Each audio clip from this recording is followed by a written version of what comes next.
There's a million shining stars, and I don't wanna be alone tonight in this darkness.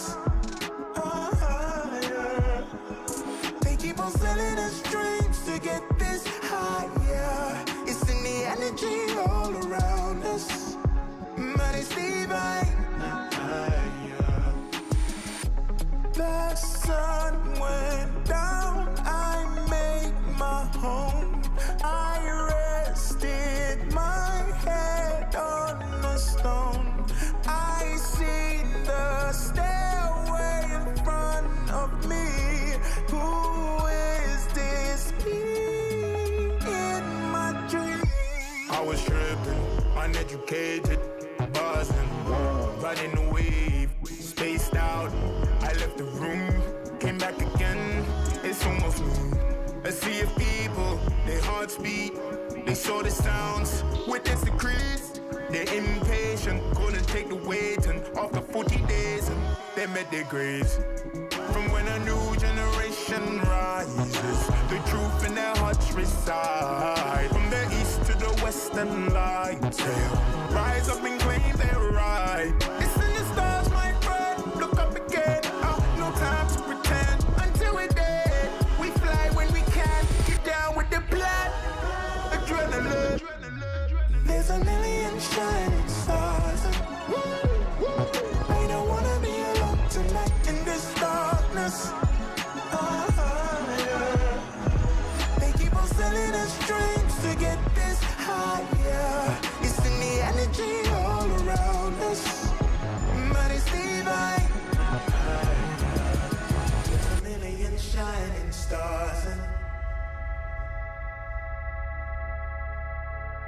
I don't wanna be alone tonight in this darkness.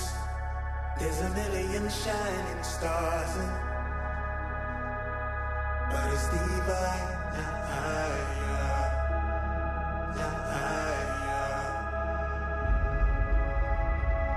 They keep on selling us dreams, dreams. It's in the energy all around us.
لحظات البداية عاشت معنا،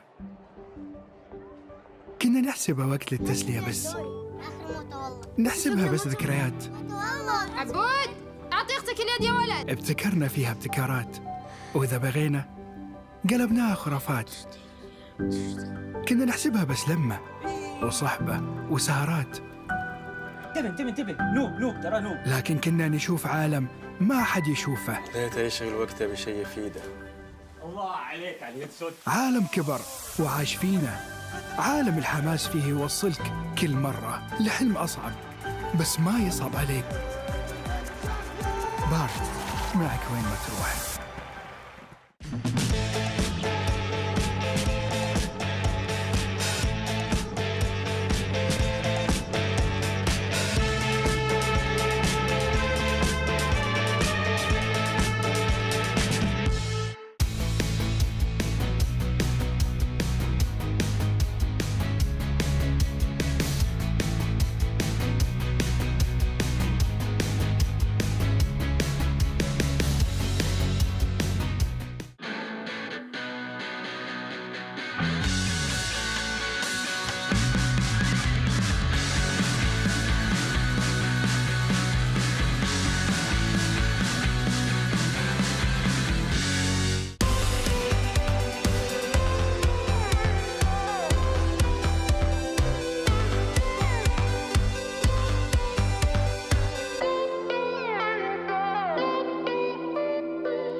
Roundtable. I am here to talk to your favorite Dota 2 players about their lives in podcast form. And today I have two of very many people's favorite players. We got ATF and Marlene. I'm not favorite. You are my favorite. You're the up and coming new player in Dota. People are saying you're the best in the world, you know? The young new gun, the future. I cannot respond on it. It's probably lying. They're probably lying. Do you feel any, you're the best in the world right now? Do you feel hyped? I cannot be the best, but Why? I was the best at that point. I was winning the tournaments, but for now I'm just a random player. Oh, is this like your guys' trick to try to have people not, Yeah. be scared of you? Yeah. No, Just pretend. I am the best in the world. There we go. Hell yeah. X rank 1. Let's go. All right. Now, I got to say, ATF, you're looking good, bro. What's going on? You've been lifting. You've been dieting. What's up? You're looking strong. You're looking fit. I'm going to the gym. Yeah? I am taking care of my health. Wow. Okay. It's really good. And Yeah. I recommend everyone at home to do this. Has it decreased the rage levels of ATF a little bit? You getting more zen now? Definitely when I'm mad, it calms me down. Oh, yeah. Now, okay, for the nerds out there, what do? Are you a punching bag kind of guy? You like a squats kind of dude? What are you up to? But He's doing some girls exercise. What do you do? What kind of exercise do you do? exercises, normal gym exercises. What does that everything. mean? Everything. You sound Chest. like you're Oh making... yeah, explain. Chest, He will just doing shoulder. everything that our position 5 is doing. He's just following it. He just copies He it. doesn't even know what he's doing. Okay. I mean, but that's pretty good. I mean, that's a standard offlaner. Not very creative, but you get the job done. I do, but he doesn't understand anything, but he talks like he knows everything in the gym. Okay. So how's the team dynamics, boys? How's Falcons? What's up? Who's the most annoying person on the team? Most annoying? Yeah. We understand that it is him. Why is that? Because he's crying all day because of pops. He's crashing everything. He's saying, "Oh, I'm the best in the world," every day. He even taking like a pen and putting in the notes, "I'm the best of the best" every day. Some new rules. Oh, I see. Beautiful stuff there. How'd you find this guy? Where'd he come from? What's his tale? Can I get the full story of how you joined Falcons? Have you done this Fishman yet? just take me from the street. Yeah? Just kidnapped from the street? My God. Yeah, Mario. Well, the story is that every single player, so me and him played together first time in a tier 2 team together, which Yeah. was in Creep Wave. Okay. So he was picked up from the trash, and I was picked up from the trash. And that's how we both Isn't he was started. the best already? No, He was the best from all your life. stop trolling me being the best. Sorry. Okay. Fantastic. And that's how we both came from the trash. How's the non-creep wave boys handling being, mixed up? You guys, not everybody from the team was from creep wave. Do the creep wave boys have like a special connection for being, trash babies or? We do have a special connection, but my team every time flames us for being from Creep Wave. They just make fun of us every single day possible, and me even more. I'm so Plus sorry. one. I'm so sorry, bro. It's not fair that we're getting just hate for nothing. Yeah. That we're just better than them because we're from Creepwave. I mean, you got a lot of crabby kids on your squad. You got Snaking and Owie. Both are like 50 years old or something, I think. Probably more. Yeah. How about Skeet? I mean, Skeet's like an interesting part of your team, right? Non-creep wave, non-old man. Where's he fit into the equation here? Who told you he's not old? How old is he? He's 25? 25? He's almost old as Curry, no? So, Okay. Well, I mean, he's not ancient like Owie and Snaking, though. Or Crit. Crit is like defense of the ancients. That is true. Okay. But he's on the edge. He's like when I had the stand-in 9, right? He's 25 years old also. Okay. I felt like I'm already boring. I Wow. cannot even. All right, so I do want to know a little bit more about you. What do you do when you're not playing Dota? Like, what's hobbies? Give me the whole story here. I mean, at the start of Dota, I used to play the bass drums in my school. We was going into some festivals. We used to play in the with the guys with guitar and other instruments. So even for now, like looking for buy the new bass drums, electronic one, and just play in my house. It's like a hobby, and from others there is nothing really special. Just like spending my time with girlfriend and friends. Oh, so would you say you're a musician? Yeah, I'm in. Would you ever play for like, you know, a TI in a band or something? Like, is it like, are you good level quality here? The thing is, I did not get invited for some reason, but I would like to. All right, fantastic. Do you do anything besides Dota, or is Dota life? Eating. Go to the gym. Yeah. Maybe like see my friends sometimes. Okay. I'd love to go back to school or go to college at least. Really? Yeah, because it actually was fun times. You know? Oh. But besides that, I'm only looking for money, and since Dota is a path to money, then Respect for that, my friend. Absolutely. So, if you went to college, what would you study? I have no idea. No idea. My whole purpose was actually to skip school and escape this place. But now you want to go back. You know, it's like the quarter-life crisis. I want to go back to have fun, not really go. There's plenty of ways to have fun. You don't have to go to school and pay someone like hundreds of thousands of dollars, bro. You just go to a party. That is true, but I just memorize. it just I don't know. School was a special place. It is. It is. I mean, I believe that. Like, I went to college. I didn't really learn anything, but it taught me who I was. You know, I forget who the classes and all that. You know, it teaches you about you. That's your time to know who you are, right? Did you get a schooling? Yes, I mean, the school was still also boring, but it's just fun with the friends. We were like skipping a lot of part of the school. We just like going outside and something like this. Last 2 years, and then not even though that I was looking like to go some special between physical and chemist, you know. I don't know how I was supposed to like connect these two things, but it just was like this. That's all. Would you recommend your fans that they go to college, you know, go to school, or you think they should just skip out? I would never recommend go to the Dota. Just go to the college. It's easiest ways and get the job, get the money. How about you? I would recommend to find the best way to make money. Whether how they find it, by college, by I don't know how. That's what it is. Nothing illegal though, right? You know, like all above board. Nothing illegal, obviously. No illegal. Okay. So if you didn't play Dota and you could have your dream job, what would it be?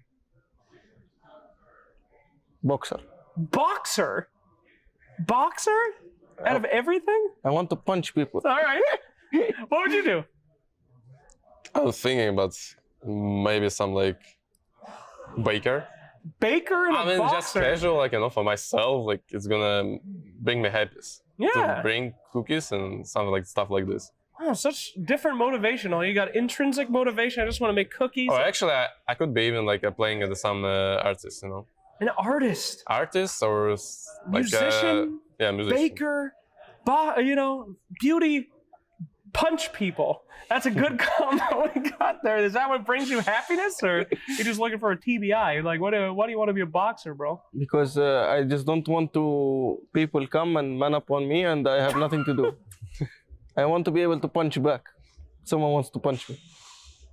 I mean, Go take there is the thing that exists. It's kind of called words that you can use to the people. go to the I'm not mall. sure actually about this one. Yeah, go like get some taekwondo or something. You don't have to be a boxer, bro. But boxer is the best way. What do you mean that's the best way? MMA is like the best one. Those guys know, like, you know, kicking and punching. That's like a real fight.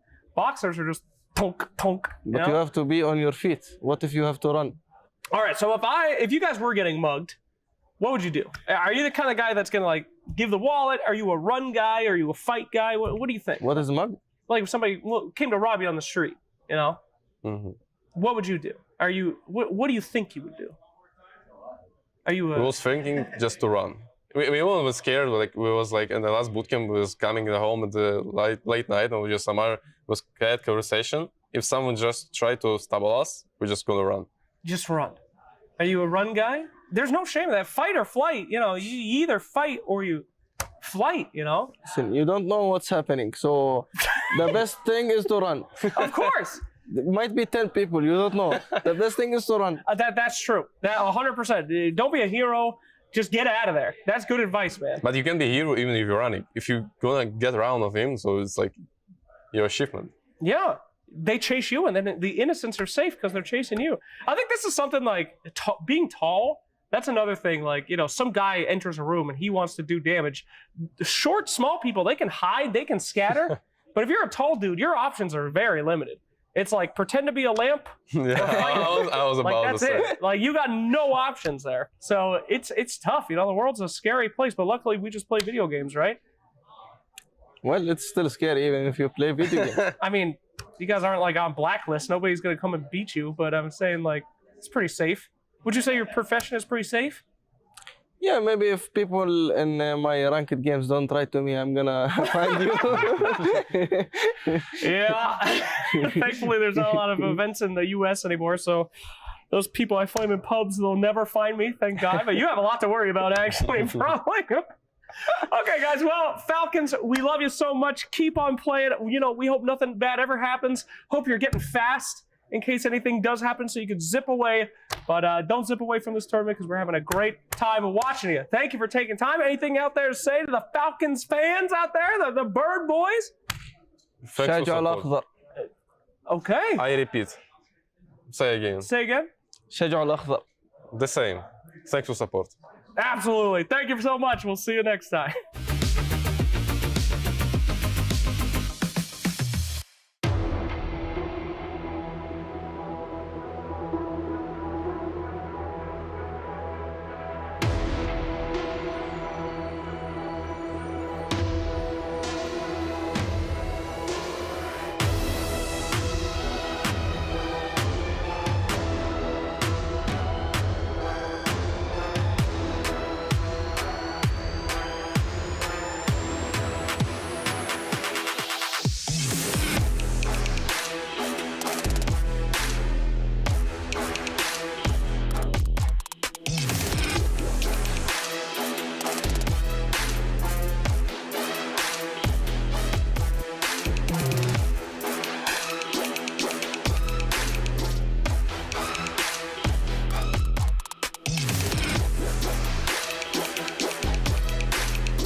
You ever wondered how a Hollywood movie is shot? On a Sony. You review it on a Sony. And how do you make that sound epic? You record it on a Sony. Lunch break on a Sony. So why wouldn't you watch it on a Bravia by Sony? Have you got what it takes to get to the top? It doesn't matter how high you climb. To reach the top, even the biggest champ needs a break. So you can recharge, dive back in, and dominate.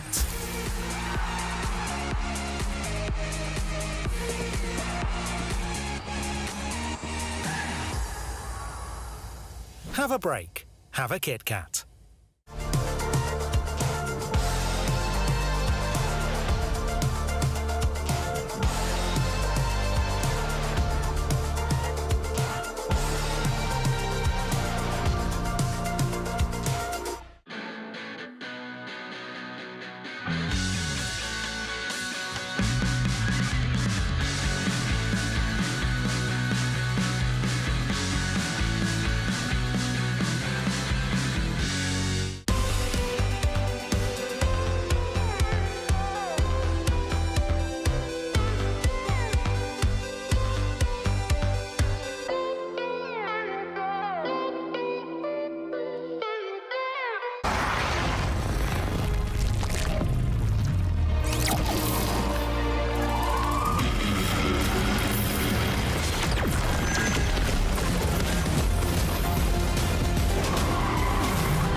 Hey guys, can you see me? Hello? There you go.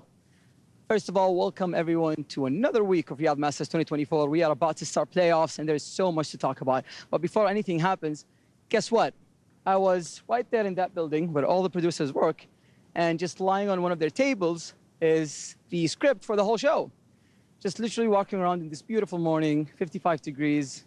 It's a perfect weather to just walk around. And yeah, I just found the script lying around. Nobody's there to protect it, and you are not gonna like it. I read the whole thing. I know who's gonna win. I know what's gonna happen at the end, and I know who's gonna qualify to the grand finals. So,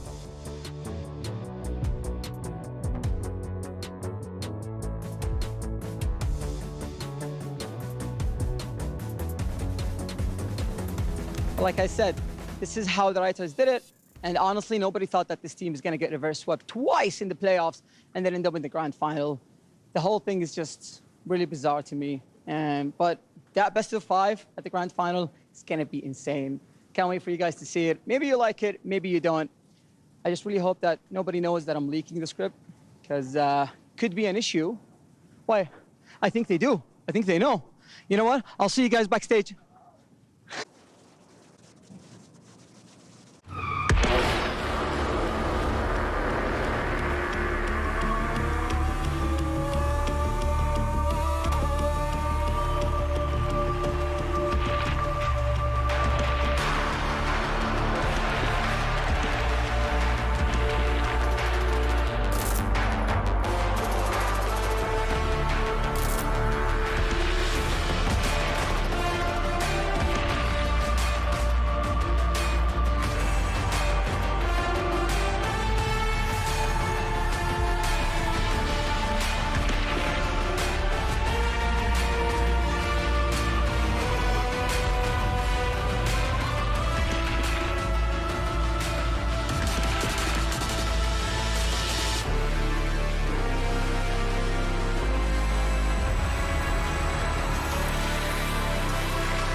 Welcome to some top-tier Dota 2 action here for Riyadh Masters, live from the Esports World Cup. We are going to have a fantastic day. Better yet, we already are having a fantastic day. We'll talk to you all about it in a second, but first, let me introduce to you my wonderful panel this afternoon. Jenkins, how are you doing? It's excellent to be here, Miss Fever. Really happy to finally have the playoffs starting. The teams that are in the playoffs is very close. The groups are very close. We had some tiebreakers. European Dota kind of reigning supreme. But I'm just glad to see some good Dota today, Sheever. No more Miss Sheever? That's a shame. Effie, how you? Yeah, that's it. You get one. You get one. How are you doing, Effie? I'm good. I mean, when the group stage finally concludes, like, the playoffs are always more exciting because you know that these are the best teams here and every game's gonna be a banger, right? Best of threes, finally, with the best teams left in the tournament. It's going to be exciting, Dota. Yeah. You know, I'm actually doing pretty poor. I don't know why this guy's here separating me from you, but, you know, the playoffs have started. It's already been a 2-0, maybe small spoilers. Sorry about that. But, you know, playoffs are starting. It's where the best Dota gets played. It is where the best Dota is played. And, I mean, we're going to analyze as many matches as we can on this panel, and of course our upcoming series as well. But before we get there, it's first time to talk a little bit about the Esports World Cup, because last weekend there were some championships, points were given, points were taken potentially as well in terms of, you know, people that didn't win the whole thing. But if you're wondering what I'm talking about right now, I'm talking about the Esports World Cup Club Championships. And what is that? Let's find out.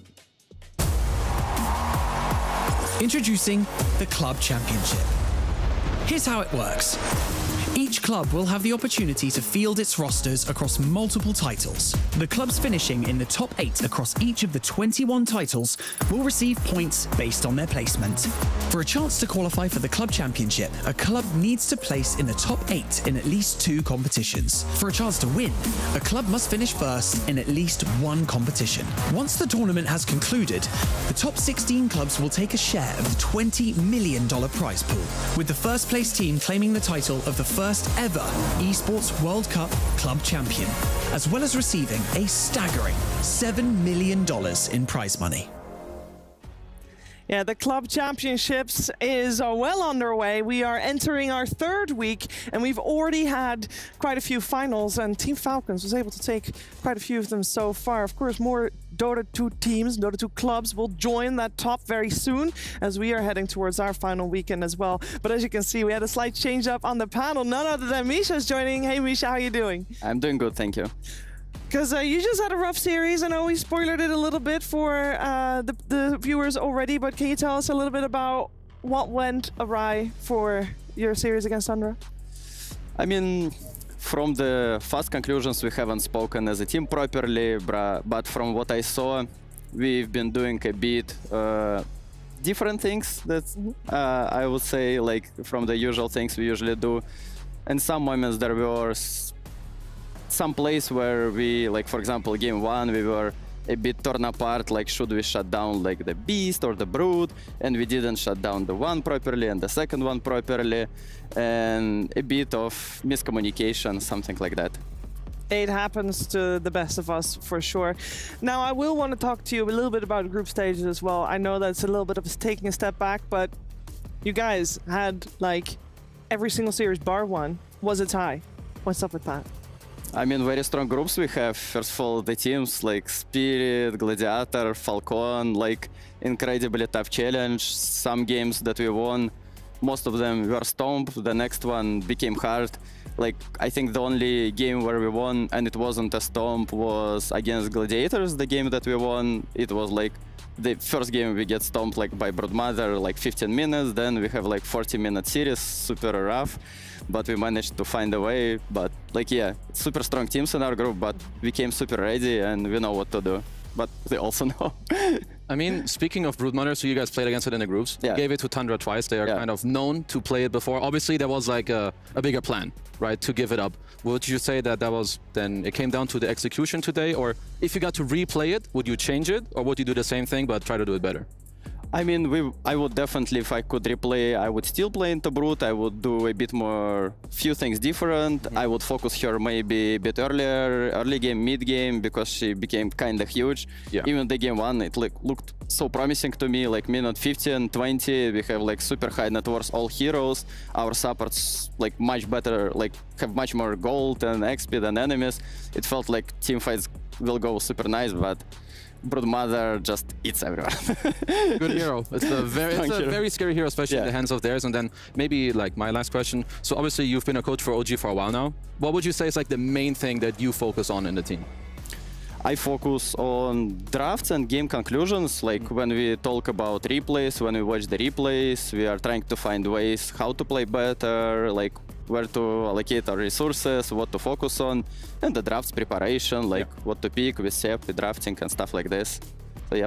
All right, that makes sense. Cheever, may I ask our guest some questions? Yes, sir. You may ask our guest a couple questions. First of all, would you like any refreshments? You're welcome guests on our panel. Thank you for joining us. Would you like any refreshments?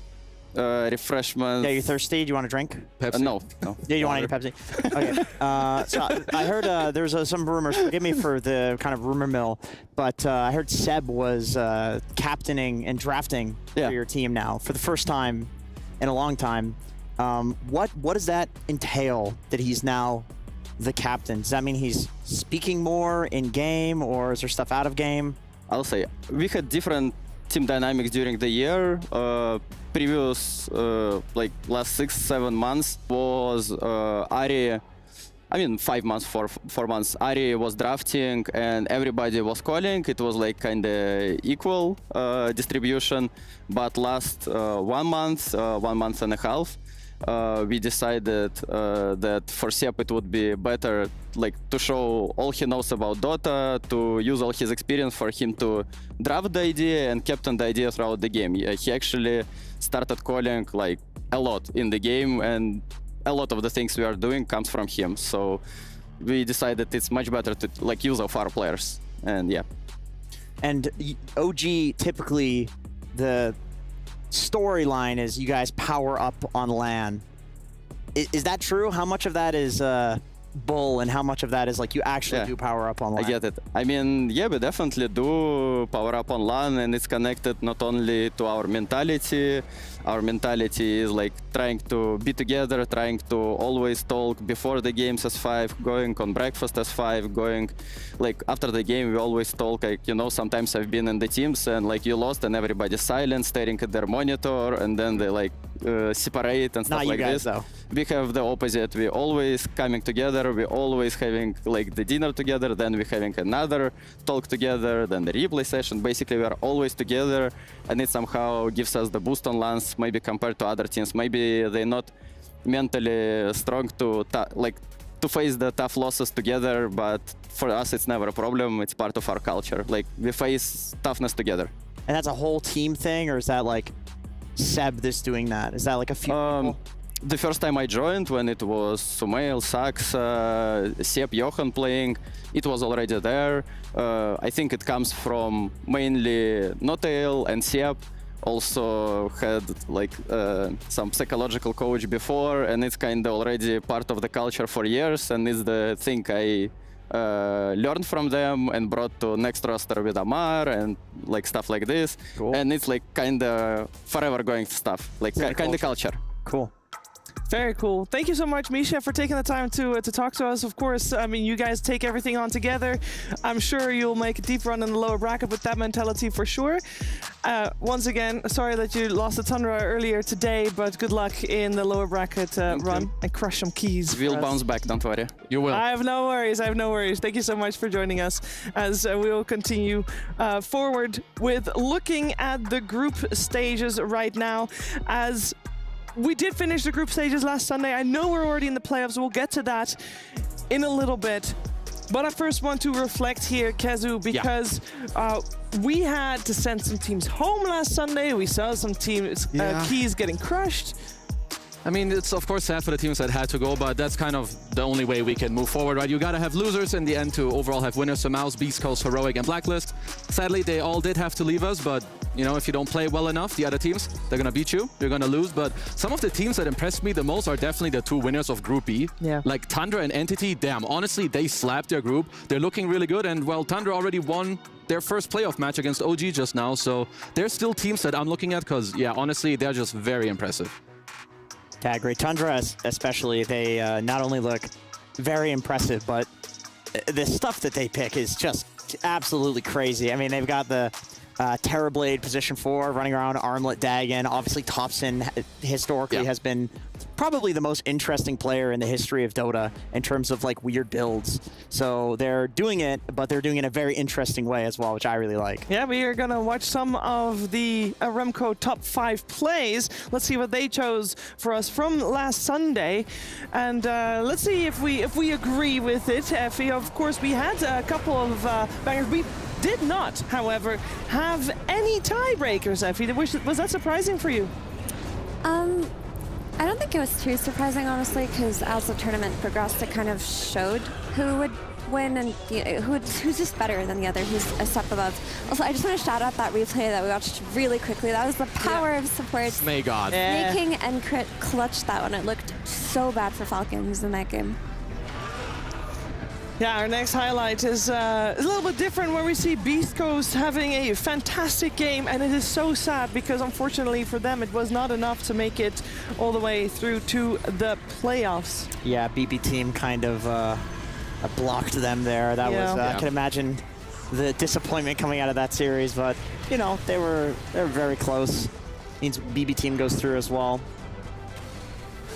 They were very, very this close. is the big black hole. Yeah. They had nicely set up, I remember. I mean, Quest as well, obviously they're still here. For me, they're still a team that as well that people have to like keep on the radar. I mean, you can't underestimate any team, but especially them.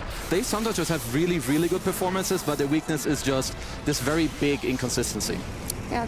I agree. I think they're sliding under the radar because of that. I think it could be a huge mistake for people to not think about them because their scoreline wasn't the greatest. Especially if you consider that team has scrimmed in Western Europe together with all the other good Western Europe teams. I feel like we're seeing a big power spike. This is true. In a lot of the Western European teams and the MENA teams as well. They all scrim in the same circles. That being said, I mean, we see a highlight here from Team Liquid, but I feel like Team Liquid because it was like the most quiet one. I mean, Liquid are just, I feel like they're very polarizing out of all the European teams, at least to me. Like, on a good day, they can beat anyone, but on the worst team... They pick Venge carry. That is true. But I didn't feel like that was that bad. I feel like they just executed. I will agree to disagree back with to that. you, Jenkins. Yep. Go ahead. No, back to you. No, it's fine, it's fine. We can take a look at some of the Pepsi top reactions as the players do get very into it and they're very emotional when it comes to playing, especially when they get to play on the big stages. I think maybe we're going to see those emotions up even a little bit. Maybe not today, but from tomorrow onwards, Effie, we're going to see some eliminations and keys crushed in particular. Yeah, I mean, the crushing of the keys, we saw some happen a few days ago, but I thought the Dota players would be a little bit more cruel with the crushing, you know? But they seem to just go into it with smiles. Thing is just funny and sweet. There's no, like, aggression coming out of it. They think the hydraulic press is cool. They're like just excited about it. Like this That's a cool piece of tech you got there, childlike excitement, yeah. Press the button now, Tsunami. Yeah. No, but it's going to be sad to say goodbye to some of these teams. I think we've seen a very high level of Dota being played. Even during the play-ins before the group stages, a lot of the teams that maybe many audience members expected nothing out of also stepped it up and showed that they could compete at a top level. Very true, and they have to compete at the top level if they want to have a shot later down the line. And the teams that move on, they move on into a fantastic big double elimination bracket. We do have a best of 5 grand finals. Everything else is best of 3. Lower bracket, upper bracket, and we're going to take a look at the upper bracket first of all. One match has already been played, as Misha was just on with us, and it showed that there was a 2-0. Before we get there, though, let's get some proper intro to our playoffs.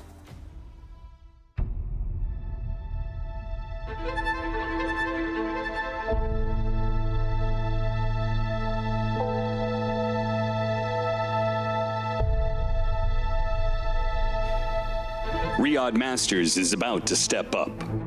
We started 2 weeks ago with 20 teams, and now we're down to 12. Former champions have been defeated, rookies have dominated, and titles have fought to be defended.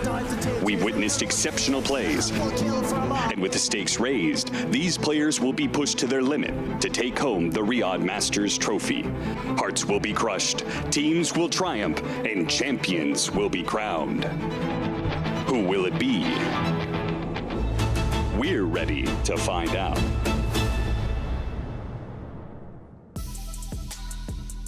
It is so good to know that the next 6 days will be action-packed with the best Dota 2 that we can imagine. We started the day strong, we're going to end the day strong.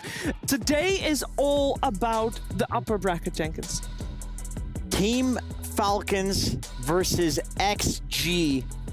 That's the first match that we get to watch. WBG. XG, WBG, the best of the East versus the best of the West. We couldn't ask for a better first series to cover. Obviously, of course, there was another series that was on. Second series, first series for us. First series for us. I'm just being greedy here. I mean, these are two of the most exceptional teams in the world. I mean, obviously, all of these teams are, but very interesting ideas between the two teams. And I love the Team Falcons started the tournament 0-4, and then they bounced back to be top of groups. It's just so impressive. Yep, you got to go through it. And, you know, another team that went through it is the Entity. They went through the play-ins, the only team to make it through the play-ins to the playoffs. They have a lot to prove. They're a dark horse. They've been playing incredibly well. But a true test to them will be Gaming Gladiators. I mean, this team has had kind of an unstable year, but when they're on, they're probably the hardest team to play against in that early game. Yeah, I feel like right now, if you're gaming, obviously you have to play against anybody, but Entity to me are also like the biggest question mark. Like you said, they're coming through the play-ins, they're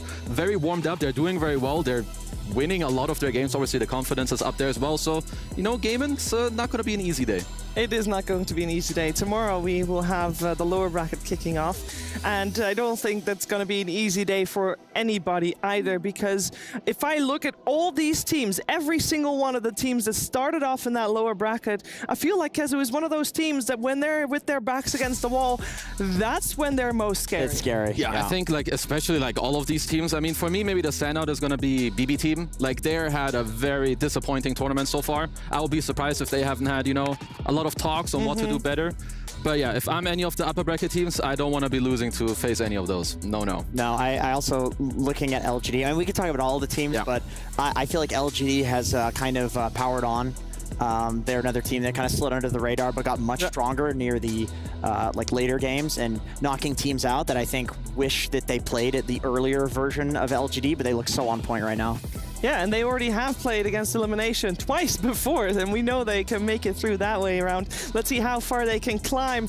Also here, how far they can climb up the rankings to get their hands on a large share of our $5 million prize pool. And it's not just about the prize pool, of course, it's about the prestige and Riyadh Masters, and in particular this Esports World Cup, the first edition of the Esports World Cup. It's also to get your name on the totem pole.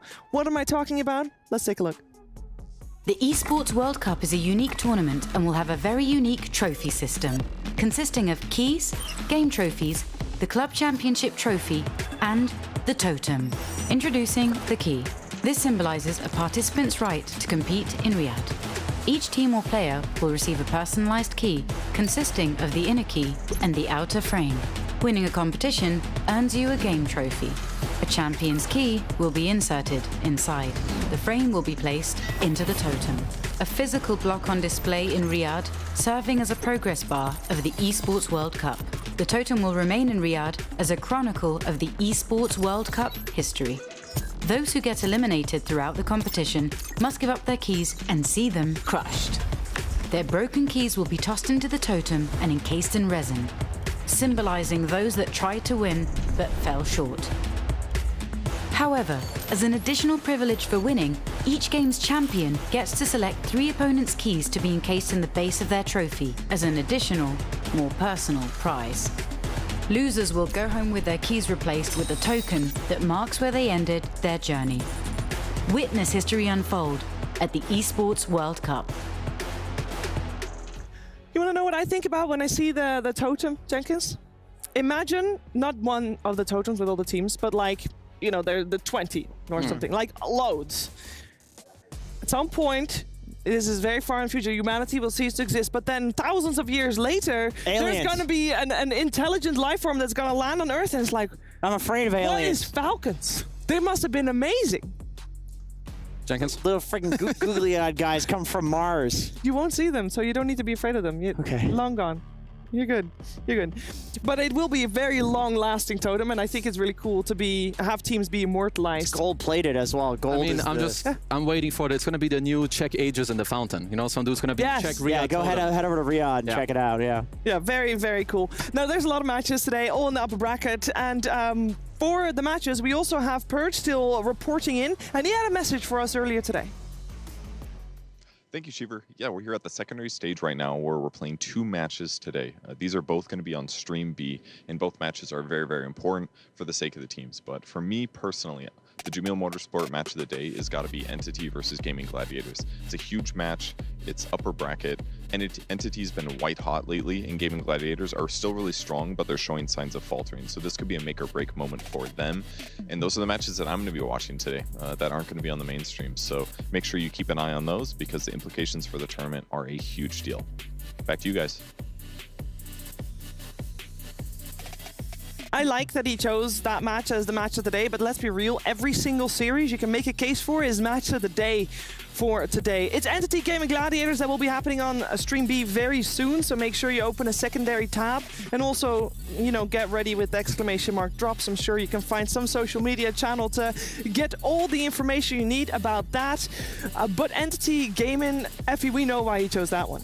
Yeah, we talked about it a little bit earlier slightly, but they're the only team to make it not just from play-ins to playoffs, but from play-ins to upper bracket, right? So they've already exceeded everybody's expectations so far, and they're catching a lot of teams off guard with the way that they're playing. And you can look at Entity's draft and say, oh, it's pretty telegraphed, we know what they're gonna do, but they've still been winning even though teams can predict what's coming at them. So that's the coolest thing about Entity right now. I mean, people said about Falcons for the entire year. Oh, they're gonna pick Timber Primal every game. Well, it didn't matter, right? You just play your stuff, you do it well. You have like they ban it, you have someone else, someone to replace it, and boom, looking good. Yeah, and before we get to our first series, I do want to touch upon Team Liquid versus Team Spirit, Jenkins, because I think Purge could have just as easily chosen that one.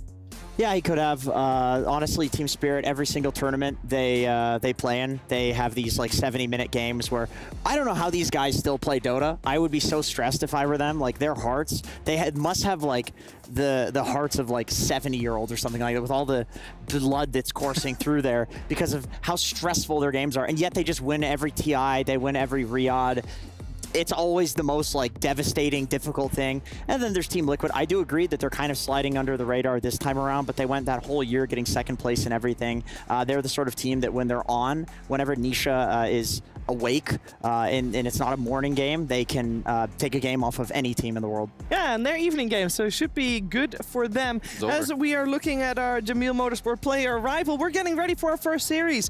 We got Falcons versus Extreme, WBG, and we are ready for an awesome best of 3. I didn't mean for that to rhyme, but I do want to talk about these two teams more in depth. Before we specifically talk about each team, though, I do think I want to set the expectations straight, because at the start of the event, everybody was like, oh, Falcons, you know, they're the favorites coming in. Are we still there, Effie? Are they still the favorites? I think so. Yes. I mean, okay. I think that them having a bad first day in group stages is actually the best thing that could have happened to them, because if you get, you know, smacked in the face that early on, it wakes up everybody on your team, and it gives them that kind of mental acknowledgement that if they slip even a little bit, any one of these teams is ready to punish them. And if you've been consistently winning everything in the year, you can get caught off guard like that really quickly. So it happened to them at the perfect point of this tournament, honestly. Yeah, and they're not unfamiliar with each other, right, Kazu? Absolutely, because so the thing is, one of the things that I looked at when I saw like their Dota, so these are, first of all, they're heroes that they have yet to lose with for both these teams. Another thing that Falcons do a lot faster and better than XGWBG is to take the first tower on the map. But the one pattern I saw a little bit when I do look at these heroes is when you look at Extreme's heroes, they're very like zone control, AoE control, like Jakiro, Sand King, Phoenix, Troll as well. Like they play a lot around big team fighting and Roshan, whereas Falcons, they always have like the strat of these pesky heroes, you're hard to kill, your Weaver, your Pango, your Hoodwing. So they're like more about the map play and being elusive, whereas, you know, Extreme WBG, they want to play more on like the mid-game team fighting and area control. Exactly. They get in. Honestly, that makes a lot of sense looking at those picks. Like the way that I would describe how Falcons team fights is like they sit around the perimeter of a fight as it's happening and at like some 10% HP, and then they wait. They don't go back to base. They don't TP away. They wait until there's like a safe opportunity to go back in. And like this team, if there was some stat on it, they get more rounds of spells off in a fight than any other team. I think also one thing that we are going to definitely keep an eye on when we're looking at the series is the supports duos against each other. And speaking of supports, let's see what Crit had to say to Purge earlier today. Hey, I'm here with Crit from Team Falcons. They've got a match against Extreme Weibo Gaming later today. How are you feeling right now? Feeling good. Had a good rest. We played a little bit later now than we thought we were, so we have a little bit more sleep, and that's nice. That's great. How do you guys spend your time after a day of matches? Are you guys just reviewing games you played, doing research for opponents? Do you play scrims during a tournament, for example? In this tournament, it's a bit special because the games start pretty late. So like most of the days we just get back and we kind of just go to sleep. But yeah, we play scrims before our games. Usually today we didn't really have time, but most days we would like to play a scrim before we start. So that's the usual schedule. Okay, and in terms of how the tournament is progressing meta-wise, is anything like really surprising you at this stage? I asked you earlier and you said, oh, we saw them in our scrims leading up to the tournament. Has the tournament shifted at all from what you can see? I think there's a little bit more melee push force than I was expecting. Like there's a lot of Nicks, there's some Marcies, you know, so I think that's a little bit of a different thing that I was expecting, and we'll see. I'm not sure how it's gonna turn out, but I think for now everyone's kind of liking Nicks, and yeah, we'll see how it works. And you play a lot of melee pause force, so did you have to play any pubs to prepare for this, or you're just kind of like, okay, check their item build, see what they're doing kind of thing? No, I think I'm ready to play them when I have to. I obviously play them in the pubs already, so I know these heroes, and I've also played some Nyx, so if I have to play it, I'm ready for it. Okay, and what's your confidence level against Extreme Weibo Gaming right now? They did probably worse than we expected in group stage, so how are you feeling against them? I'm confident, but it's also a team that we know can beat us. They beat us in a final this year, which is the only team that has done that, so we know we have to respect them. At the same time, we're always confident in our own abilities, so I think we have a good chance. All right, great. Well, thank you for joining me for the interview, and good luck on your prep. Yeah, if we're looking back for Falcons, there's only been, other than ESL on Kuala Lumpur, which is when AY 2000 wasn't joining the team yet, so we don't count that. But there's only 2 events that Falcons have not won this season. One was Elite League, and it was Extreme Weibo Gaming that was able to beat them 3-1 in the grand finals, best of 5. And one was the first season of Wallachia, which they didn't meet in the finals, they met the one round before, and again, Extreme was able to best them, even though they were playing, Falcons was playing with the standings, so they've got a little bit of an asterisk next to their name there. But it is still Extreme that is more often than not on the receiving end the other way around. It is Extreme that has lost most games against Falcons versus, well, instead of the other way around. It is a tough road for them, Kezu. Yeah, and I think overall as well, like if we have to look at the Chinese region because they have not been doing very well. So Extreme are kind of like the only team left for them to like kind of bring it home, right? Like kind of do well and keep going with that. So I am looking at them to like power up a little bit because yes, they have looked good, but in my opinion, they have not looked quite as good as Team Falcons. Yeah, not as strong as we expected them to be when coming into this Riyadh Masters. Maybe it's XM that has some words on that as he talks with Ferg. Thanks, Cheever. I'm here with Maps of Extreme Weibo Gaming and Jin as well to join us for translations. My first question is, how are you guys feeling about your group stage performance? Maps， 首先第一个问题就是想问你，你对你们战队的这个小组赛的表现感觉如何呢？就还行吧，大家都在学习和进步当中，然后进入了胜者组，就第4名能接受吧。I feel pretty alright about it. I think the whole process we were also learning and adapting and improving as a team. So the fact that we are able to, get into the upper bracket, even though we're 4th place, I'm still pretty happy about it because we have also grown as a team significantly during this process as well. Okay, have you felt prepared for the strategy pivot that's had to happen after the group stage? Now that you've learned new things, do you guys have any good strategies cooked up that you're ready to show? 就是你是否有准备，就有充分准备，就是从你们这个小组赛学到的东西，然后做出相应的调整呢？就是现在要进入这个淘汰赛这个环节，你们这些新的战术是否都已经相当于研发好了呢？应该差不多吧，相信在接下来的比赛你们能看到。I feel that it is pretty well prepared. I think you guys will be able to, the audience will be able to see them, see some of our new stress coming up in the playoff games as well. Okay, and great. How confident are you guys against Falcons today? It's a very difficult team. They've looked a little mediocre, less than their normal, but are you expecting to win? 就是你们对战这个 Falcons 战队有多少信心呢？最近 Falcons 战队的状态也不算是非常的好你们认为你们现在准备跟他们打，你们大概信心度大概是多少呢？信心是有的吧，然后6成吧。I think we do have quite a bit of confidence going on. If I had to put a number on it, it would be maybe about 60%. Okay, great. Well, thank you for joining me for the interview and good luck in your match. Coach Maps, 60% confidence. Well, maybe he should have more confidence in XM because he feels pretty good about himself. He does. I'm excited, given that interview, that they have new strats because in another interview, XM said that he's invincible on SF and that if they keep being given SF, they're just going to keep taking it first pick and then winning. And then they did that. They literally leaked strats and then did the strat. So I'm excited to see what the new strategy is for them. Yeah. Okay, but Mr. XM is at a 50% SF win rate, so not so invincible. There's got to be other To things. be fair, that was like day 3 he said that. Okay. So. Well, then he was still invincible. Perhaps he'll be getting an invincible SF performance here on the main stage. But if we want to get that, we first need to get the players on the main stage, which will happen in just a second.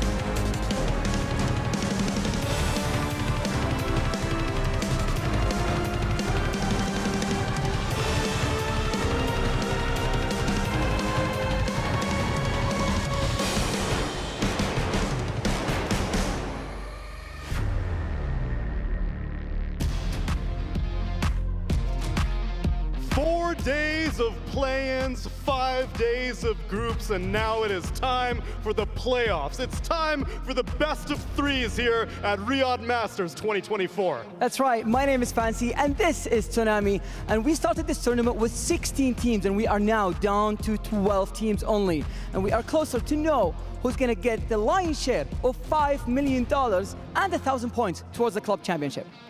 You know, Fancy, I love this job being a stage host. All the other roles in town, they gotta be real careful about their biases, who they're rooting for, but we just care about who puts on the best show. So Fancy, who you got for the upper bracket teams? Honestly, I would start with Tundra. I mean, they are the only team that didn't get 0-2'd during the group stage, and they have Dobson, so that's more than enough for them to be a favorite. Okay, fine. And now normally I would root for OG, but they just got 2-0'd by them. But you know, I think it's tactical. I think Seb wants the lower bracket run. He wants to crush those keys in person, make his way to the grand finals that way. But wait, hold on. Don't forget about Team Spirit though. They are the reigning Riyadh Masters 2023 champions, and they won TI last year, and they're right here. And they're going up against Liquid, and it was against Liquid that was in the grand finals for that last Riyadh. So they're gonna get revenge this time. Liquid, finally, never the bridesmaid, or always the bridesmaid, never the bride. This time, they're gonna get it. That's right, but we also have Gaming Gladiators. Keep in mind that they had the best run last year, but this year they might not have started it on the right foot, but at the same time, they're back in shape, they're in the upper bracket, and they're ready to win the whole thing. Doesn't matter, they're up against Entity. No one is having a renaissance right now in the mid lane. I see that VP spirit in him. I see it happening all the way to the grand finals. But there's still 2 teams that we haven't mentioned yet. Fancy, should we bring them out? That's right, I mean, they are the favorite team to win the whole thing, keep that in mind. So let's welcome them on stage. It is Team Falcons.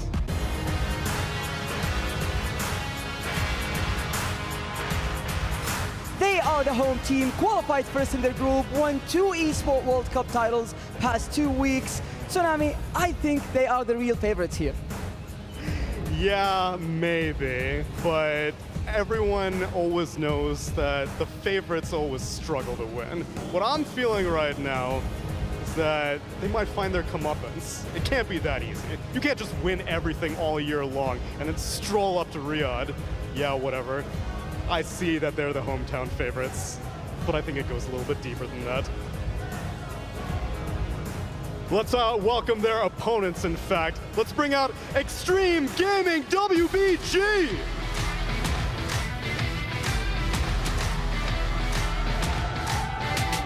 Ame, XM, XXS, Jinkyu, and DY coming to the stage right now. And you know what? Ame and Jinkyu didn't even get a chance to defend their Riyadh Masters 2022 championship. This is really the opportunity that they've been waiting for to defend their title from 2 years ago and show that they are China's pride and joy.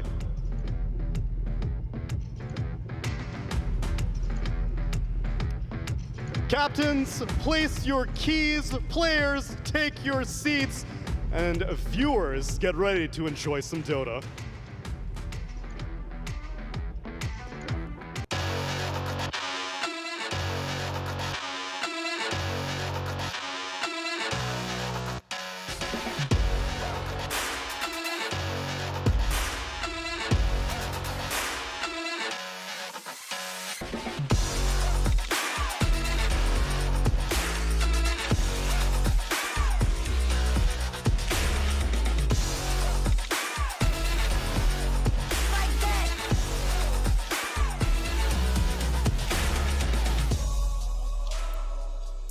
Falcons versus XG WBG. Getting ready for you on the main stage. We'll be in the draft momentarily, and of course everybody has ideas about who's the strongest team here and who's the strongest team on stage in this matchup. And if you have ideas about that, why don't you predict? www.stcplay.gg. We'll take a look at your results later, see if we kind of agree with it, which more than likely we've had some very skewed odds, so I feel like we're probably not gonna agree with you guys, but we'll definitely give our opinion on it. Make sure you get your predictions in, and I want to now talk about the Dota 2 that is about to be played. We mentioned Shadow Fiend in the mid lane, we mentioned the supports. We always mention the supports and the mid laners, I feel like, in this current meta. What about the carries, Kezu? We don't mention the carries that much at the moment. The carries. Let's see. I think for Falcons, you have Skeeter, who's obviously one of the best carries. I will say that he does maybe more for the team than Ame. I think Ame gets a little more support and space. Excuse you. Let me finish. How dare you talk that way about Ame God? I mean, let's be real. He gets more space and then he has to deliver afterwards. Okay, I can agree with that. He goes around there about the team play. You go together early, make stuff happen. Whereas Ame, you know, he needs a little bit more time. Jenkins, back to you. That's fair. That's fair. I do agree with that. But I think the thing is, though, Ame has been, he's been trying. He's been trying to get active. I hope so. He invented the Aghanim Scepter troll build. Now everybody in pubs are copying this. And it's Ag's Rush. Of course, the Battle Fury will still sometimes come out if the game calls for that pacing. But if he's playing into like a TA or something like that, where he feels like he can run at the towers and get really active early, he has accepted his fate. Absolutely. This patch is a run-at-you patch, but he will get the Battle Fury sometimes. I mean, I think with Ame, like if you look at any Ame team, yes, he is very much the win condition of that team, and that team is built around him, centered around him. It's being drafted around him. Whereas with Falcons, they're very comfortable drafting around their other two cores outside of Skeeter. And in positions where Falcons are at a net worth disadvantage and Skeeter maybe needs to play catch up, they will actually allocate their resources to fighting around Malrine and around Amar, as opposed to kind of babysitting and camping the area that Skeeter is. Whereas with XG, you'll see that Ame, like if he's having a bad game, XG do tend to allocate their resources. They'll ward around him. They'll always have his pos 5 chasing him around. And that's the key difference, I think, in carry playstyles. But if Ame gets off to a good lane, he's going to play that early game aggression just like every other carry in this tournament does. Kind of a key word, though, if he gets a good lane. And I feel like a lot of the aggression that we've seen and a lot of the games that we've seen, there is normally already a little bit of a discrepancy because when it comes to that laning stage. Yeah, I think like Falcons generally have perhaps some of the most mechanically gifted laners. When you look at Amar, you look at Malrine, both their support, crit, and also snaking, like how they move around. So of course the laning stage, as always, is incredibly important. But Falcons to me are one of the teams, if you give them 1 millisecond, they will take everything. All right, let's see what they got going for each other, though, as we are getting ready for the draft of game number 1 of this best of 3 in the upper bracket here for Riyadh Masters at the Esports World Cup. We got ourselves XG, WBG on the Radiant side, Falcons on the Dire side, with a first pick going the way of Falcons, if I can read this proper. I always get confused for some reason, still. So Falcons take out SF, you know, Jenkins already touched upon XM's confidence in the SF.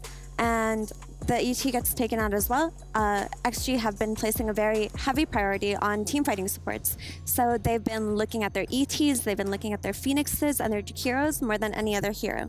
And something really cool that XG WBG have been doing is that if the enemies start with their offlaner, they will pick Troll.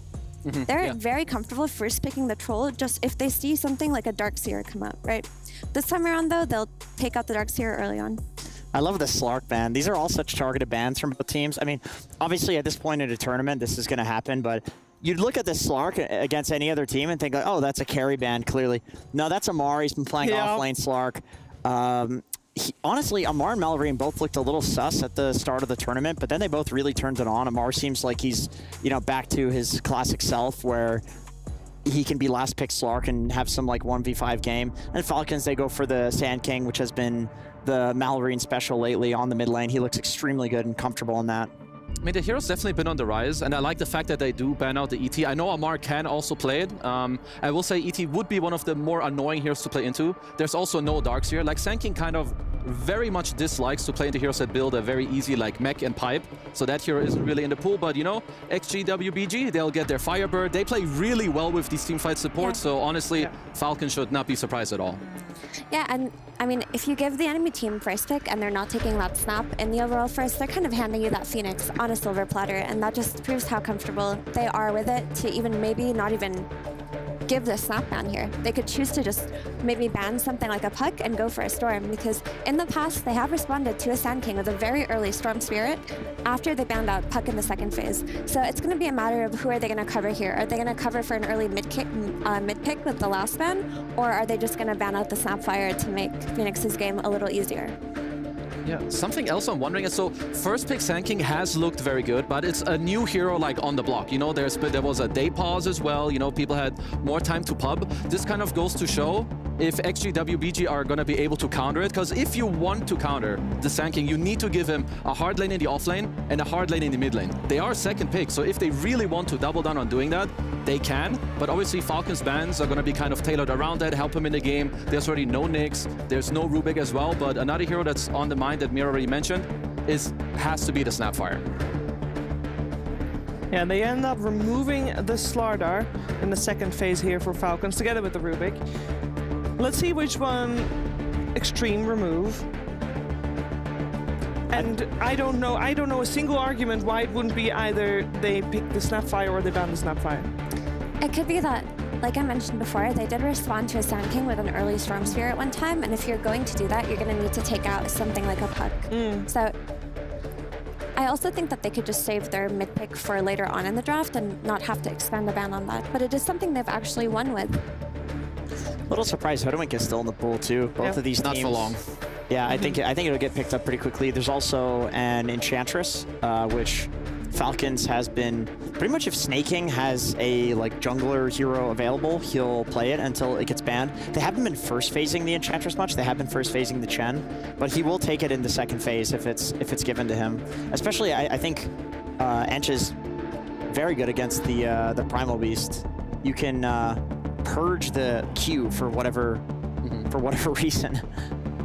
But later on, I think Primal Beast Giga punishes Enchantress, because it's often picked against Enches and Hoodwinks, which is actually a cool concept here, because actually you're like, okay, we'll just play this Primal if you love your Hoodwink so badly, if you want your Enchantress so badly, if you want your Zoo, we're going to run at you with this Weaver's still there too. That is also surprising. Yeah, so I assume that XG, wbg went a little bit more for like this Primal, because I mean, you want tank your heroes against Sand King, but yeah, it should have to do as well with the Ench. I mean, I at least kind of like Primal versus Ench, but either way, it's not so important. Like for Falcons, this happened last time they played too. Like I had this oversight as well. I didn't see Weaver being in the pool. This team uses this hero incredibly well. He's really good against both these supports.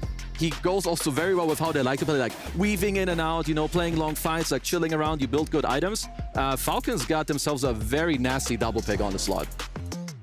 But I mean, I think that this Weaver, there had to be an idea for it, because they like dangled the Hoodwink Ench, right? They didn't take that. They just took the Snapfire versus the Phoenix. I think regardless, any Phoenix player in the world hates playing against Snap, but it's very playable. It's not the end all and be all. You just wait for her to use Kisses or Little Shredder before you egg, and that's that, right? So there's got to be some kind of concept that they have prepared for this Weaver. And the Sven comes out. This could be the carry. This could be the 5. We don't really know what's been going on with Svens these days, but even though XG always plays Phoenix from 5, you can't take away the flex potential. Yeah. How about some... you keep the Sven open between 1-5. How about...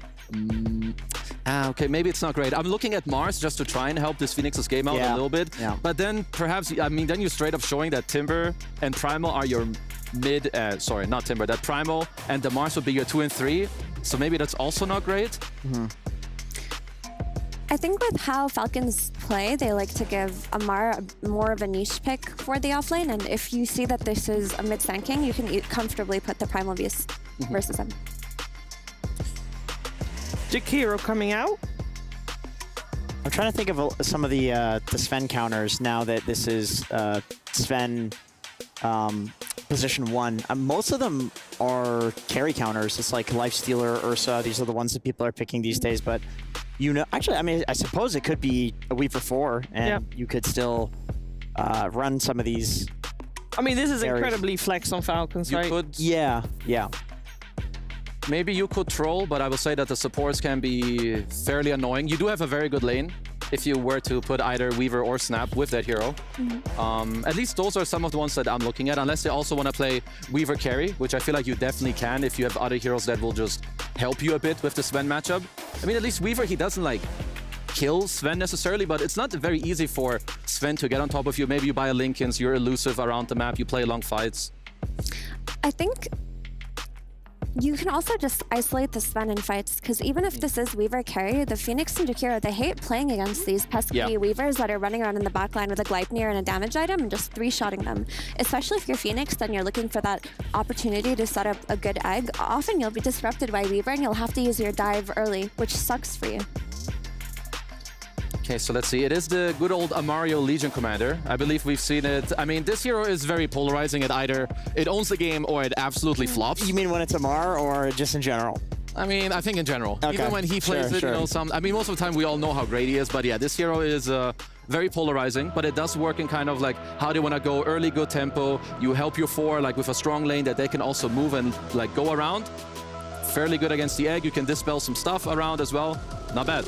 Yeah, I think the Dispel against Pulverize is going to be like very helpful. The Dispel against Fire Spirits is going to be helpful. And of course, the Blade Mail duel into Sven is a means to deal with him later on. Yeah. So solid pick. I love Legion into like either of these two supports in lane 2, like especially Jakiro, because Jakiro like QEs you, especially because he's going to max the Q. That's what people do these days. And Legion just presses W, even with a low level in it. You are purging, you know, like 200 damage or something like that. It's a free lane for Legion.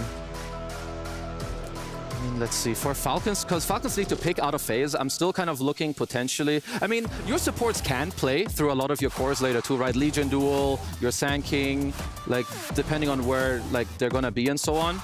I'm just struggling if they want to make sure to pick a Skeeter hero or not a support. I'm comfortable. Like, I don't see many issues for the carry Weaver. And outside of the Sven matchup, like, you just isolate him and you kill the rest of the team. You're also very elusive, so they can run that. I wouldn't be surprised if actually covered, you know, they covered their options. They ban a 5 hero, they ban a carry hero maybe, but I think picking a snaking hero, maybe something like a Shadow Demon, you know, some little bit of extra save, like a purge for the Sven. I was thinking ST. It looks counter initiation. It looks really good. It completely cripples the Primal Beast as well. You ult him, he can't run around. It purges Onslaught, he can't get away. You stop his ult from happening, whether you disrupt him or the person that's being ulted. It's also great for kiting Sven before he has a BKB. Yeah, exactly. It's really good, this game. And then you can also use the defensive purge to purge all the Fire Spirits and the Jakiro spells as well. It's very strong, but they do still have that flex potential. Maybe they want to throw a curveball, even though Extreme definitely has banned out now 2 supports, so... I guess if they want to go like on the more aggressive side and more early game skirmish and fighting, CM is also not looking too bad. You can play around all these like early game heroes to do some damage for the Legion duel. It's going to destroy and lane with Weaver against pretty much anything that XGWB wants to put in that lane. Yeah, I think I like CM a lot less than Shadow Demon though, because I feel like you pick her for lane, but if you look at her team fighting into Jakiro and Phoenix and Primal Beast and Sven, it's not going to be easy for her. She needs a lot of items to actually be able to cast spells effectively. I'm thinking small skirmishes with her. Like you're taking these like 3v3 fights. It is worse in team fights. I just think like Weaver has the strongest level 2 timing out of any carry in Dota right now, so I love pairing him with heroes that also have a really strong level 2 timing, because then you're just guaranteed to dump through the lane. But I do agree. I think SD is like the best pick for them here. Yeah, I feel like that's the best support, at least, that stands out to me. Like, if you're gonna play the Weaver carry, which I think is totally fine, I would assume that SD is kind of your go-to. If they're looking for something else, which I feel like is a little worse, it's still the maybe Troll. But yeah, if it's another support, it would... Okay, there so it will be the CM. Good job, Butler Billy, on the CM call. Yeah. Okay, time for Extreme to show us if that Primal is going off lane or mid. Most likely going to be a Sand King in that mid lane. I don't think there's going to be any shenanigans. I think if you're XG, you're probably looking for your mid hero here, actually, because your Primal is fine. Now that you see this carry pick, like he's going to do fine on that lane. If you pick something like a Storm Spirit, it's something that XM really heavily kind of carries the early game with, and you need a hero like that with an X factor that can gank these. Let me make a weird call here. Okay. I feel like Zeus. They've not picked it once for XM, but there's so much invis. There's like Snapfire Kisses to interrupt. You can kill people in duel with the ult globally. Okay, they go for the Storm. I was another lightning guy. Yeah, I just wanted to see They're very, Zeus. very close heroes, of course. So I think the Storm gives actually what they needed, which is that early rotations that are a lot easier to fail as a Primal Beast. And if you see a comfortable offlane, just go for it. But it lanes well against Sand King. The biggest concern that Storm's going to have early on is actually the CM rotations with the Frostbite, which could actually be a reason why Falcons look towards the CM and not the Shadow Deep. Preemptively, yeah. They preemptively were thinking about the Storm Spirit and moving on it early on. But as the game progresses, there's actually not that much reliable lockdown from Falcons unless Storm gets dueled. I've not seen the Storm versus Sand King lane. Is the idea you just use the like Remnant moving facet and you send Remnants into the creep wave and hit him over and over because he's a melee hero? It has to be just a farm trade lane. I don't see how Storm stops Sand King. He's definitely more so picked for your supports and people to like play through. For me, I would slightly lean on the Falcons draft. I feel like their lanes are a bit better and as is their early and mid game, but stuff I'm looking for is that Extreme WBG get to play through the Storm, involve XXX early. Like, my boy XM needs runes. He needs, in my opinion, to pop off, make the space for them, because both drafts are like very close, but I will lean towards Falcons. He does have a lot of damage to work with on the Storm. Like, I feel like if he's paired with either of the supports or the offlane or the Sven, like going mid to late game, he can kill pretty much anyone if he gets a jump. As long as his game is not terrible and he has good, decent stacks of Galvanize and he has the mana to actually go in, I think XG has some options. I agree with that you said, Jenkins, about XG having options, because their team fight is far superior to Falcons. And while Falcons are an incredible early game team, I think their draft is very dependent on their LC doing well, and for the LC to tie the draft together and to lead the early game. So if XM rotates on Amar a few times and maybe shuts down that LC, I can see them running away with this game with Sun's free farm. Those were wildly offensive odds. Guys, come on. 92 to 8? Come on, dude. It's not that bad. Yeah, guys, wake up. There's no way. Also, I just saw that one of the Extreme players is still playing in window mode, still not used to the 24-inch or whatever it is. I mean, whatever one? works. Who is that? I didn't see who it was. We're going to have to keep an eye on it maybe next game. But let's first see how game one is going to play itself out. Falcons versus Extreme WBG coming at you with Fog, the Nodi Pixel. Thank you very much, Jimmy. Yes, getting into the action here of game one. And indeed, well, the audience predictions, a little bit unfair there for poor Extreme WBG. We'll see if it's deserved as the game goes on. The draft, though, Fogs, what do you make of it? It looks fun, especially if the game gets to these like later stages and stuff like that. It's a ton of team fight, of course, as we see coming out from Extreme. And it's a lot of comfort heroes. Ame getting to play this Sven, one of the ones that he's played the most along with his Troll. Definitely looks interesting. It definitely looks like it could run into some problems early game, being able to fight back, because it does feel like Falcons have a little bit of that edge in the laning phase. But if they can slow pace of the game down, this draft is great. This draft scales super hard, has great synergy, tons of team fight, tons of control. So it's going to be a fun one, I feel like. And it could be up to Falcons to dictate that pace, but they've been ramping things up a lot. They have, yes, and their lineup definitely looks like it's, as you say, it's going to be ready to brawl at a moment's notice. Same for XGWBG. So we're going to see a lot of back and forth, a lot of action early on, I'm sure. Yeah, I like that I'm seeing so much Jakiro lately, because this hero is great when people just run at you, and I feel like the meta is a lot of just running at you. There's people are just constantly making these fights happen early on, and that's where Jakiro thrives, just sitting in the back, being able to spam the spells. We see the facets, of course, that are being taken. This time around, Jinkyu goes for the Liquid Fire. This one is one that we're seeing switched a little bit, but since he's playing for Jakiro, maybe he's wanting to be able to utilize that attack speed slow in this lane a little more. Yeah, sure, and I guess, a bit of an extra attack speed slow down the line might keep that Supernova alive. We'll see about that one, right? In a game against Weaver and Snapfire, might be a little hopeful, but... Weaver, Snap, and a Legion, right? Even the Legion Dispel to be able to keep hitting stuff like that, so we'll have to see. If UI gets off a good Supernova this game, then that's like some pretty top-tier stuff from him. Absolutely. If he's able to succeed with a Supernova in a game like this, it'll be very impressive.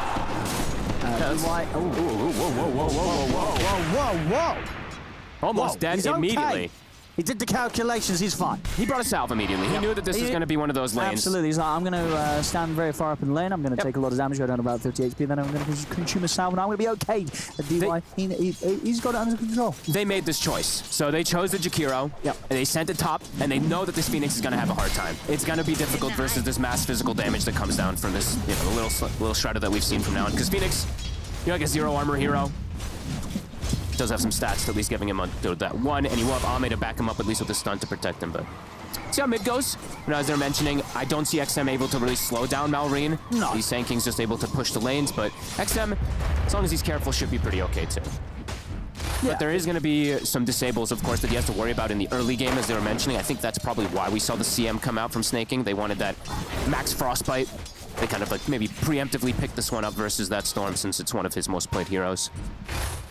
Yeah, that definitely seems like a mid-lane matchup where the Storm will, as you say, farm fine, but he's not going to get carried away. If he starts to try and go for some sort of kill close to or underneath the Sandstorm, he's probably going to die. He could die, yeah. If he makes, he's got to play it careful. If he dies in that lane, it's completely his own fault. Yes, he shouldn't. He shouldn't. He should just spam the remnants. And I'm checking to see the stacks. I mean, they didn't block these camps, so we're probably going to see both these mid laners just thrive off of that as well too.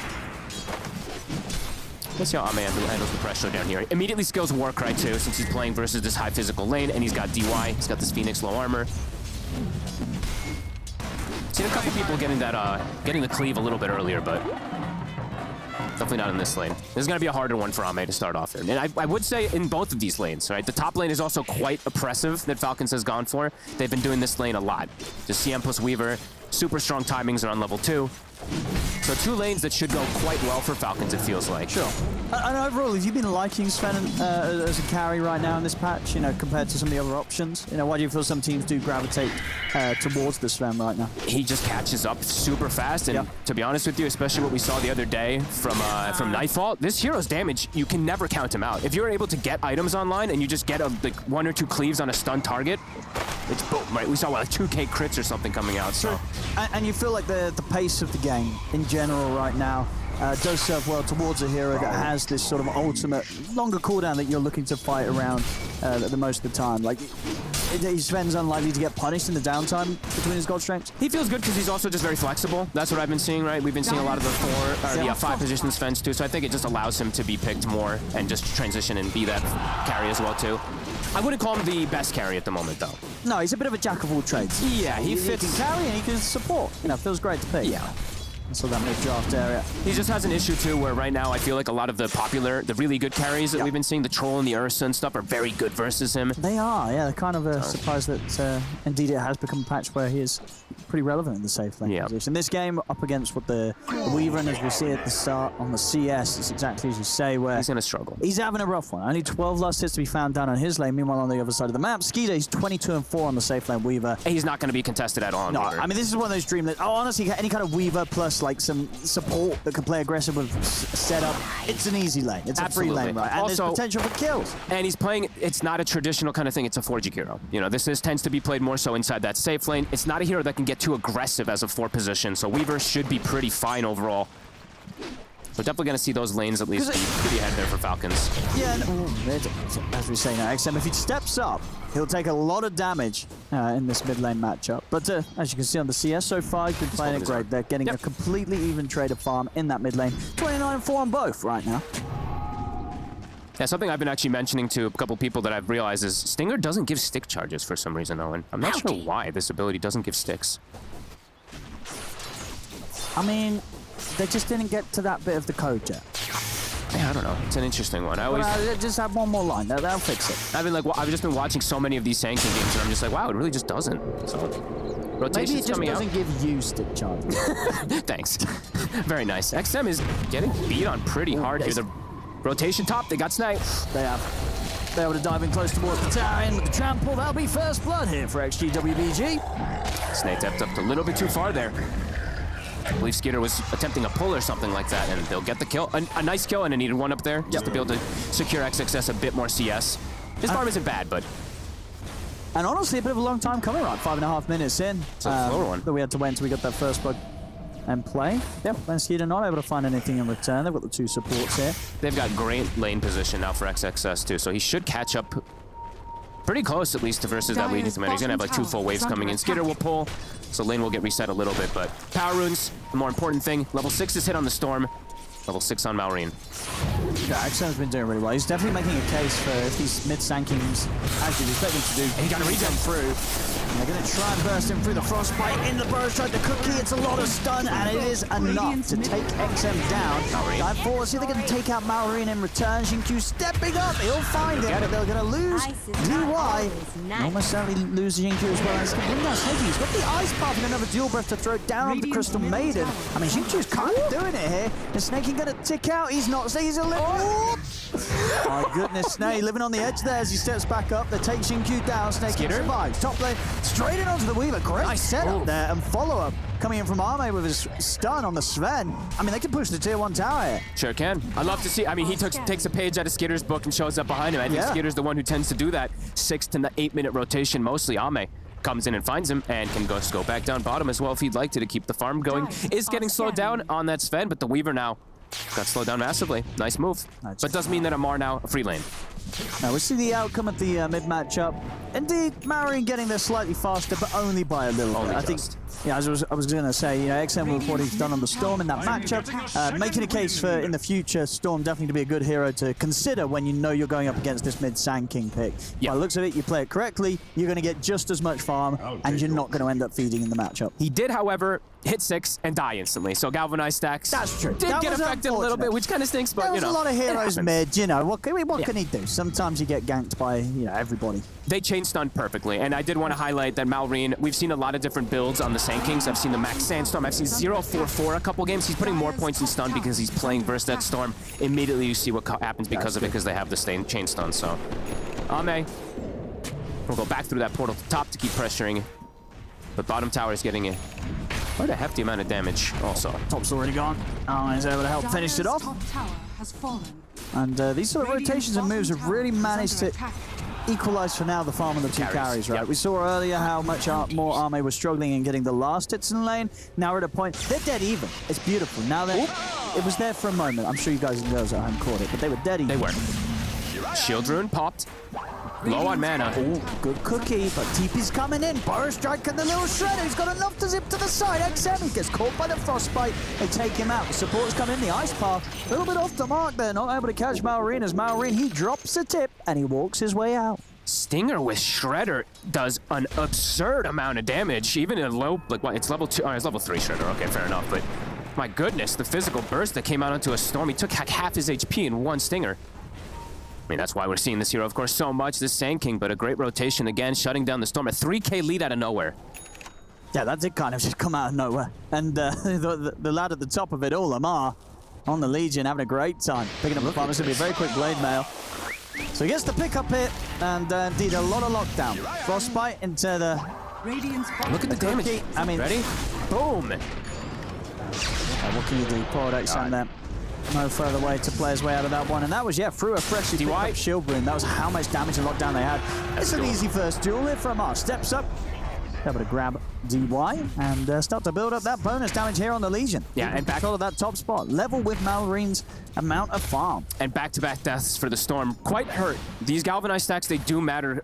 They do matter, especially in the early game, being able to make the rotations. And the panel was saying they wanted to see the Storm have that good early game to be able to open up the map so that the Sven can get the farm and stuff like that. XM, so we got to be addressed a little bit here after these last few moves. And dying a Storm when you're versus that many disables can start to compound, because Frostbite's going to start to get maxed as well from snaking. They're going to have the extra control. And yeah, Amar is... He's having an absolutely free game on this Legion Commander. And he is the answer, of course, versus that Sven, having a 1,000 difference versus him. This blade mail is going to be super early. Maximizing, too. Pulling into the neutrals here nicely. Yeah, blade mail is going to be pretty much done with this creep wave. Yep. And they're going to have a blink on Malrine that comes pretty soon along with it, too. On the side of on the side of Extreme, their initiation is going to be a bit lacking. It might be XM like forced to make initiations early as the Storm. He's caught in the smoke here, so they do want to try and make a move around XM. Look at to choose to play aggressively rather than sit back and try and allow XM to get that first item farmed up. This could be risky. I'm a little worried that the Storm does die like once or twice more. He needs to start getting some galvanized stacks, at least to control a bit of that mid game. A little early, right? Because both supports, of course, yet to hit the 6, so they don't have these ultimates to play with. I mean, Amar, you're not going on this Legion. He's got Lotus, he's got the cookie behind him. There's no level 6 on the snap, but it's about to be hit from crit as well. Yeah, nothing to happen with this smoke. No. And he just pulls. Farming, really. They've just got to allow XM to get his timings. At least they take away, I believe, what was a triple stack there. XXS able to take that one away, get some farm. And Ame, with the slow pace, is able to keep crawling up. And he farms very fast as the Sven, as we were saying, versus the Weaver. Should be able to keep a good pace. No, for sure, yeah. Him and Skeeter sort of at a similar point. It's just really the difference between the other cores in play, right? Mallory with this sort of start. It's going to be tricky for XM to catch up. Sanking farming incredibly fast and also just providing a lot of offensive potential and just a bit more beefy than the Storm. He's got a lot more survivability diving into the team fights and he's very ready to... He's got Blink. And yeah. Indeed, the two of them. Link on Sanking, they've got the kisses at the ready on crit. They want to find a big catch, and they may actually find Ame here. They're scouting him. This would be quite a nice catch. See how safe Ame plays. He saw Skeeter. That sentry potentially saving his life right there. I mean, they might dive into the triangle, so if they can get something here instead. The DY's got the dive away. They'll see some juicy stacks. Marine still under the cover of the smoke. Might be able to still make something happen. It will come to an end now. Gets himself a rune. They're looking to, I mean, they look like they kind of want to contest these stacks a bit here because they have these ultis at the ready. Dire's middle tower is under attack. But XG also has their ults ready. Long jump from XM. He's looking at Amar, but Amar just isn't really a target they can go for right now. Could just get turned and dueled and die potentially. Absolutely. And they're taking the stack during that downtime. Oh, that's a juicy amount of ancient creeps here. They get them all. All it takes is 1 second, you look away. That's a big ouch there for XG WBG losing that stack. Ame's like, no guys, defend them, please. XM. Radiant's middle couple of these moves now hurting. All the Falcons prepared for this tower. Difficult to hold. Marine. Try and slow the push with a macroplier, but this tower is very likely to go down regardless. Fortification already used, they're stepping up.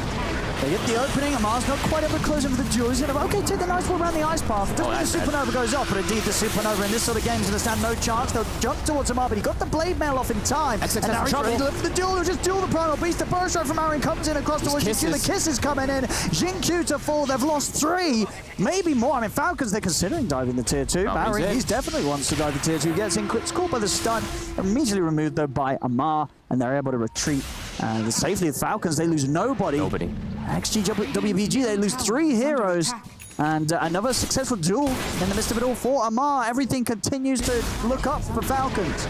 Extreme just really wanted to linger around trying to defend this and ended up losing quite a lot out of it here, committing into the fight even with the Primal Beast. But there's just too much constant damage. Malrine able to get his ulti off, the kisses come in too, and there's no macro pyre, the egg is gone. They don't really have any, the support contribution after that point. Wow. That is rough, it's a 6K lead. Falcons had concerns about the mid game, that quick early game that they're trying to set, and so far they're doing it perfectly. They even have a blink now on Amar too to play even more aggressive. Yeah, these are crazy timings. It's fast. A minute and a half faster than the average.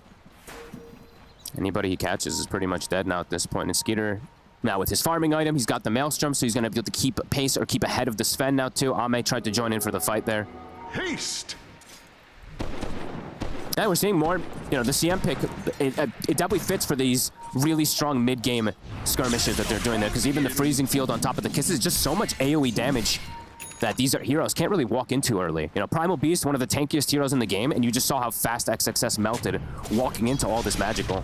And here's the blink reveal. They get it with the setup, and Amar gets the damage. 100% success rate so far with his duels, Amar. Having a flawless game. And now they keep pairing up. They don't even need the ults really at this point to get a duel win. He can actually just get them himself or just with any type of spell follow-up. Doesn't need those ults early. So for Extreme, they're slowing down the pace of the game until XXS has BKB is probably the next thing that they want to do, because I feel worried for this Primal Beast walking into all these fights. He just feels very vulnerable pre-BKB now at this point. Too much magic damage. I guess the problem is though, he can still die through that BKB. Absolutely. It will be something, but it's not going to be too crazy. It'll allow him to get a decent initiation at the least off, sure, right? He can get in, he can grab someone. Yeah. He'll have to worry about the press the attack save in particular versus the pulverize and stuff, but it can let him at least get a decent combo off with his trample and decent amount of damage. Oh, they're in onto DY. DY, has he got any escape? No chance. He has not. Doesn't want to pop the supernova there. It's a tough game to be a Phoenix. I mean, this is, I guess, kind of what happens when you do pick the Phoenix first, though, Fog, right? And they did. I thought perhaps they might send it as like a 4, even though sometimes that's also bad when it's so addressed. But then picking this Jakiro, too, feels like they're kind of falling into a position where they have these 2-5 positions. The 2 Falcon supports scaling very hard. Oh, XM. Surely he doesn't die here. He's out of mana. Oh, no. He's got a stick and a TP, but Amar... Uh-oh. Well... They see him. They see him. Oh, no. Goodbye, XM. He has literally 0 Galvanize since for the entire game on. Well, at least he did all right in lane against Maori. He did. That's his highlight of this game. Outside of that, it's not been great. It's been rough for the poor lad. Yeah. This has been... A lot of the games that I do see from XG, it is pretty rough for the first 30 minutes. They do start kicking things off. This is part of the plan. I wouldn't say it's part of the plan fully, but it's what I've seen from them a lot of their games. Bottom lane, Maori is in with a jump. They're going to drop the 2 ults. He's pretty beefy, but not quite beefy enough to withstand the damage. Double ults. An epicenter and a freezing field. How much damage does Snay do there? Oh, it doesn't show me it. Give me. There we go. Yeah, 700 from the CM, 1600 from the Sand King. No BKB just yet on the Primal Beast, but he was close. Falcon just making these moves at the kind of perfect times and just catching Extreme off guard over and over again. It's fast for a 9K lead, but it's kind of the tempo that they've been setting in so many of their games as well. Radiant's bottom tower is under attack. See how they look to strike back up here. They're looking to at least defend around Ame, just playing around him with the 2 supports. If they lose another fight, it's going to get very close to the point where Amar can just kind of blink in and duel with no cares. You know, he can just... Whoever he duels will die. Once he has BKB, that's going to be the case. Yeah. Anybody he blink BKB Blade Mail duels is just probably dead. Even potentially that Sven. They've got the Orchid on XM. They're smoking up, so maybe see if they can make some sort of a catch happen with this. It's a tanky Sand King now at this point, though. Maureen, he's gotten his full Eternal Shroud after these last few moments. And they have a mech on crit, too, so not an easy fighter. They're going to jump the Primal again. And he's incredibly dead. Right before, look at his gold. He had 1,430 right before the BKB. That feels bad. They're going to lay down the macropod, see if they can do something here. I don't know if they can. Nice Orchid, but it's one to disengage. Whoa, the Phoenix gets Maureen in with the Stinger hit. It's getting rough. They're hitting every single gank at the perfect time. Literally, Primal was like 10 gold from BKB. Ame comes in with a God Strength, has to run away. XM's Orchid reveal is just to disengage as well. Radiant's middle It's a tough one. It's tough. It's a tough one. It's just crisp moves. And overall for Falcons, they can keep setting this tempo, keep setting this pace. They have a Gleipnir also on Skitter, so they have this extra catch on top of everything for the Storm now, too. Just great itemization, great aggressive plays. And yeah, with the mech, he's going to go for the pipe afterwards, and that's going to negate. I'll take your... I mean, it's going to be pretty much up to Ame to do all the damage in the fights at that point if he does get away with both these items these next few moments. Things are accelerating quickly. Difficult to see how poor Ame can do this at all in this game now. But he's going to have to... He's got his work cut out for him, because XM just has literally no game. Support's catching up to him. XXS, all right, BKB's done. They've got Orchid done, but now at this point, the timings are just difficult because do they have damage to contribute? They might survive versus some of these initial goes with this, but their damage is quite lackluster versus what they're up against now. Ame close to BKB too, so maybe double BKB timing will be an attempt for them. XM has an amp damage also, but I'm just worried for his life because he's so fragile now. He jumps in, gets caught by one stun, he's just dead. There's not a lot to save one another from the dual threat of Amar. No, and they're setting up for a gank bottom, and it's also Roche is going to be swinging bottom very soon, so they're preparing for the move. Getting aggressive ward down, looking for somebody immediately. I mean, if XXS steps out, they will be tempted to just jump him. He'll very likely just die with the kisses and everything, even though he's a primal. Has to be very careful. They know where he's going to likely be. He's just got to be very careful. He gets anywhere close to this tower, he's going down. Even Skitter is joining the fray. He's coming down bottom as well. They're going to back up for the Roche, I'd imagine. That's why they put this much pressure onto the bottom tower. They do kill it very fast with the bugs. Ame has BKB, but they can't make it down there to fight at this point, even though those 2 BKBs are online. At least they'll get their tormentor. Who's your DH to? Out of the course. Because any of them can make a case for it, right? They all kind of go in. It's actually difficult to say. I think Skeeter or Malrine, probably Skeeter, just so he can play super aggressive. That gives the Weaver. Yeah, definitely, I guess the squishier out of the three heroes. I think because Malrine already has the Eternal Shroud, he has a Veil, he's quite survivable at this point. And Amar is very close to BKB. I mean, you wouldn't give it to the Legion anyway in this game. It's quite a perfect game so far from Falcons. Extreme trying to catch them off guard. See what they can get. Coming in with the smoke, they're able to jump over towards the Sankey. He's very tanky. He is indeed. He's able to get the burrow strike off the Glide there from Skeeter. Comes out, catches the three of them. XXS charges forward, but he's not able to go grab anyone. The pulverize. The duel comes in from Amar. Jumps the back lines, catches the Jakiro, takes him out. They'll turn towards Amar. They will be able to kill him off, but can the rest of Extreme getting escape this? The pulverize is there to grab him in position. Arme struggling to get out the damage as he gets caught by the frostbite, caught by the root. They're completely controlling the Sven. Arme to fall, 3 dead. That's on their, XG WBG. And that's their double BKB timing, the one that they like want to smash the fight somehow, but they're into this Aegis, they're into just super tanky heroes. Amar, he's the sacrificial lamb, but they get Malrine out for a reset. He gets to go back in, and he still gets the successful duel. Yeah, absolutely. Amar does not mind dying there whatsoever. No. He did his job. They were just ready, right? It's a 5-man smoke that just runs into 5 heroes immediately. Falcons just prepared for every single one of these moons, and now a shield rune as well onto Malrine, so even tankier. These supports just having a field day. It's all the Falcons, of course, having a field day, but really these two supports are making so much happen after these early moves. They're both part of 15 of the 17 kills. They've showed up to pretty much every single one of these battles. Is under attack.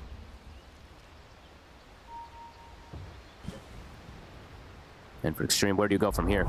They're desperately trying to make plays here around the storm. XM showing on the top wave. Here's the support backup. I feel like they need every little single bit of damage to even go through one target. They need God Strength. It feels like they're baiting a duel, but I don't know if they want to be baiting a duel, because I feel like whoever gets jumped is going to die. He's in. He's just going to go for the easy one first. Goes for the backlines, catches the Jakiro. Actually, I say easy. They don't kill GQ off. The Sunray's coming out. Amar's going to be a bit careful. Stepping back, does get healed up. He's still surviving through. He's actually going to be able to turn and take down DY with the help of Crit and the Scatter Blast. And XM, he's out of mana. Yeah, he's going down. So whilst he may not have won the duel, they certainly won them the fight by starting it off there. Amar, they get 3 kills. They lose no one. He got blocked by snaking for like 10 seconds, too. He was trying to run through. He's like, let me out, but didn't matter. They all TP'd in sequence on Falcons perfectly. They're just, they're playing this game just beautifully. First 20 minutes, first 23 minutes, pretty much 0 mistakes so far from them. The supports, they're always there.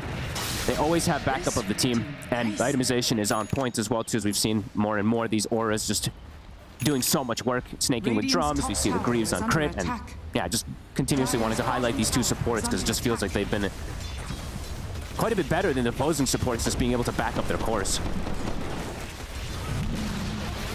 I don't know if we'll see a first pick Phoenix again, because it just feels like it got so answered this game. DY just struggles to do much in the lane and struggles to do much to contribute inside game with an egg. It's impossible to get an egg off. Radiant's top tower is under attack.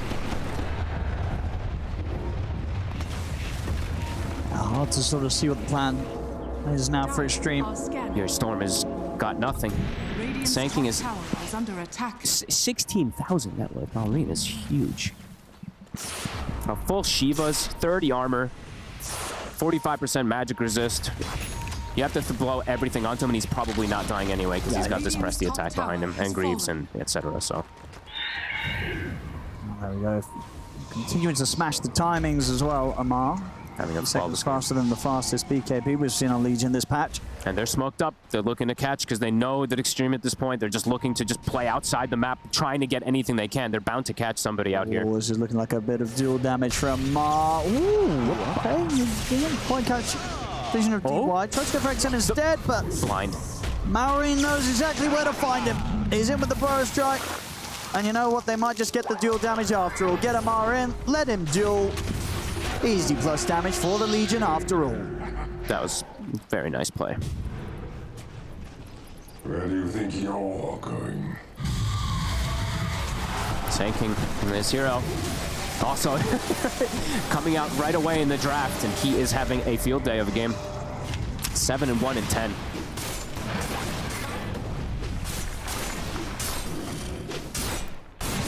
Yeah, they could get ready to just start pushing the high ground again. I mean, Sure, they're not going to have the Aegis, but I would only imagine that at this point, Falcons, they don't care about that. They're that far ahead. 16k, you say. They can do much of anything at this point. The Storm's game is completely over.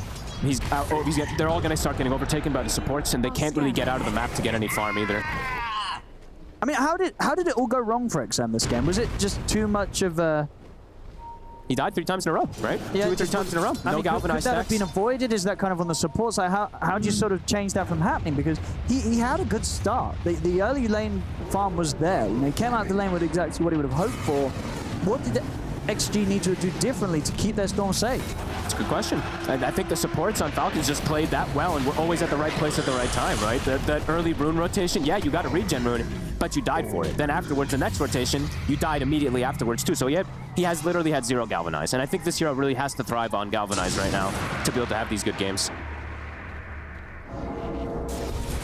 This is not as free of a Storm game as I think they hoped for versus this max Frostbite so early. Certainly not. Yeah, they proved that they easily had enough control for the Storm. And yeah, they're just always there. What is they're what, 20, at least 20 of the kills from the 2 supports, being able to make these moves around, playing around Malrine, and yeah, those 3 really in particular having that catch, right? Frostbite, Cookie, Sanking Stun plus the damage. It's been enough to be able to take out the Storm all these early game moves. I'll take your turn. And at this point, does feel like they can do almost anything, and it feels like for Ame, he has to somehow be able to get to these, I don't know, these next like 2 big items, right? If he can get the S and Y into like a Daedalus or something, then perhaps they can have it, but everybody else is just out of the game on his team. And Falcon's just playing it. They're playing it safe. Getting some really good neutral items as well, too. We see the Paladin Sword, one of the best ones you can get onto Malrine, onto the Sanking. Ame did get one of the best ones as well. He did get the Vindicators, so that is very nice for the Sven. Just tough to see how much he's going to be able to do hitting these targets in the fights, too, because his BKB now, I believe the first 2 usages have not really gained him much of anything, so it's starting to get lower and lower versus control.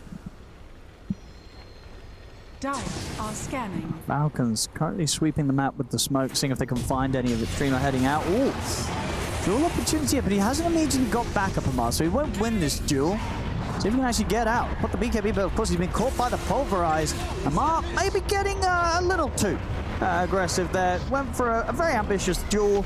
Did not have any backup in sight. A little ambitious. Just a tiny bit there. Guess he wanted to try to steal the Wisdom Rune, right? 28-minute timing, but all at the ready for that one.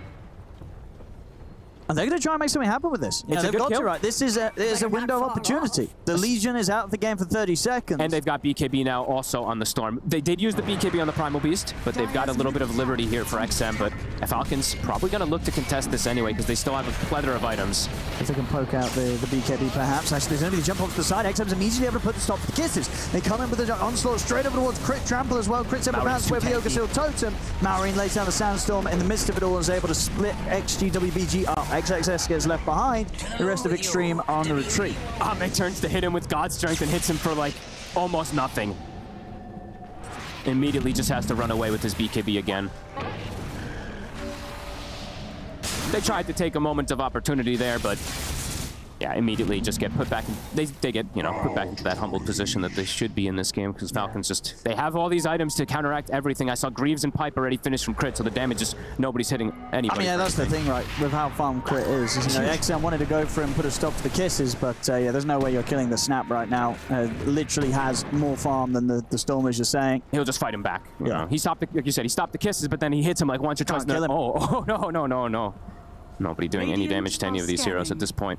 Amar, of course, did die, but that was, you know, him playing super far aggressive on the left side there. And Falcons just continue to fight. It's a lot cleaner. Amar back in action. You're going to be sure that he's going to be looking straight away to go for another duel. Absolutely. 166 damage. That's a lot. 30 minutes in. He also did find the Vindicator, so got a golden thread. One of the best neutral aims he could have got for himself also on his tier 3.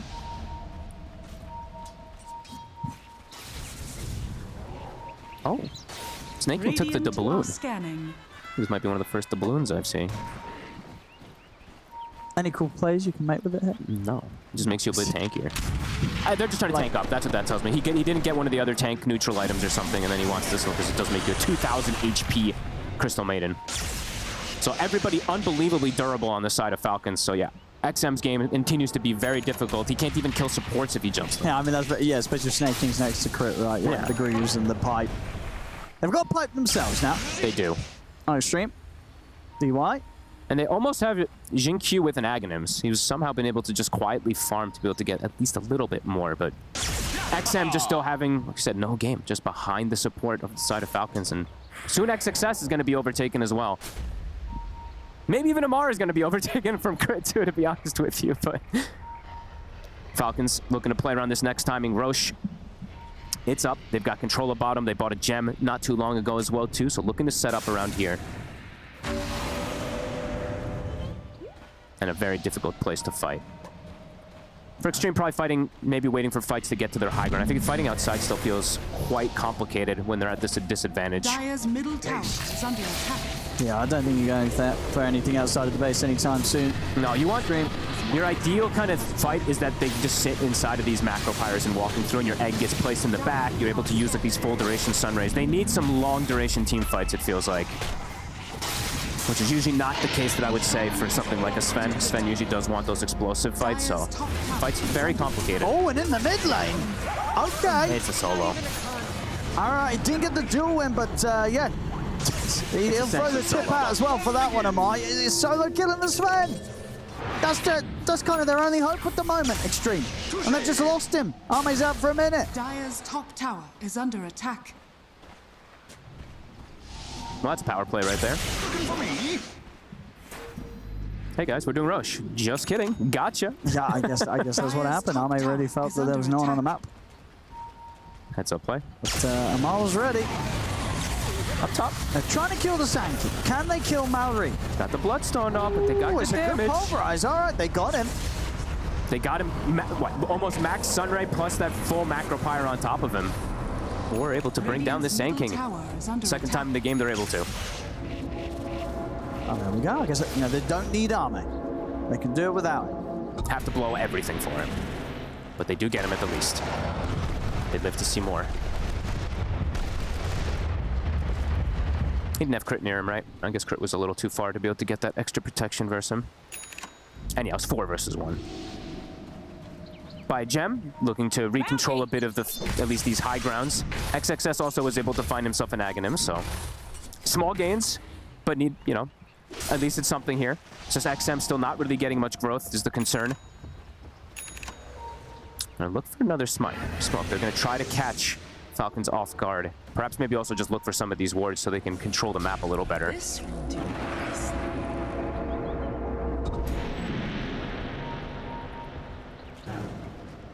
Only 10 seconds until Maureen's back in. At that point, I don't think the Extreme's going to be quite as happy running into Falcons. Especially with this Aegis, of course, still on Skeeter for 3 more minutes. Arcane Rune up top. Sam will be able to get that one. They're kind of stalking him, looking at Skeeter's play. Wants to try to get a setup onto the Storm. He has backup coming in as well, too. He's going to try and start something here, Skeeter, but immediately XM goes for the TP out. Dude, they do just force him back to base immediately. They force quite a lot of Extreme back to the base as well, too, with everyone respawning. Jinky will stick around here, try to get a little bit extra farm, but will back up for the defense of the high ground. The smoke, it's coming out, Falcons. They want to try to get a catch, use this Aegis onto the high ground. Full Daedalus on Skeeter was finished up. And he did hit the 20 talent, so pretty big timing also on this Weaver. His damage is going to be pretty explosive in this next one. Everything at the ready, though. They've got the macro pyre. Let's see how they can hang on. Look at the jump. Stun. It's going to be Burrow Striker return. The macro pyre's laid down, but Falcons, they're immediately out of it. That's the macro pyre used. They need every little thing to be able to hold for these. They thought maybe they'd be able to get a little more with this poke, but now no macro. Falcons might try to force a bit harder.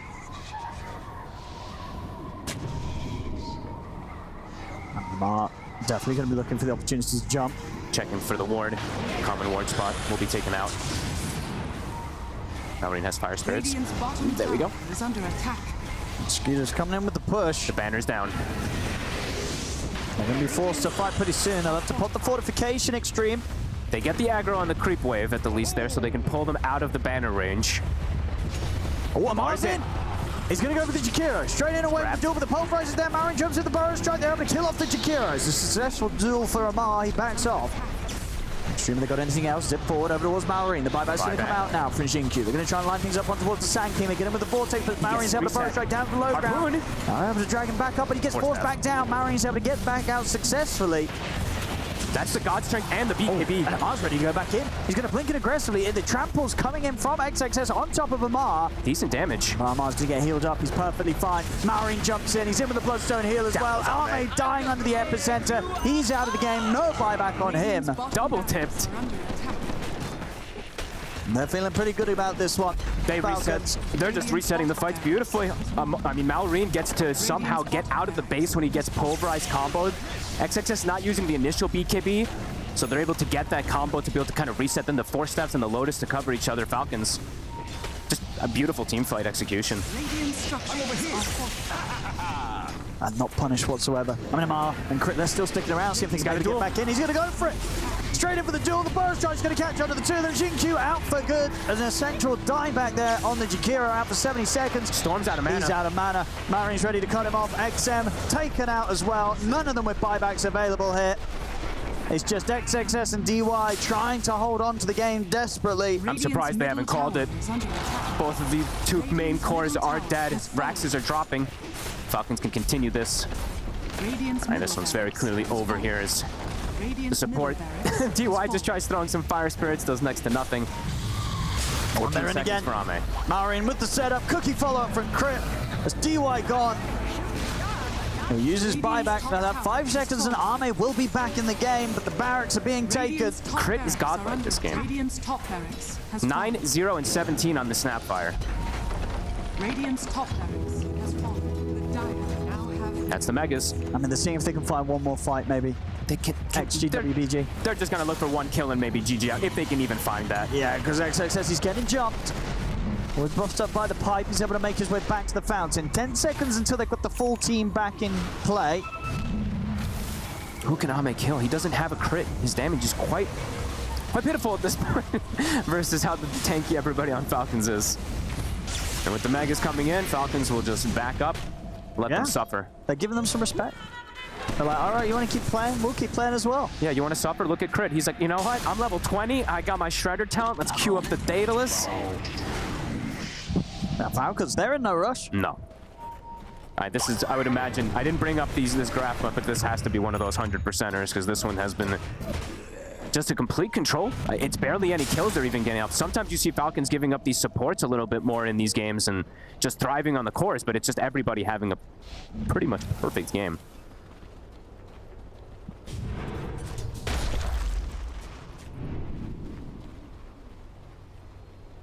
Many Lincolns being picked up now too, seeing at least the 1 for the Legion versus the Pulverize in particular. And yeah, they can back it up, they can play it safe. Snaking. He took the farm. And now good luck making attack speed, less gun. Good luck dropping an egg now. Just kidding, there was no eggs anyway, but that attack speed. Look at him go. You should be turning up a Daedalus as well, Snake. What's this Lotus Orb? Nobody wants to see that. I actually thought that was a Maelstrom for a second, and it was a Storm. Oh, yeah, when I saw that proc as well, I had to check his inventory. I was like, oh, nice. But just the Storm card. I'm a fan of that.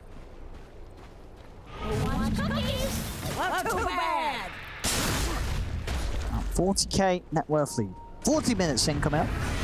The 1k per minute. Yep. The almost as we say, the irrecoverable point. And we haven't really seen that a lot. I mean, normally the games are kind of cool before it gets there. Very true. I mean, they're hanging on to it. They're probably discussing quite a bit of things that have, they could have fixed or whatnot, but they're going to try for at least one more battle. Could be a painful one, though. Very likely to be a painful one, that is. I mean, he'll jump the base solo. Oh, he has no fear. No, he wants a big one, though. He wants a core, I feel like. Do it. He's thinking about it. do it. Go on. The problem is that the Lincolns can be broken through the BKB, so that even if he jumps, he can't go for like the safe duel. It's gonna get pulverized as long as they break that Lincolns first. So I mean, he knows he just needs someone backup, and then he's gonna go. And now he's got that backup. Dota DY. Straight in they go. Goodbye, Phoenix. Now they'll turn over towards Arme. Arme trying to run, but he's caught by the Frostbite. He's just completely out of position. He didn't pop BKB or Godstrength, probably because he thought the game was over and he would be correct in his assumption. He has got buyback, but the game's over. GG is called. Falcons will take this game 1. My goodness, this was quite the stomping here for this first round of the matchup.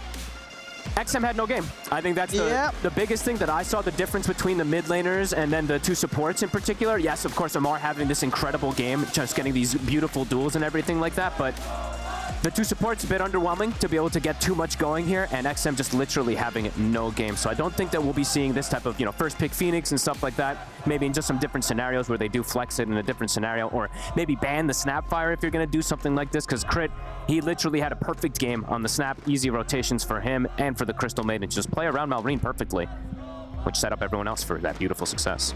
Absolutely. This was definitely one that I felt like in terms of the play beyond the opening 10 minutes or so, there's not a lot that XG WBG could take away from this one. They were just holding on, or trying to hold on for the remainder of that 30 minutes of gameplay with very little, if any chance of turning this one around. This was as rough as it kind of goes.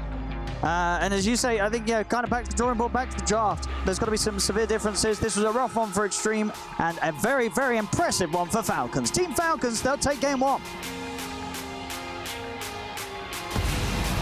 They take game 1 so successfully and so strong. We're going to talk about everything. We're going to get some highlights out. But before we get to that, I think there's something that a lot of people are very much aware of, but they're now a little bit scared of. You saw something about drops. I saw something about drops. I already got timed out, guys.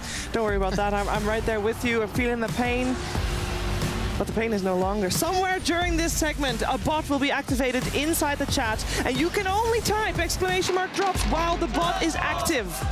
If you miss it, or if you type it while it's not active, you don't gain anything, and actually you might be timed out again. But if you type while the bot is active, which will be somewhere during this segment, you have a chance of so many different items. So many. So on average, we're giving about 80 packs away per day. The total value of all the items we're giving away is $250,000. There's a lot of criticism. Wait, hold on a second. Yeah, it's 5 minutes from now. I got my phone ready. Keep it up, guys. Yeah, keep it up. What up? Can I get my phone out on panel? No. Is that unprofessional? No, that's host I'm going to privilege. type !dorps in chat and get some... Right now, it might be too early because you gotta wait. We're 5 minutes later than you guys, so you gotta wait 5 minutes. Anyway, !drop somewhere during this segment. Get ready, and of course, keep an eye on that bot. Let's talk about some Dota 2 because he's banned. Because items are very exciting, but this game, you know what? It was exciting for the first 15 minutes, Kezu. Yeah, because Falcons, they, kind of put on a show. So, they definitely outplayed XG, WBG. And this is going to be one of the first highlights. I think here already what we need to look at is Malrine's skill build. I think here is also called by the observer. It's level 1 Sandstorm. This is not normal. So he has higher level stun. Both the supports come mid. And this is already, very important for XG to, kind of move on in the game. They needed XM to have a good game, which he didn't. So here already, it's Falcons starting to have a lead. Look at their lanes, Amar with 15 denies. The only one good thing as well that I wasn't too sure of when it came to the game before and kind of talking about Ame and Skeeter is that after this play, at least here where you see Falcons kind of destroy them, Ame gets to go top. But this is in hand also because of how badly his bottom lane is going. Basically, he's kicked out of bottom, he goes top and makes the best out of it. But this is one of the only or mainly good plays that came out for them in the first 10 minutes. Yeah. I mean, that was just incredibly well played by Falcons, but it didn't really feel like anybody ran away with the lanes the way it normally goes and you got stomped by Falcons. What actually happened was the 2 supports just out-rotated XG supports on that first rune, and the snowball really began from there because they did a great job at shutting down XM. That wasn't the only time they went mid. They went mid again and killed him, and they did it again, and they kept fighting around mid, and they made sure not to give Storm any entry point into that game. Yeah, a good entry point into the game would be being able to farm Ancients, Jenkins. That's right, Shiver. Team Falcons is one of the best teams in the world at if you give them a little bit of an advantage. You know, if you're stacking Ancients, if you're trying to gank a lane and come back, they will always have the proper response. And this is one of the nice things about Sand King as a mid laner too, is that if there is one of these Ancient stack takers like a Sven on the enemy team, Caustic is physical now, so you can go in and steal the Ancients very easily. Not that even if it wasn't, you probably still could do it with Sandstorm, but with the levels that Sand King has, it's just so easy to steal those Ancients. It really is, and just a couple of seconds after that, if your highlight comes to play, I feel like that was the nail in the coffin for Extreme. Yeah, for sure, that really was, because if it had gone a little bit differently, maybe Extreme would have had a chance back into the game, but after they steal the Ancients, they go to push mid with their 3k net worth advantage. Zenki commits the Macro Pyro here to try to defend the tower. Unfortunately, it doesn't. They get the initiation on DY in the back. He has to preemptively Supernova, not in an ideal way, just kind of to do a little bit of extra damage before his team comes in. They come in here, I mean, all their spells are a little bit too late, a little bit too mis-executed, and this fight goes perfect for Falcons. And honestly, like, had they won this, had they gotten any kills here, we wouldn't have seen the extreme stomp that we did. But they didn't, Kazu. Yeah, the problem with Falcons is when they're ahead, they're the best team fighters. Like, they know they're going, you know, Primal showing bot, they go in, they're like, oh, he's TPing, let's back off, then they reset. It's just, you need to be doing a little better, at least early on, or like making sure that whoever needs to do well, that they are doing well, which in this case with XM, it didn't happen, because next game, they need to make some swap-ups. Yeah, they need to make some swap-ups. I mean, it didn't even feel necessarily... Like, was it a big outdraft? Did we feel that? Looking at that game, I feel like you have to attribute some of it to the draft, just considering how much of a stomp it was.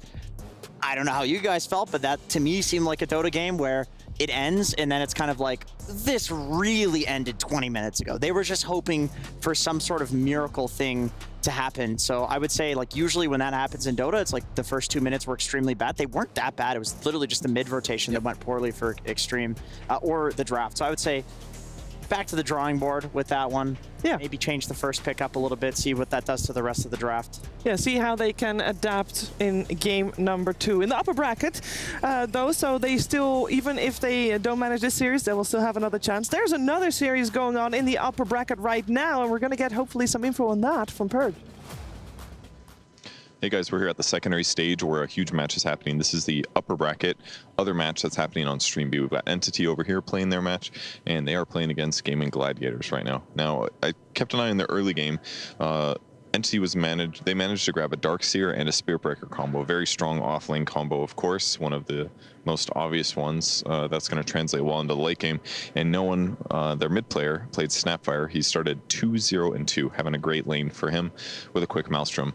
On the other side, though, Gaming Gladiators are basically matching them despite only having one kill. Duracio's CK had a huge net worth advantage, and Ace playing Broodmother offlane versus a Morphling had a huge amount of net worth advantage, and he turned that into map pressure. So despite all of those good things going for both teams, the game's super even. So this is definitely a huge match to watch today. Make sure you check in with the B stream occasionally to stay tuned with the action and see who's going to move forward in the playoffs. Thank you for that, Purge. Keep a close eye on Stream B. By the way, what I mentioned earlier in regards to drops only happens on this very stream right here. Make sure you keep your stream open at all times so you don't miss any future drops as well. Congratulations to all those who managed to get their hands on one of the packs. We all did. Good job, guys. She got timed out again. What is with that? You need to control yourself. Doesn't matter. We're going to take a short break. When we're back, though, it's time for Game 2 from Falcons versus Extreme Gaming. Bible Gaming.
to the Boulevard, baby. We thought we would take you on a little tour for all you suckers at home that didn't make it to the event to show you around the sights and the sounds of this epic place here in Riyadh. First place I want to take you, of course, is the STC Play Gaming Hall. A lot of cool stuff in there that you will see for the first time, so please come with me. Oh. Hello. This is the Team Liquid hut where Blue is supposed to be here. Let's go take a look at some of the things that Team Liquid has won. May we enter, please? Thank you. Look at these grand trophies. The Aegis and the lesser trophies. Here's the horse we were supposed to talk to. The only reason I came! Not a big deal, though. We'll wait for Blue, I'm sure. He's real busy eating hay or something, but we'll wait. Thank you, Team Liquid. Please let us know when Blue arrives. Thank you. Where's Blue? Where's Blue? Is Blue here yet? How long till Blue comes? Where is he? Please tell me. Okay, we'll be back.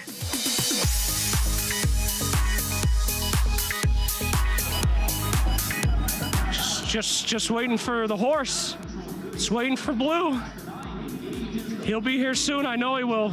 Team Liquid never disappoints. Just waiting for Blue. It's been 4 hours. We're still waiting for Blue. Still hoping for Blue. With my boy, I'll wait all life. I'll wait my whole life.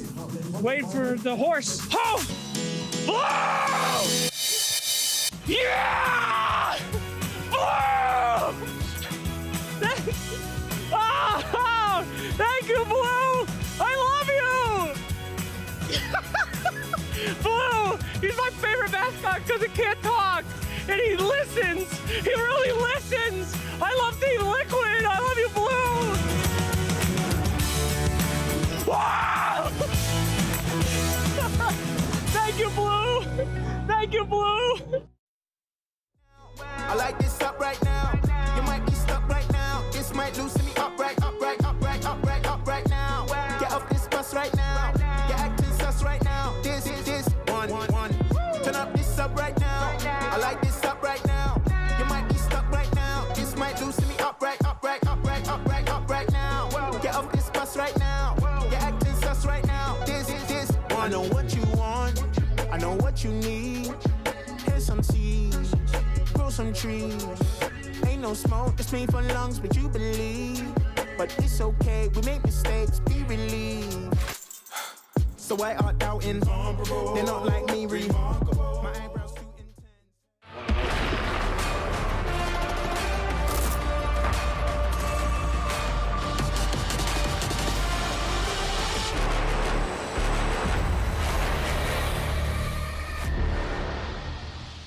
We are getting ready for game number 2 here between Falcons and Extreme Gaming WBG. And this game 2, we need to see something better coming out of Extreme. And I don't even know if we should focus on what to ban out from Falcons that they played so well in game 1, Kazu, because I feel like it wasn't really... that wasn't really the problem for XG. So I will say that it's not only the draft, there's definitely also some gameplay stuff, but I will say there are some things that made it harder. Giving away Weaver like that, I feel like it's definitely an oversight when you have Phoenix and Jakiro. I hate playing those heroes into Weaver. Yeah. Their response to it also maybe not as great, and then I think the mid stuff is probably more gameplay related. I think the Storm could have worked, we kind of called it. I feel like it can work, but they need to make it simpler and easier in the next game. Yeah, there was a huge snowball effect in that game where it felt like it could have swung in their direction, but within the draft, you want to simplify it for yourself so that if you start to lose some fights, you have a safety blanket, and it felt like they just didn't have that. So I think a couple of things they could have done probably is, instead of Jakiro, pick up a Hoodwink or something for Zinky, something that wins lanes stronger and has more playmaking potential, and maybe just, ban the Snapfire. You know what? I actually disagree with my earlier take that I said that there's a draft issue. I think that was a subdiff. I think that was a straight up subdiff in that game. I think they got completely outplayed. I actually think they had heroes to skirmish. I was thinking maybe picking heroes that are better at fighting into like the CM type of hero that is really good at like going and ganking mid. Jakiro is like one of the highest damage dealing early skirmish supports in the game. Phoenix is great as well. I legitimately think like the only draft change I can think of is like maybe something that's weirder or something that they're more comfortable on. But in terms of the heroes themselves, I felt like that was fine. Well, we do have one change up so far. Extreme will be the first pick team. They still ban out the Chen and the Tiny like they did last game. We still have the Slarkin that was banned by them previously. For Falcons, though, they banned out their Sand King. They still stuck with banning out the Nyx Assassin and the Elder Titan as well, so they just got one extra. So Slark is the next one out together with Darkseer, who is still in the pool as well. They end up banning out Snapfire and they pick up the Phoenix once again. Yeah, I mean, I think the Phoenix is a great hero for them. DOI plays it incredibly well. And in that last game, we saw glimpses of what Phoenix can do with the defensive Sunray, with just positioning well behind his team. They were just so behind at that point that you couldn't really get value out of the hero. But, you know, make it easier. Like we said, they're simplifying it. Snap is taken out. They don't want to get too cute with it. They don't want to give it away to Falcons. Just don't be too stubborn with what you're not willing to ban if you're XG. I think that's a fair point.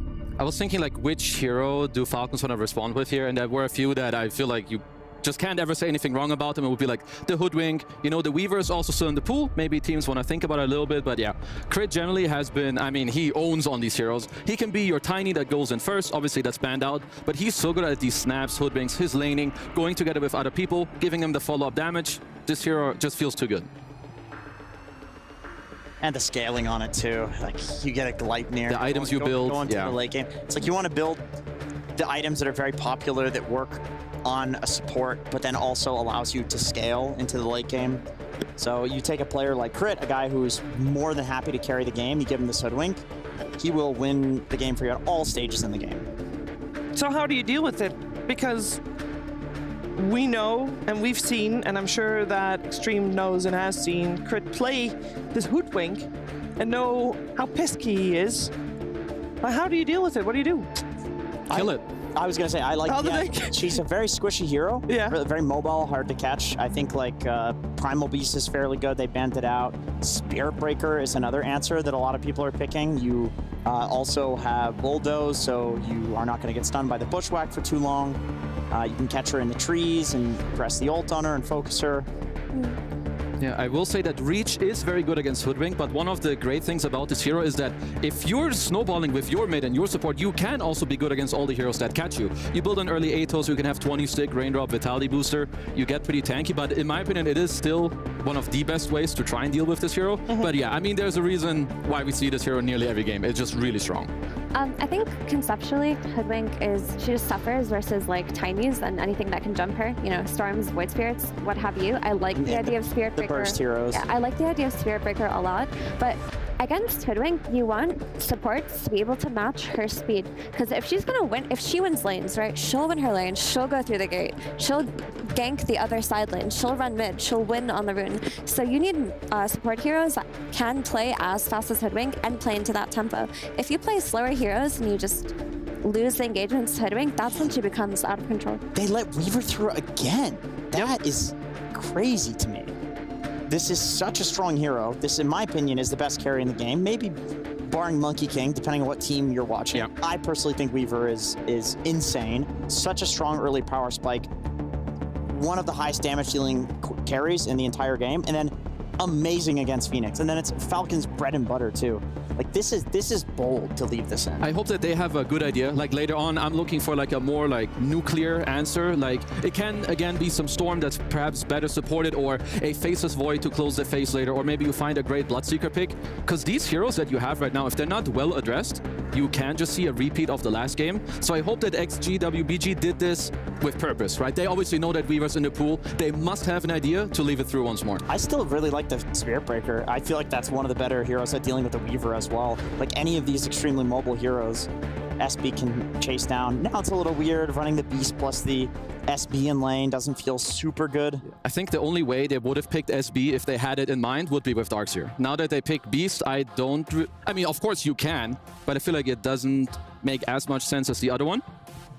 Yeah, I mean, just get some follow-up damage from for your Primal Roar, and you look at heroes that can burst Weaver within this Beastmaster ult, which honestly works too. Beastmaster is still an incredibly strong hero. Actually, have had success with it, and all they need to do is enable it. We saw what happened if they let Falcons just win one engagement into running into their triangle. Like these Beastmaster stacks, they have to be ready to play for the contest here, so they can't play as slow as they did last game.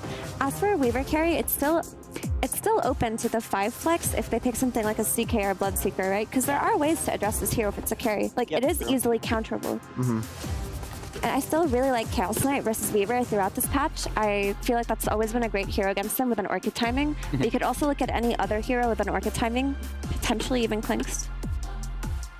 I mean, XG, WBG will look for another... I wonder if they're gonna swap it up a little, because of course they can pick the Jakiro again. That's what I was thinking. Like, I would say that maybe after playing the last year, you want something that's a little more like fluid, like the way you can lane and like move around. You're not like as slow and clunky to like kind of, because laning into this hero is already not the greatest. I mean, they are eating into their reserve time quite a lot, because this pick is very important.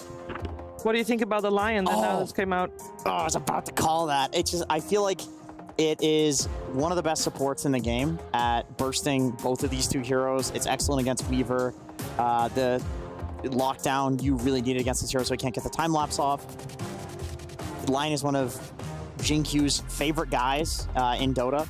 It's just not that good of a hero. That's the only problem with Lion. It doesn't feel that great, but I feel like you're also carried a lot by Beastmaster in the lane. Like this hero's early game is so strong that I do feel like you can make up for kind of some of Lion's shortcomings.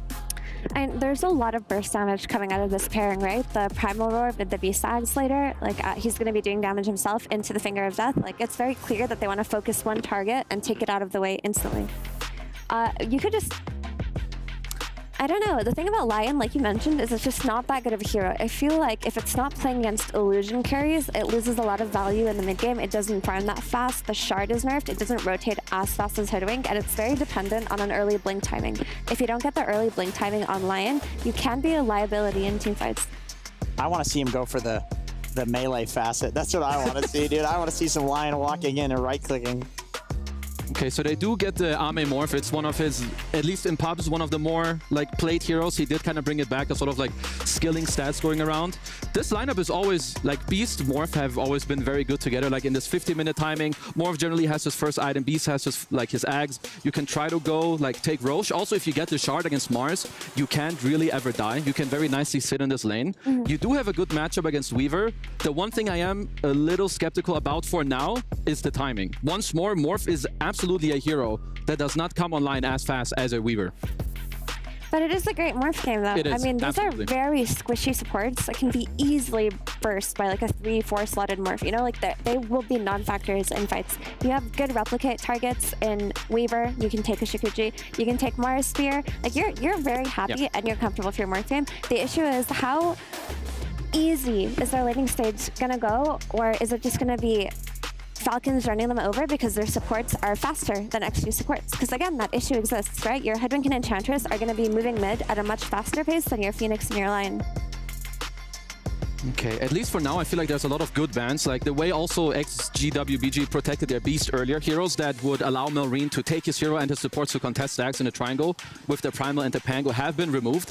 One hero, though, that they need to remember, like Melreen is a sicko. He will play some last pick Monkey King, maybe last pick Huskar, which are both in the pool. If you're picking a melee hero on XG, you need to have these heroes in mind. Because if you give them some more tempo in this early game, your lanes are gonna collapse. But the thing is, though, they have the Bat and the Huskar still available. So if it almost means like if you're actually WB, picking a melee hero is almost off the table. Yeah, I think it's near illegal unless you can find one that, you know, can squeeze through the laning stage and whatnot. I like the Falcons, by the way, bans out the mid-venge. I think that actually would have been really great for swapping out of the Mars and the Hoodwink spells. Like both of these heroes, yes, they do have AoEs, but they're very, we're going to separate the fight and single target somebody down. So a Venge swap would have been excellent here. So you need a pick that you're comfortable blind picking. Yeah. Getting countered, yeah. Maybe just Coddle then. But it doesn't. Coddle sounds amazing. But it's kind of cringe versus Mars though later in the game. When you go to Arena, it forces you to build BKB, which you don't ever want to do. Yeah. And with Huskar banned, you can still run Ember. But I will say, as a Mars in a side lane versus like the Caudal early level 6 and rotating, it's really, really unfortunate. They go for the mid Slardar. This is risky business. How does a Huskar do against a mid Slardar? He's banned. Oh, he's banned. Okay. Well, how does a Batrider do against a mid Slardar then? I would imagine extremely should be good for well. Mr. Bat, yeah. It's a melee hero who can't really protect himself too much. I'm looking if there's other stuff that perhaps I'm overlooking. Like Monkey King, I feel like is very volatile. Yeah, it gives you the tempo, but I don't necessarily think it like super stomps. And it's Monkey into Phoenix as well. It's a bit risky. Batrider is decent, but it's a bit annoying, I would say, to play into Morph later, because you don't have like the best Linken's breaks to like try and blink last or start the fight on him. That being said, Malrine is a Grandmaster on the Batrider, so if he sees a Batrider game that he thinks is good, he'll take it. What about the old Lina burst for the Morph? Will do well against Slardar and lane. I really do agree with Kazoo that this is going to be a cheese. You picked a melee hero, I'm punishing you sort of hero. It's just a question of which one. They do go for the Monkey King. Okay. Okay, he must know more than I, because I was already thinking about this hero before, but I thought maybe the Slardar would dissuade it a little bit. Oh, they changed things up anyway. It will be Beastmaster in that mid lane. That is interesting. And that's the cool thing about the Slardar flex, right? Because like you can even bust it out last second, and if you're worried about the Monkey King going mid, Beastmaster will have an easier time than Slardar, because if you're a Monkey King running into Beastmaster, you don't get these Dingo hits off for free, right? You're gonna get hit by an Axes, there are gonna be 2 boars running at you. It's not ideal because you still are a melee hero, but you have a lot of means to defend yourself as a Beastmaster with your supports TPing in as well. So it's a cool switch up that they did here. Aurora is pretty much a guaranteed kill on Monkey King too with the support rotation. Yeah. I feel like, and Beast Mid is obviously going to get level 6 much faster than a side lane Beastmaster. So I think this is interesting. I could also see it going the other way, where I feel like if Malrine can, get on a tree and jump on the Beastmaster with some support rotations, he could also kill the Beastmaster. So this one to me is just going to be very volatile in the mid lane. Yeah. I like the swap up, but I'm very skeptical about the top lane. You put the Slardar there, but Slardar Lion into, what is it, Ench Weaver? I feel like there's a similar thing going on. If Falcons can do the first moves again, which with how I envision the lanes, they should be able to do it to like dive mid first or go bottom and dive the Morphling. I feel like we could see a repeat of the last game. But if Extreme can kind of damage control the first 7-8 minutes, man, their draft is popping.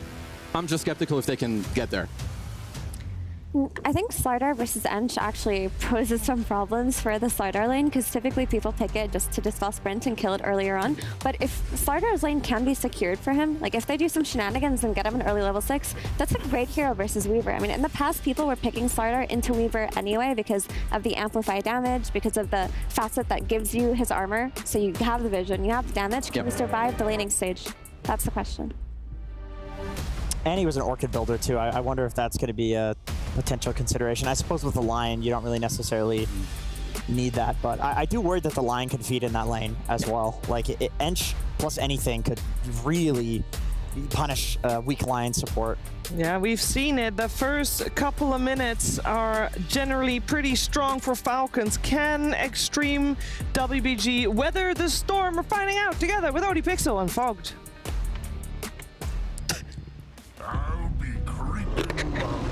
Oh my. BG and Falcons. Fox, what do you make of this? This time round, we're getting this sort of last pick come through. It looked like it was going to maybe be the mid Slardar. Then the Monkey King comes out in response. And Extreme say, hey, well, you know what? We're not going to put the Slardar. Maybe we're going to keep him on the off lane for XXS. And we're going to take the Beastmaster to the mid lane. Well, let's see if that pays off, because now they do force a situation where, yes, they have these double or triple kind of disables to deal with the Weaver lane. It's just this Enchantress, right? We've seen time and time again this Ench versus Slardar, how much you're able to do and put pressure onto Slardar in particular, but then also it's an Enchantress versus a Lion, a hero we don't see too often. Can Lion endure the pressure that Enchantress brings to with just out-healing all damage? Because I imagine Snake's is going to walk at them, pop the heals constantly, and then send perhaps some early creep. So again, Falcon's a very strong, fast-paced draft. I'd say for Extreme, they do have a better one to be able to react. I just have worries of if they can actually get to the points where these heroes are strong. Because I do see situations where I've seen this Enchantress thing so many times now. Snay probably hits 3, sends the Enchantress creep through the portal, and then it's a Mars Hoodwink with an Enchantress creep versus a Morphling Phoenix, which a Morphling Phoenix can be a pretty weak lane in particular. So let's see how these lanes do go down, because it does feel a little bit better for Extreme, but still not easy by any means. Falcons a very strong dictating pace draft. Because it's a whole sort of change around the mid lane. Do you think this came down to the fact that they felt that the Beastmaster would be strong against the Monkey King, or just down to the fact that they were like, oh, we forgot about Monkey King. They've picked it against our Slardar. Slardar does not want to lane against the Monkey King. I mean, I hope they didn't forget about it. I really hope. We've seen it come through on these drafts at the last pick a few times. You know, sometimes it does get through. I don't know. This lane matchup does feel like it could be a little bit difficult. It's going to depend on the first few levels. Okay. If Malreen's able to kill, if he's ever able to get Jingu stacks and he gets a boundless onto these boars, that's going to be devastating for XM. So XM, he's got to do some really good control of the lane here. I'm pretty much going to be just staring at mid lane because I feel like it could be really difficult for XM. He struggled last time. Ooh, I'll tell you what, first blood on the top lane. Jingq and XXS able to take Skeeter down. Nicely done. They get the sentry down in the lane. Wasn't dewarded by snaking. I think we say this every time, right? Versus those Weavers, get the sentry down. They probably got him as he Shikuchi'd through with double stuns.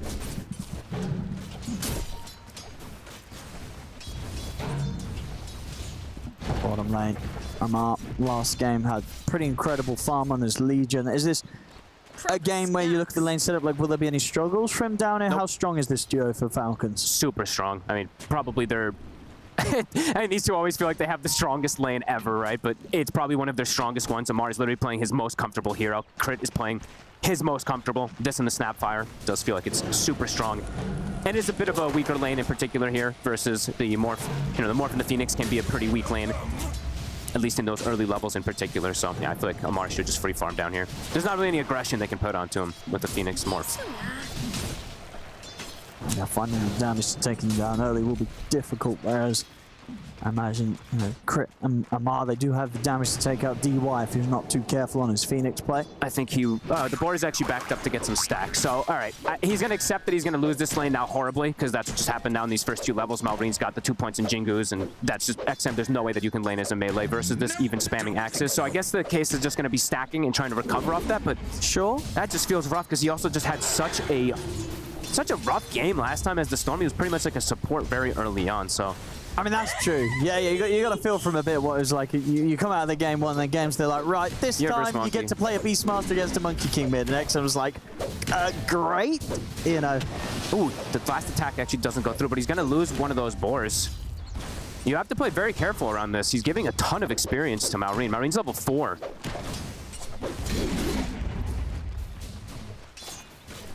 Well, at least down the line, there should be strengths that the Beastmaster has against the Monkey King. Raw's going to be pretty powerful for setting up onto him. Yeah, and then he also just has stacks. So that's the one thing they are looking at is, yes, even if the lane does go bad, he does have stacks to be able to go back to. He's actually doing some good damage onto Malreen, but immediately turns into creep. We'll be able to reset. It's got the bottle too, so we'll be able to at least fill those up to keep that lane going in an okay manner, but those denies definitely will start adding up for Malreen. Top, after they got this first blood, they're still getting good farm on XXS in particular here, so still pretty decent, but the lane is getting a bit more difficult, at least trying to go for the kills onto Skeeter. And snaking is about to hit level 3, and that's the power timing on the enchantresses that we've seen. Having level 2 enchant to be able to either pressure your lane or send that creep elsewhere. They're gonna go on Snay. Gets the Lotus off, but it's enough damage. I mean, they're making good moves up here. Very nice. Saw them do it earlier, and here, as you say, that sort of quick little bit of a window before Snay was going to get into the position where he would have been likely setting up on towards Jingq. They strike, and they get the kill. At the perfect time. Literally, as he hits 3, they get the move onto him, so nicely done. That was even with the healing Lotus. I believe Skeeter passed it over to his buddy. It still wasn't enough to keep him alive. So at least we're seeing that switch up work out, right? Having the Slardar top, even though Beastmaster is struggling, Slardar doing quite well. But yeah, we've seen Malreen when he's able to get starts like this, how much he can run away with games. And we've seen a lot of these Monkey Kings. It's been contested, and I believe it still is, what, 90% contest rate or something like that? We'll see how XM's able to endure that pressure. Because it does fit the archetype that Falcons wants to play. You know, playing fast, pressuring these towers early on, especially versus Ame playing a Morphling, which can get to a point that is going to be a beast. Just if he does. At his bottom, Crit gets a solo kill. Kind of does, yeah. Diving under the tower, able to take down DY. I mean, Ame will way forward to get the creeps, but that's going to be that his courier actually ends up getting sniped by Amar with the rebuke there, so not able to get the delivery. Ame. Kurt has just been a total menace this tournament in particular. Especially on the Hoodwink. Hoodwink and Snap, he just seems to dominate. Especially in the laning phase, securing his lane for his buddy, but then also getting these extra kills. It's literally a solo kill. Oh, and he just ate his branch too, so even more minus gold for poor Phoenix. Thank you. Top lane. I mean, we're now going to start to see what that top lane, now that the levels have come in for snaking, that it's a lot harder for them to find those opportunities to go aggressive and get the kills like they did earlier a couple of times on Extreme. It still was, I mean, still pretty nice that they were able to get those two early on, but yeah, now the double sentries are placed down too to protect Skeeter, and yeah, Snake's starting to get a little bit more stat items.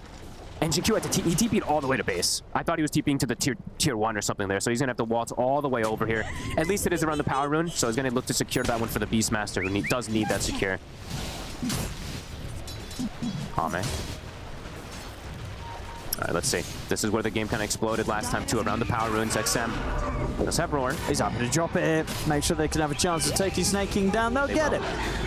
Nicely done. Xingqiu. He's the leader right now. Those 3 kills, all because of him, and he's gotten all 3 of them himself. Good move. And they've got the shield rune now, of course, on the Beastmaster. Now we're seeing Malrine perhaps making a movement himself. Phase double bracer, 3 points Jingu. They could look to die. Ame does heal himself up, gets the stick after he shifts down, but this Phoenix could be in trouble here. They're going to try and set things up with the Boundless into the Bushwhack. It's an easy kill for the 2 of them. Malrine considering diving here.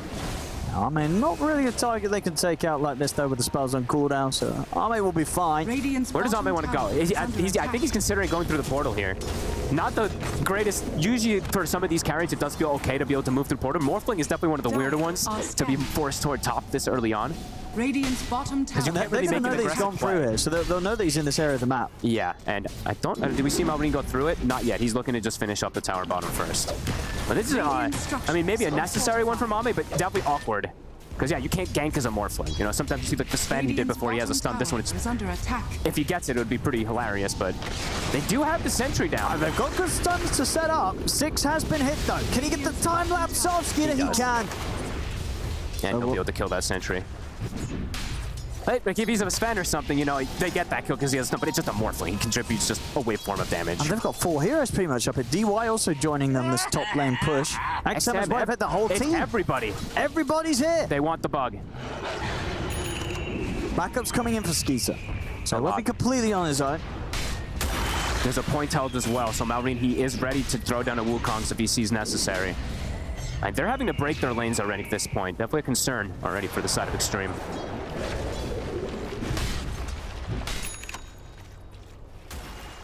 And who do we see get the Wisdom Runes, by the way? Well, it's just a 1-for-1, so. Making those sort of moves definitely hurts from a little side of things. Is under attack. I mean, especially Ame. Now he's going to be able to go down back to bottom to be able to get that farm up. But you see his net worth reflecting of what happened. You know, going top just doesn't feel great for him. Beast, though, overall, top net worth, even though he's been versus that monkey. He's been able to get this good farm. I believe did he clear one of the stacks? He didn't yet. So he's got that stack to go back to that he has here on the left side as well, too. So overall, not too shabby. And let's see if he ever does get any tree cuts in particular versus the Monkey King at bottom. They tried to see if they could catch Ame, but Ame, he was prepared. They have Marinos around as well, but diving the tier 2 for the Morph is not going to be an option at the moment for Falcons. Not worth the risk. The next time we'll start to work on these. It's not scouted out yet either, is it? No. So that ward doesn't gonna... It's gonna start seeing it now. So they do actually see the edge of it with that ward they placed earlier. But Malrine not looking to contest it. Top tower, it's still alive, and it's still quite healthy, actually. And they did have 5 up here for a moment, so Skeeter, he's been able to hang on to this one alone. And it's still not... Yeah, still barely even half HP. Snaking has found the 6, starting to get those creeps online. Xingqiu not quite having 6 for the burst. Not as explosive of a timing by any means this time from Falcons, but still getting a lead out of these lanes. And they keep applying pressure to Ame. They're still looking to play around this bottom side, so Ame doesn't have this like freedom of just catching up afterwards, because they're actually just around him. So if he steps up and he's not careful, he could get caught. See what they can do with the smoke. Maybe they can go for the play mid, see if they can catch XM. Amar's holding the skill point still too, so he's 3-3 and he has that skill point ready. XM on himself an illusion rune. Just that backup of his team. They do not want to lose the stacks this time. Last game they lost. What was it? It was like a 5 stack that they had stolen. Yeah, it was a big old ancient stack that went the way of Falcons. This time they're making sure that they can protect it. They might lose mid though. Phoenix, DY. Does show himself for a second. They've got the setup. Balances the bushwhack and the spirit's an easy kill. Perfect stun there from Malrine. Gonna look to try to hang on to this tower as long as possible. They have good spam with the Beastmaster, so this one... Let's see if Falcons can push forward here. I mean, Snaking's making the call that he does want to pressure it as much as possible. Be cheerful. Radiant structures. These Enchantress creeps just so tanky. Just keeping that catapult alive. Do they fight into this? Are scanning.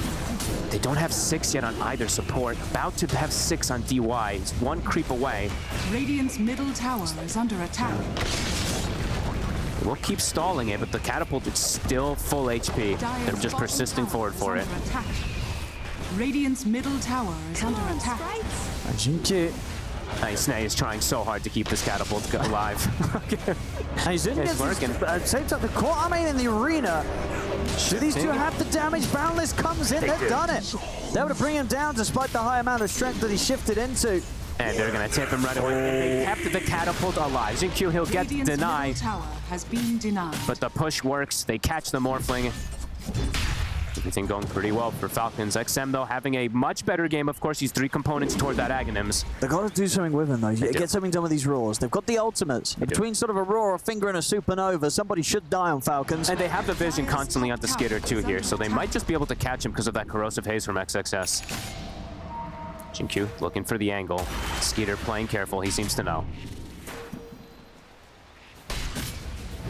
That's a bit too deep now for Extreme WBG to look to go for him. Look at the wards they've placed. They do want to try to play aggressive up here. 3 wards to at least watch and try to potentially catch Skeeter if he's not careful.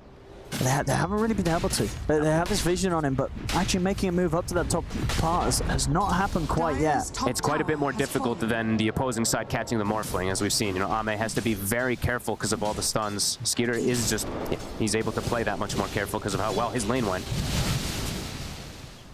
Crit has the 6 ready.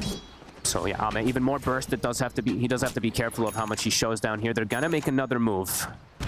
Phoenix. Making a setup. 10 seconds until the arena's back online for Amar. So he'll be ready to fight. And he's about to have Blink too, so easier forms of being able to start these fights. On the flip side, XM, I believe that is now the Aghanims done, so it's got to be something explosive with it to make the space for Ame's Morph. They almost have the Blink. I believe they do have the Blink on the Slardar too, so they're going to have 2 big timings here to be able to try to fight back versus Falcons. They just have to execute these spells well. Because Falcons has just been kind of 1 step ahead of the plays and also just 1 step ahead of how they execute these team fights. So we saw in the last game. So let's see where they look to go. These Falcons, they're kind of showing all over the place. So they're getting a lot of farm on the map. Snaking, he's forcing mid as an Enchantress past the river.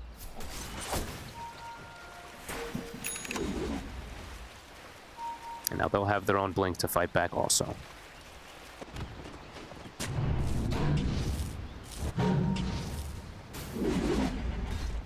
Extreme.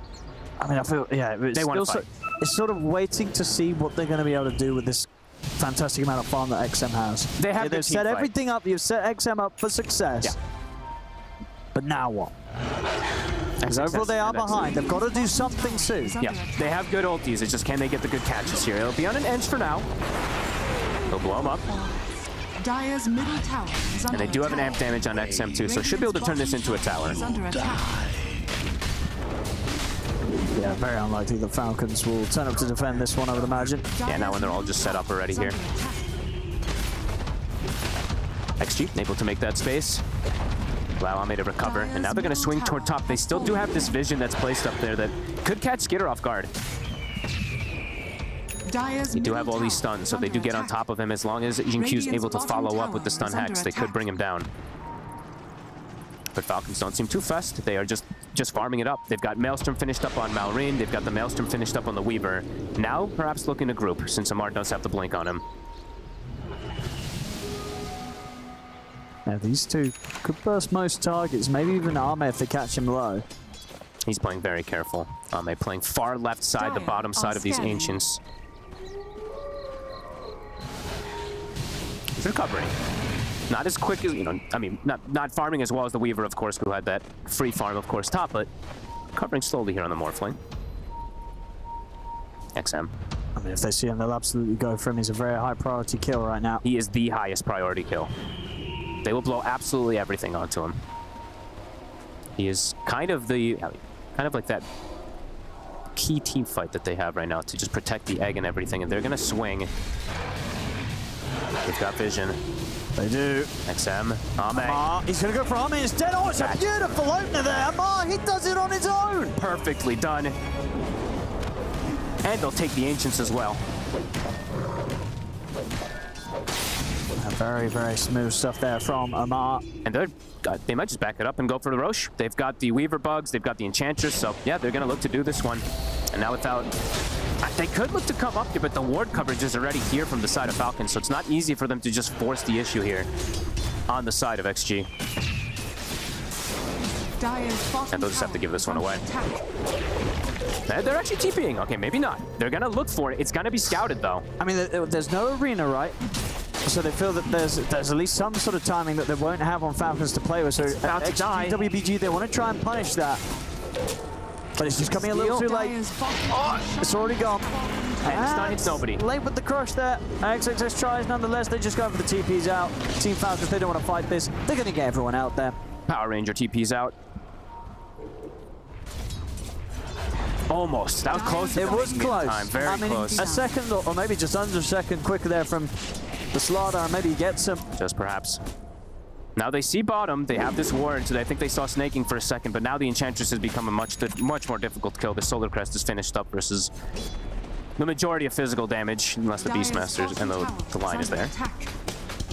A soldier's fortune. That's very... I mean, staying around that 2K though, so... I mean, the only issue is that Ame has now died twice. So any type of catch-up that he had going for him got completely stagnated. That's very difficult for now, for them to look to make these plays that they're trying for earlier now that the Aegis is in the hands of Skeeter. Yep. And Amar just feels like he's always at the ready to be... I mean, this time he's just like more of a sacrifice, right? He is an actual 3 for once on Amar. That ward is catching the movements, though, from Falcons. So they did see people leaving this top area for a second, so potentially trying to catch Crit, but Crit is careful. They're gonna have a lot of Maelstroms on. Yeah, well, triple Maelstrom. They're gonna have 3 Gleipnirs potentially pretty quickly in the mid game on the side of Falcons. Trying to get the high ground advantage here. Who can they jump? Skeeter's able to grab the haste. They get the jump onto him. Amar comes in return. Does get caught by the stun. Roar as well. They drop everything down onto the Mars. They're able to take Amar out before he can get the arena off. He's gone. XM. He's at the front of the fight. It's a good battle list down the midst of them all. And a sharpshooter shot comes in from Crit to take him out. Stun on Skeeter. That's the Aegis gone. So they have follow-up. I mean, Ame is trying to work his way on towards the backlines. He's looking for Maureen on the Monkey King. He will find it. Stun. He's able to turn to the Weaver. Shikuchi opened him with the lane. He's now on top of Skeeter. Skeeter getting stunned up, bashed up. They lock him down. They kill him off. Oh, Jinkyu. Such a beautiful hex to catch Amar. The instant disable onto this Mars was pretty much perfect. He was going to catch all of them in that arena. XM does have to give his life for all of it, but a very successful fight as Ame able to join in and completely catch up. Turning into the Weaver, using the bugs against the Monkey King. Beautifully done. Fully recovered. Yeah, absolutely got a game on our hands now. This was the fight that Stream have been looking for. Look at this cat. Oh, there's actually just a stun. He's trying to catch the Weaver. I think Amar actually went into it. Well, that happens sometimes, but Jinkyu, you got to give him the credit. And at this point, like maybe they'll be able to hold the team fight, you know, with Marion setting up like that. But Skeeter getting caught like this, and Marion just not in a position where he could come back in and help out, because as we just saw, Ame just pushed him off the edge of the screen, completely zoned the Monkey King out of the rest of the fight, and allowed for the cleanup to occur. Some real clutch double stuns coming in. I think back to back, we saw double stun from Lion, then double stun from XXS, followed up from a secondary double stun too. Very nice fight.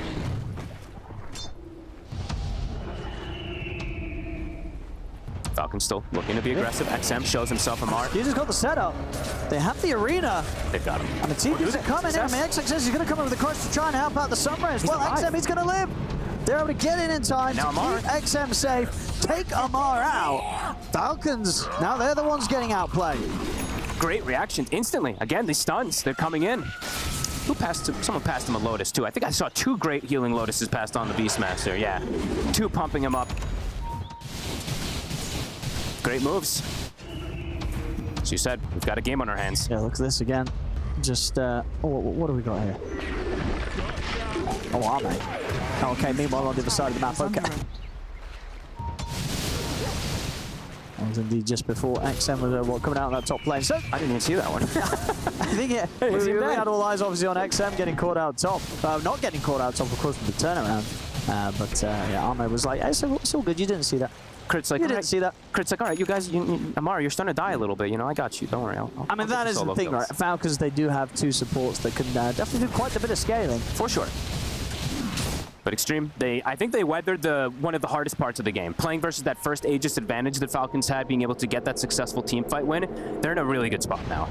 And Ame, he's got the Manta, he's got a kind of interesting build going for the crit too. Okay. Very early trying to get that extra damage. That's pretty cool, because I think with the Morph, he can do quite a bit when he's got this, because he can turn into the Weaver, get these double hits and stuff. He can turn into the Monkey King too, and be very elusive in the fight. So this is cool. If he's going to look to get involved early on, his damage is going to be high. And are you going all the way for the Kanda at this point, or are you just keeping it as a small crit? I've been seeing a lot of mixed kind of builds, because you don't have the new build where you don't have this adaptive strike maxed. I've been seeing more Datalises, but we'll see. Let's see which one Ame does want to have. Well, smoke time from Falcons. They're ready to go for the fight, despite the fact that those last few moves didn't go too strongly their way. They do have the full lineup. Actually, okay, apart from Skeeter. Skeeter is kind of focusing on the farm, so it's just the 4 of them. It's a full BKB on XM. I mean, if he doesn't get chain stunned, he's going to have a good difficult for Falcons to try and find this fight. They are going to attempt to do so. They missed the bushwhack, jump forward, they go for the spear, but the spear doesn't connect. And now they just turn, burst for Amar. XM's in with the BKB. The Supernova will be taken out by Falcons, but they've already lost 2 heroes, both Crit and Amar dead. XM? They'll turn over the wards, hit the Boundless Strike out, but Arme's able to turn to the Monkey King, use the Boundless Strike against him. Beautiful lineup there coming in from Arme as he turns into the Monkey King, continues to chase forward. They're going to be able to catch the entirety of Falcons as Extreme get the team wipe.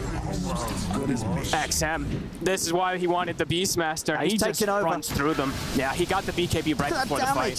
He literally ran through, found Crit. He's like, I know who I'm scared of most. He finds Crit, completely deletes him, and Ame, really clutch. I love the way he's playing as this Morph now. Yeah, check this out again. I mean, this was such a risky move for Falcons to make. They did have Skeeter joining them, but it took him some time to get over here, and indeed, unfortunately for Amar, a whiffed initiation. Sure, they kill the egg, but they don't kill much more. No. And that was, to be honest with you, DOI maybe putting himself in a position that he didn't need to as this egg, so he dies for it. But they missed both initiations. The Mars ulti and the spear misses, and the bushwhack completely whiffs too. So XM finds a beautiful jump in onto the back line. Yeah, he's feeling himself now. Usually Jin Q having a great time. And look what he's queued up. He's queued up a Shadow Blade. Okay. He is 408. Yeah. He's 12 of the 13 kills this game. He's going to sneak up and set up from the Invis. He has been clutch. He's been his stuns have kind of recovered so much and gotten them into a lot of this position. Sure. But why the Shadow Blade rather than the Blink Dagger? If you're talking about getting the catch. Because, Owen, the fist. It's Jin Q. You know he wants to use it. He's just trying to sneak. He's trying to be really pesky and sneak around these fights and stuff like that, but I also imagine he does want to get to some parts where he can use it, because I think they do also feel like they've weathered the storm of the hardest parts of this game. They are in a huge advantage now at this point. Ame now did go for that Datalist. I like it. I feel like the Conda just takes too slow. You don't have max adaptive until like level 20 anymore. And yeah, I love that he's being able to use the Monkey King, use the Weaver, and kind of turning them into them and bringing that action back to them. Falcons, they need to get a cleaner initiation the next time, and they need to chain stun XM, but even at this point, if they catch the chain stun, he's pretty durable. Gotcha. So for them, let's see what they look to slow down the pace for, because they do have Gleipnir Weaver, they have Gleipnir Monkey King, they're about to have Gleipnir on the Hoodwink. So they have good damage, it's just they're not that survivable on the side of Falcons this time around like they usually are. Is under attack. Here we go, Shadow Blade Lion. Oh yeah. What about fast timing? So yeah, the Daedalus, the fastest that we've seen on this patch on the Morph. I imagine this Shadow Blade probably one of the faster ones we've seen on a Lion. Yeah, there we go as well. Wait, who bought it? Who else bought? Who bought it? Maybe it was is this match. Wait, that doesn't work. How can you be 40 seconds faster than yourself? So it has to be another game. Go find it out. Who I'll did find it? How am I going to find this? I'll just look up. Oh, I got this. Actually, I got this. Somebody did it. I mean, there hasn't been that many Lion games. That's exactly what I was going to look. You haven't got too many Lion games to look through. There's been like 4. Yeah. I think maybe 6. Whatever. Also, so anyway, if you eventually get Silver Edge, does the Silver Edge bonus damage also cleave with the Fist of Death? I imagine it does, right? No. Well, what do you mean no? How's it not? You just get cleave for like 3 seconds. Why are you asking me this? This is foolish. Your finger that you put Silver Edge, you just smack him That in is the not face. how he's going to do it. Yeah, T1. Amar's dead. Crit. Is he getting out of this one? He's not. Jin Q, easy he got finger. him. He hit him. He smacked him. Okay, wait, I'm finding the line. Okay, I got distracted. This is looking rough for Falcons. They're now down 9k gold. They got to do something crazy to turn this one around. They've got the Gleipnir coming out on crit. Dead at the moment, of course. BKB is now there on Skeeter, so he can get a little more involved. But with the way the last few fights have been going, we've seen how much of a comeback Armage's made. Second highest on the board. He's going to work his way towards the butterfly after the Daedalus, and then he's going to be an incredibly powerful right-clicking beast that Falcons, they don't really have any answers towards. I mean, Skeeter's queuing up the Daedalus, and we'll see when that butterfly does get revealed, or at least some of the components of it. I mean, yeah, he's already shown the Eagle song, so I wonder if Skeeter will see that and actually start working towards the MKB instead. We'll see what it goes. He'll have to switch some stuff around. Yeah. But I think Falcons, they missed quite a lot of the timings that they wanted to be able to hit versus this Morphling lineup. The Beast and the Morph are just completely out of control at this point. They don't have many answers. Like I said, they have the damage, but their survivability is almost non-existent until Radiant's BKBs. bottom tower is under attack. And there's the BKBs on XM, and he's about to have a Shivas as well, too, to just be able to fight He's and just stand massive. around. Yeah, He's huge. They'll be doing this again. If they feel the need to sort of switch things around and get XM playing this mid Beastmaster, you know, he's showing just how good he is at it. And in a lane that could have been rough, sure, he kind of slightly lost out on the CS compared to the Monkey King, but he didn't get completely dumpstered. He was able to hit the jungle and, yeah, completely sort of take over the game. It was a bit of a slower ramp up for the team, but at this point, they're in full control. And overall, this Slardar Lion completely, honestly owned super hard. Like Jin Q, unstoppable at this point. I mean, dude, look at this. What, 27 minutes in, he's got 6 finger stacks. Yeah, killing it. That's amazing. And look at him farm. Radiant structures. That's the Shadow Blade also, right? You're able to farm it during the downtime very nicely because of the extra attack speed and perhaps set up for another gank. Jin Q. He's got the boots of bearing. Now, so now with the boots of bearing, his support duties have been done. So now he can go for the fun stuff. Look. Oh, look at him go. Oh, nice. I mean, they just can't get out on the map right now, Falcons. The way that XG is just moving across, they'll catch it. They'll kill you. And I said, I'm excited to see what Jin Q's up next. This has to be the kind of best way that the switch up has happened, because yeah, the Slardar and the Lion both really excelled. That Enchantress ended up not being a problem for them whatsoever. This is great stuff from Extreme. And yeah, dude, he's going full Silver Edge next. I told you, it's the strat. I mean, this is hype. Because you do right, yeah, because you get what? How long is it that you get to switch to melee? It's for 20 seconds, right? 20 quite seconds. A bit of time. You get the melee sort of capabilities. You have 50% cleave. So then for those 20 seconds, you pop the Silver Edge, come out with like this, what do you get on Silver Edge nowadays? What, plus 300 damage? So then you add that on your incredibly powerful right click already because of the extra damage from all these finger 300 now. I think it's 300 plus damage on a Silver Edge. It is, yeah, you're right. I actually forgot that. You know what I mean? So you're cleaving with that as well. You're basically the new Kunkka. Oh, and let's be honest, you could have bought a lot of different items after this point, so. You know, but it's still hype. Kunkka, where are you at? It's still hype. He's nowhere. Nobody's picking him. He sucks. He does. No one's picked him up. No one's picked him up. No one's picked Kunkka. There's a new Kunkka in town, and he's got a big old finger. It's the Lion. Aghanim's done on XXS. Cheese as well. Almost level 18. Top 3 cores, the supports also have transitioned, and overall for Falcons, you can see their posture. Amar has completely fallen off. This time, as you said, he was playing like that true 3 position. A couple whiffed initiations means that he's gotten nothing else so far. He has great cast range. So perhaps now at this point, he's going to be looking to catch them from outside of the base into the base with some of these spears to hope for a recovery in the game. Because these next few fights are incredibly complicated versus this Aegis and Cheese, and just overall versus the Morphling in the game, because the Morph has gotten away with getting to this stage where he needed to. Dude, Jin Q's ready to get some solo kills now. He's just, sneaking around the map, seeing what he can find. They're grouped up. Falcons, they're not going to be caught out one by one. In fact, they may try and take a fight here with the 5 of them. It's hard, though. It's not an easy one by any means. They have to burst one of these cores with every They're going to try. They're going to sell onto XM. They're going to go straight for the Beastmaster. XM's able to get the BKB off. They couldn't burst, and they're barely getting down to half HP. XM's able to turn with the raw over towards Malrine. Xingqiu's looking for his target. Who does he want to go for? He's trying to chase down Snake King. Ame's picked up a triple kill. Xingqiu, he's able to get the setup so they can find even more. The finger comes in. Ame follows up, gets the ultra kill as the Morphling. Falcons running out of buybacks as well.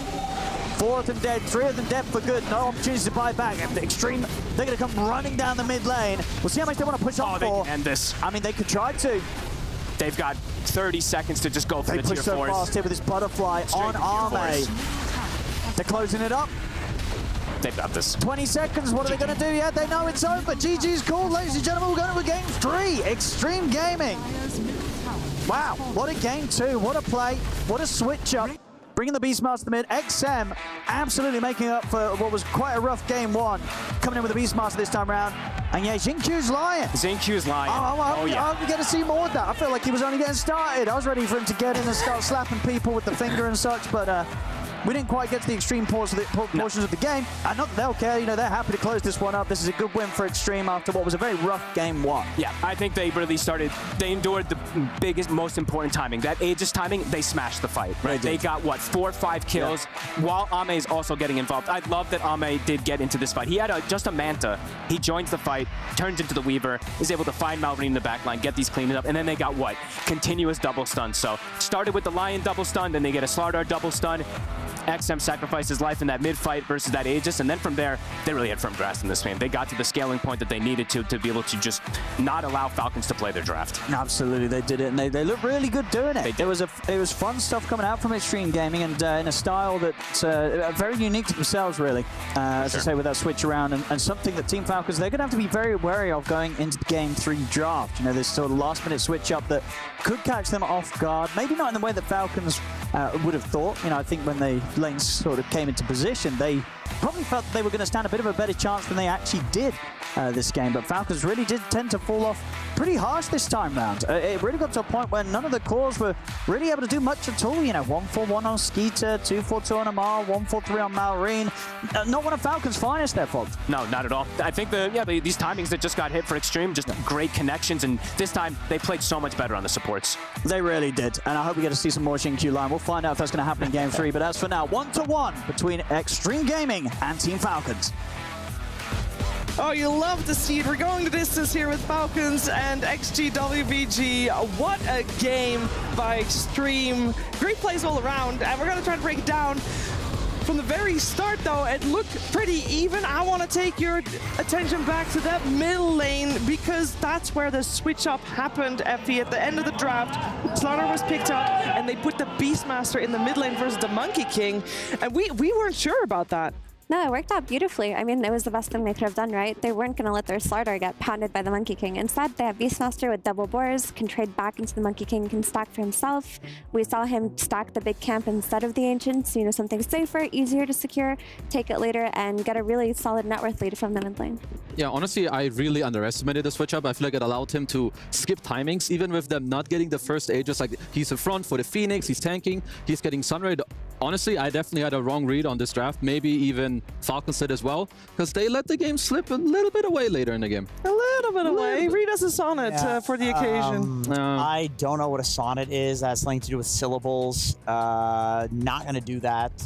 But I do think that what was poetry was that Extreme Gaming off lane, the Slardar Lion beating a Weaver Enchantress is quite impressive, honestly. Like, any Ench lane is supposed to win. Yeah. And currently in Dota right now, I honestly think any Weaver lane is supposed to win as well, because you have the strongest level 2 timing in the game. You have 3 spells, and they're all some of the best spells early game in Dota. So very impressive stuff from XG. Maybe a little bit of a maybe a bit of a screw up from Falcons. Potentially. It did start out decently for Falcons, though, and that's why we're starting with our highlights, Kazu. No, absolutely. Because one of the things that I thought maybe Extreme wbg would be a little more ready for is going to be this Roshan, right? They have this Axe on XM, and he does a very good read. He is backing off, but it's not just about what he's doing. It's more about what Falcons get from this. They take over this whole area. They place a great Observer Ward.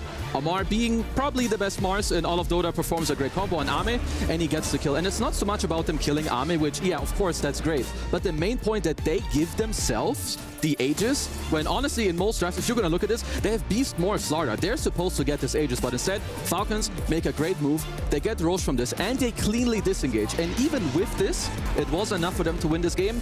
Kind of makes me believe that I had a wrong read on this draft, and wbg.xg, they were kind of cooking.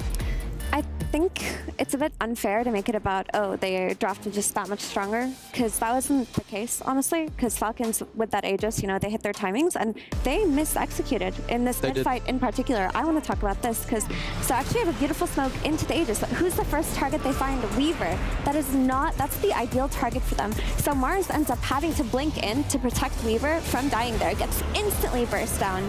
Beastmaster blinks in, just tanks up all of the spells, and they're able to clean house here. Another factor of why this fight was mis-executed by Falcons is that the Wukong was dropped when Weaver got initiated on, and then instantly, like, he ran off from it, like 2 seconds later. They got no value out of their big spells, and XG just had beautiful execution here. They had double stuns coming out of Lion, double stuns coming out of Slardar. They found the perfect smoke, the perfect target, and they just played better than Falcons in this game too. And off camera there too, Ame showed up to the fight, and he took out Malrine, who was on like a big kill streak there. So that let Ame go for a Manta Daedalus build. I don't know if he would have done it regardless. I feel like it is really good with the minus armor of the Slardar and the fact that they want to burst people in the Lion stun, for example.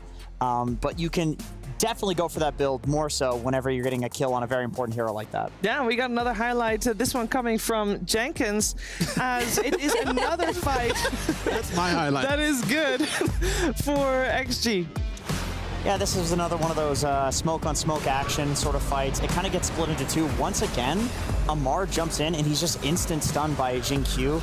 And then on the other side of the fight, XM blinks in on the Beastmaster, focusing the Hoodwink, which is the squishy backliner that you need to jump. Basically, they do this like two-pronged attack where they support the backline, they save their own backline, but then also jump the backline of Falcons.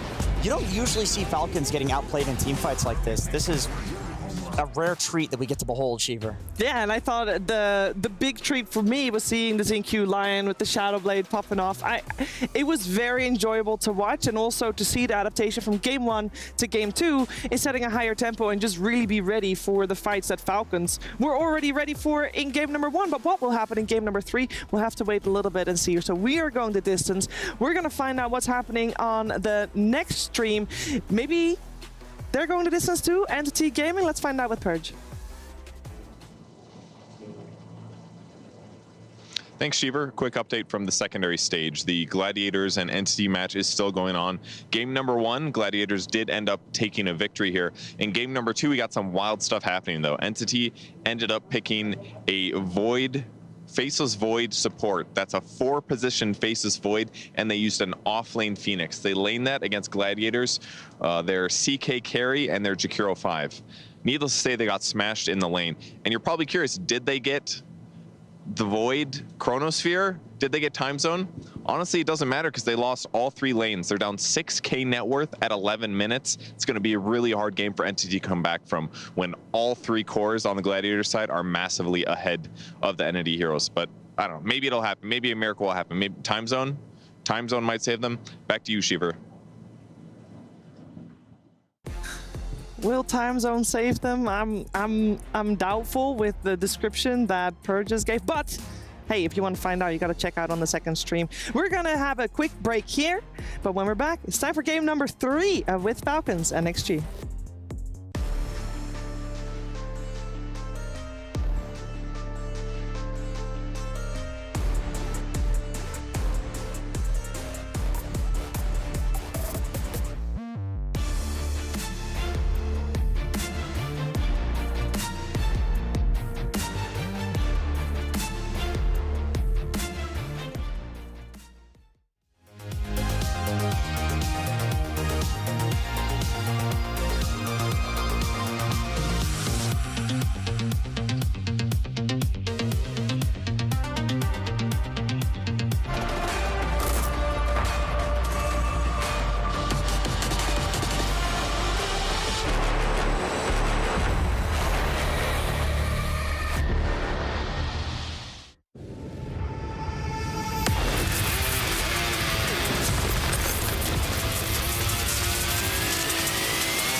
Honor 200 series, the best portrait phone AI empowered.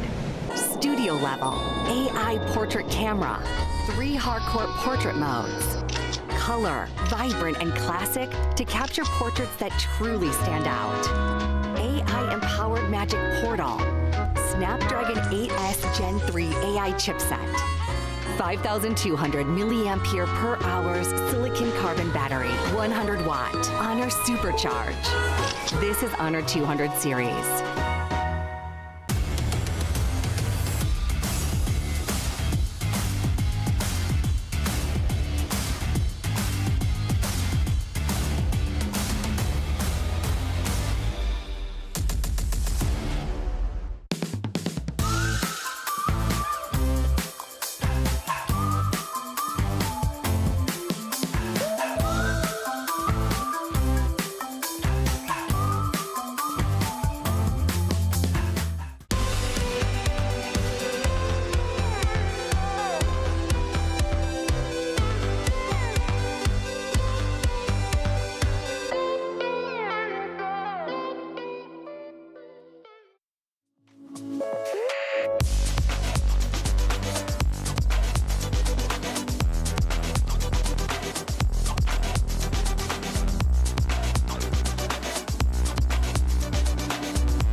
ready. We're getting ready for game number 3 between Falcons and XG WBG. I'm very excited for this one because from game 1 to game 2, we did see the adaptations coming out from XG, obviously. That's how they ended up taking game 2.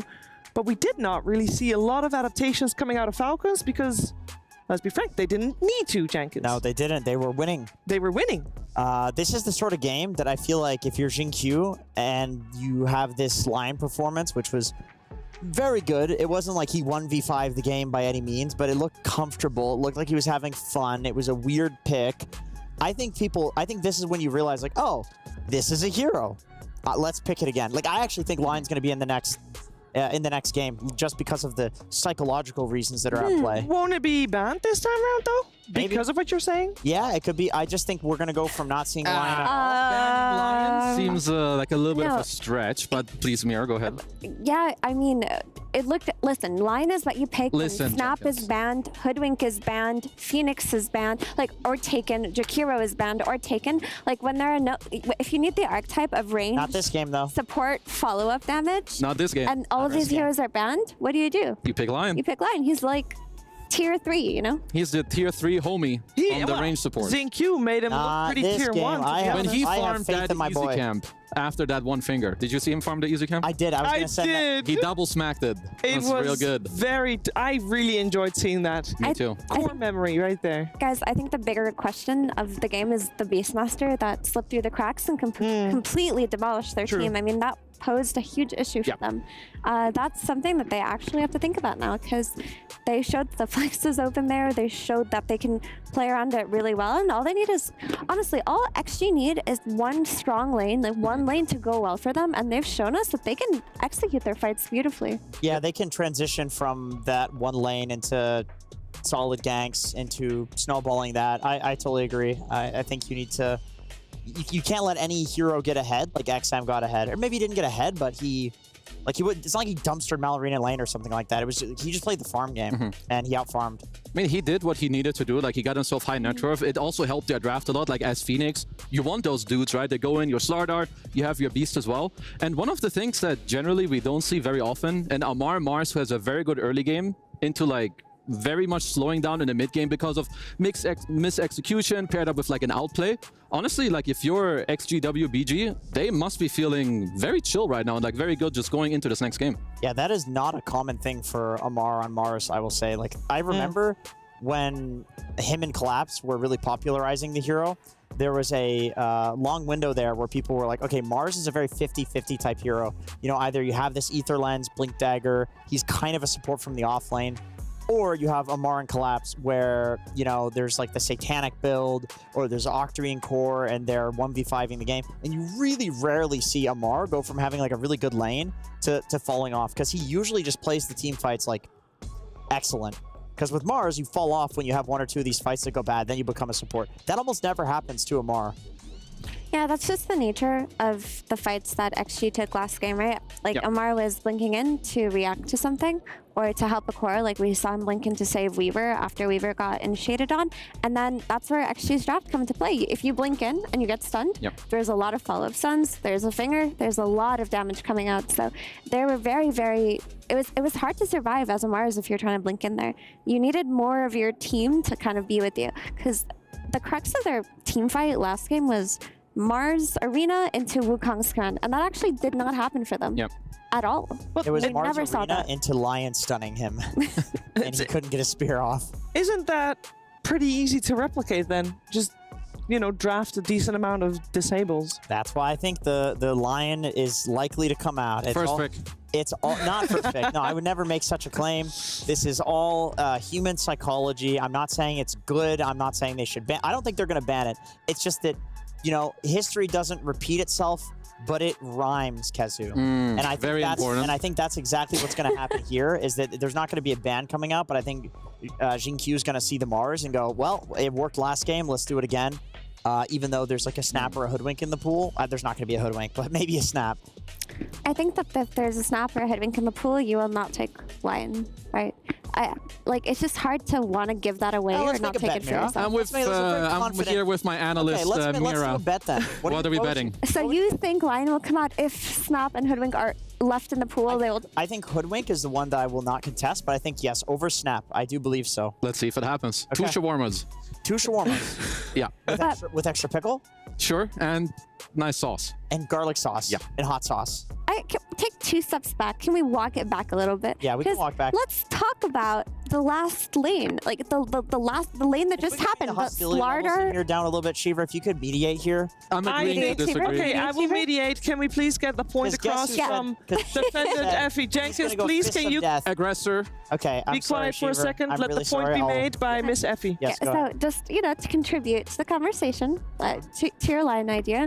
So the top lane of Slardar plus Lion, they heavily punished Weaver level 1 and they got that first blood. But let's say that Falcons hadn't kind of made that misstep and fed the Weaver's first blood and not given them that net worth advantage on lane and the level advantage, would the Lions still have looked that good on lane? Because you are the one saying that you think Weaver and Enchantress should not lose any lane. No, they shouldn't. But they lost that lane, which is the reason why Lion was able to have a game. Because don't you think that maybe if the Lion himself was the one who died first blood, then instead of popping off, you're just kind of 0-6? Because Weaver's your point and allow me to pontificate and ruminate audibly here, if you will. Okay, Jenkins, what go ahead. I am arguing is from a perspective of human psychology, not in terms of Dota mechanics or who should win what and what happened in that game. I think Jin-Q is feeling himself. Ooh. I think he's feeling himself. He had a good time online. Did you see that easy camp go down to his... Yeah, I did. We did.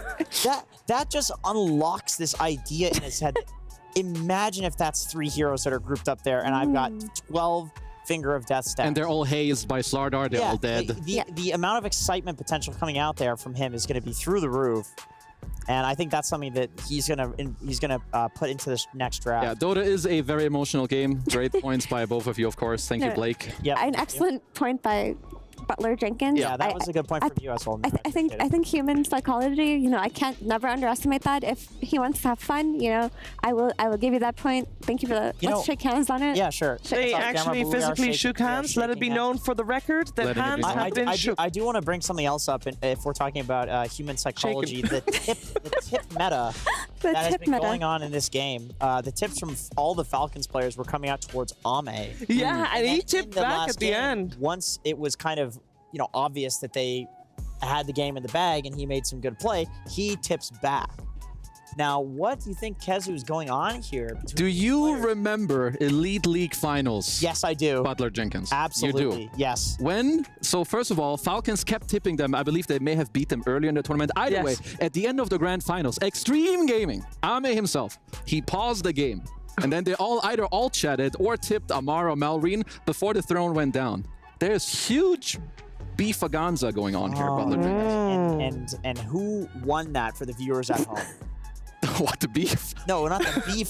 That was Extreme Gaming, that was a 3-1 beatdown. It was a 3-1 beatdown, but who started it? In favor of Extreme Gaming. Weibo Gaming. At that point, they were not yet Weibo Gaming. Okay, so then Gaming. Extreme Gaming, now but, Weibo but Gaming. who started the beef? Because that's what matters. I mean, obviously Falcons. Come on. Yeah, I'm just asking for the viewers at home. The best of the East versus here the best we of the West. have another situation where history is not repeating itself, but it is rhyming, and we will see if Falcons, if they go down a different road. Reverse here. Uno. Yeah, reverse Uno. Maybe they're going to start using their tips, but not passive aggressively. I will just quickly comment. We're not because delayed. We are definitely a little bit delayed, as you can see. I think Chris just got escorted off stage. Wait, what? No, yeah, he's probably has to go to the toilet or something. Because there is a delay. We're obviously fixing it, but it's taking a little bit longer than anticipated. So I know what the problem is. You do? He has Lion in his head, like Jenkins was saying. They just can't stop They're all thinking about Lion right now. right They can't stop thinking about it. These 4 players, they're sick freaks. So Falcons pause the series. We need to figure out an answer to the Jin Q Lion. Why did you throw that to me? I was just He said throwing you these randomly. 4 players are sick freaks.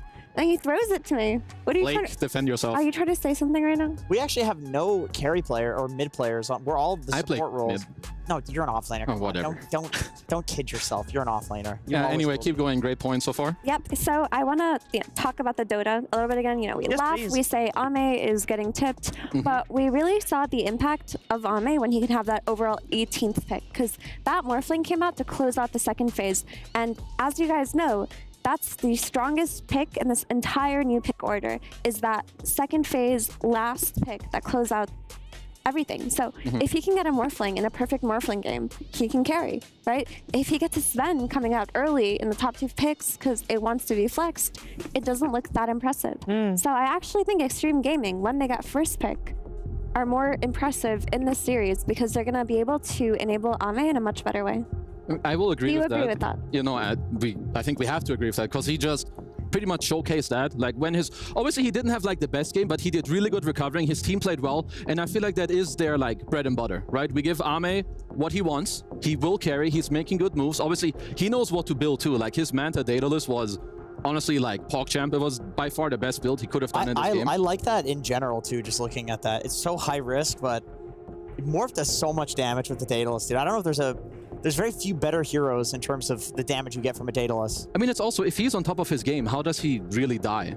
Like, if he gets a shift off, like, unless he gets speared into arena by Amar, like Giga Clutch. Yeah, that's true. He won't really die. All of the stuns from Falcons were, like, very projected. Yeah. If you're quick enough, you should be able to predict them and get it off. Are we saying that the only reason that he got as much farm as that he did is because the top lane went as well as it did, and therefore they could make the space for Ame as much as they ended up doing?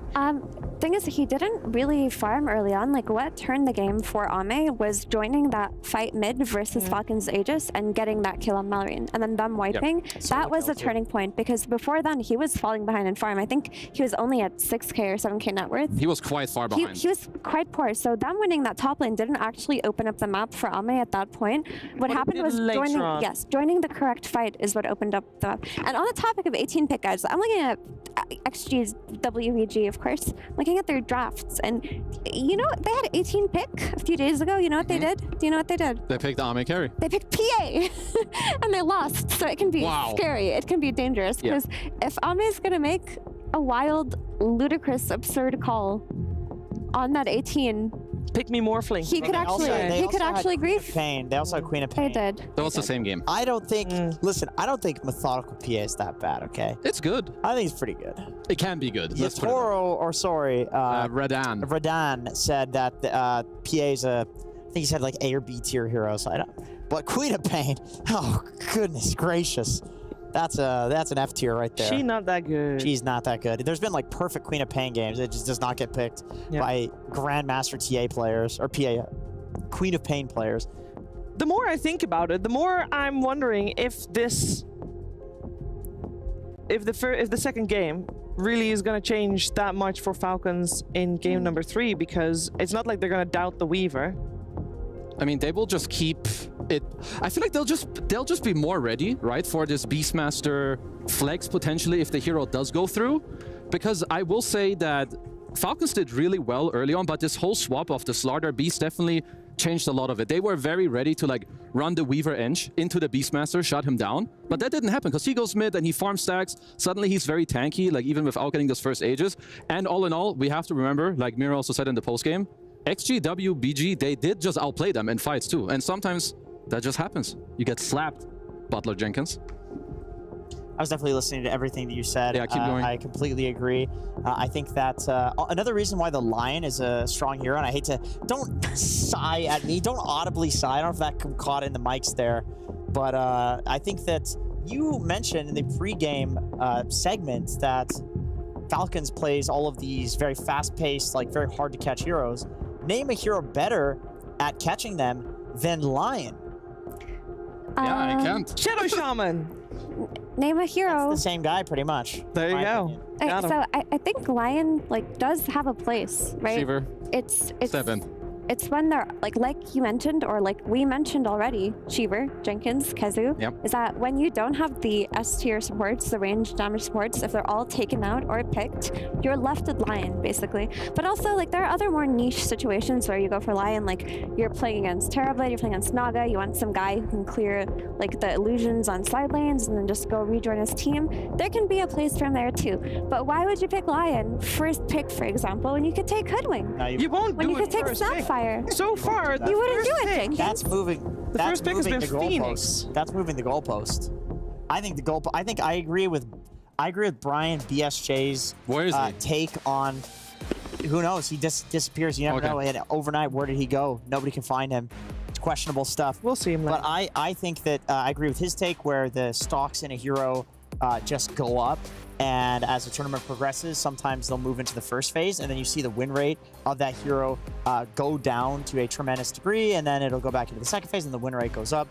I think that for XG, WBG, they should probably be valuing Lion at like a second phase pick hero. We'll see how the ebb and flow of the Lion prioritization will go in, in the next game. But as you might know, it takes a little bit of time to get this next game on the way. So we are going to take a short break. I hope it's going to be short either way. When we're back, we are going to have the game ready for you. So stick around. We'll be back with Dota 2.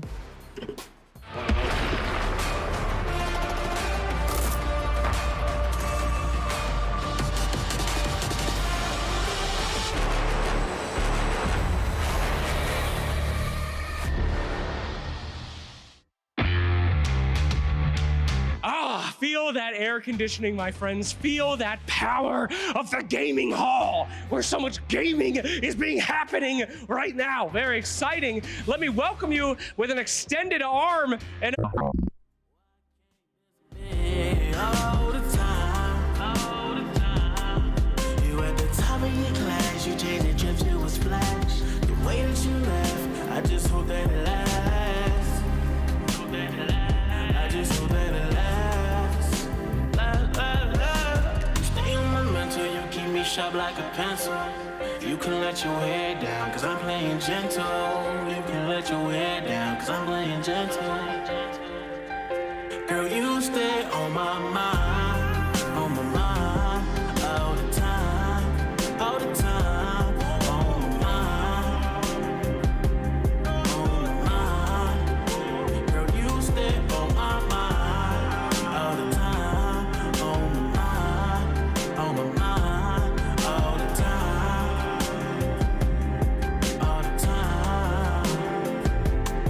If I come meet you, baby, I can teach you how to let your head down and be a freak, singing like a Anita. Sweet love, have you thinking about a preacher?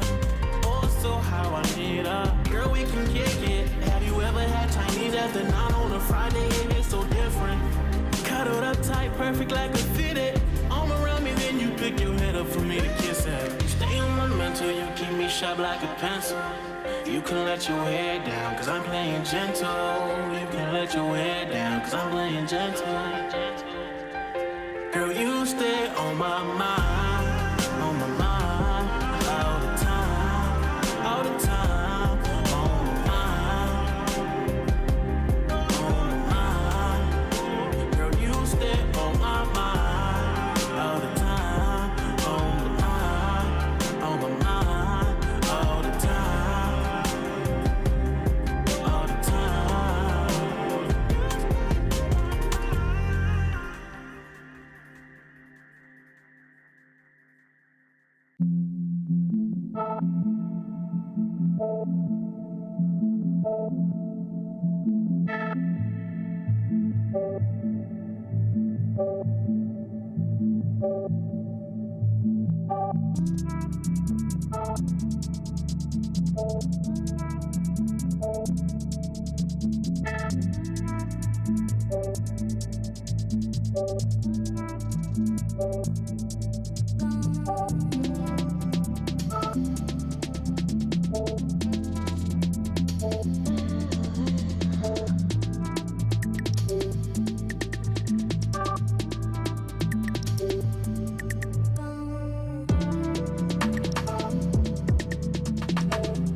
Turn up this up right now. I like this up right now. You might be stuck right now. This might loosen me up right now. Get off this bus right now. You're acting sus right now. This one. Turn up this up right now. I like this up right now. You might be stuck right now. This might loosen me up right now. Get off this bus right now. You're acting sus right now. This one. I know what you want. I know what you need. Here's some seeds. Grow some trees. Ain't no smoke that's made for lungs, but you believe. But it's okay, we make mistakes, be relieved. So why art doubting? They're not like me, my eyebrows too intense. I rock out like the Brahma. I wanted to be like Dwayne Johnson. Teacher said I'm trouble. Once I clocked my dreams won't work, I started snapping, I bust bubbles. I think it's how creators see. Other creators be perceived as fly. You're whipping right, but off IG, you're broken cheap. I need an electric bike to vend this food, to vend these rules. Get these tools, cause haters drool, they're watching me. Haters discretion advised. Oh me, oh my, I just want to survive in the sea under darkness. Hiding from the light, all we do is push violence. Pain over violence, radio silence. Turn up this up right now. I like this up right now. You might be stuck right now. This might loosen me up right now. Get off this bus right now. You're acting sus right now. This one. Turn up this up right now. I like this up right now.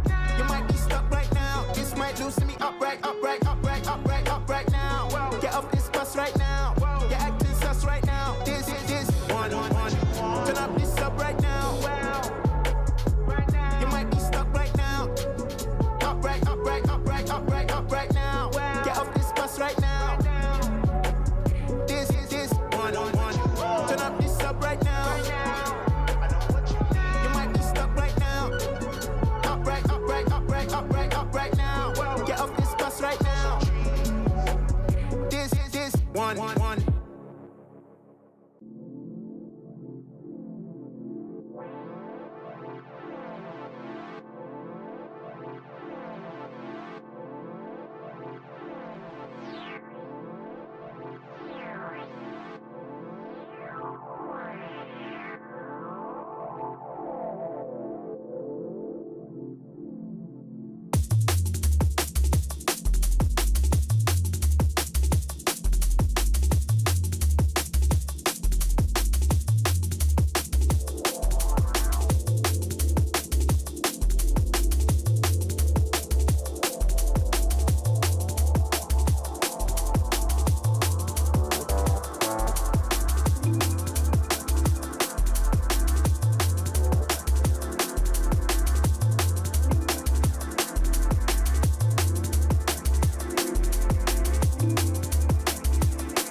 we can get Game 3 started. We waited a little while there, but we're going to get some good dots on your screen any second now. Falcons versus XG WBG. Game 3 coming your way. We're in the upper bracket, the first round of the upper bracket here at the Riyadh Masters, live from the Esports World Cup.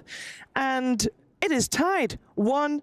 To recap the series here a little bit and things to keep in mind, I think important to note that we've seen Skeeter on Weaver twice, and we are both times have been like, wow, they managed to get Weaver twice. That is impressive. Even if it didn't work in game number 2, still a hero to look out for. What other things do people need to look out for, Kazu?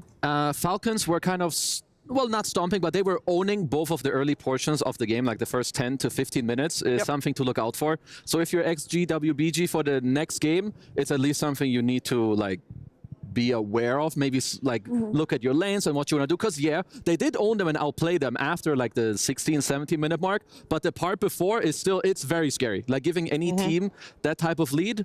And other than that, I guess we have XGWBG who just look to have more team fight oriented drafts.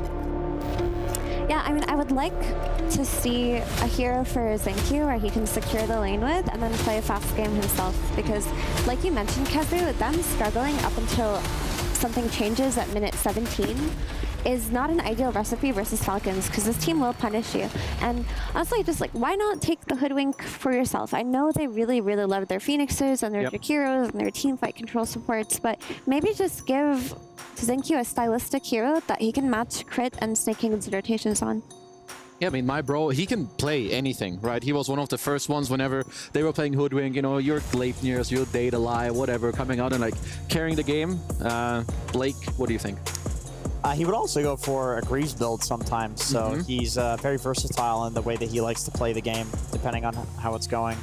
I still love these bans from Falcons, the respect on the Elder Titan from XGWB and the SF. They have 2 specialty players for this tournament, and they've been winning with these heroes, or at least they were early on. And then the Sand King, obviously, you know, it's just, this seems to be the hot new mid laner right now for winning the early game, snowballing, and having an excellent mid game. Yeah, and they don't have first pick, right? So it's not like they can take it for themselves. Yeah, they are in the same situation as previous game, but instead of banning out the Nyx Assassin, which they did in 4th position previous game, they ban out that Beastmaster that got picked early in the previous game and then rotated towards the mid lane where XM was able to use it very well. Yeah, that was truly the problematic hero of that game, and they just decided to address it. Previously, they were banning Nyx because, you know, Snake King does love his Enchantresses and his Chens, and Nyx is a hero that addresses that. I mean, people have been picking him against these Zoo lineups, which you didn't used to do, but because his Warp Flare, or whatever it's called, it eats creeps. Mr. Mind Flare, I think. But it's obviously pretty good. It helps the hero a lot. I will note that the first pick team has won both their games. So, you know, you can read a little too much into it.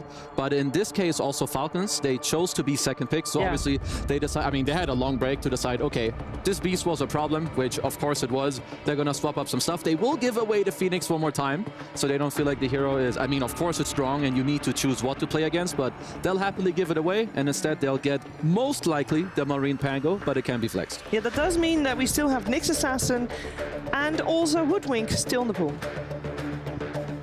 I mean, and Enchantress too. And Enchantress. Yeah. And Enchantress. And Weaver. And Weaver. And Weaver. Yeah. There's a lot of good heroes. And Monkey King. Yeah, things really get interesting when you start getting into the playoff stage of a tournament and teams are banning these specialty picks. A lot of these OP heroes are getting through. I mean, Jenkins, you wanted it. There's no slap. There's no Hoodwink. You were talking. Prophecy. Is it time for the prophecy of these heroes? It's a little different now. I mean, I feel like it's probably fine against a Pango, but against a Hoodwink Weaver, it really felt like these are such mobile heroes that the line is really good. So I suppose we'll see if Falcons picks up like the Weaver again, if XGWB wants to be bold enough to let it through. I mean, also the Nyx that's been getting banned in every game, like maybe they still want to look at it as their other support. It could be something to preemptively cover for Enchantress. It could be something you can pair with Darkseer that is also still in the pool. Yeah, I need to look because I mean, Falcons play a very mean Pangolier, at least for now. Like, Phoenix doesn't really threaten this hero at all. Like, what you hate as Pango is silences, jumps, being locked down, or like being locked down by a puck into like a lot of follow-up damage, which some of those heroes, like we mentioned, have been banned out, like the Snap, like the Hoodwink, because Yeah, Pango has always been a very nasty hero. If you don't address him with some Orchid or a guy that jumps him, like a Marine Pango, it's no joke, and everyone knows this. Yeah, I would expect them to address it in some way. First pick Pango, you kind of have to. I feel like Enchantress. Oh, they're going to steal the Jakiro, okay. I mean, it could be the prophecy, like Jakiro gone, Weaver gone, Hoodwink gone, Snap gone. What's left is like Lion, Nyx Assassin, maybe Grimstroke. You could try to cover for Pango with the Grimstroke pick. We saw Nyx Assassin, first phase banned. You know, both first games so far. We saw first phase picked even in previous series already played earlier today. Why is it ignored so far? You gotta go Nyx here. No, they're not. No, because the Nyx was an important factor of playing against Falcons, because they play Enchantress and they play Chen, and Xinkyu loves to play this hero if given the opportunity to do so, but you see this Jakiro, you know it's going to be their position 5 hero. They stole it from XG WBG, and you don't really need that Nyx anymore. You don't need it at all. Now you have this Rubik counter to Jakiro. Like, it came out instantly, because every Rubik player loves to steal Ice Path. I mean, Ice Path on Rubik is just 10 times better. Godly. So now this Rubik provides you with extra team fight on top of that Phoenix, a way to protect the egg, and they can also cover for it by picking a Centaur here, right? So because their Centaur can't get Rubiked itself. Yeah, I also just like having like more follow-up damage because Pango's just annoying. Also, like Nyx Pango matchup is a little volatile. Like team fighting at least into Pango is very annoying. But Rubik is good. Centaur is clean. Kind of this blind pick offlaner that you can go for. I'm trying to imagine what Falco's wanna go for here. You should pick your carry here. Like your carry and your other support. I feel like it's kind of just your go-to. I'm thinking Lifestealer. The only issue is that it was pretty heavily nerfed, but I feel like you can't die in lane to the Rubik Centaur combo, like the lifted to stun. You can kill the egg. This is all magic damage so far on the side of XGWB. Centaur's incredibly tanky. You munch him down. Okay, they go for the Sven. And they do run back the I thought that there was no way they'd run this Jakiro as 4. Like, is there a chance to just a 4 Enchantress that's gonna be played on crit? Or do you just give it to Snay? I know that Crit has also played the Jakiro in pub, so maybe perhaps they will just decide very late. Either way, their lanes are pretty damn strong. What I will say with Sven over Ursa, I feel like Sven is maybe a little more open, like a little more flexible in terms of he has a safer lane. Like even if you get counterpicked, I feel like it should be easier for this hero to help you within the game to kind of be stable. So now it's kind of up to Ame, like what he wants. If he already wants to pick his carry here, how many options does he feel like he does have? Great Ursa game, but not the best against the Jakiro in lane, potentially. I mean, it is. So you're most likely going to have a Phoenix as a 5. Oh, so that hero has not been the greatest hero this Riyadh Masters. Terrorblade. I mean, he's always had traditionally a good matchup into Sven. I will say that some of the other heroes can be a bit annoying with the Jakiro, Pango, maybe stealing an illusion with Eng, but it's not as common because you kind of keep them with you. But you have Stampede to like kind of re-engage in the fight, like keep positioning. Because honestly, TB gets very tanky in this game. I can definitely see like some 20-25 minute timing where it's not super easy for him to get killed. So I can definitely see the pick. I have a question. If Enchantress gets one of Terrorblade's illusion and it keeps the illusion around Terrorblade, are they also extra strong, or do they need to be next to the Enchantress instead? I would assume that they're not extra strong because they're not operating as TV's unit.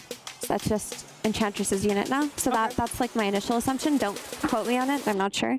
It is an interesting choice to pick TB here because, yeah, it's a great matchup versus Sven because like you can just thunder him, right? And then you can turn fights after he initiates on you. So he kind of has to save you for last. You can't be the first target that he goes on. But you are playing against like Enchantress and Jakiro and Pango, who is famous at controlling these illusion carries, who handles them really early on. So this is Extreme saying that I don't care what my difficulties are. I want the carry to carry counter, and I want to play for late game. That feels like what they're saying. Okay, I have 2 things. Number 1, I feel like if you're Extreme, you have to ban Timber here because it's Amar. It's last pick. There's a TB. But also, what if XGWBG is running a Rubik mid that's a 4 TB with the Dagon Armlet build, and then they go for some last pick carry? You know, it's wild, but at the same time, I don't think you're too crazy. They said they had strats. Hundra runs this. I recall XM having played Rubik in previous tournaments. I would not hate that. I would actually not hate that because Rubik mid, like, what you need to get value out of your Rubik mid is a really strong cell that will carry your team through that early mid game, which they're playing against Jakiro. And I mean, he's not 9 class, but TV4, it can throw chips in their armor. They also play the Venge mid, so they did. This is very flexible. Very open. If they're willing to do some crazy stuff, these are flexible heroes. Let's see how Falcons is going to reply to this. Because I feel like they can also change the Pango. They can put it mid or off lane. That's true. Yeah, they could pick something that Dumpster's Avenge mid, although I really struggle to think of something because this is a very untraditional mid here. I don't know the matchups very well. I still think Timber is excellent for Falcons. It's a free Timber game. I'm looking for like overwhelming damage, or when you jump this one guy that he will still die. Like I'm looking, the 2 heroes I'm looking at, so you mentioned the Timber, which of course is a classic for him. Yeah, I am kind of looking at offlaners. I think Zeus can work too, but I mean, Venge Swap and Syndra can be a bit annoying. The other hero I have in mind is LC still. I think you have good laning. If you duel the guy, okay, he's gonna get swapped and you keep walking past each other, but your Sven is still gonna be able to clap away. Because in my opinion, Falcons, when they have their BKB and the Pango roll, stuff needs to happen. If the Venge Swap breaks that, XG, WBG are gonna destroy every fight in mid lane game. I guess there's also Brewmother that has been left in. It changes the whole like dynamic of the game. But there's not much that's great at killing the spiders. I guess there's the Centaur. What am I missing? There's a lot of ways the Falcons could take this. There's also Doom, but Rubik and XG, WBG's draft does cover for it. Like this early Rubik protects them in a lot of these scenarios. Yep. Because I can see Brew, but I don't think it's the best. Yeah. It will just be that Timber song. It's a free Timber game, man. I mean, the only thing that Timber struggles against is the Phoenix to a degree, but it's not really as much damage as it used to be versus Timber, and Timber's like a burst hero, so you actually like, if you can get a lockdown on the Phoenix before the egg, like you can Timber chain in, chakra him, and he's dead.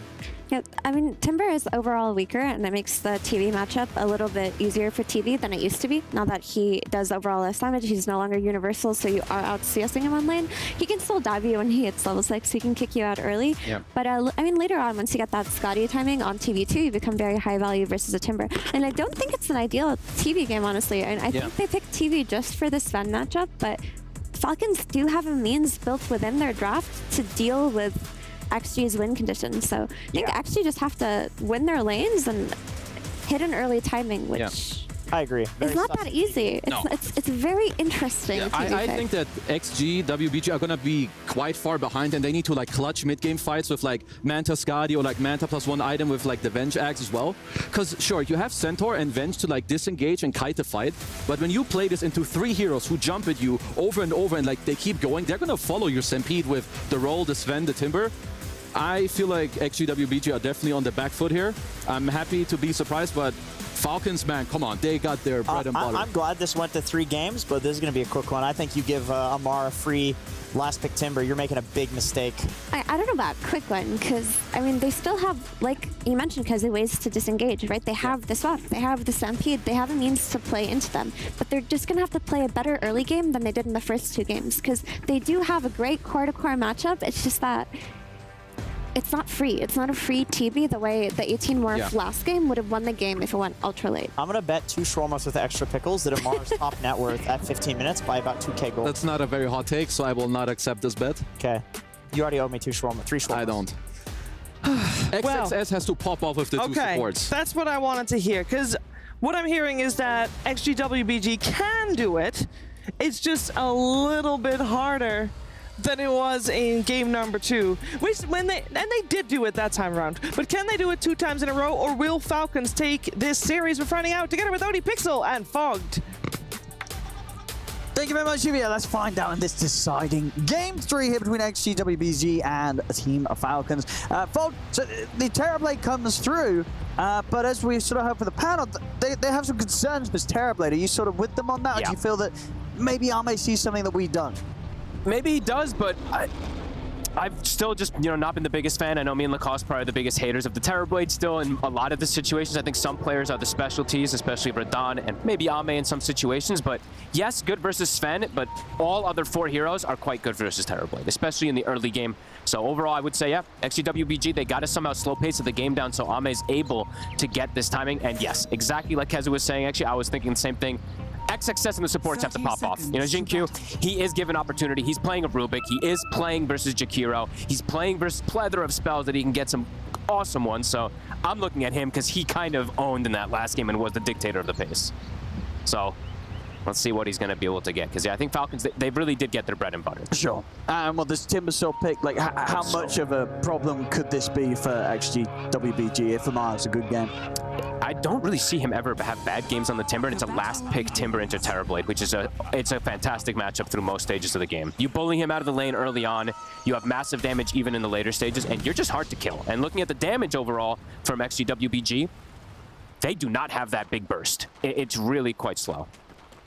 Now, let's see. XM. Last game was able to bring it with the Beastmaster in the mid. Let's see what he can do with his Venge mid.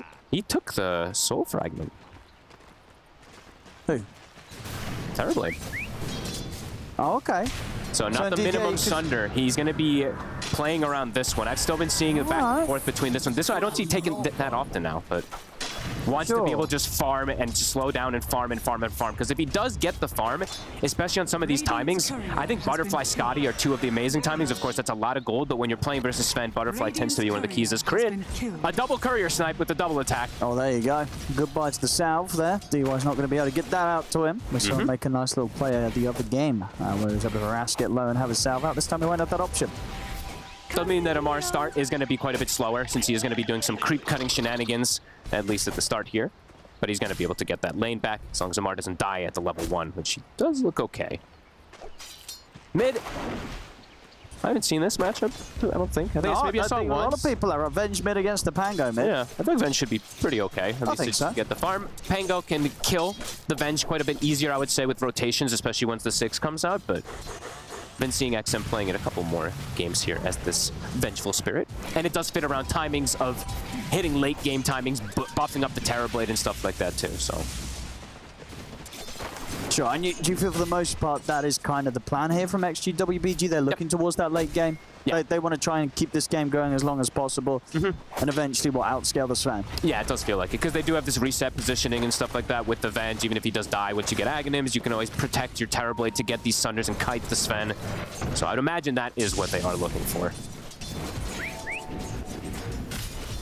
These lanes, overall TB, not getting bullied.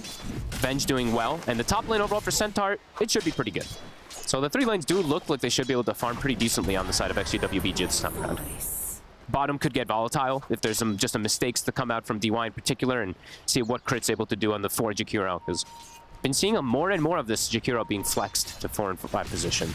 Do you like it? Do you feel the hero's pretty strong right now? Yeah, feels great. The level 2 timing that you have with Liquid Frost and Dual Breath is an immense amount of damage. I'm still a little bit of a question on the 4 position, but I think it can work in a lot of these games. Just now he is versus a Rubik, so if you don't ban the Rubik in a lot of situations, then you do have to deal with that repercussion of he's gonna get ice paths, he's gonna get good spell steals. Yeah, when you feel like when you put this hero in the 4 position, it's not necessarily like this hero can do that much more with farm compared to from the 5, or it's not that flashy either, right? You're not gonna carry.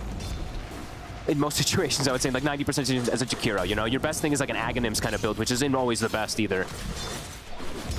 Well, let's see. If anyone's going to do something flashy with it, Crit would be the lad to do so. That is true. And there is reasons why they wanted to pick it. You know, yes, you gave the Rubik spells to steal, but he's playing versus Phoenix.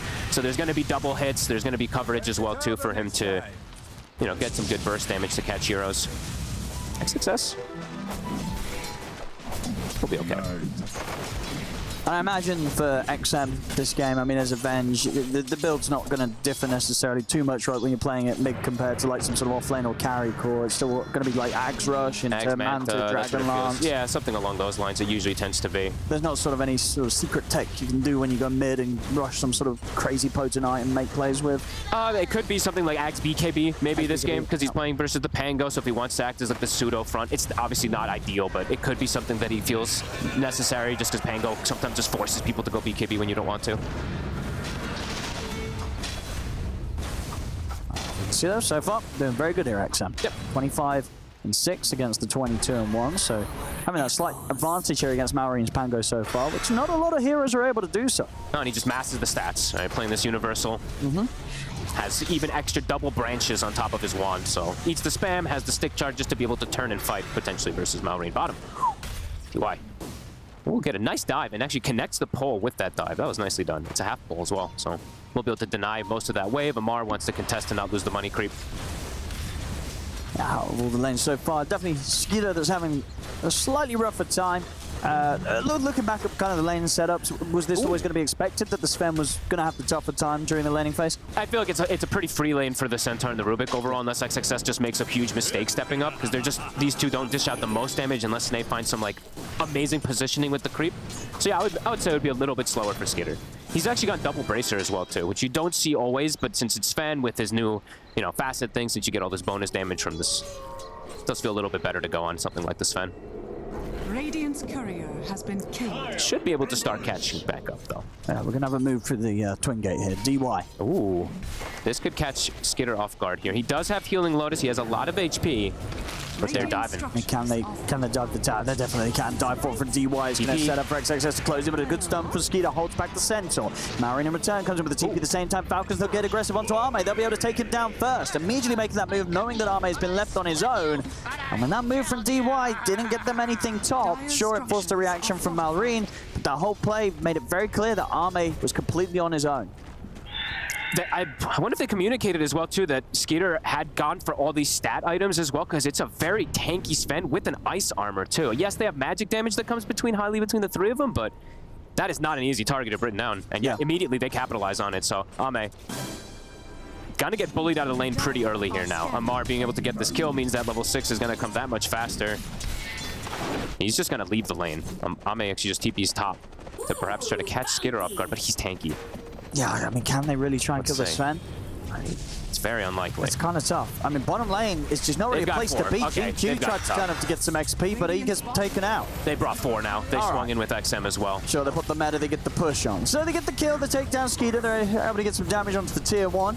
Yeah, bottom lane definitely going to become an area for actually WBG where they probably don't want to be turning up to unless they bring a lot of numbers. It's the same to be said for this top lane from Falcon's side of things. This tower should be falling. Marin's getting some pressure on the mid at the same time. Yeah, I like that XM did this kind of move where he walked top because then he saves this TP to be able to hold the tower a little bit longer here. Marin is trying to push as much as possible, keep that catapult alive, so it's going to be quite a significant amount of damage onto this tower. And top. They didn't finish the top tower. They did not. Skeeter's able to return to the lane. They actually keep this tier 1 tower alive for a little bit longer. They're afraid of crit and the TP rotation now that Amar is getting away with almost level 6. They can be in trouble if they dive up here on the side of XGWBG.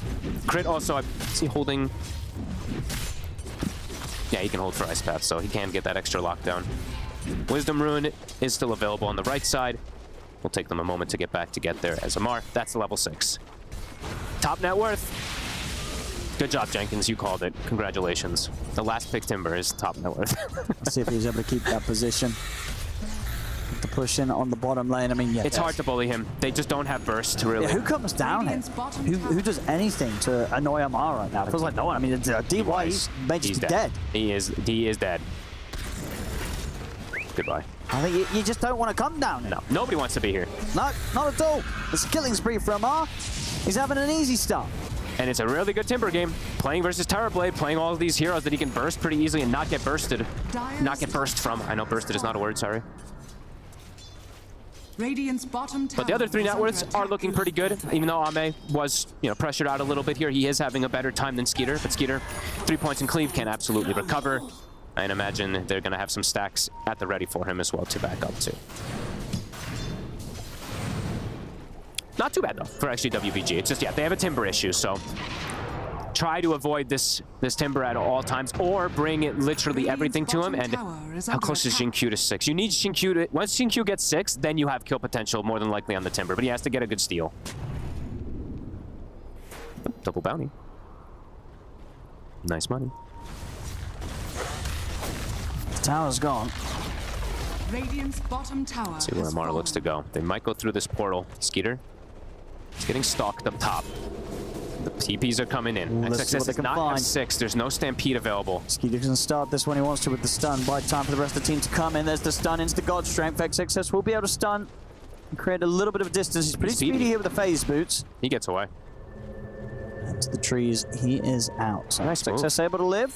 Very nice. Dodging the timber. That's the name of the game, it feels like, for the early game. Get that farm going for the side of XGWBG. That's cool.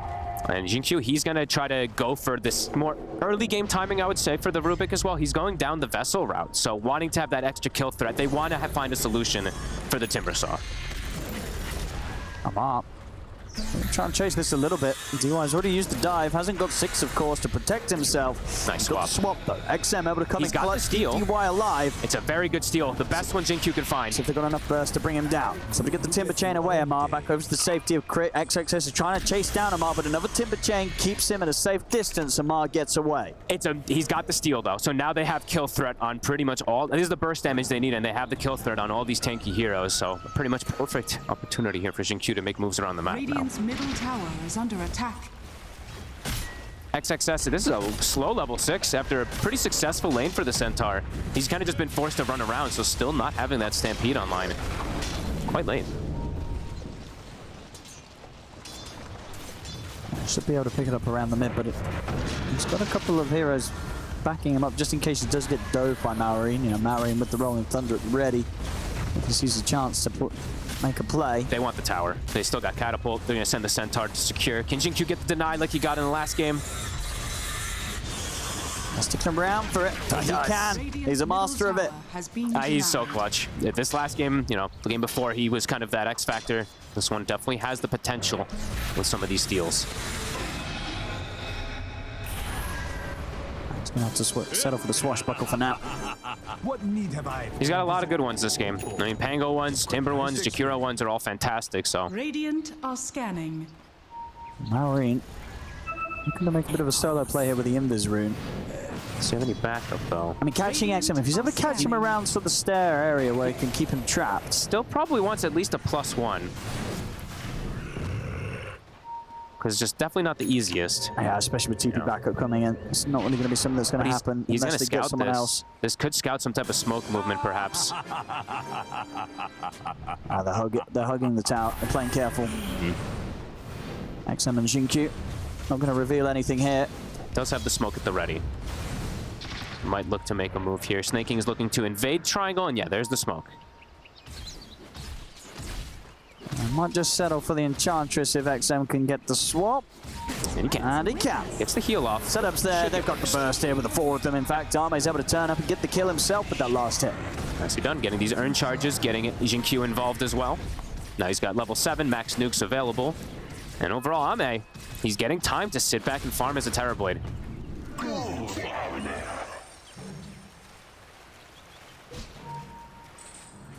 Farm between the two of them. And ooh, he's going to show up for the push, too. Radiant's top tower. I imagine Falcons is going to definitely look to defend this one here. They've got all ultis ready.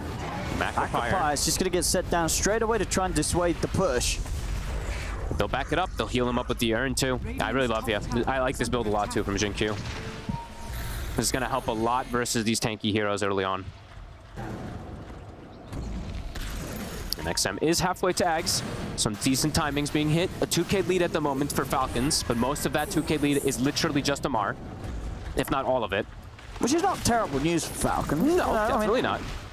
If Amar's the man with the lead, he's probably going to get a lot done with it on the Timber. Yep, but they do at some point want to be able to press a bit of a lead forward too, because this is a strong scaling draft that XGWBG does have. The backup of the Terrorblade with these auras, with the Phoenix, the supports scale very hard. Well, on the flip side, you know, Falcons, they do have, you know, the Enchantress with scales, but the Jakiro, I don't feel like it does as much. And the harder you get, you know, the more levels you get on Jakiro means the more, you know, the better the spells, of course, that the Rubik will be able to steal as the game progresses, too. Yeah, definitely feels like overall a bit of a different position for Crit to be in, because he normally is on these heroes, right, that can kind of scale and solo carry the game. Yeah, for sure. A bit of a different vibe this game. So one of the slower ones that we do have, you know, 3-2, not too many kills right now. Blink now finished up on the Centaur, so can look to accelerate things a little bit if they'd like to on the side of XGWBG. How's the timing's looking on the side of Falcon? Still no blink finished up yet for Maureen. Amar, he's going to go down an Ag's route to tank up, so slow pace from Falcons, which I feel like XGWBG, you know, with their type of draft, they're like, I think so. This doesn't feel bad. You know, Arme's going to feel pretty confident being able to carry this as the game goes on. If he can get to those like 2-3 item timings, you know, the Scotty butterfly kind of thing, it does make Sven's life difficult. We'll have to see how much Amar will be able to make up for that. Of course, with the big burst damage and that good matchup that he has versus the TV, but we shall see. Smoke coming out. As we said, blink on XXS. They want to try to catch something. Xingqiu doesn't have the greatest of spells stolen right now, but obviously can find another one depending on who they find. Regeneration. There's the two calls here, Skeeter and Maureen. Got 4 here. They do heavily outnumber them. They're going to try and get the opening onto Maureen, but he's in the trees. He's just going to roll out. Shove the wave out as well. Skeeter, is he out of this? He's going to try for the TP Stampede to close the gap. Can they get him with a stun? They cannot. Skeeter's out in time. Oh, I think his phase boots were down or something. He didn't get the tree cut and able to be able to cross through. Something blocked XXS there. Amazing what you'll find. So the TP, they kite it out, and now that is a big move. You know, a lot of wasted time there from the side of XGWBG, and net worth is starting to reflect it while all Falcons just hit creeps. And a blink now from Maureen. So feeling like they can take advantage of the fact that Stampede was used, Meta was used. They definitely have a shot to be able to find somebody here. Just who is it going to be that they find? Xingqiu wouldn't be the biggest of catches. They want to, ideally find Arme, but Arme already backing off this top lane. What is this creep from snaking here? He's just cutting behind the tier 2. Okay. I mean, Xingqiu will quickly take care of that one with a Fade Bolt. Look at that, of course, Amar, no surprise, continue to break records this series. Minute and 46 faster than the patch fastest that we've seen, and that's of a considerable amount of matches there, 33 games we're comparing it to. So crazy timings from Amar. You can see on the net worth just how far ahead he is of everyone else. In a game where not a lot's happened, the kills have been low, so it just goes to show just how efficiently Amar's able to use the map. He got XP there. He saw XP go up, so he knows Xingqiu's in the area somewhere. They've got the setup with the ice path. Amar's bringing in the burst. There'll be a swap coming in from XM to keep Xingqiu safe. Maori jumps in with the shield crash. Stolen shield crash from Xingqiu, giving him a bit of a shield. It might just be enough to keep him alive. He's on the retreat. Maori wants to continue the dive, though, and take Xingqiu down, as him and Snaking will be able to claim the kill. And, of course, at the same time, Amar and Crit, they finish off XM to the side. They end up getting both of them. They're starting to accelerate things with these timings, with that Ags Timber looking to play around him. Great play from Amar. There's no ward there, but he got XP from the low ground, so he knows I'm going to dive up to look for whoever's there. Does find the Rubik, and XM does unfortunately kill himself. It kind of gives himself up, indeed, but that swap trying to save him. It was close to being clutch. I mean, it was clutch in the sense that he might have saved Xingqiu, but with a swap like that, he was almost certainly dead, whatever happened to him. Xingqiu nearly living. Meanwhile, DY is going to get chased down. He's going to try for the TP, but Amar, he's in with the burst. Not enough, though. Oh, good escape there. Actually able to make it out just in time, DY. The old Universal Timber would have had that one, but not the strength one, of course. So we'll be able to make himself out. 5-2. Falcons getting a bit of a momentum swing here. Let's see how XGWG looks to strike back versus that move. Now, Arme's still farming strong, though. He is. He's up there. He's got the man to Dragon Lance, ready to finish that off into the Hurricane Pike, then the Butterfly. So looks to be a game where he's going to try and get away without the BKB for as long as possible. I think he has to be honest with you. Like, yeah, at least it would just slow his game down, slow down the scaling. If he goes BKB and turns into fights, he's just got to completely avoid fights and keep farming. Yeah, I think so at least. But we'll see. He could be forced into a position where the fights just start coming to him very quickly, and he might have to go and deviate for that one. Because I would imagine Falcons, they're going to look to accelerate the pace, especially with how they're starting to get some momentum here. But we shall see which route he does go. Because Amar, he's just going to start waltzing at it here, else he does feel quite invulnerable as this Timber Saw right now with the Aghanims.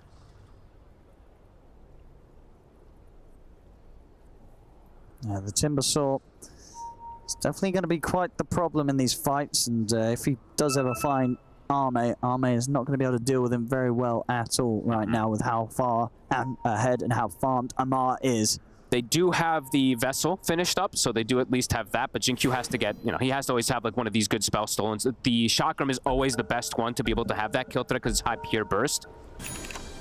But there actually could be a realm. I was trying to think a lot more as, wait a second, here's Amar walking in versus everybody. I mean, he knows they can't kill him. So he can pretty much walk where he wants, get whatever info he can. So Hero, and this is actually pretty, I was trying to think of how they can bring down the Timber. If he steals Enchant, it might be one of the best steals also just to Dispel. We'll take off the Ags. Take off the Ags from that reactive armor. It sounds clowny, don't get me wrong, but... XM, looking to play around this Ags time in Malrina's, and he's going to jump it. He's not going to get the initial connection. He's actually going to settle for the Rubik first. Stampede will come out, will allow Xingqiu to break away a little bit. Actually gives him far enough away that Malrin won't be able to continue to catch him. Now with the Supernova down, Falcons, they've got to back off. It's a full disengage. But that is a Supernova and a Stampede. It is a lot used. And Malrin's back in. It's a big shield crash. He goes straight back in. I mean, he's going to get caught by the stun. He's dead.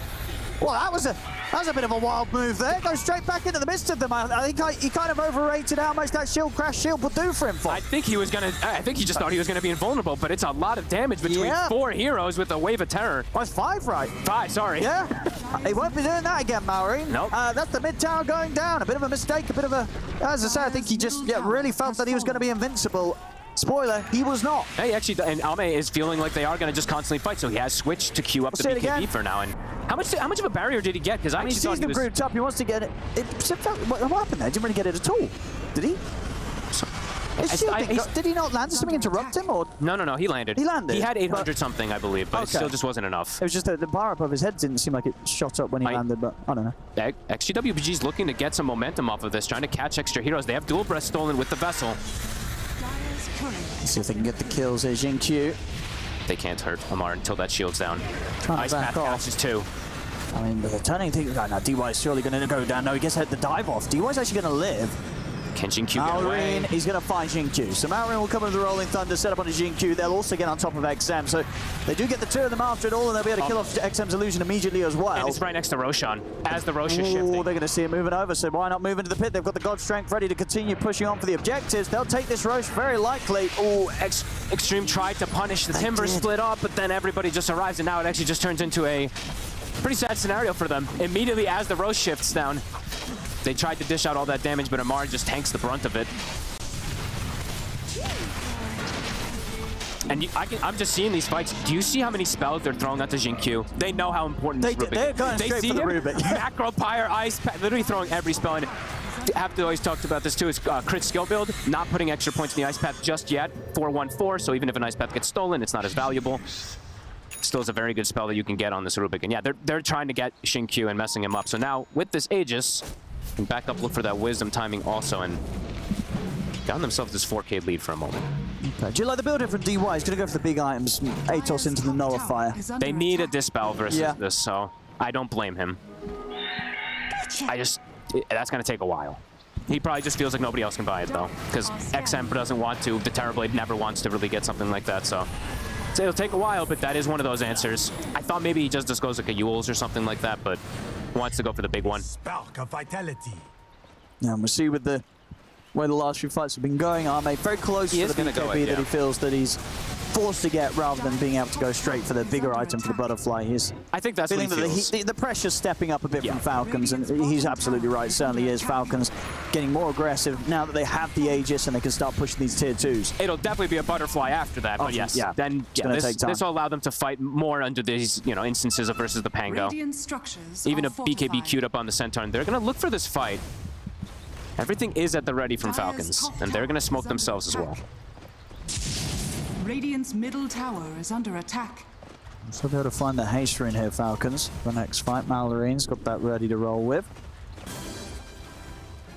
I mean, Extreme, how do they themselves go about starting a fight? Is it purely you're looking at XM to make an aggressive swap? Or does he have to sit back and wait for the save? Depends on who he sees. Oh, mate. I mean, considering it. And they're being careful here, Extreme Gaming. WBG. They found XM. He's going to try and get the jump in. XM. Keep kind of Skeeter control for now. Skeeter's got to start running. The Metamorphosis, that's enough to take him down. The once they've killed Skeeter, XM will die. Falcons want to run. They take the Aegis, with the Aegis being lost there on Skeeter, there's no more fight for Falcons to have. So, at the end of the day, sure, they lose an Aegis, but they do manage to kill XM off in the mid. They get a kill, they force Meta, they force BKB, and that was a reveal of Ame's BKB where he didn't really get too much. All right, either, so they just reset now? Yeah, just reset. It's a little bit of a trade kind of instance here. Both teams probably not feeling too bad about it. as a BKB is about to come up for the Centaur too, so they do have an extra way to be able to fight, and they do have a timing maybe where they can look for a fight now that Rolling Thunder and that God Strength is down. I keep checking crit. Is he... Wait. Am I blind or something here? What do we got? Couriers? No, I'm just checking these couriers. Oh, okay. Stop on the courier. He had his 4-step just sitting on the courier for like 4 minutes. I just was a little confused. I was like, what's going on? Crit has arcane boots and nothing else. It was very confusing. But yeah, now he's got it delivered. And he will go down that route of Ags. So there's no other build that you can really go on these 4 position Jakiros if you want to be a scaling 4. It's a low kill game, but very, very like methodical kind of movements that are coming out. You know, Falcon's trying to keep this lead. I mean, yeah, that's because they're trying to keep this, you know, keep it not growing too much either. Yeah, they're progressing much better as a team, Falcons, but Arme's still doing Arme's things. So it really is a question of how much you believe in Arme to be able to carry this game on his Terrorblade. It is a very, very much so a 4 protect 1 draft of the old days. You know, they have this Venge aura to buff him up and kind of stuff like that. They're going to get all these things to buff him. Yeah, it's all on Arme. Now the question, I mean, do you feel in this sort of day and age in this patch? Does 4 protect 1 kind of strategy, are they working, or is it, how risky are they at the moment? They're definitely risky, but it can work. Especially on like the super carries. Terrorblade, like I said earlier, you know, a little bit of question still for me. I'm not super confident in this hero always, but like this hero's like Morphling and stuff like that. Those are absolutely these 4 protect ones that can work. God Strength active. Yeah, Skeeter wants to fight, and they're gonna find XM.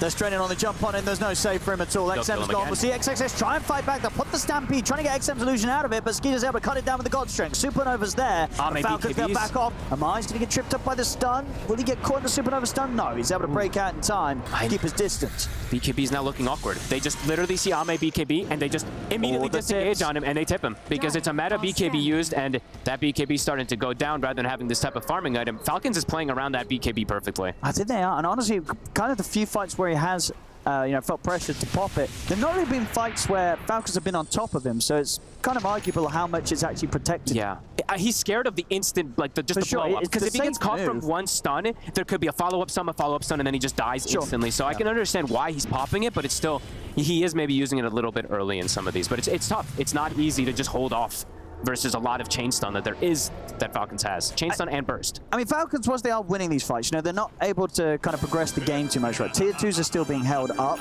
So I think Arme's not going to be too fussed in the fact that sure he's using these BKBs, they're not getting any kills. Sure. But Falcons do keep backing away. But Arme's likely to be able to get his butterfly done in pretty reasonable time still, despite kind of taking that step back to get the BKB first. I just don't know if he can do it on his own versus these 3 tanky bruisers. You know, this is the Falcons kind of strategy that they do go for a lot of times. Sven's going to have, let's just say as we get to like later stages as well too, I'm trying to think about it, is when Sven has the shard, being able to protect his allies as well. Pango's going to be barriering like crazier with shield crashed. And Timbersaw is always a tough target for TB to focus. So a single target TB versus 3 tanky cores, even though Ame is farming, it doesn't feel like easy for him at all. Sure, they are going to be incredibly hard to take down. It feels like a game that, you know, for it to be on sort of even footing and the chances for Ame to be pretty good, he kind of need to be an item ahead. An item, yeah, and he is starting to get pretty big, so we'll see. Butterfly, maybe Scotty, and maybe you have to go a big damage item. Maybe Butterfly Daedalus could be a choice that he has just to pierce through these tanky guys. We'll see.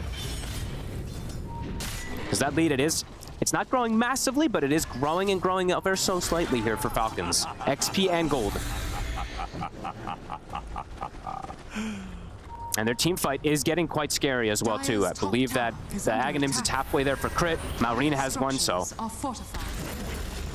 Radiant's middle tower is under attack. And seeing them itemizing also just to deal with the physical damage. I'm seeing AC queued up on the Pango. They've got Shivas already for Amar, solar crests and stuff too, so they're getting very tanky versus a Terrorblade, who doesn't have the most of backup from his allies, because XM is really, really starting to fall behind here on this Venge. Dire's top tower is under attack. Definitely be the case with this hero, right? It can be. You get this act, and unless you're finding a lot of action, a lot of kills, even the fact that sure when you die you're still able to sort of get something out of the map with the illusion. I mean, a lot of the times obviously Falcons have also been able to kill the illusion, but you're just never able to farm that fast, right? You're just never going to keep up with these other heroes in the game. No, definitely not. And he just has to play defensively at this point, because I think 3 fights in a row Falcons has instantly jumped on the Venge when they see him. Yeah, so. and honestly, at this point, the amount of damage that he's actually going to be able to do is kind of so little. I think the most important thing is he sort of survives and he can get the swap off to save Arme. Yeah, he's an aura and a swap, yeah. essentially, at this point. He needs to be ready to keep this Terrorblade alive. Yep. And he does have 15 talent, so it is a big increase, of course, that comes in. It is minus 10 armor whenever he throws the Wave of Terror, so yeah, he has to survive just to be able to buff up Arme. Because Arme, he does have a lot of work to do. Versus all these tanky cores. Sven now has hit 20 as well, so extra Warcry armor, and Skeeter, he's queued up the shard as well, too, so they're hitting quite a bit of timings here as well, too, to be able to accelerate things even more, because Roche is probably going to be up for that next fight, and they can check it out. They'll have shard on Skeeter, so extra armor for everybody. Damage. And an amp damage, so. See what XGWBG are going to be able to do, even though they have been able to kind of slow things down a little bit.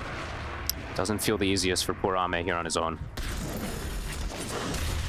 They'll be able to sort of nullify some of the damage output of Falcons themselves almost pretty Crimson. soon. Yeah, Crimson being closed in upon by XXS. It'll help a bit, but it is versus Sven, who is the heavy hitter. Big, hard hits goes rather through than high frequency, little damage. Yeah, for sure. It'll definitely going to be hitting hard. It'll definitely protect a little, but yeah, there's a ton of damage that's going to be coming out from Amar and from Skitter. And so far, Amar 5-0-4. This last Big Timber has been kind of unaddressed. And Roche hits up. Crit's going to scout it. Oh, XXS. Woohoo! Quick blink. Very, very quick blink. Yeah, he was ready for that one, XXS. They're trying to farm to slow things, especially for the nullifier. He's trying to find a nullifier, DY. They're going to get a Roche out of this, and DY will be able to get himself out of there. But this Roche is 100% Falcons. They can look to push down this top lane. Still yet to be able to get the tier 2s, you know. Despite the lead that they have, Falcons, XGWBG have been holding the defenses. Yeah, definitely. Just not getting multiple scaling heroes. Just the Terror. Falcons is getting multiple scaling heroes. Butterfly should be there for the next defense. Oh, Jin-Q spotted. He's dead. Super dead. Been a while since we saw a kill. Yeah, that's true. It's 30 minutes. It's only 3 to 10. When was the last kill, actually? That's pretty wild. It's been, what, 5 minutes since a kill? XM in around the triangle, I believe it was. And then XM before that as well, too. Yeah, it's been quiet, but it's been, you know, Falcons getting progressive momentum. Yeah, there's Jin-Q going down again. Yeah, there's nothing going on, so we thought we might as well show you boys and girls a replay. Yep. For Jin-Q. Falcons is growing and growing. Butterfly timing is going to be there, but can it be enough to deal with everybody? 3 tanky cores and tanky supports, with an Aghanims now finished up on crit too, to be able to bypass, of course, versus these BKBs that were purchased. Let's see where Arme goes next. He said this is going to be kind of interesting. Does he favor the Skadi? Does he favor the Daedalus for the raw damage? I don't even see him really doing much damage, because when Warcry's popped, I think everybody's sitting over 30 to 40 armor. He's just going to opt to finish up the Hurricane Pike so he can get a bit more positioning. So nothing crazy coming after the Butterflies. He's still going to need time. He's going to need a lot of time. It's getting very close to the point where it's looking like Falcons, they might not give this game much more time at all. DY did get his item finished. There's the Nullifier out on the Phoenix. He sold his other item. He sold the Atos for the Nullifier. Well, that's quite a hit to his net worth. But that's signs of desperation. It definitely is, right. They're like, we need to deal with Amar somehow. Sure. Okay, so a surprise Nullifier. But are they going to even bring him down? Because he does have BKB. Oh. Well, there goes that plan. there goes that plan. And everything as well, too. He's Atos for this. So they have to somehow chain stun him before he can get anything off. Okay. Oh, gosh. This is difficult. Oh, well. How much gold is half an Atos nowadays anyway? It was what, minus 1,000 gold? Minus 1,125 gold there, unfortunately, for DY. Falcons all at the ready. Actually, WBG looking for the angle. They are. The illusion rune's being baited. What can they do with it? Oh, he's ready for that one, and now he's ready to roll. Now what do they do? I mean, Arme's popped the Metamorphosis. He's trying to fight. XM's just got to run. It looks like full panic right now. Falcons are backing off indeed. They're respecting the Supernova. That's all the ults, though, from the side of XGWBG just to run. He's got BKB and TP XXS, so he may be able to get out of this. He can. Very nice defensive moves. The Supernova kind of forces them to back off. Sure, XXS is split from the team, but that's part of the plan. They chase him. He's always going to be able to BKB TP. So XG, WBG, they don't lose anyone. Yeah, but they use everything to just disengage and not win a fight. Meta's down, BKBs are down, Egg is down, Stampede's down. They've still got BKB on Armin. He kept his cool that fight. All right. He didn't pop it. But he can't fight without Meta. Sure, but he probably doesn't want to fight anyway. Sure. So, all right, at least they get away. At least nobody dies. I guess that's nobody dies. Nobody dies. They've got a full daedalus on Skeeter, so his items continue to fly out. But yeah, nobody dies. They have Rolling Thunder back up though, so they can look to fight again. What did Jin Q get? He got Ice Path. All right, pretty decent steal. That was, I mean, that fight kind of summed up this game a little bit, right? It's 3-10. Nobody dies in a 5v5 yeah, catch nobody engagement. dies. This has got to be actually one of the lower kill games, hasn't it? This is actually one of the lower kill games. AC finished up. Malrine even tankier. Amar's ready to go in. He's had enough. He's ready to fight some match. He's ready to fight some good. They can catch him in the stun. It's a pretty good long stun, but he's so tanky. There's just no chance of killing him. XM, he's caught on the front. He's dead though once. The illusion will be able to swap out the side, but Malrine's going to go chasing after him with the Rolling Thunder, and they'll be able to pop the illusion as well. Malrine. They'll keep the push going. They get the catch onto Malrine, but indeed he's back up to full HP. Able to jump away. Skeeter. Oh, beautiful angle there. Comes in with a cleave. And that's it. And that's Arme out of the game. No buyback.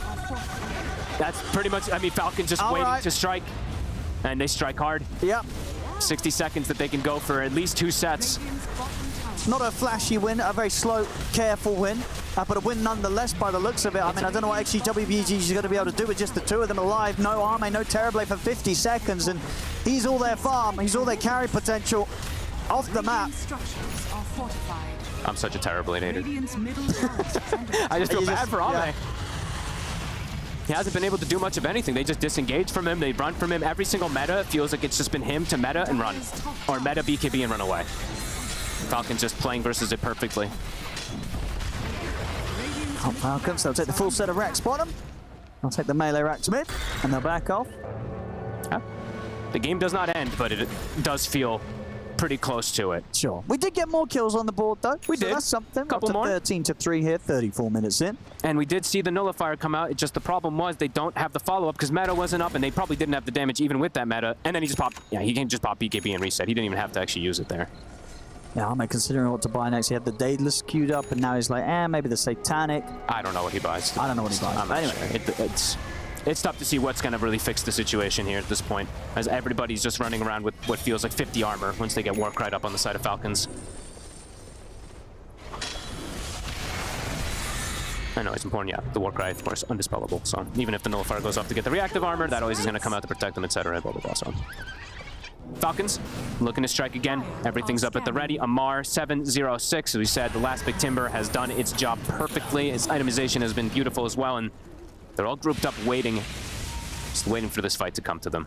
Definitely Amar sending quite the reminder to all the other teams watching to not forget about his Timber Saw. Especially when you've got a draft. Especially when you have TB.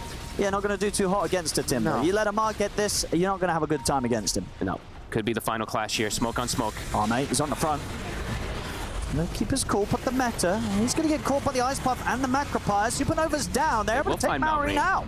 Nice play. This time around, the ults are popped. Everything's sort of popped by XGWBG, but they do get something big out of it. They kill Malrine off. 100-0 him in that stun, right? I think they've been doing that. I think that's the third time I saw them do it. The coverage of an Ice Path into an instant swap. Q doesn't have it anymore, but nice catch. Yeah, it's going to keep the game going. Slow Falcons down. Perhaps allow Ame to get that next item that he definitely needs. Do you imagine indeed he will continue to settle with the Satanic because he was flicking between them? Do you feel it is better for him to just build so that he can't get burst? I just feel like he doesn't do damage though. I feel like his damage is still quite little, but maybe it is the right choice. You know, it's tough to say. It really is hard to say. Probably looking towards both of them, right? Yeah, I mean, it's very difficult to say, really. I'd like to believe that Ame, he's still pretty confident he's got this. He's like telling the boys, like, guys, calm down. Just let me get my item. We're going to win this game. I believe, Ame believes. He does. He's like, look at my farm. I can do this. He's got a point to prove. He wants to show them that Terrorblade is good. It can work. And he wants to be able to play it again here in this tournament. So he's going to make a case for it. Like I said, I am a hater. I do think the hero can work. It's just they left leaving the Timber. And also, Pango's pretty good versus, Terrorblade in all situations too. So it does feel like he put himself in a harder position than maybe necessary, but either way, that's what happens sometimes. And so far, Falcons, they have just been playing pretty pretty damn beautiful, right? Like, they've been playing just kind of cutting things out constantly, waiting for certain timings every single one of these hits, and all of their hits have been pretty decisive. There's only been 4 kills that XGWG have been able to get. Not even supports are really dying on the side of Falcons. Yeah. What's the next item? Amar. Kaya Yasha, right? Yeah, he's got it done. Yeah, big spell amp, so his spells are going to hurt a lot now. Ooh, they might lose the support here. DY. Instant death. Yeah, he's going to get clipped by the Rolling Thunder. There was the God Strength pop, though, so the rest can get out. But indeed, the jump forward with the shield crash causes the bash to fly out for the swashbuckles. Will trip up XM. They'll kill him off twice there. And there's Illusion. Xinkyu stole God Strength. I don't think he's going to be able to do much with that one. Just gets kaboomed by the Sven. That's what Skeeter has to think about. You steal my ult, I'll steal your life. Boom. Has fallen. Dead in an instant. And that's what he had to say about that one, Skeeter. Poor XM. He got caught by a bash. He literally had BKB. Gets caught from a bash from just some like shield crash swashbuckle. Can't use it. Dies outside the base. Bam. Oh, man, these Sven crits are satisfying. Yeah, what was that, about like 1800 damage coming out with that one onto the poor old Rubik. That's pretty much his entire HP bar gone. And playing it as safe as possible. 30 seconds, Roche will be up. They're all positioned up here. They even have these aggressive wards already placed out. Double wards kind of placed out in the triangle to watch if there's any movement. So they're absolutely ready for XGWBG when they come over here. Crit's got 2 wards ready. Dire's middle tower is under attack. Oh, man. Crit was trying to hunt him. Is under attack.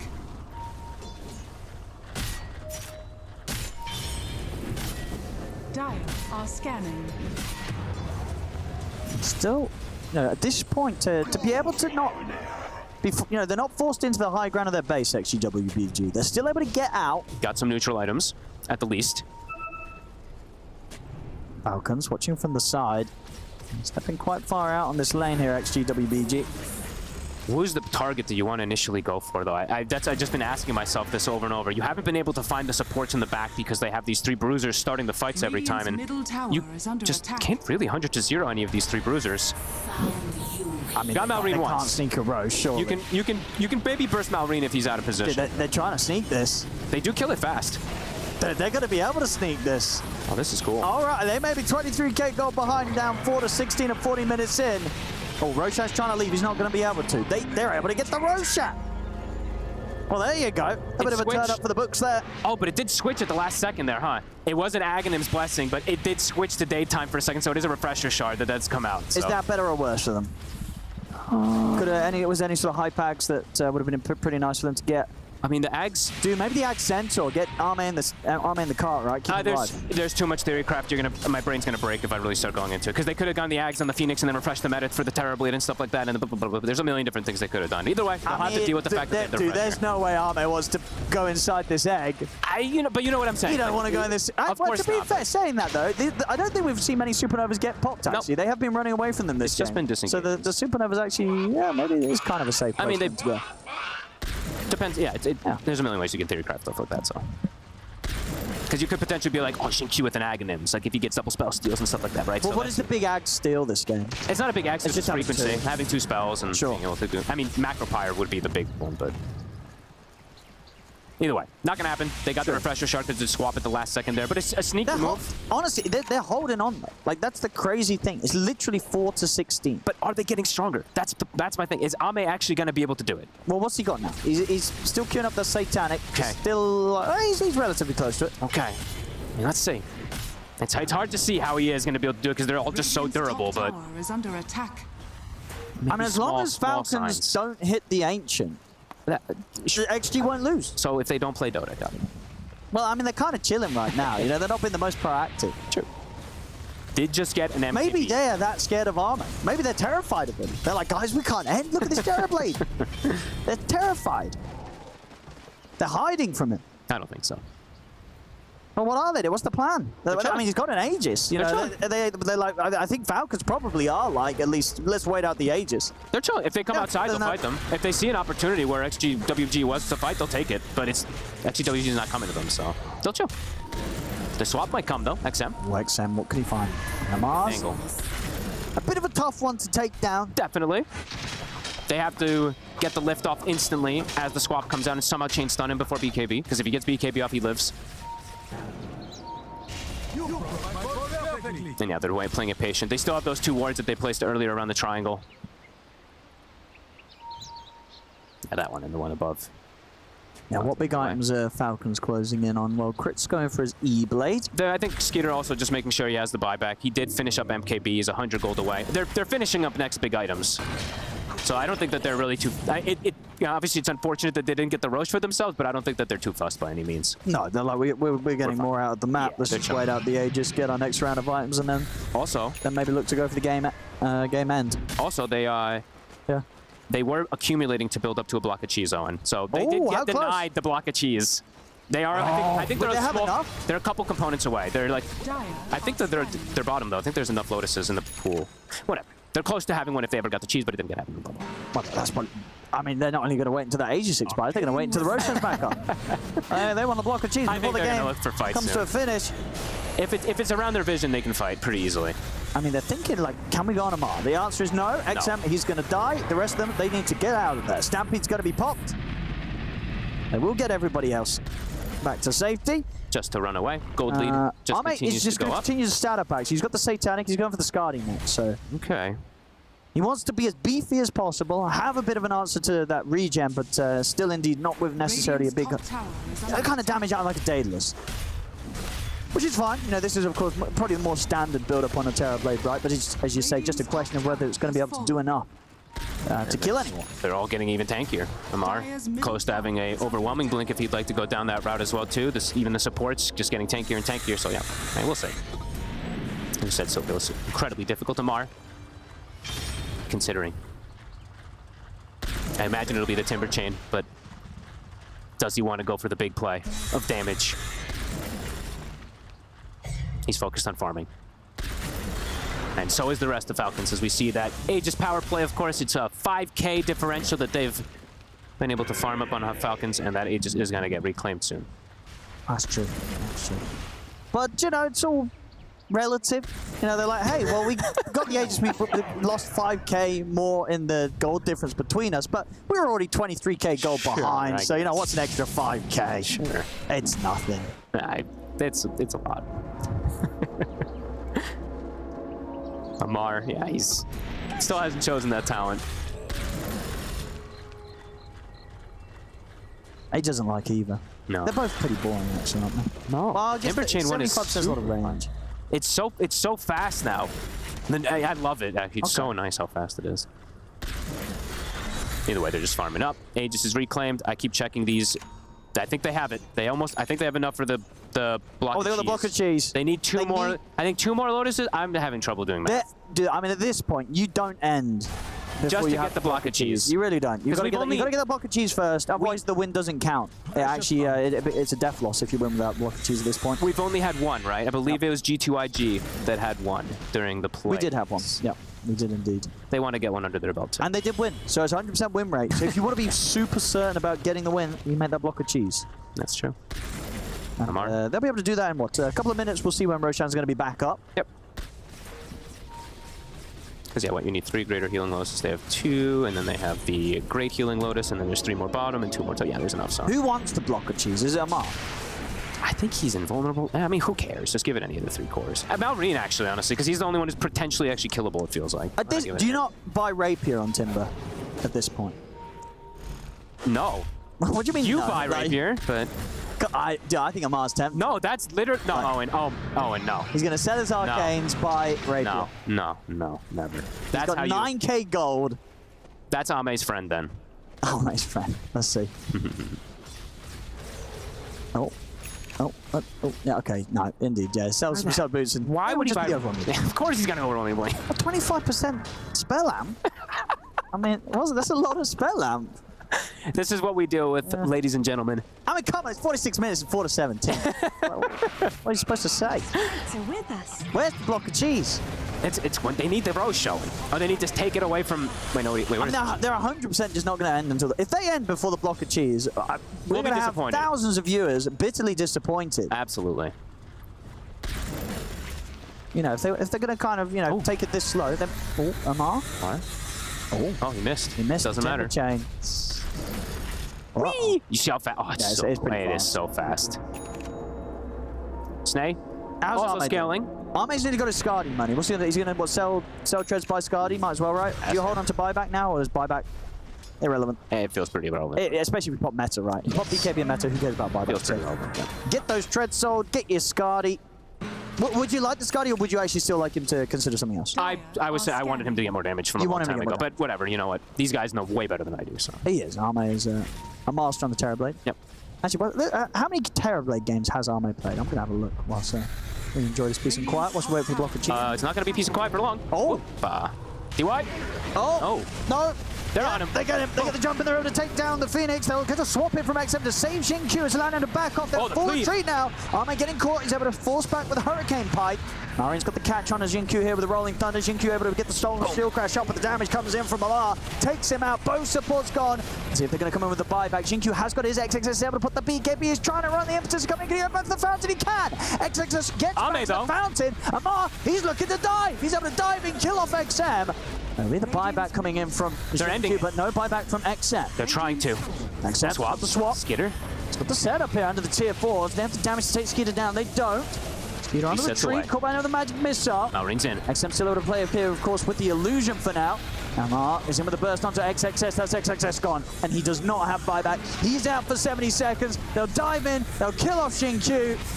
They're ending it before the block of cheese, Owen. They are disappointment all around, but I think the Falcon fans will still be happy as it looks like they're getting the win here. The tier 4s are going down. Buyback.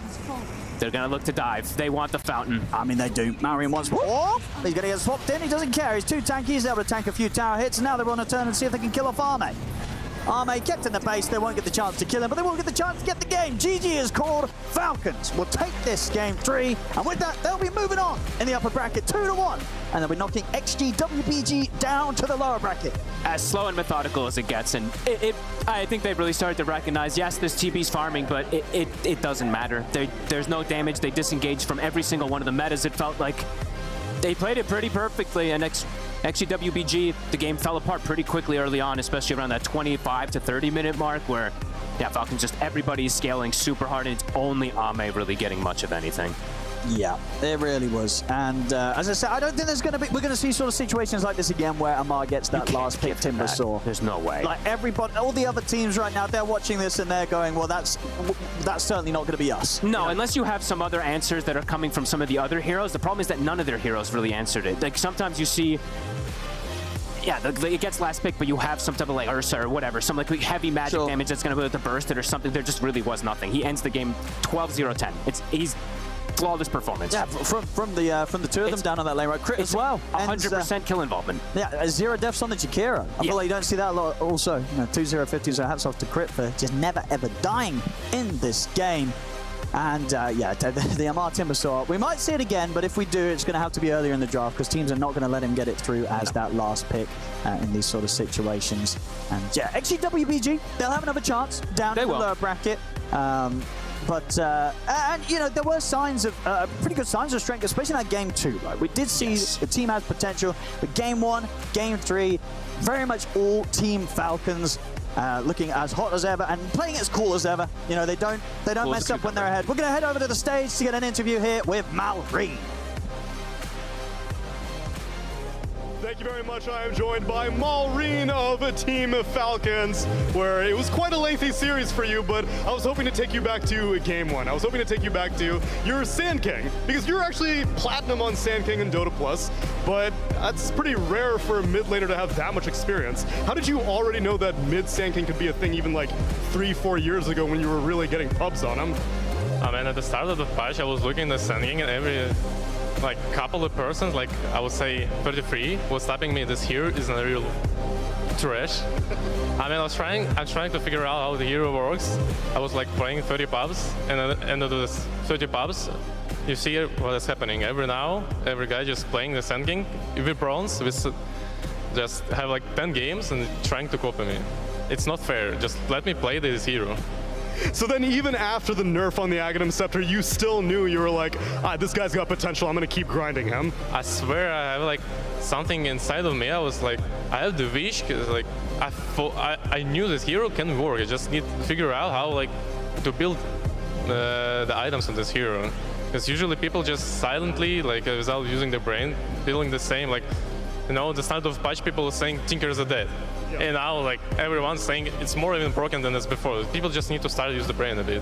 Nice, I enjoy the creativity. That's what being a young player is all about. All these old timers, they're all stuck in their ways, but you got the new tech.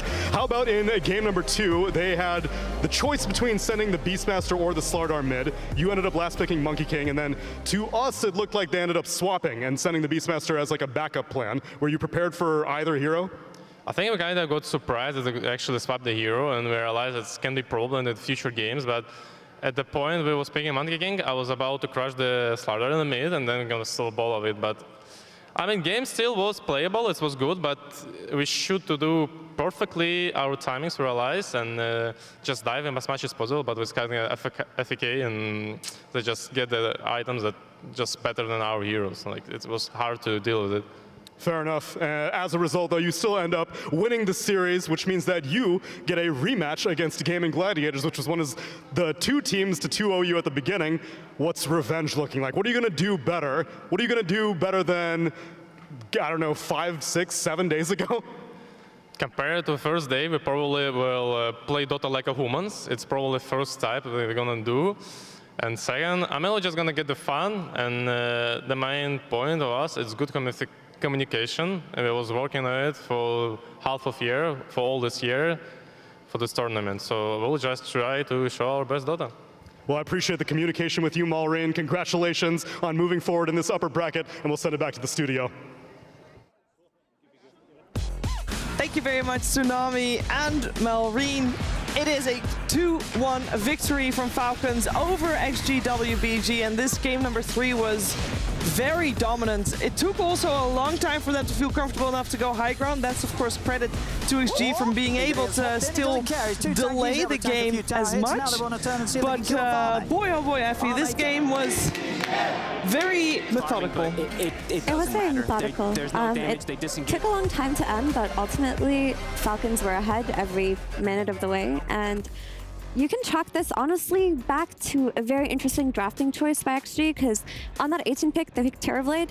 We wanted to see what they were going to do with that. We all had doubts when we saw it. It wasn't a good TV game outside of the Sven matchup. Everything else sucked.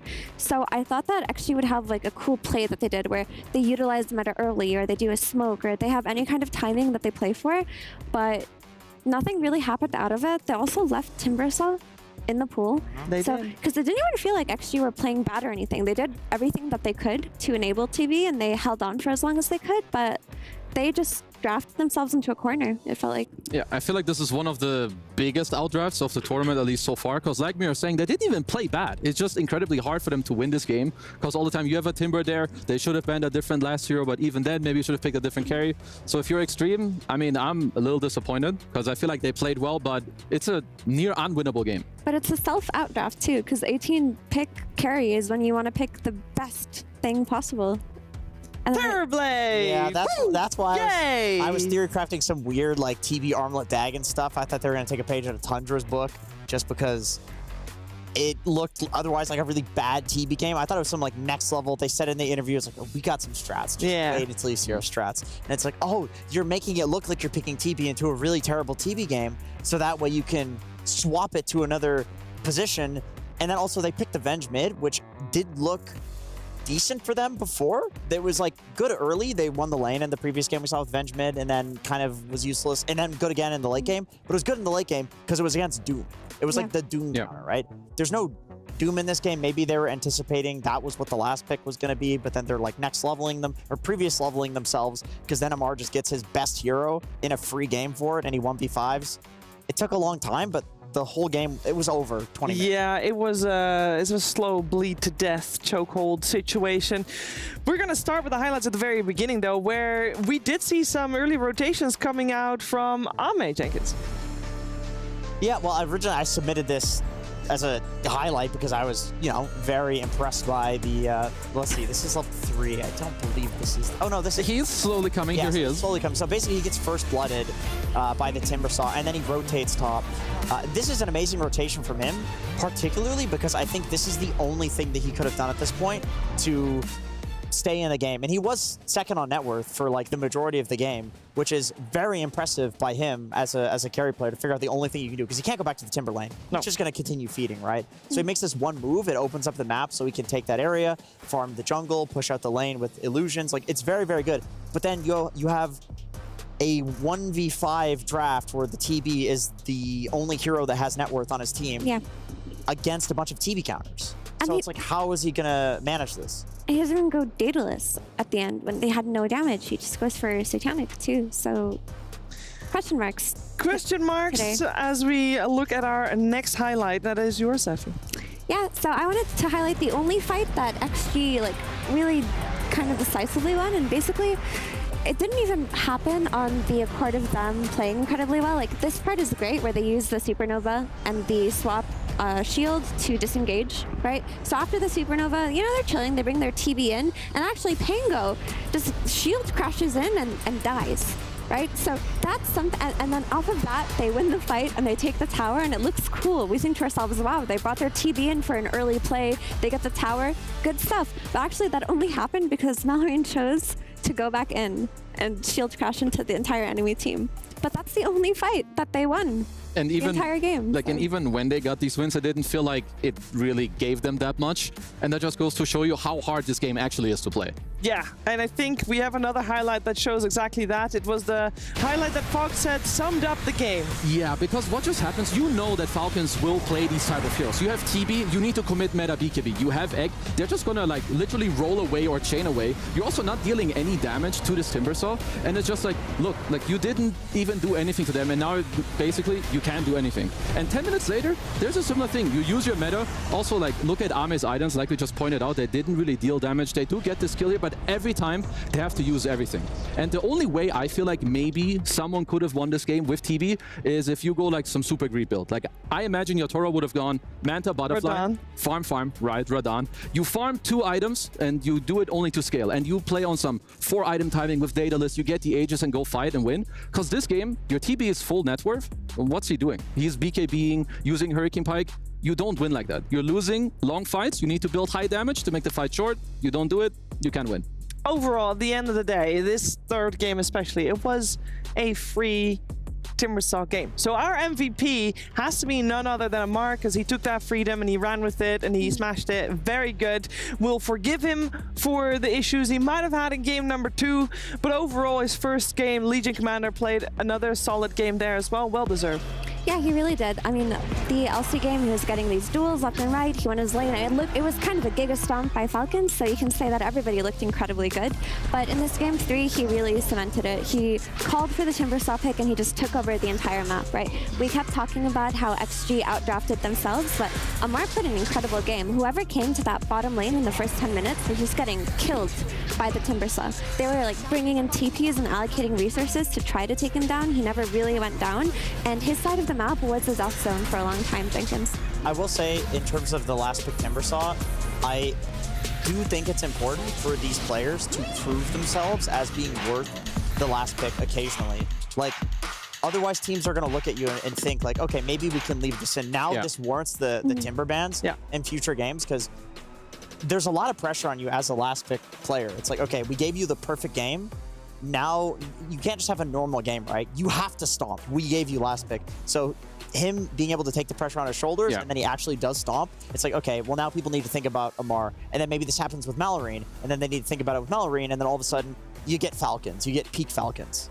Yeah. It's also like his best here. He has perfect items. Kaya to scale, farm stacks, you go the Ags next against TB Venge. What are they supposed to do to you? He just knows what's up. He will carry the game. Overall, strong performance for Amar, but also for Falcons.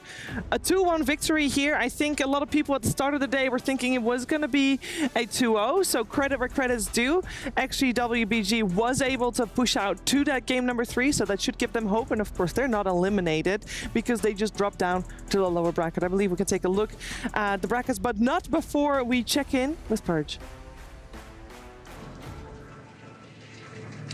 Hey guys, we're out here on the boulevard. Can you believe they just put the trophy outside? Looks very cool. All of the secondary stream matches have now finished for the tournament. The rest are all going to be on the main stage. The secondary stream was like way over there, but now we're going to be sticking with the Qiddiya Arena, which is where we've seen all the main stage matches since we started out here. So on the secondary stream, the games you may have missed, there was a 2-0 for Gladiators against Entity, which was a bit of an upset, I think, because Entity has been looking so strong. And on the other stream, that was the one where OG got 2-0'd by Tundra. Tundra is the other white hot team that's been looking so good at this tournament. So now that those are done, we're going to spend all of our check-ins over here at the Qiddiya Arena. Maybe there, but maybe some of the other ones. Maybe we'll bounce around. There's a lot of other games going on this week. So until then, I'll be back with you guys there in the next breaks. Can't wait, Purge. Let's take a look at this bracket to see what's coming at you from the Qiddiya Arena. We have had already Falcons versus XG, wbg, Entity, Game and Gladiators, Tundra, OG. As you can see, though, one more series left to be decided, and we also see some of the following matchups in that upper bracket semifinals already. But let's look at the spicier side, Kazu. Yeah, we've got XG, wbg versus Aurora. I mean, anytime you talk about Aurora, you don't really know what you're gonna get. This team is very good when they kind of hit their type of day.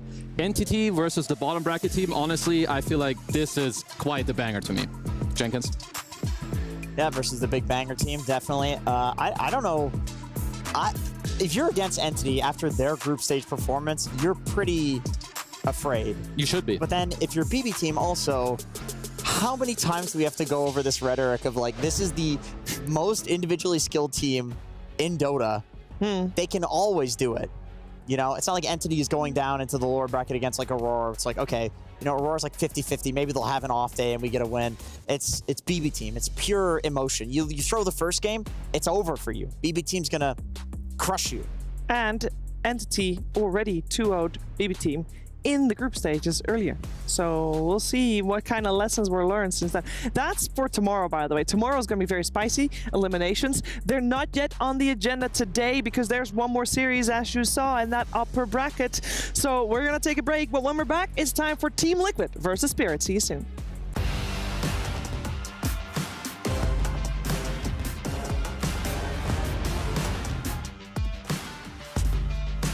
The duel comes in from the mark, jumps the back lines, catches the Jakiro, takes him out.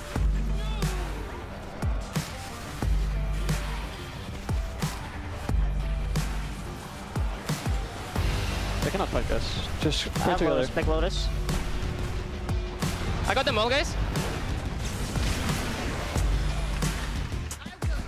The game's over. GG is called. Falcons will take this game 1. They're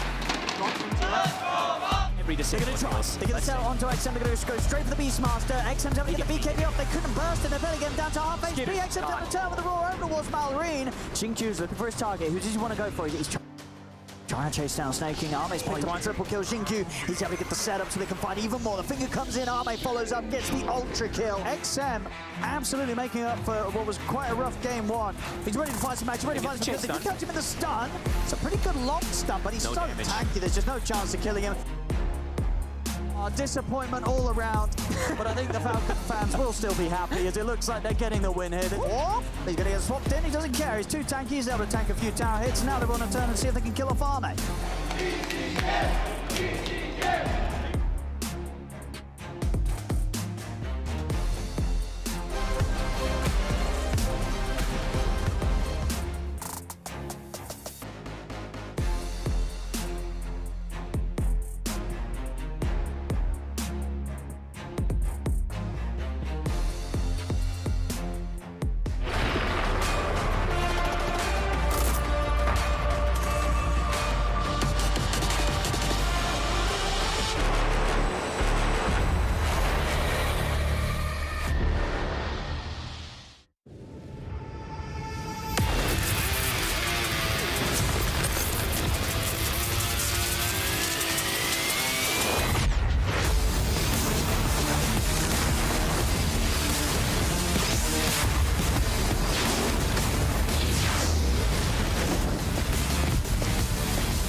I'm joined with Yatoro from Team Spirit here at Riyadh Masters. We're going to have a nice chat about the history of Team Spirit and obviously your career as well. The first thing that's obviously most notable is that you guys have stuck together for so long. The only roster change being in your mid lane. So how exactly have you been able to stay together and be as strong as you are? Actually, I think we're just in a good relationship with each of us, and we can like clean the split our friendship and our team. So when we become some tough parts of our career in this team, we understand our problems and we try to fix it, which means we don't care about what we are friends in the team. We need to fix it and we do it like very tough in situations. Tough love, you just tell them how it is. Yes, yes. And it's, I guess it's the reason why we stuck together so long, and it's because we're friends and we know how to use it like perfect. I don't know how to say it. Yeah. So you'd say that's the main thing that gets you guys through the tough times, is knowing that you are still friends and everything that's being said is just to improve how you are as players? Yeah, I think so, yeah. Okay. No other secrets, nothing else that really helps stay together? I don't gonna reveal it. Okay, all right. There's something out there, but we won't get to know it. I love that. And you guys won at Riyadh Masters last year. You've already kind of alluded to not feeling pressure, but is there a small amount of pressure that you want to win Riyadh again 2 times in a row? No one's done that yet. I think we are.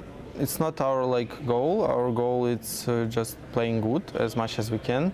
We are not putting the win in the main of our goal event. We just, if we're gonna play good for ourselves, and we're gonna be top 3, top 4, top 16. I don't know. Top 16 is impossible. That means we're playing bad.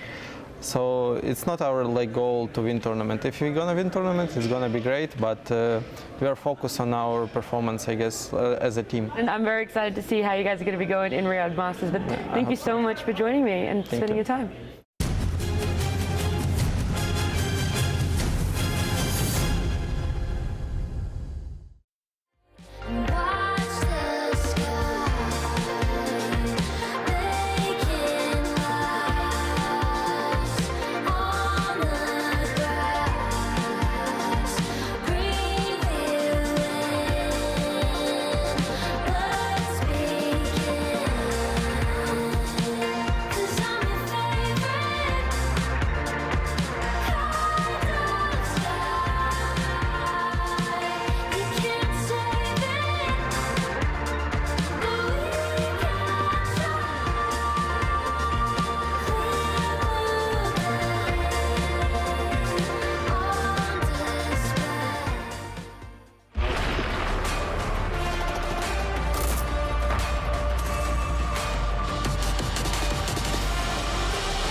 Welcome back. We're looking at Team Liquid here, coming into the venue thanks to Jamil Motorsport. Look, a lot of these players have had breaks for themselves. They've had time off. I'm not too sure what they've been doing in that time, but hopefully it's being preparing for their upper bracket series, as it's going to be a pretty tough one. They're going to be coming up against Team Spirit, who is last year's Riyadh Masters champions. It's a big feat. We know that this team like to power up around this time of the year, make it as difficult as possible for their competitors. But there's also been a changeover in shift, in panel, in host. So I'm going to be your host for the rest of the day for our one remaining series. My name's Nat T, and joining me is also BSJ, Fear, and Lacoste. But first of all, Brian, BSJ, I always get confused which part to call you. Just like maybe most people are confused as to Yatoro or Radon or Radon. Sorry, I'm not an Elden Ring player. No, I am not. Or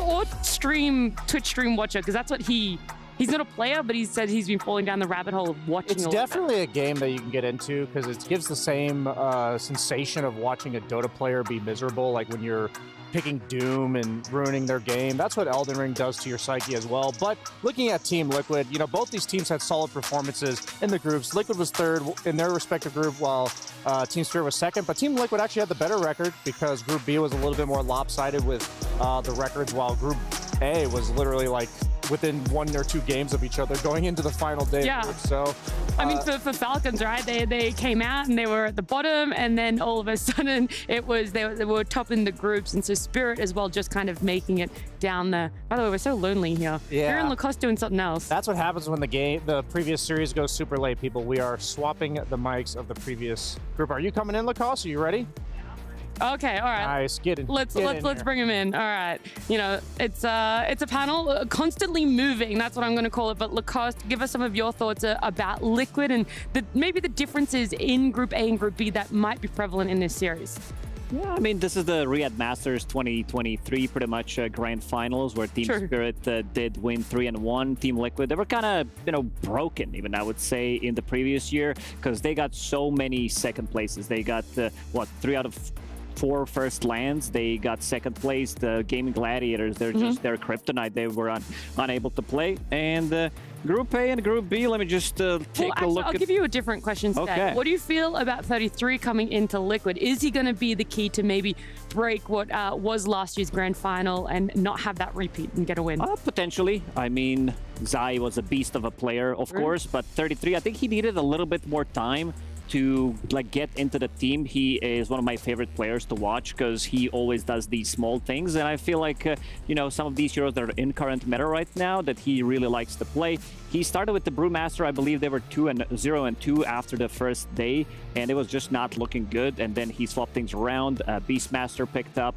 So far, I believe they're undefeated with the Beastmaster, and it looks really good. He also brought out the Wizriz, aka Visage. So this guy can play these summon heroes, as everybody knows. We've seen a couple of these small tricks that he does with the Doom and his facet, where he's buying Hand of Midas, then selling it, buying a Blink Dagger, back to Hand of Midas. All these nerdy stuff. He's like the biggest nerd in Dota, pretty much, in a good way.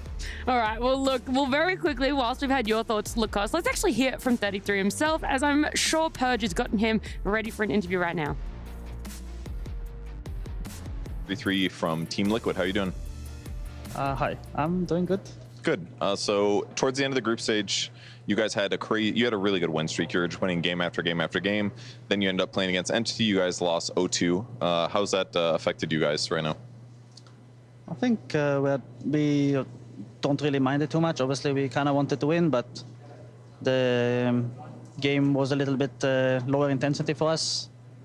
We didn't plan it to be that way. Obviously, we wanted to care for every game, but when you know that the game doesn't matter that much, the energy was just a little bit lower.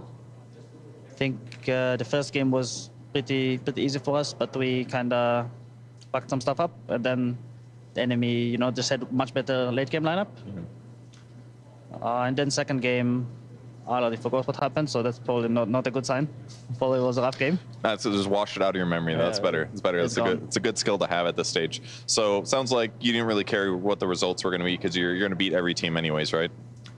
I mean, we cared. Obviously, we want to win, but sometimes it doesn't happen. And it's okay. Okay. So I have some Brewmaster questions. Brewmaster is one of your signature heroes. His ultimate's been nerfed a little bit, mainly like the Wind Panda.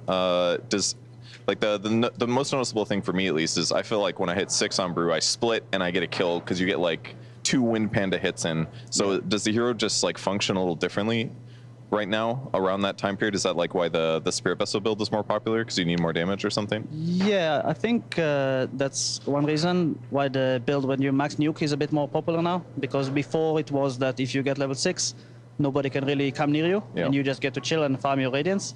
But nowadays, if you are maxing your passive and you're level 6, you don't have enough damage. So maxing the nukes is a little bit nicer. I'm still a bit conflicted about Brew builds, because I think both the Vessel builds with maxing the Q and both end rushing Radiance both are very strong, and it's a bit hard to judge which one is better for the game.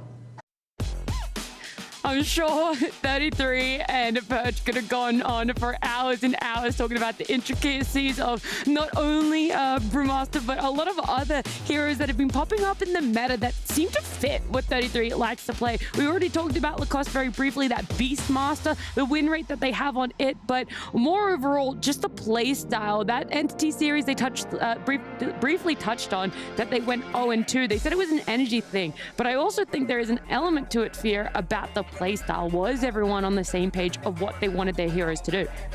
That's definitely hard to say. Like, Liquid as a team, they seem to do best when they're playing very fast. Every time I watch them, it's mainly around Mickey. I feel like he drives the tempo for this team. He's oftentimes playing the Monkey Kings, running around the map, playing super fast. He gets the TA, which he's also very aggressive with. He also plays heroes like Venge. This is where I think Liquid get a lot of their strength, is when they're playing faster than you.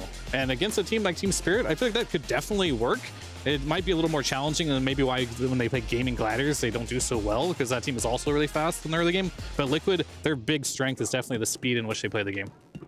All right, well then let's talk about Team Spirit a little bit more. The fact that they've been very consistent in their roster. They haven't had that change like we've seen for Liquid, only making a slight adjustment. And if it really is an advantage or not, because either way, this team loves to bring everything out of the woodworks when it comes to Riyadh, when it comes to TI. So is there an impact of the fact that they've kept this roster for the last 2 years, BSJ?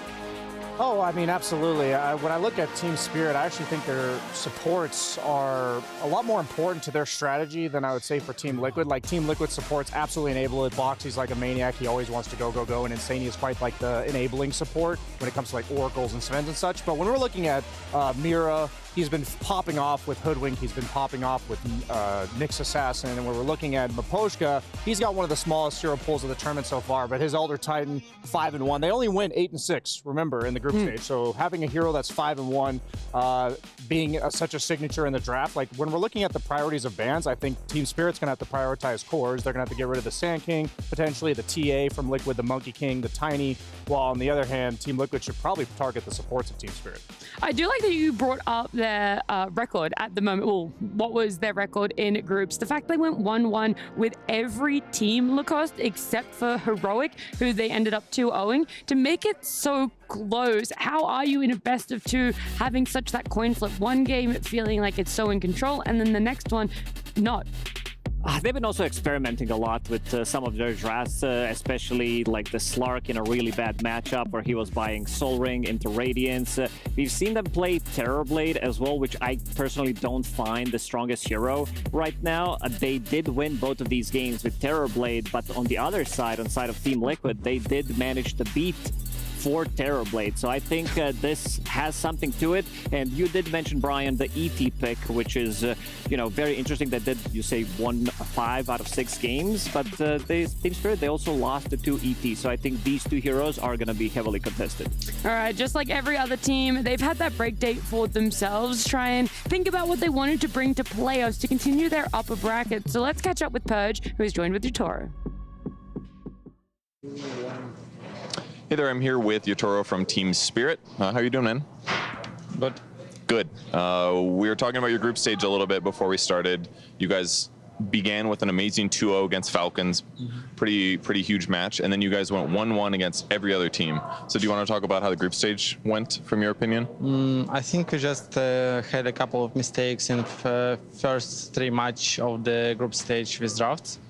But after, we have some mistakes with our playstyle or something like that. And after that, we made some decisions what we need to fix for playing better and to win 2-0 teams. And I think it was good for us because it's good experience during the tournament. Okay. Do you guys believe in that Team Spirit levels up around EWC/TI thing? No. No, not real? Okay. Debunked. All right. As I said, I wanted to talk to you about PA because the methodical facet is really interesting. PA's been picked 10 times so far, though, and she's only won 30% of games. So it seems like people believe in it, but it loses. So why do you think that is? I think some carry players are noobs who's playing at PA because it's not a signature for them.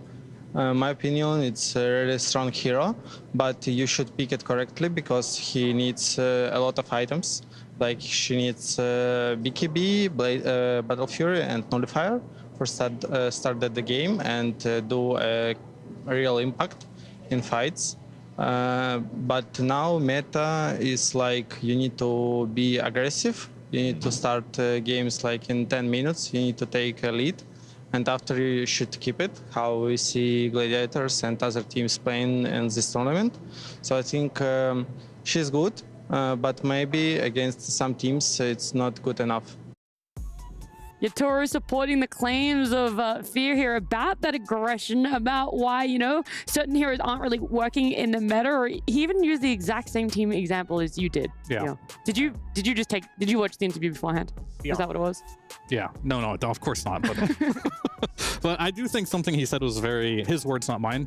Some carry players are noobs, you know, and I feel like that's why TB also isn't working for other players, and it is working for him. And I think what I noticed the most about what he said to make these heroes work, like PA, I'm going to throw TB in there as well, a hero he wins with that other players aren't winning with. You got to play aggressive early on. You got to keep your map control. No matter what your hero you're playing, you have to find a way to just stay on the map. And I feel like all the carry players aren't doing that with heroes like PA or the TB. And that's why he can make these work, and a lot of other carry players are not making these heroes work. Do you think that that's also something to be said about offlaners, that you need to also have very aggressive offlaners? Are we seeing that role have more of a change up than carry? And now this is the patch where it's like carries, you're probably going to become a little bit more stagnant. Offlaners, you get that freedom. You get to also have a hero that might be able to farm a little bit longer and not always be the one creating space for a carry. Yeah, I mean, we are not in so much, like, heroes are still super tanky, but we are not, you know, Internal Shroud or Blade Mail plus Heart meta, where they have 6,000 HP 25 minutes in, where they're unkillable. Some of these heroes did get nerfed, but you still see the power of these, like Primal Beasts, which are flex picks, as well with some of these, like, more stronger heroes, Mars, Doom, Beastmaster. The Beastmaster is the big one for me, which is not going for the Helmet Dominator anymore, playing for, like, more sustain in team fights, more damage with the Aghanim Scepter, maybe even like soloing Roche with the +1 hero. So a lot of these heroes did change, because I don't think, like, map overall didn't change, but some of the heroes got nerfed. We're in what, C or D patch right now, so quite a lot of the nerf patches, the small patches, and it also allows these offlaners still to be very greedy, and you know, I still think that we are in the offlane meta. Are the thoughts that you also share, BSJ? I just think both these offlaners do it in such a different way. Like the way that they greed it up, I think both of them are very farm heavy, but Collapse bringing back the Mars, like that was a hero I wasn't expecting to really see this tournament, and yet, you know, Amar and Collapse, they're getting their signature. And I think what we're seeing more so now than ever before is dual melee offlanes specifically, which is like a Nyx, most notably Spirit Breaker, like not even always paired with a Darkseer, like two stunning, like the 3-4 combo stunning heroes, but usually that means your lane is weak, but there's a lot of lane cutting, a lot of lane dragging, and then these offlaners are able to get like a pretty early blink despite that. So that's leading to like what we're exactly talking about, Yatoro saying like the game starts at 10 minutes in. You know, there's a lot of action, really high tempo, and it's either in the form of heavy 5-man group up with Pipe or in the form of heavy teamfight catch with blinks on heroes like Mars. Yeah. Do you think it's also very heavily reliant on having a rotating 4, and if it fits into the melee, or that's not too much? I think the melee 4 allows for the offlaner to not have to initiate every single fight, which takes a lot of pressure off of when they go. They're allowed to be more patient and pick their opportunities more carefully. All right, we spent a lot of time talking about what could be picked for this game, but even before we get to draft, we want to make sure that our teams are out there at their computers on stage. So let's head out to Qiddiya Arena with Tsunami and Fancy.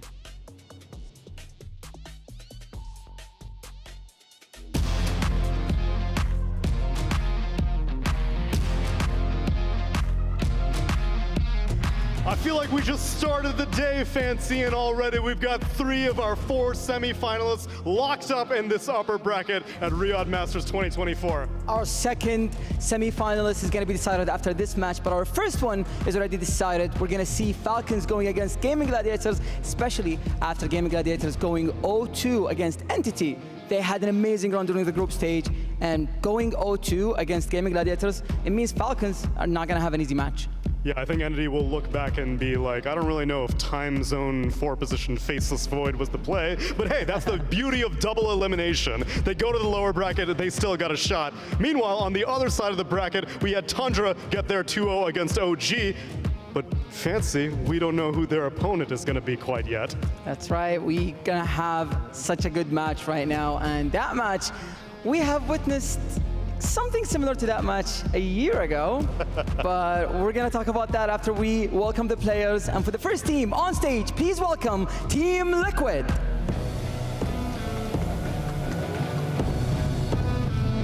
Meke, Nisha, 3-3, Boxy, Insania. This roster has qualified third in their group with a 9-5 result. A lot of those matches were draws, but now it's time for best of 3 where there are no draws. You either win or lose.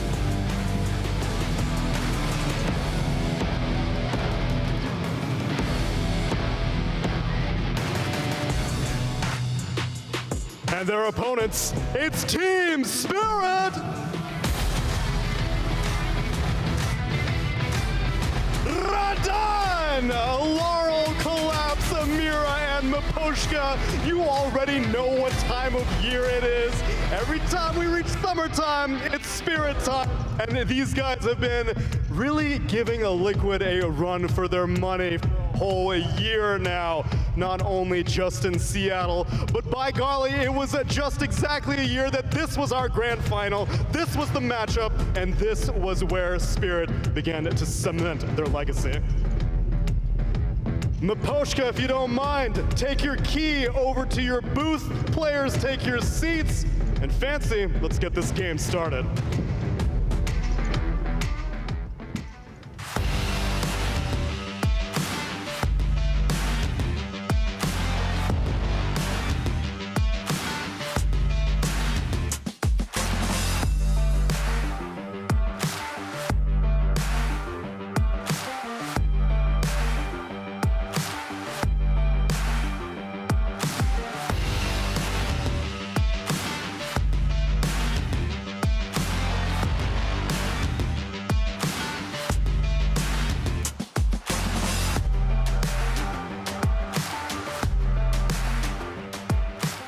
We got teams up on stage there, Liquid and Team Spirit. Our draft will soon come up, but before we have all of that information, you guys, we want to know what your predictions are. Head on over to STC. Let us know if you're siding towards Liquid. Maybe it's Team Spirit. You think that it's time that they've powered up, or if Liquid are already on a pretty good roll for themselves and can stop Spirit in their tracks. Where would you sit, BSJ? I'd say the earlier on in the tournament it is, the more likely it is for Team Liquid to take the series. Like, I think if this was finals or like upper bracket finals, there's no chance. I can give you 3 easy steps how to win against Team Spirit. Number 1, don't get outdrafted. Number 2, don't get outplayed. Number 3, don't lose. Third one's a hard one. The third one I think is the hardest to implement. I thought the first 2 were really hard than the third one. I was like, it's an uphill battle when it comes to facing Team Liquid. But I like what you said, that maybe earlier on in the tournament, Spirit are still trying to figure stuff out. Maybe Liquid have come in with a strong game plan that hasn't been figured out yet. It could go either way for them. Which one would you sit though, Fia? That I'd probably say 2-1 Spirit on this one. Oh, you reckon still 3 games though? Yeah, I think so, because I think it's still fairly early on in the tournament right now, and that can be a situation where we try Slark some stuff like that for Yator. He did do that. Slugs have worked for some teams, not so much right now for Team Spirit, but it could potentially come out in game number 1, or at least this series. But our draft coming up on screen, the bans already underway. The notable ones, Templar Assassin is not going to go in the hands of Team Liquid. The other one I look towards is that Beastmaster that we know 33 loves for himself, but also the Monkey King that has the flex and has garnered many wins for them in the past. I would like to actually bring a little bit of a throwback to the first game of the grand finals last year between these 2 teams. And it was actually a 3-1 in favor of Team Spirit for the whole thing, but Team Liquid won game 1 with this really crafty Naga first pick that ended up getting flexed to offlane because that was a very heavy Faceless Void meta. So what I'm trying to say is Team Liquid always has some creative strat up their sleeves in these big tournaments, and I wouldn't be surprised if the series goes the exact same way that Fear said, which is 2-1 in favor of Spirit, but I think Team Liquid will kind of like bamboozle them in this first one, so I'm looking forward to what they got in store. Real question is, the first pick going to be Tiny or Beastmaster here for Team? I'm going to go with the Beastmaster, seeing that Doom is already out. Both of these heroes are kind of clutch. They are flexible. We've seen XM play Beastmaster from the mid lane, most likely for Team... Oh, we forgot about Sanking. Team Spirit will pick it up. The hero that coming into this tournament, I didn't expect them to be picked as much, heavily contested.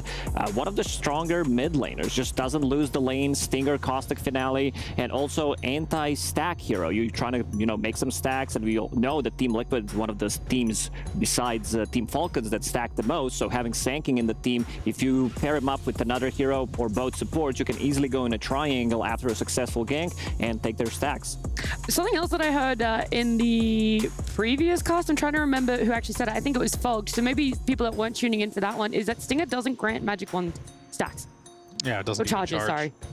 Which was interesting, I felt. Maybe also something that is that's like one of those maybe unintended bugs that like could play a big role in his ability to get out of lanes better than you would expect the hero to just based on the numbers. But the one thing about Sand King in the new Facets patch was they did nerf his facet that was previously broken, the Dust Devil one, but then they also buffed the Invis one, so he's technically the same hero as he was before the Facets patch, but his Caustic Finale is innate, so he just got given a new ability, and his Sandstorm's larger than it used to be. And Stinger has an ability, like, just to be clear, I think it's just broken conceptually because at max level it's 5-second cooldown and like 20 minutes plus you're one-shot in creep waves with it. And so in the past he only had Sandstorm as a method of like farming reliably in the late game, but now you just have Stinger, and then in team fights it's kind of mediocre, but just giving a hero that is always going to be strong. Yeah, and I think the Sand King hero overall is seeing a lot of popularity just because the speed at which he can play the game right now. Yeah. We've seen a lot of this hero in the late game. He's still not super impressive as a late game hero, but it doesn't seem to matter too much if you have map control and you're winning the laning stage. You can invade stacks, as you mentioned. That is what the name of the game is about right now, just getting a lead, getting these Roshans, getting map control, and he helps to get you there faster than pretty much any other hero right now. And how do you deal with that? I don't feel like Beastmaster is necessarily a hero that is good for Sand King. I would say it's probably the other way around, but they're just so comfortable on the hero. But Beast does similar things. He's supposed to give you that early game timing, these Roshan, stuff like that. And I feel like Sand King can contest Beast on every single item timing.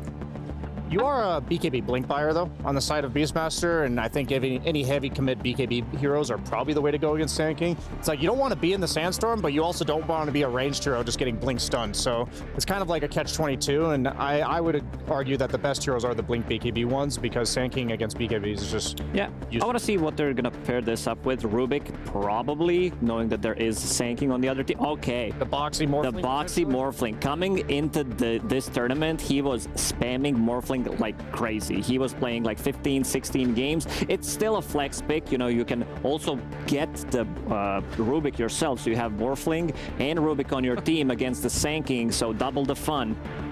I was talking to Blitz because we saw the Pos4 Morph actually come out in another game. Another player was playing it. And I was talking to Blitz. Apparently, Boxy was upset that he wasn't the first one to display it on stage. Yeah, he said like, he was the one that pioneered it in high-tier pubs. And I truly believe when a patch this large comes out that one of the limiting factors of players trying something is how much you have to read to understand what this thing is going to do. Like, I know the tiny toss facet I think took a while for people to realize how good it was because there were just so many numbers there. And then when you look at Morphling's like strength thing, it's like, okay, when he's now a strength hero with max agility, he's got lower cooldowns, and max strength, he's got like a longer stun or something, and it's just a lot to read. But now that people have had time to like, okay, let's sit back, that's kind of cool, got it played against me one time, that seemed really strong.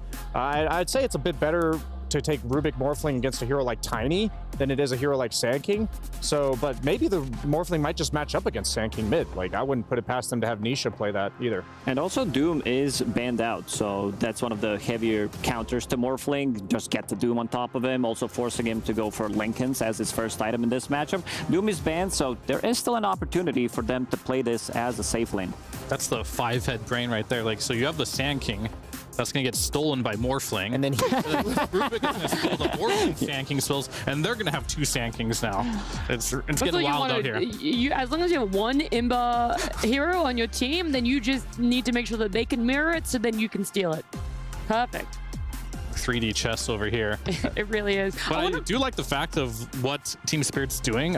Conceptually, yeah, Team Liquid, their heroes make sense against what we see on Team Spirit. However, the tempo looks incredibly hard to play against. If this is the Boxy Morph, you're laning into a Chen, which Yes. you're probably Good luck. not going to do anything in that lane as a Morphling. So that's almost going to guarantee the carry free farm or whatever Radon wants to pick here.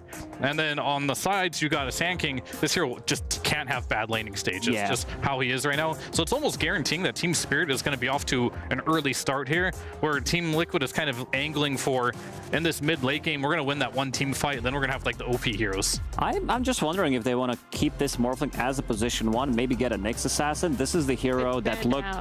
Because Never the mind. reason why I brought it up, well, was going to bring it up and was hoping to, is I was actually surprised Spirit banned it out. I thought that they might have gambled and rolled the dice and hoped to pick it up for themselves, as they're the team that has played it the most so far in Riyadh Masters. And so the fact that they deem it worthy enough to ban out and not even roll that dice of Liquid aren't looking towards that hero. It was a really good ban. I mean, you're playing against Sand King, so you can, you know, stun him easily against Gen creeps. With the Mind Flare, every creep that does have mana, you do one-shot it. So very good ban from Team Spirit. So if you're new to this tournament, like if you guys just tuned in and you're wondering why are there 4 carries on the side of Team Liquid, that's actually most likely a support Sven and potentially a support Morphling.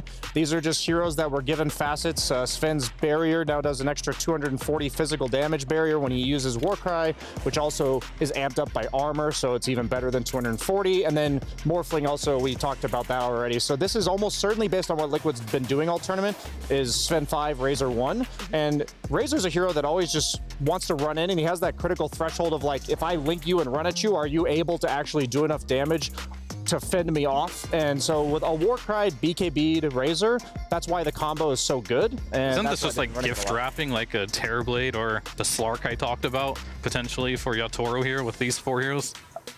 People do tend to lean towards Terrorblade against Beastmaster, and if it were any other player, I'd say, but... I mean, and against Razor as yeah, well. It's definitely a good TB game. You know what I like? Maybe Slark is also good, as much as I memed on it. It's good versus Razor, good versus Morph, good versus Beast. Maybe it's too difficult. I wanted to say, you know, some all these physical damage dealing cores are going to be having trouble playing into Warcry, the barrier that Brian mentioned, the extra armor. You do pick up the shard. If you have like Beastmaster on your team, you can easily kill.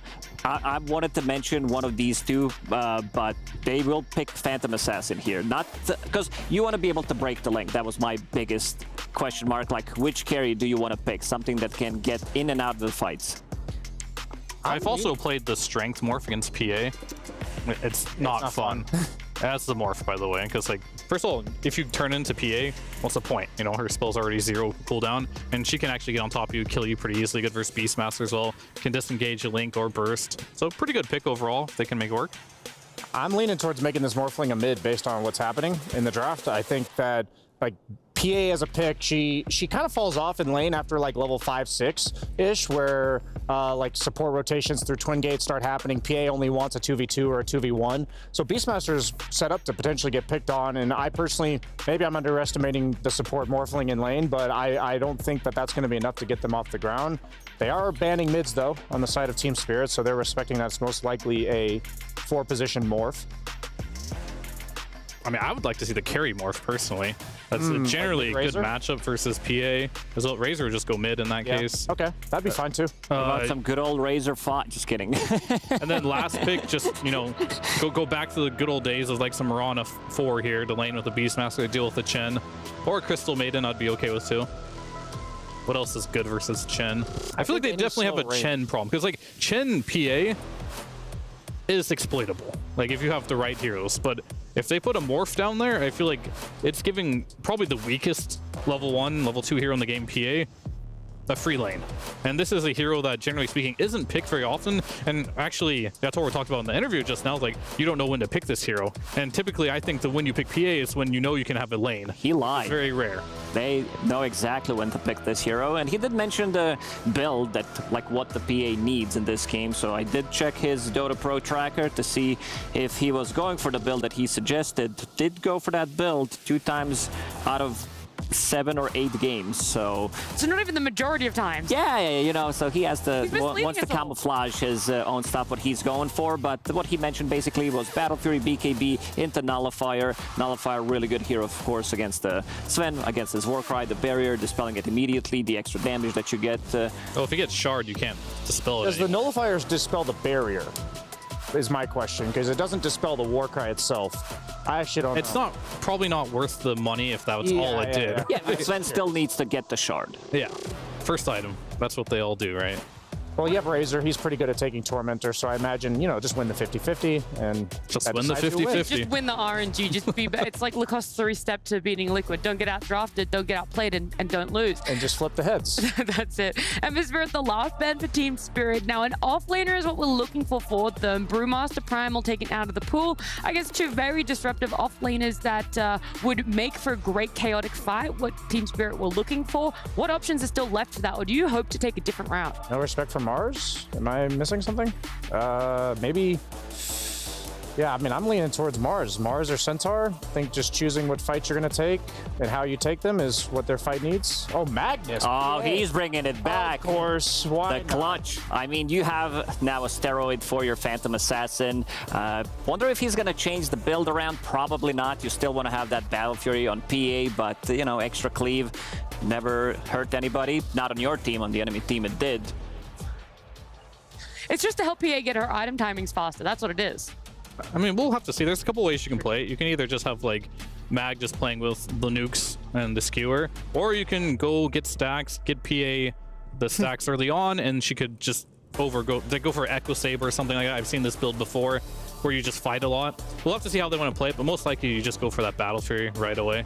And I like what I see from Team Liquid. They are pushing the tempo. They want to have something that comes online early, something that can match Sanking's rotation. So they will go with the Tiny as their last pick. So this allows them to have like very strong lanes other than the bottom lane, which is going to be Boxy on Morphling plus Beastmaster. But mid lane with the rotations, then you also have Sven plus Razor, which is a super strong lane where you can score the kills. And the way Team Spirit are drafting is like they want to be able to break this link. They want to be able to reset.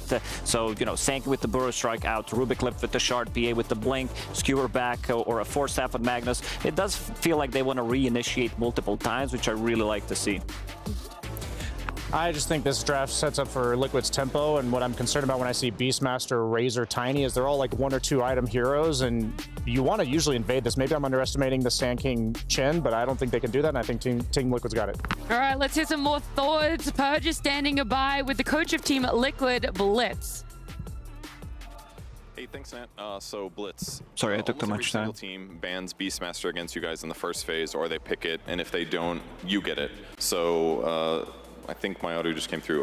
The Beastmaster, do you think that they got good enough heroes in response, or do you feel confident having the Beastmaster? I mean, I hope not. We took BM for a reason.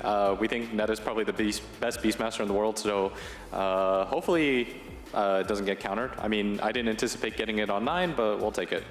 Okay, and you guys typically stick to carries that are faster paced. You don't really pick that many hard carries. Is Razor one of your favorites at the moment? Yeah, I mean, it fits Mickey's playstyle pretty well, and I think that we want constant tempo and aggression. This team, Spirit is a little bit slower, and they kind of value having a bit of a slower tempo in general, so, you don't want to play them at their own game. All right, well, thanks for the interview. I appreciate it.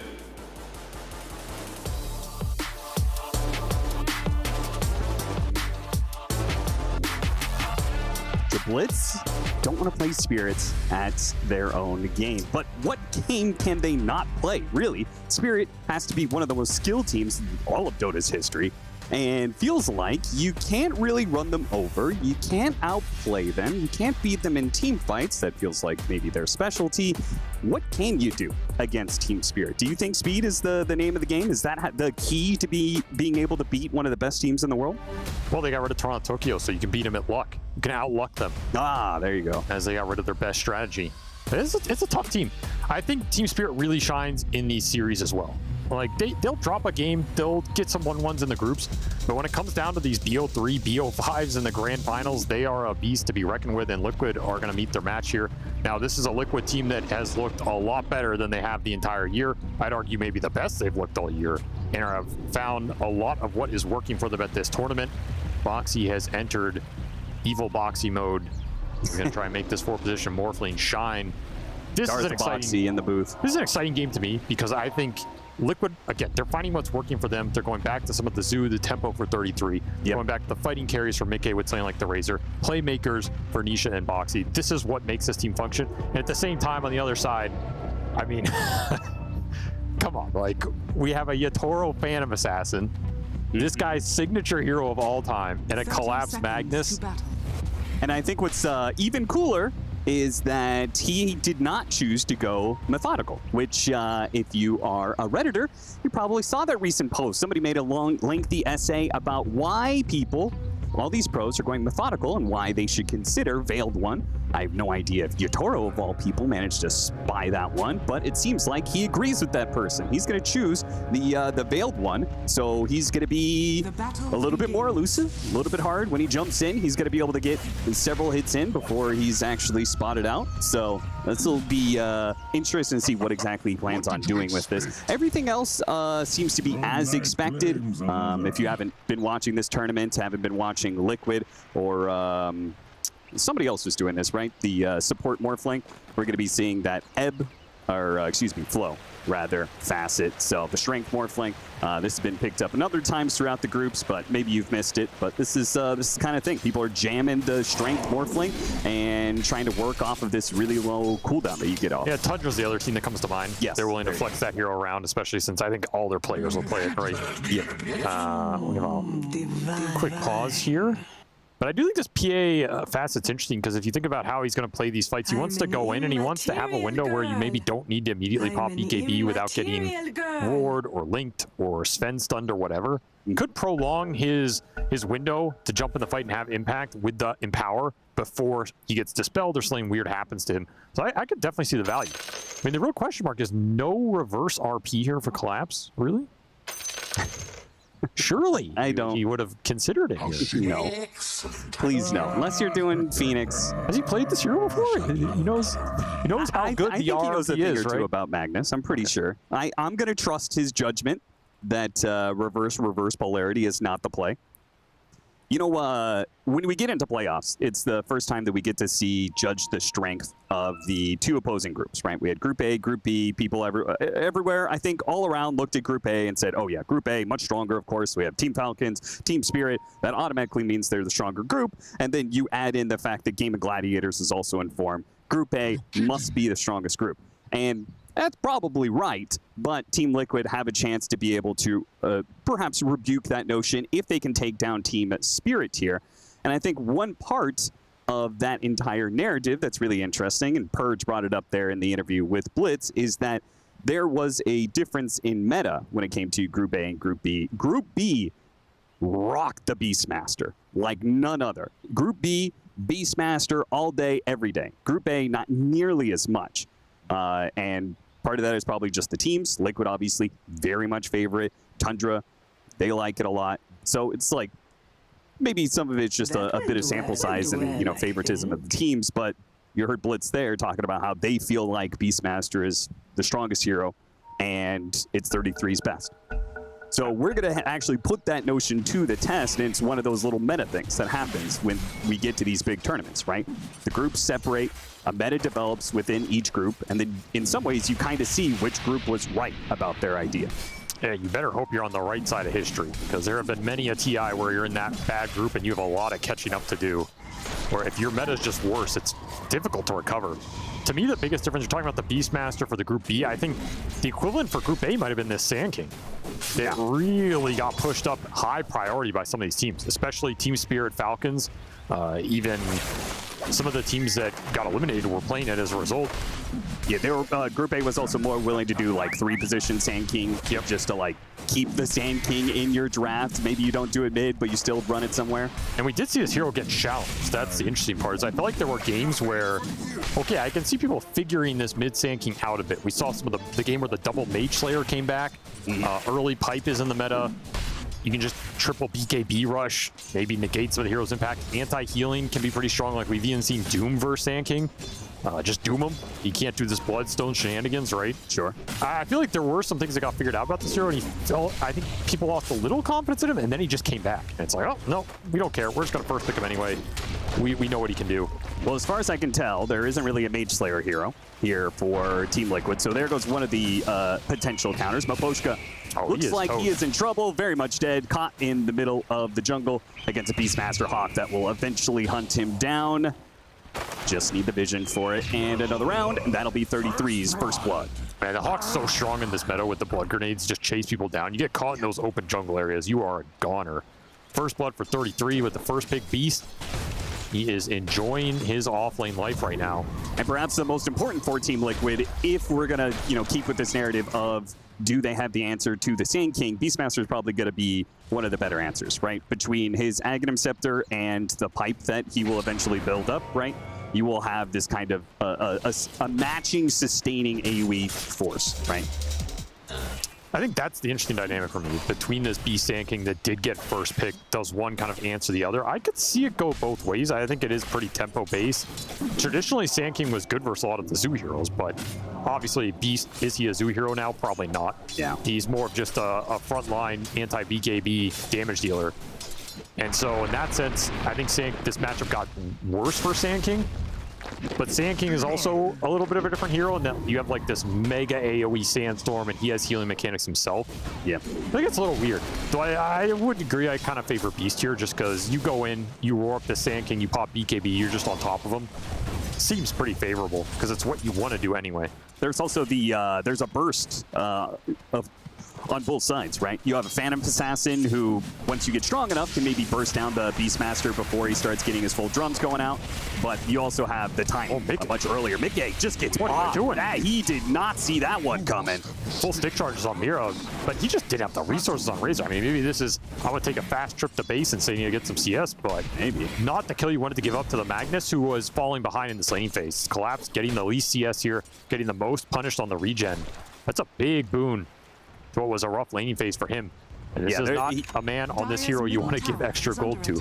He had Courier coming in with fresh set of tangos, wand recipe, and a raindrop. So I'm going to say that he was definitely not planning on going back to base like that. Just a bit of an overstep there from Mickey, who now puts his drain onto Mira. Mira with the telekinesis quickly removes that, breaking the link.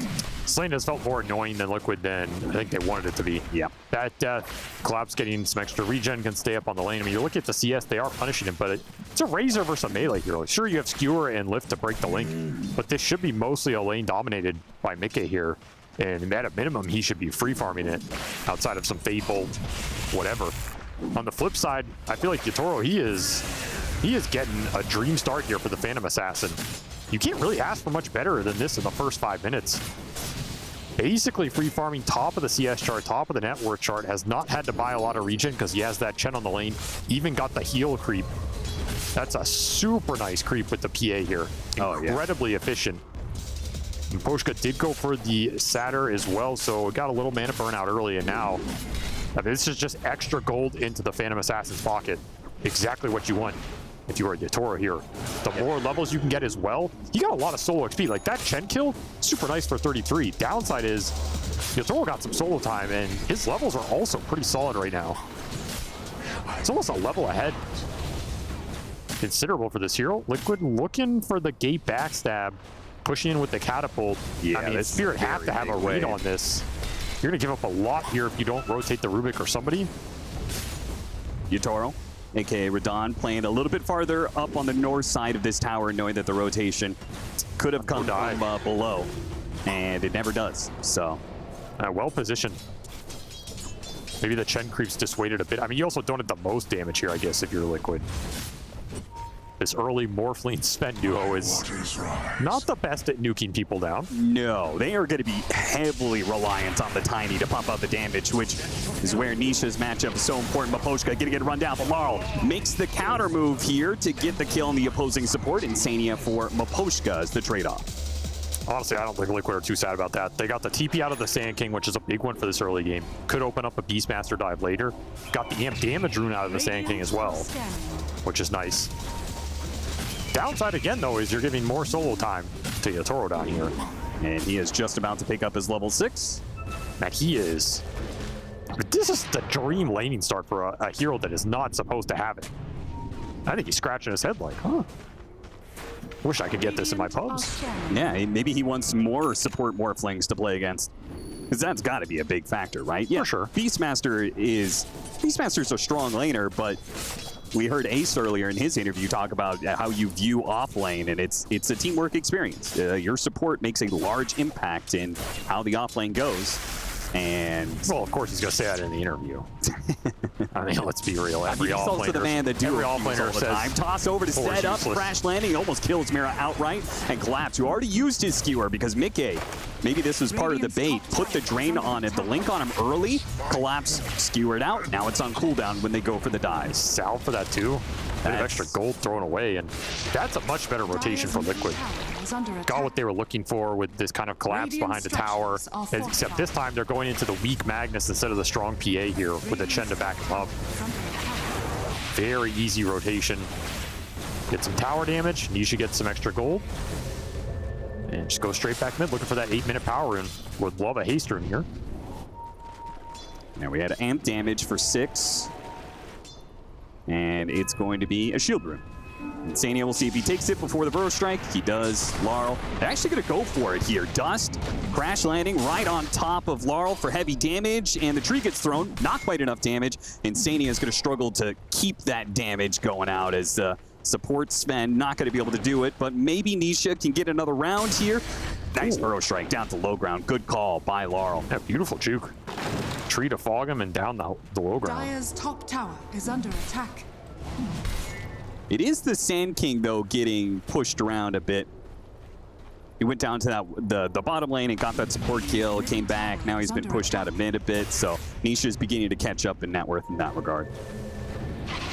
And every time you get the Sand King to TP somewhere, you're really happy for Liquid. It means you can make another move on one of these side lanes. Right. He's the best response Team Spirit have in this early game. Saw Blitz talk about the tempo. I mean, if you're looking at this Team Spirit lineup, it's kind of all in on this Chen Sand King to control the first 20 minutes here. Either snowball through the Chen or play defensively through the Sand King. And honestly, I think you're better off playing defensively through the Sand King. I don't see you pushing towers this game with your Team Spirit. Boxy. Ooh, heavy damage from that Stinger. Hits him with the stun. Laurel's going to try and chase after him with the phase boots. Misses that Stinger, though. So it's time for the Beastmaster to accelerate. 33 is going to clean up some Ancients here, and will be the most farmed hero in this game without contest. So it should be a fast Ags. This is why this hero is so valued. Get that Ags out at a good time. You can just start plowing through the objectives, especially the early Roshan. You can almost solo it. As his counterpart in Collapse continues to struggle to stay on lane, but he is getting some okay levels, and I mean, his game is not as directly important to Spirit. As long as he gets some power levels, you throw it on the Phantom Assassin, can always win that team fight. Yeah, no doubt. 10-minute power rune, look for the haste. Just gonna call that every time until it actually is a haste, and I'm gonna look good. I was about to say, you're really stuck on the haste, aren't you? They hit him with the toss, wait for him for a bit more damage. But again, oh, maybe with the stun, they can keep it going. This is going to be a hell of a dive, though. They get the tree toss, and that finishes them off. And then a quick toss from Nisha for the extra damage on the mid tower. 33, instead of pressuring the safe lane tower, has actually come all the way to mid with the siege wagon push. They're going to take this tower nice and early and free up Nisha's lane. Another backstab here from Insania hits another Stormhammer to lead Nisha. And they'll get another kill, and they'll go back to finishing this tower. So Liquid up by 3K. Oh, last hit. 10 minutes. Yeah, that's pretty embarrassing. Misha, you're playing a Tiny. That hero's usually really good at last hitting towers. I mean, Liquid are playing this well. Very methodical. I think outside of that one rotation bottom, it's been pretty clean, and they're getting what they want. Backstabs on the towers where the Sand King can't rotate to, or you're going to the Sand King, which in case, like, who are you bringing to that fight? Chen can't just TP there, as creeps can't get there. You're forcing the PA or the Magnus to come to that fight before they're ready. Not something they want to do here unless it's a terrible dive. So as long as Liquid bring the numbers to these early tier 1s, they're going to find some good lead here. And that's what you want to do versus the Mag PA. I mean, this is an old school strat. This thing goes back to, I want to say TI6, but honestly I think it was TI7 to TI8 period. It really became what it was. Yeah.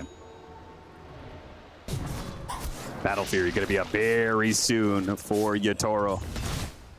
He's going to give up on his tower. Insania is just hovering around in the trees, stealing some of his experience, and I assume setting up for a bit of a go once Liquid is done taking that tower at bottom. Will be the blink rush for Laurel.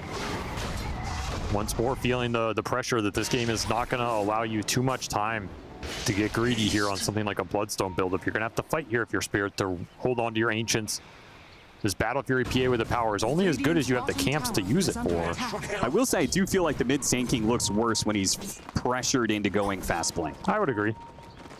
I don't think it's what Spirit ideally want here, but I think this is the type of game they were prepared for with this draft, right? You don't go into a game like this with Mag PA against a Beastmaster lineup, against Liquid, one of the faster teams here, without understanding you're likely going to be behind out of the laning stage. So as long as you can protect the camps you need here, which should be that double ancient area, that last tier 1 is pretty valuable, honestly, for Spirit to keep up. Roche, I mean, that is all Liquids all day. Yeah. Once you get that Aghanim Scepter on Beastmaster, it feels like it's free. So this is going to be a strong mid game for Liquid, no doubt about it. They're going to be able to ball up, force some of these tier 2s or get the fights they want. Might be a big question for Liquid in terms of how much do you commit to that mid game? Like, how many auras are you willing to buy? How much early game fighting items are you willing to buy versus do you want to just try and scale a bit with something like the Razor? Liquid brought way too many heroes for this little go. They really thought Team Spirit was gonna contest. Yeah, they brought all 5 heroes to this corner of the map, and Team Spirit just spread out and farmed. I don't like that idea. I think you easily set up top there or make another smoke play for Vision or something like that with the other 2 or 3, or just farm the lanes.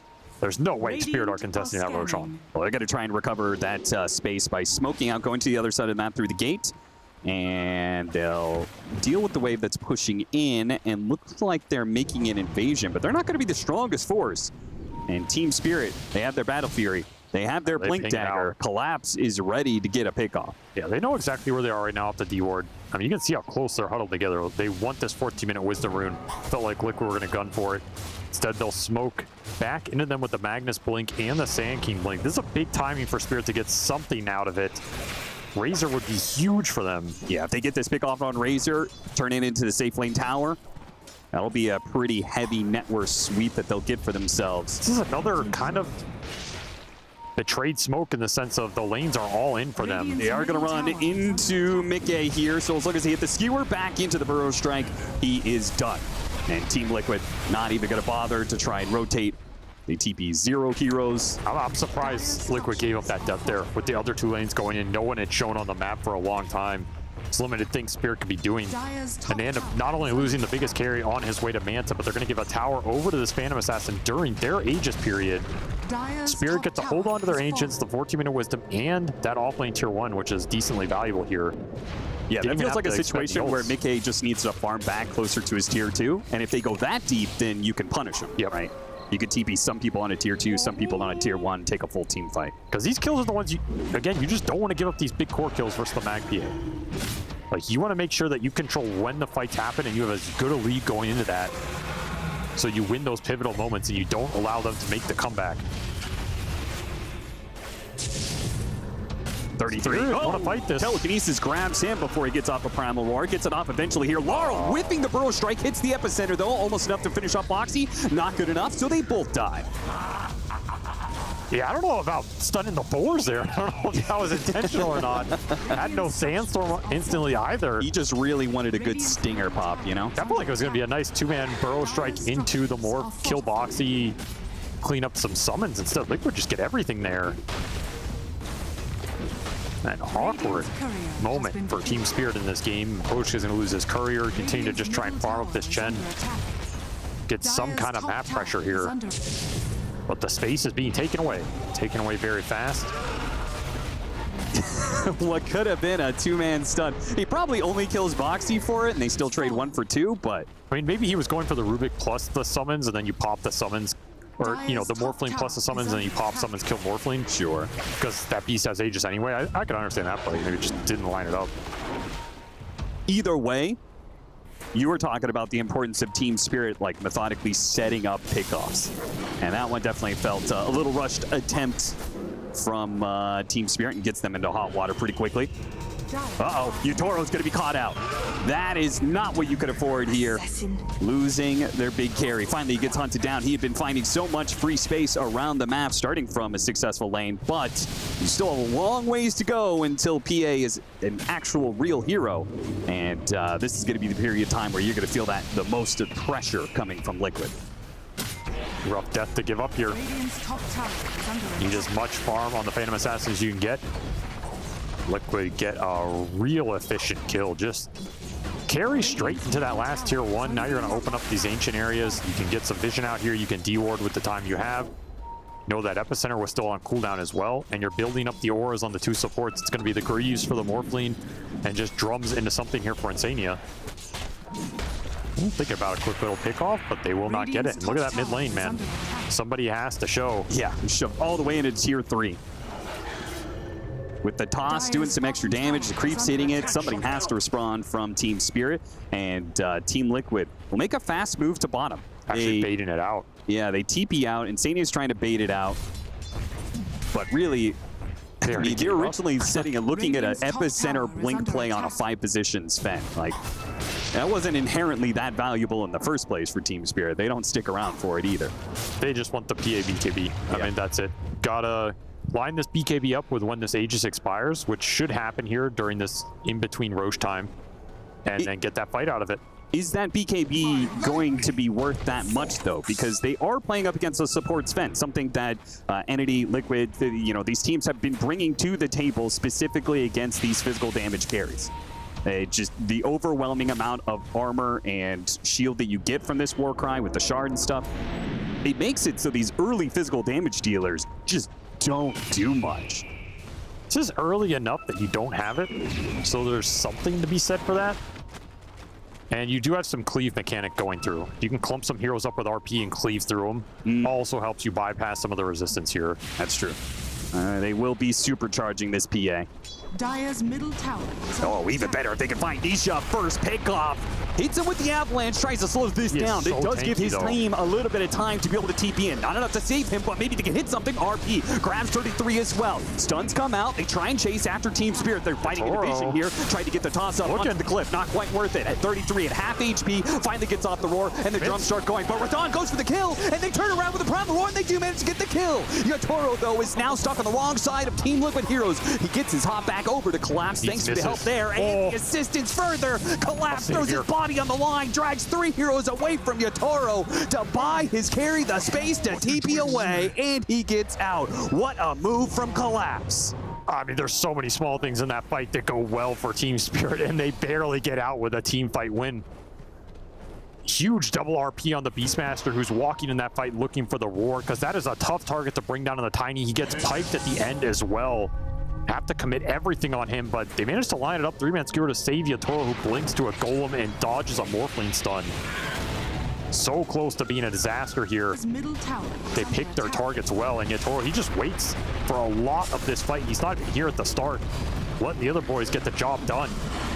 This pipe almost saved Misha. Did. Imagine if you get off the Primal Roar and that pipe.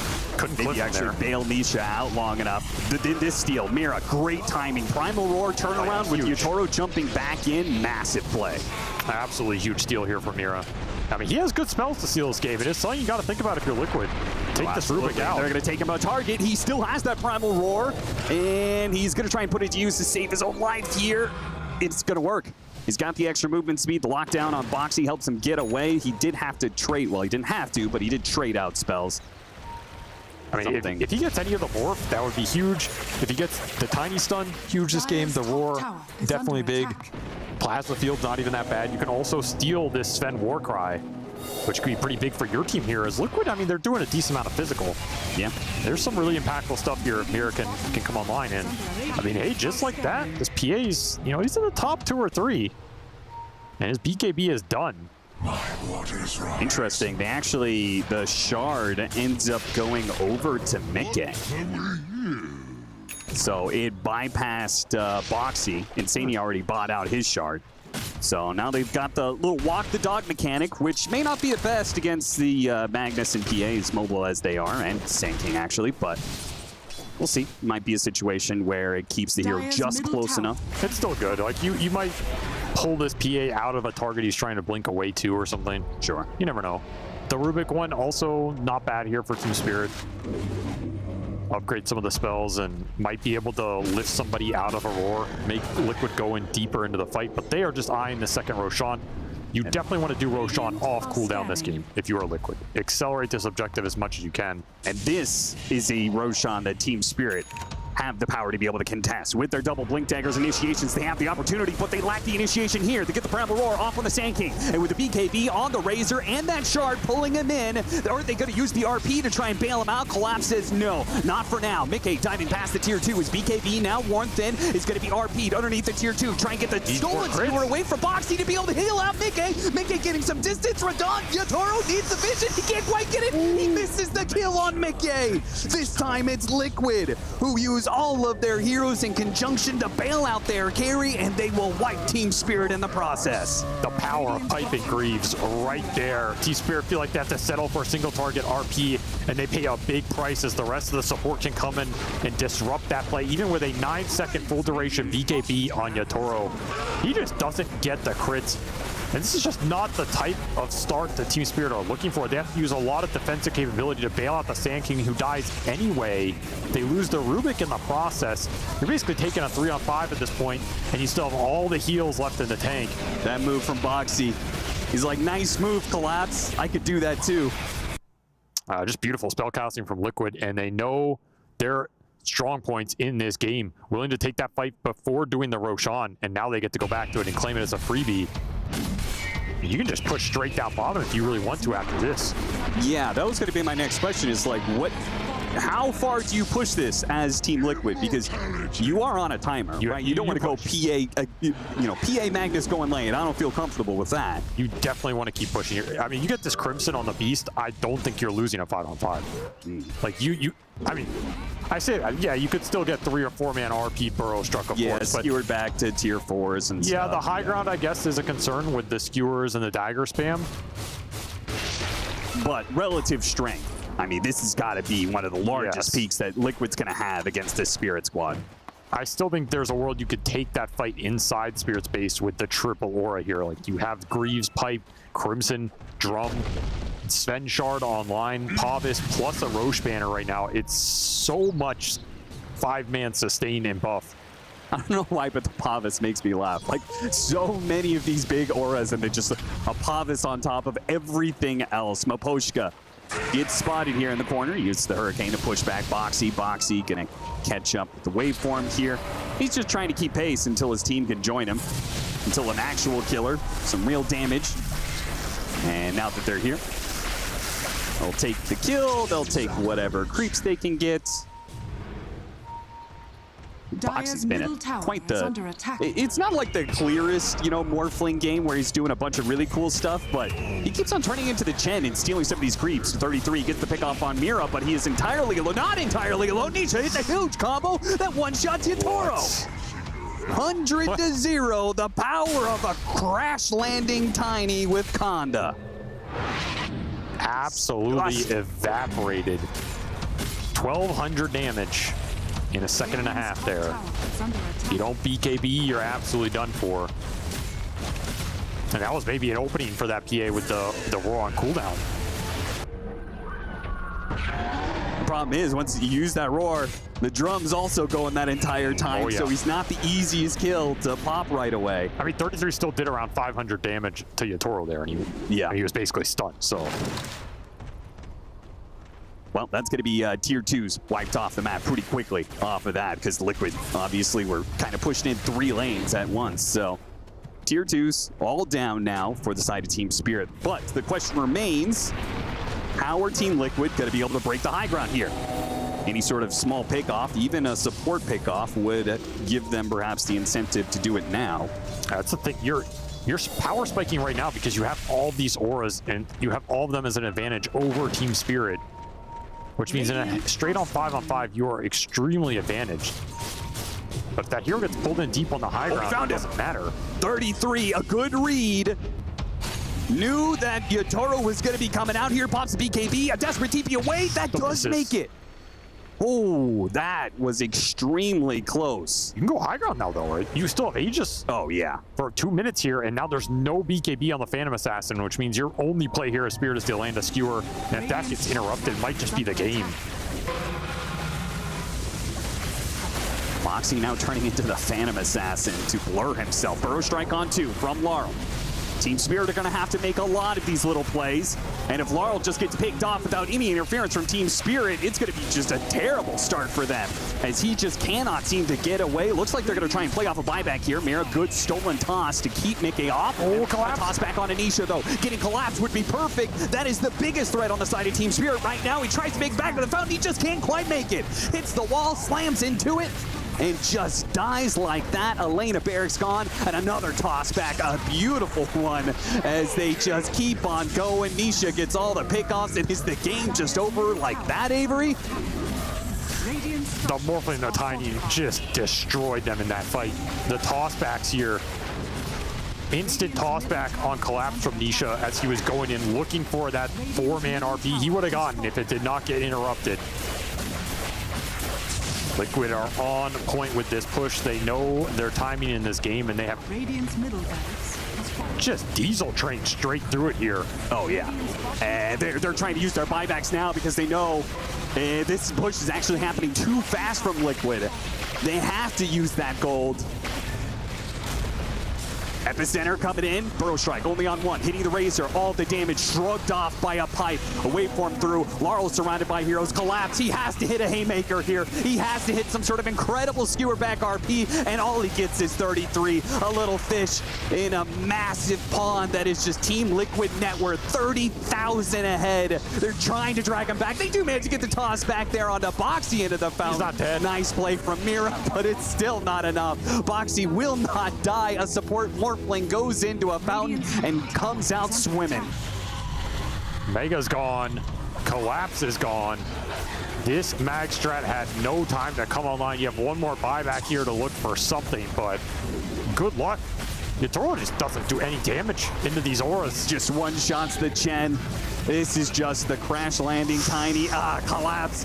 Didn't actually use the RP, but I mean, who had you his want? Blink Dagger canceled. Now he goes for it. Does manage to get the skewer back onto 2. That'll grab Mickey and 33, but the Manta, it dodged a little bit of damage and even tosses the illusion back into Team Spirit. And it does so much damage, man.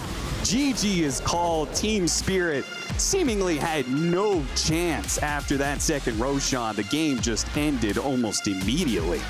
Man, Team Spirit, they had a lot of problems in that game. Just never got that one team fight they really needed to swing the momentum, and Liquid played a lot of those early rotations well, played the Aura game well, and they clearly have an idea of how they're going to play this series against what they said was one of the slower teams of this tournament, which I think can be true. Spirit can be a little greedy. They can want to get to that mid-late game where they're carrying their offlaner super powered up. Sure, you have Sand King to take some of those early fights, but the second you buy Pipe, the second you have Mech, that damage goes out the window. And then what are you taking these fights on the back of?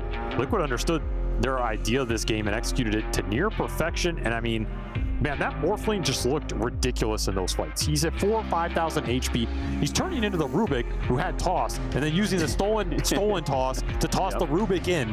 It's just there's some absurd stuff you can do with this hero, and all the cooldowns are so low, it just makes it look insanely broken in the games it's broken. Foxy ends this game 2-0 and 17. They cannot kill that Morphling once, despite him ending up in the fountain. One death apiece for Insania, 33, and Misha. Mickey, the only one with 2 deaths on the team. 26-5. Team Spirit. I mean, they're going to have to take a hard look at this because this is not an isolated incident. No. This is something that happened to them in the groups. They went 1-1 with almost every single team, and a lot of those losses were when the enemy team ran them over early. The biggest ones, Game and Gladiators and OG, what those two teams were able to bring to the table against Team Spirit. Liquid, obviously, they're another Western European team. If they're just as capable as those other guys of being able to blitz you with this kind of speed, something they got to really start thinking about if you want to make it farther through this tournament. All right, that is going to be... Look, some people say that it's actually better to get decimated in game number 1, and you can just forget about it. You can just look towards game 2, game 3. Just try and treat it a little bit more like a best of 2 for yourself, or a best of one game at a time. But my biggest applause is towards Boxy proving as to why he was able to pioneer this, why he's one of the best post-4s, able to bring Morphling to that lane, have a pretty stable lane for himself, and then every team fight having impact after impact after impact. I think this game one highlights that when you have two groups with 8 different teams playing each other, individual metas develop. And we're seeing that Beastmaster was getting first pick, first banned in Team Liquid's group, while it was getting almost completely ignored in some of the drafts in Group A. And this is just showcasing why Team Liquid values it so highly. And even though Team Spirit had overall first pick, they have not been successful with Beastmaster. They've only picked it once themselves, while Team Liquid's been undefeated with it. And we see why. Yeah, getting the first blood in the bottom lane while having Beastmaster and Morphling, I don't think it should happen. Beastmaster is, you know, a type of a hero that can surprise you. You get Hawk, you get Boar, Blood Grenade on top of you. You're out of position as a Chen. You can't really defend yourself. So this lane kind of snowballs out of control. You have Beastmaster. We talked about Team Liquid, who is stacking quite a lot, and then Beastmaster can go to those stacks. He picks up a, 12-minute Aghanim Scepter, has 15-minute Blink, 17-minute Pipe. Items just continue to pile up. And Gatra talked about, you know, this meta not being fast enough. Picks Phantom Assassin. It's not good. Like 10, 15, 13 minutes in, you know, between 10 and 13, you need to be able to join some of these fights. And Phantom Assassin doesn't have enough.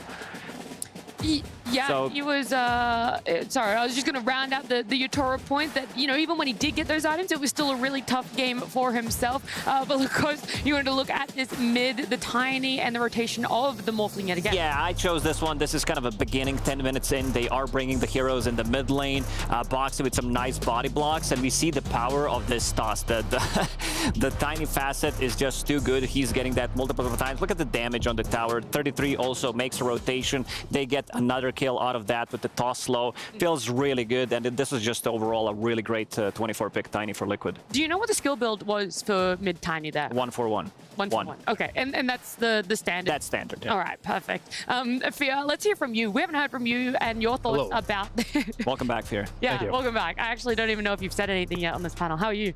Great, I haven't said anything yet, but I do have a couple things to say, and maybe later potentially a highlight. But I think one big thing about this particular game is we're gonna go straight into the highlight, as like, this is why you don't want to give Beastmaster a good game, and this is why they're undefeated with it. You can do Roshan so easily with such little committal. You see just the Sven and the Beastmaster is all that's required to do Roshan at 13 minutes as he finished Aghanims very quickly. As mentioned as well, this Morphling getting first blood in the Chen lane, it kind of enabled this whole snowball. Probably shouldn't have happened, but it did happen. Now all of a sudden you have a Beastmaster with a 12-minute Ags, getting Rosh by 13 minutes, getting Blink Dagger by 15 minutes, then eventually goes for a pipe. Morph also gets Greaves. Now Sand King's like, what am I doing in this game? Like, I got nothing. We're against Warcry, support Sven as well, giving that extra auras. They were just too tanky to bring down. They just had to have a lot better early game, and the fact that they went for a Magnus as their last pick there with the PA, it was way too greedy. So no gotcha pick. Your carry is not anywhere in meta, even if your carry player believes it to be quite a... Did he put it in A tier? S tier? Does anyone remember? I think you put it in A tier. It was A, An yes. A tier carry. So even though your carry player believes that it's A tier, it ends up getting one shot by a Tiny later on. And you're wondering, okay, maybe we can make some moves as a 5-stack. Maybe we can counter, initiate or something like that. But BSJ, that didn't even go in the way of Team Spirit either. No, I mean, Mag, you're buffing up your PA with physical damage, and PA is all physical damage, and this is the Sven support, giving his team 240 barrier and 20 armor. It's a lot to chew through. Like, let's even ignore the auras, right? I think that would still be difficult to bring heroes down. And then Liquid also had a Crimson on top of that later on in the game. So when you're stacking this damage mitigation with more damage mitigation, eventually you see Mickey surviving at a sliver of HP for 10 seconds against PA. Like, that's the hero that's supposed to be bursting you. Yeah, a BKB'd PA. But let's look at one of the earlier fights that happened. An interesting engagement? Yeah, I'd say mechanic, as we were highlighting the Rubik Morphling shenanigans. So it's cool if you morph into Rubik, you get the spell that he's currently stealing. So this is going to be one of the Aegis power plays that Liquid's coming out with, and we're going to see Boxy on the Rubik Morphling here that uses his own teammates' plasma field. That's one of the highest like damage nukes in the mid game, and it's like funny enough, like the better spell that Rubik steals, you're actually just giving it back to the other guy too. So it's, I feel like Mira's stuck between a rock and a hard place on that one. Yeah, I remember many patches ago, it was something that Rubik is just your own support, but better. Is that still what is the case right now? That even though Rubik steals the plasma field for himself, when Morph becomes that Rubik, it's somehow even more It's more betterer. More betterer. Yeah, very confusing. It's so confusing. I want to use team names, but even then, that's confusing. Yeah, he stole his own teammate's spell like it was Morph of old. Good old times. It's old Morph. Well, we got one very last highlight, though, Fia, towards the end of the game, I believe it was. Yeah, this was like probably the best fight Team Spirit had in this particular game. They're able to find Misha right away. Try to burst him down, but luckily he got that avalanche off, and this is why Tiny's so strong right now in the meta. Look how long it's taking to kill him. RPUs, EPUs, everything was used to kill this Tiny right away. And what was very surprising in the end is, like, I thought Team Spirit was going to get decimated in this fight after the return ended up happening here, but didn't end up happening. PA went in, did some damage, they killed a couple heroes, but at the end it was just Collapse standing with Radon here, and this is a beautiful skewer by Collapse. And I don't know how he got out of this. Both of them got out of this one, but it looks like Boxy's like, I want to get the PA, you guys finish the Magnus, but the Burrow ends up missing on the left side, doesn't catch the PA, then the Mag also TPs out. Unfortunately, they still end up losing the game, but that was probably Spirit's best fight, and so it kind of goes to show this game wasn't very close. And that was pre-PA getting a BKB as well. So there could be some questions exactly when the timing spike is for this hero, if we're even going to see it again. But something I know we're going to see again is Purge. He's out and about here at Esports World Cup, so let's see where exactly he's landed himself. Hey guys, we're at the STC Gaming Hall right now. We just got ganked by 3 players. This one's an Invoker, right? Yep, Invoker. What's your favorite Invoker build? I don't play Dota, but I'm planning to. Okay, it's a very good game, promise. Good choice for the cosplayer. You look like Lycan, but you're a monkey, so you're not Monkey King. What character are you from? Sorry? Sorry, say it again. Sorry, I didn't hear you. What game is your cosplay from? Dota. Which one are you? Are you Lycan or Monkey King? I think the Monkey King. Monkey King, okay. Your arms are gigantic. They're very cool. They're very nice. I'm scared. And you are a Bloodseeker, am I right? Hello. Yes, that's a Bloodseeker, all right. I got ruptured. That's why I'm still standing here in this interview. But there's a lot of cool stuff going on at the SDC Gaming Hall. Make sure you check it out in between matches. Thank you so much, Purge. The STC Gaming Hall, right across from the venue where we're seeing Liquid and Spirit at the moment. Game number 2 going to be coming up. What are you excited for, Brian? Brian? What are you doing? Oh, I'm sorry. I was busy in Twitch chat. I was typing exclamation point drops because now's the time. Now's the time. I forgot about that. Exclamation mark drops in chat, and there is $250,000 worth of prizes up for grabs. Look, it could happen at any time, so you're best off staying in the stream, staying in chat for as long as possible, but make sure, just like Brian, you're putting exclamation mark drops in chat. We're going to jump to a break. When we do come back, though, it's going to be that game number 2, and hopefully some prizes for you guys watching at home.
about to head into game number 2 of our last series and day number 1 of playoffs here at Riyadh Masters at Esports World Cup. Game 1 was Liquid through and through. And, you know, we had questions around how Team Spirit ended their draft. This Magnus being their overall last pick, and it just wasn't enough. It didn't have the cohesion that you were looking for here, and enough in the off lane to be able to promote the space that PA needed. Yeah, I didn't hate the PA draft too much, but the Magnus, not a big fan of that hero. This hero did not get a lot of love with the facets. Of course, the reverse polarity. One of the best ones out there. One of the best. Not even an option. And then the other one is you can skewer people into trees and it does more damage.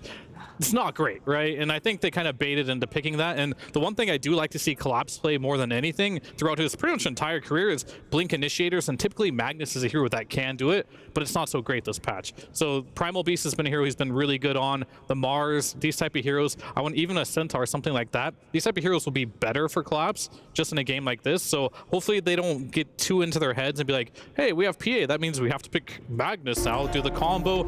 Didn't really work out. So Blink Initiators, I hope Collapse just sticks to those and the ones that are actually good this meta. And they had 2 of those. Sometimes when you have like 2 Blink Initiators who kind of rush the Blink Dagger, they are fulfilling the same role. And if you're running into damage issues, which they did, all these auras that Team Liquid did buy, having 2 Blink Daggers, you can't team fight. And also this sanking, like rushing a Blink Dagger from a mid lane and then going back to Eternal Shroud. For me, it did feel like, you know, 2012 sanking with the naked Blink Dagger, who's like trying to go in with his ulti, get a stun, or if he goes in, he's gonna die unable to reset, unable to get multiple round of spells, what you want to have from your mid sanking. And overall, this was the first big sanking in the draft, so I think they might even stay away from it coming into the second game. Yeah, I think it's important for the viewers at home to understand that Team Liquid's draft last game was like no surprise to Team Spirit. They obviously did their draft homework, but Team Liquid is 5-0 with Razor right now. They're 4-1 with Sven. They are 3-0 with Tiny. They are 2-1 with Morphling. And then I'm trying to forget, and they're also 4-0 with Beastmaster. So combined in all 5 heroes in that draft, they only have 2 losses, even though they had like a 9-5 decent performance in the group stage. But by all means, those heroes' win rates were way above their average, and they're actually banning out the Beastmaster themselves on Team Liquid. That's how much they respect it. As so a like hero. If we're not first pick and you guys are, you're going to be looking at it. We can't let you have it. We don't even potentially know the answers. But what's so interesting about that is Team Spirit was first pick last game. So, and they took the Sand King. So I think Liquid is basically saying, you know, coming out of your group, we know your group didn't really prioritize Beastmaster all that much. We just showcased you why you should, and we're not going to let you have it now that we think you'll take it first. Yeah. And this leaves Templar Assassin in the pool if they don't ban it. A hero that Team Liquid had a lot of success with because they can flex it across 2 different roles. One of the few teams in the tournament that, you know, are willing to first face Templar Assassin for a good reason. Again, it gives you tempo, it gives you that Roche taking, which they did have in the previous game with that 12-13 minute. Okay, they go in again. I was going to say maybe you trade because Hoodwink's also in the pool this time and you go, hey, we take the TA, maybe they want the Hood or vice versa. But instead they actually leave both of them up for grabs for Liquid, both of them comfortable, the Hoodwink for Boxy, the TA for Mickey. But yeah, the Sand King, they're going to run it back and most likely in that mid lane. Maybe. We'll have to see. They are 1-2 with Sand King in the mid lane now after that game. Whereas Collapse, he's played it once, 1-0. And I think to further drive home the point I was talking about earlier, heroes like Beastmaster, Darkseer, Broodmother, Collapse has played them all one time. These are like the meta offlaners. He's lost every single game playing that style. Whereas when he does play heroes like Mars, 75% win rate, most played hero. Primal Beast, same thing, 3 games. Sand King, 100% win rate with the 1 game he played on it. He is crushing it with these Blink Initiators, which gives Laro more freedom to play something from that mid lane that can scale and doesn't have to be that early Blink pickup type of hero. But I like what Lacoste did a lot. If they want to run mid Sand King again, I want to see him like go for something greedy, like Bloodstone, Shivas, just be that frontline tank so Collapse can still play that Blink Initiator for the team, because I think he just does it best.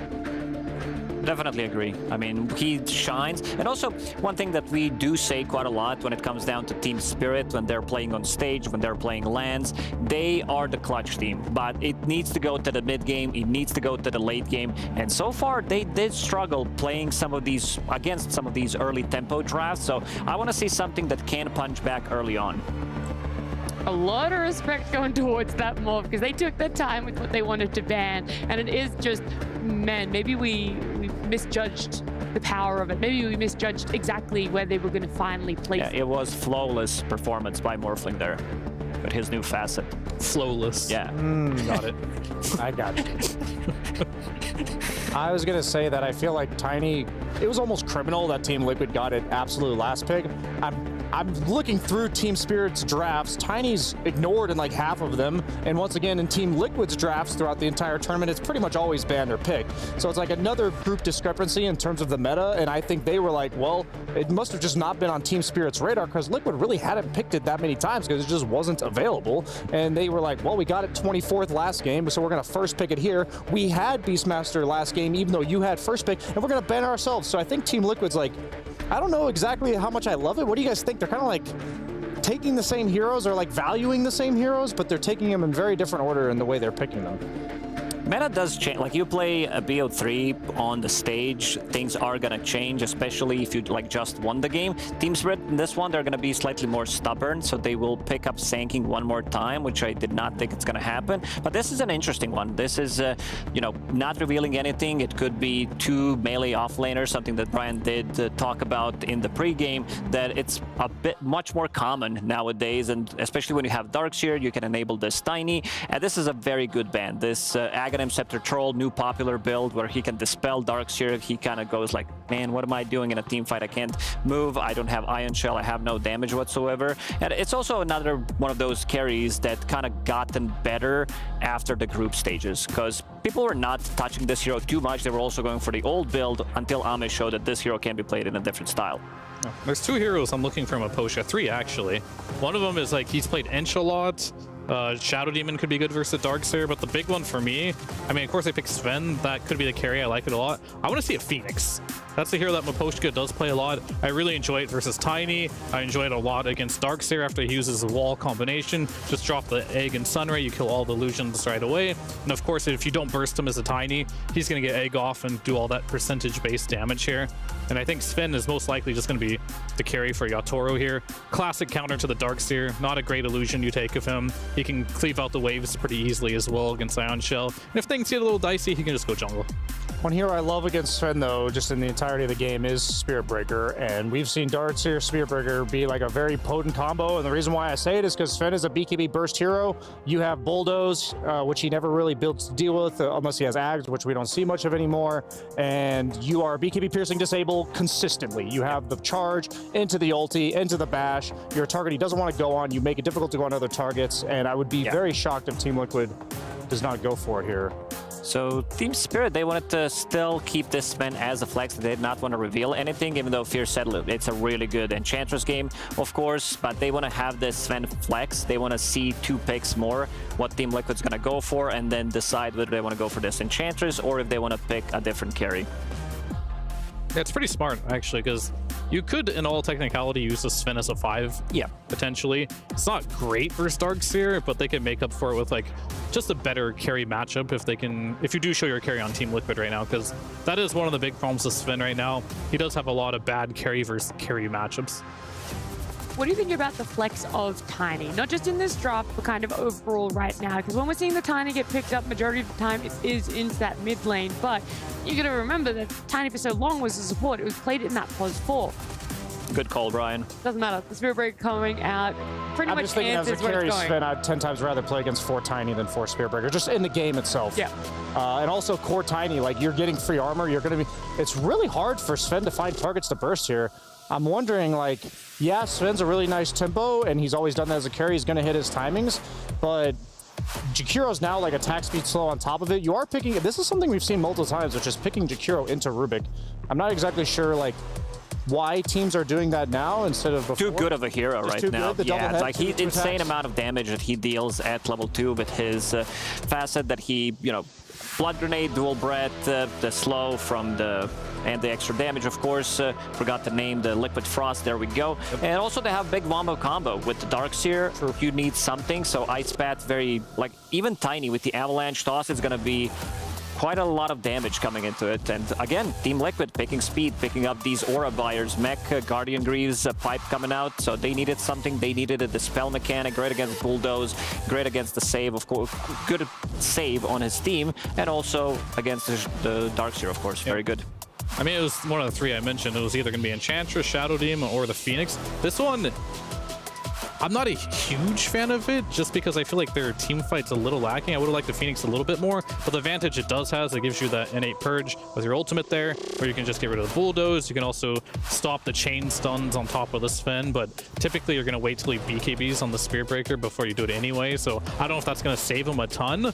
And I do want to see some type of heals for the Sven potentially, but they don't have any aura buyers right now on Team Spirit, so they're putting a lot of eggs in the Sven right now to just like carry the game, but it does not look very easy with the amount of lockdown that Team Liquid is showing here. I don't think a Sven is a hero that like wants to be saved such that he can turn the fight until like really later, you know, when he has Satanic, BKB, you know, Harpoon and 1 damage item. That until then, I would think of, say, Sven wanting to be buffed up in the mid game, as you're mentioning, Fear, and we see it paired with supports like Chen most of the time. But with this being said, like Shadow Demon does get double dose like of effectiveness, as you mentioned, because it gets rid of the Bulldoze and the Ion Shell and the Surge. Like whoever's going in, if they get this purged by Shadow Demon, it's one of the few heroes in the game that can prevent the disengage. But I just feel like the Shadow Blade Spear Breaker just adds like such like a difficulty in actually casting these spells on time. Like it's going to get that charge on the crucial targets, and so I'm skeptical if the Shadow Demon will have the potency that it is expected with its position in the draft. Pretty much just Sven just can't be the front line for his team. That's what I'm getting at. He has to like wait for the purge, use his blink, and then jump and burst that target. Otherwise, he's not going to get any clicks off. So it comes up to whoever is going to be the front line for Team Spirit here. Is it going to just be the Sand King? Is he going to be sitting in the front? Does it not come full circle to exactly what you wanted for Collapse? A blink initiator, someone that wants to front line. It's also what Liquid are looking to take out right now. It's that primal. So everything is hitting the mark of this is what he likes. This is what they need. I want him to play the Sand King, to be honest with you. Oh wow. Yeah, I mean, his 2 other best heroes are banned now. I think Mars and Primal, those are his best heroes of this tournament. They're, of course, getting banned out. The Sand King is something he can play, and if they kind of look at Sand King as his blink initiator, which Laro did in the last game, might as well just give it to Collapse. Yeah. And you can get something else for long. I really like Weaver for Team Liquid because you don't care, like you are picking it into Rubik potentially, but into Sven's matchup, you're coming online so quickly.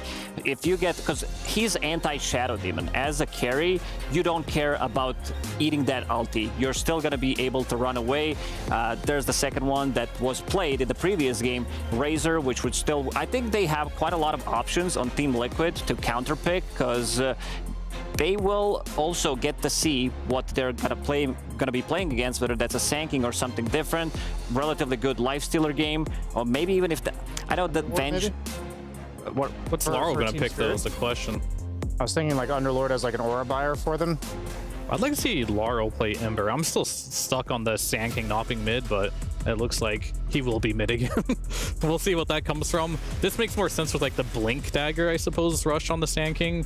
But Laro has played Underlord mid before too. I kind of remember like a couple years ago, this was like one of his signatures. I don't know if he'll do it again, but I know he has the capability. And then you already mentioned it being a good Lifestealer game. I was thinking it's probably going to be Underlord or an Aura type hero for Team Spirit. Then I think Lifestealer is pretty sick here. Like Weaver, it's one of those heroes where it's really good on paper all tournament, but Mickey's 0-3 with it. Oh, the TA's still in the pool. What do you know? I actually totally forgot because it's still in the pool. Liquid's only first picked it this entire tournament. That's it. And now they're getting it last pick. I think Team Spirit's giving them too much of what they want. Picks have changed. Like they had Tiny in the last game. They last picked it. Now they first picked it, and now Templar Assassin as a last pick, which is very interesting for a team like Team Liquid.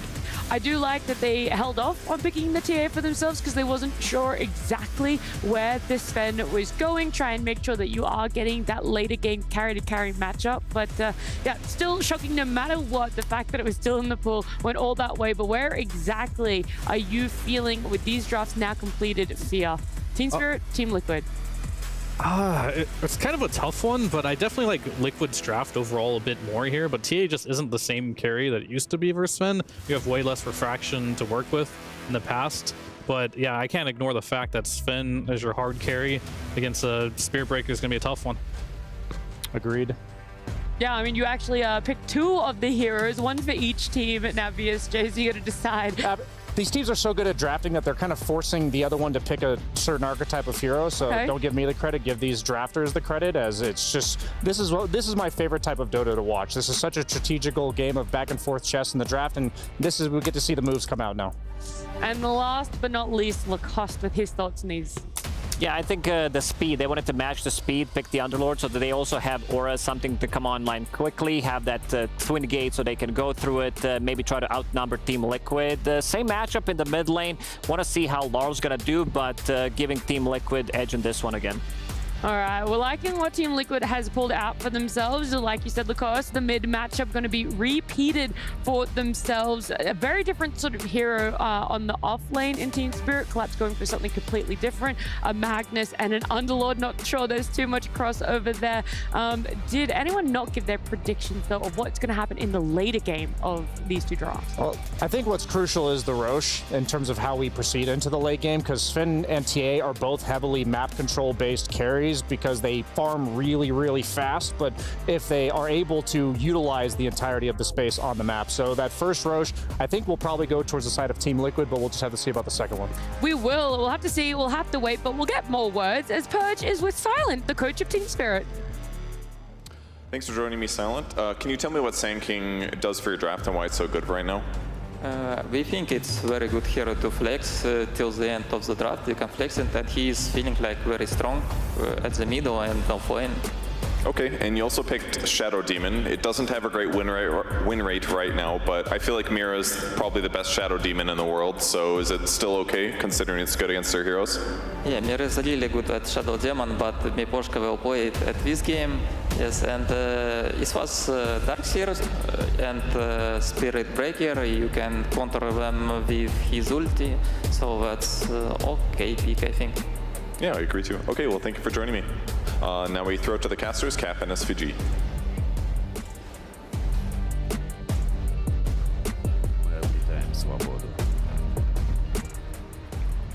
So the #1 counter to that is gonna be the Shadow Demon. That's what Team Spirit's gonna be rocking here. But I like that part of their draft. I don't know how much I like the other parts of their draft, Avery. You seem very confident that Team Spirit was going to take this series. In fact, you were confident that they were going to lose game 1 and come back in this series. But after watching this draft, you're confident you still hold that? I mean, this is the game 2 where you doubt them, but then they just outplay their opponents. I've been here before, man. I've been here before. I'm not going to doubt it again. Okay. Am I super confident in this draft on paper? No. If it was any other team, I'd give Liquid an advantage, but it's not any other team. So you got to give some respect to the Kings here, right? That said, I do think this game looks very hard for this Sven. He does not have a lot to help him chase heroes down, other than you're locking down enemy heroes from Liquid and you have that BKB interval. But if you get charged during that duration, you get another struck, maybe you get toss comboed at the start of the fight, you're already low HP. You have to get through a fraction, you have to get through tiny armor, Greaves on the Darkseer at some point. It's a tough Sven game, man. What happened to the Team Spirit of just, last picking Yatoro's heroes since he can play any carry and win the game with it?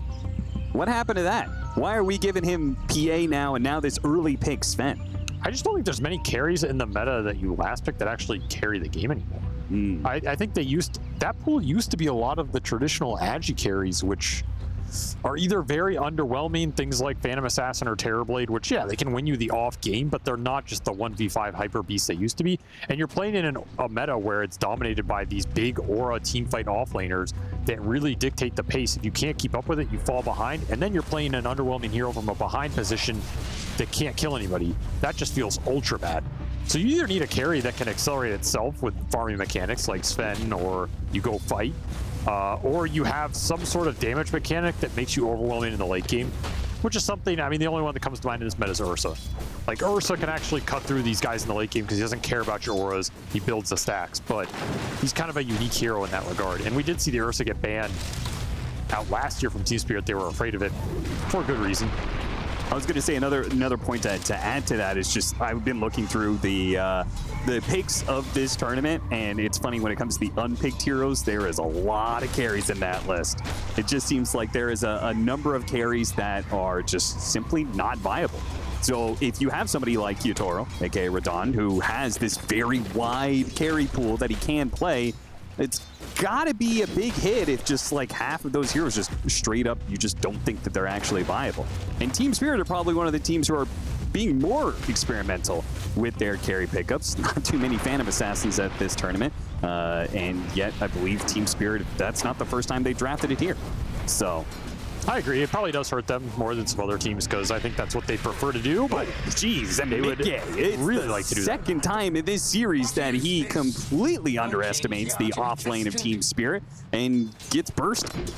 I do like that Spirit adjusted the pace here, though. I think that's the biggest change from game 1 to this game is you're not just going to run them over. They have Sand King and Underlord, and Sven's a much faster carry than that Phantom Assassin. So Team Spirit can fight early here if Liquid try and pick up the pace, which again, they're going to try and strike really hard in that like early mid game with this Darkseer Spirit Breaker. They have a lot of team fight combinations, a lot of early spell power. Sure, you have things like Demonic Purge that can come on later, but it can be a little slow. Shadow Demon's not the best hero at getting run at early on the map, you know, contesting runes, things like this. To get 4 stacks up here, that's some decent damage. Yeah, that certainly adds up. So if the Sand King and the Underlord get really big, I feel like that's the center point of Spirit's team fight more than the Sven. Like, you're just going to anchor everything around this pit, the auras, the sandstorm, and if you're Liquid, you have to fight into that. So you really need a strong Pike Greaves timing in this game, so you can just plow into these AoE spells as a Tiny, as a Darkseer. Heroes that are traditionally not going to buy early BKBs are not going to deal well with those mechanics. And if you're mid-game in this game, you have to really pick when you jump in the fight and who you jump on well, because if you go in that fight, expend early BKB, maybe don't buy one for a long time and just get stuck in Pit, Firestorm, Demonic Purge, Sandstorm, like, that's too many storms. You're not going to deal with it at all. Your fraction is going to be gone instantly.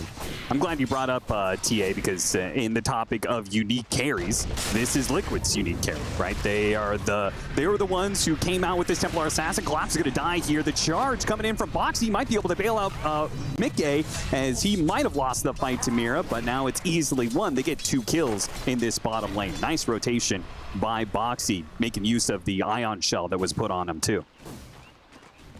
Definitely look for more of these rotations. If you are a Liquid fan here, as I think, for me, this game is a lot about the 2 supports and what they can do in the early game for Liquid and what they can do in those early fights around the Darkseer. And especially if you can get Boxy snowballing in this type of game. Yeah. Oh, we've seen these Darkseer Spirit Breakers. They can become quite the menace. So far, though, lanes, a lot more even than that game 1, though. We are seeing even Collapse with that first blood. He is struggling down bottom just in terms of getting burnt out by this Jakiro. And meanwhile, Yatoro is free farming again for a second game in a row. A little bit of a mess up there from Team Spirit, both reacting to Boxy's charge. Stormbolt gets wasted by the disruption. I also like the max strength itemization here for 33. Just get the most out of the innate/facet. Yeah, I always find it surprising when they choose Quick Wit. I think Quick Wit is an underutilized facet for Darkseer, especially if you're just trying to hit an aura timing. It just makes this hero farm up faster. Mira a little bit far forward here, really challenging Mickey, and will lose that battle as Insania was just sitting on the side. Mira walked straight up there, almost damn near into melee range of the Templar Assassin. Not the wisest move I've ever seen. Really have to respect the Jakiro on lane now. He is not the same hero he used to be. He does a lot of damage. This is a great rotation if it works, though. Good backstab from behind. Mickey will do what damage he can with the refraction up, but with Insania, who's currently trying to deal with some sort of lane shenanigans there, he couldn't really help out. So they do at least get the trade-off, even if maybe Mira jumped the gun earlier. Big bailout for that lane. Again, Collapse is the one struggling here, especially regen-wise. Get him some extra kills, some extra solo time on the lane. He doesn't get more of his HP burnt. He can work towards some more sustain. Pushes Mickey back farther as well. Second death on the laning stage for this last pick TA. Not where he wants to be, missing out on a decent amount of experience here, especially compared to the counterpart in Sven, who is staying up strong up top. Charge on the mid lane. Larl in trouble, has to turn around and Burrow Strike. They have any vision? Okay, just the Blood Grenade and the Ion Shell will do enough here. Nisha's going to take a couple of shots from the tower, but if he gets the refill on the rune, which he will, then he'll be perfectly fine. Boxy gets disrupted, but he should just be able to run up and maybe pop clarity at some point, charge back into a lane somewhere. Either way, this is probably... Actually, Ziotoro's going to cut across. Where did he come from? What's he doing all the way over here? He was just jungling. Didn't want to stay out too far in the lane, probably for the charge threat. Okay. Instead went into his mid laner. He is being efficient in that jungle, but it is giving solo time to the Darkseer, and 33 has... Well, he has had himself a laning phase here. Yeah, I think he bought 0 regen total, full in on the strength stat items as the highest net worth in the game. Yeah, He you is get this cruising. build, you're going to start farming neutrals really fast. Look how fast he's attacking already. This is why I like this facet too. I think it just ramps you really well. You kind of become a jungle beast. Yeah. Not as, you don't have to use as many shells either. And look at him, he's just going to challenge Yatoro. I don't even think he really thinks he's going to get a kill off of this one, as the charge is very far away, but he's just kind of ruining Yatoro's day. And again, he's like almost 1,000 ahead of Collapse here between the two aura-based offlaners. This facet also helps you just slam the tower. So anytime you push this carry off, open up that objective, take more space away from them. Harassment's going to continue here as Insania is hanging out by the mines. I've seen this before. He's already level 5, man. He's chilling in this game. Liquid certainly brought an idea to dealing with Yatoro, it seems. And one of them is Insania just casually stealing his experience in the jungle when he gives up on lane. I mean, it is really annoying for this hero. He wants to just kind of be left alone, get the cleave up, get ancient stacks later, get all that juicy solo XP, and then cruise through them. Harass him a bit, it's annoying. Is under attack. Well, it's a good thing they used all those spells to secure the power rune. It does spawn bottom, and it's an arcane rune. Very good one. It's a nice one. Still looking for that haste, but I'm sure it's coming by game right 3. Around the corner, I'm sure. Why, back to the Templar Assassin. Team Liquid really likes running this carry. Why do you think they like it more than everybody else so much? It kills Roshan. Okay. I don't think they have a lot of heroes outside of that beast that really accelerate Roshan for them as much as the TA does. Sure. And for a fast team that doesn't do as... Wow, that was a lot of damage. Okay. That's a high-level kill, too. Yeah. Dire's top tower For a team that has fallen. plays pretty fast but doesn't do quite the amount of objective pressure that Game of Gladiators does, Roshan is like a very important key for Liquid when it comes to being able to take control of the game early, right? So being able to have a hero that does it for you like that, guaranteed. Insania is going to get run down as he tries to trespass into the triangle area. And it comes no good for him. Trying to scout the stacks. There weren't any. You were the stack, my friend. And you become food for Radon. Stack of heads. I think the Roshan timings for Liquid are also really important, because if you're going to play this game like we saw in Game 1, where you're buying 6 or 7 auras, that is a heavy investment into that like 25, 35-minute period. And if you're not getting second or third Roshan by that point and going high ground, those auras start to lose some value. Sure. So you need a hero in your lineup every time that can just do it very fast, very efficiently, and use the Aegis well. I think the Beastmaster from last game fits that perfectly, right? I think TA almost always fits that perfectly. Even if it's a bad TA game, the hero's going to go in Roche, kill it fast, take the Aegis, and be able to go high ground with it. Is under attack. Traps are always going to be useful on the map. Sure, maybe you have like refraction burn, but who cares if you have, scanning. you know, 3,000 effective HP behind the TA with every aura in the game at 30 minutes. Trying to cover another power route. This one goes to Misha, and amp damage immediately pops it, gets the toss up in the air. Big damage. Finishes off Laurel, and Collapse is now run into a fight that maybe he can still win. Macropyre gets thrown up, but they easily just take over as Nisha, surrounded by both the Underlord and his minions. Underlord going back through the gate. A stolen Nether Strike put onto the hero, gets the kill with the Fade Bolt. Mira gets the kill. He'll die for it, but it was a nifty little play by him, and trades out ultimately 2 for 2. 1 core, 1 support on both sides. He gets to buy out. Sad fight for Laurel, but good for the supports here on Team Spirit as they get that big tiny kill. Still level 7 already up for Foxy. He is done with phase boots in a solid position. Much closer game than that first one, though it is still 33 dictating the overall strength here. Can maybe start to get the fights going with the early pipe, which is, it's closing in for this Dark Series. He's like 500 off it here. It's going to be a very early pipe for Team Liquid. Would not be surprised to see them try and make some move towards mid with it.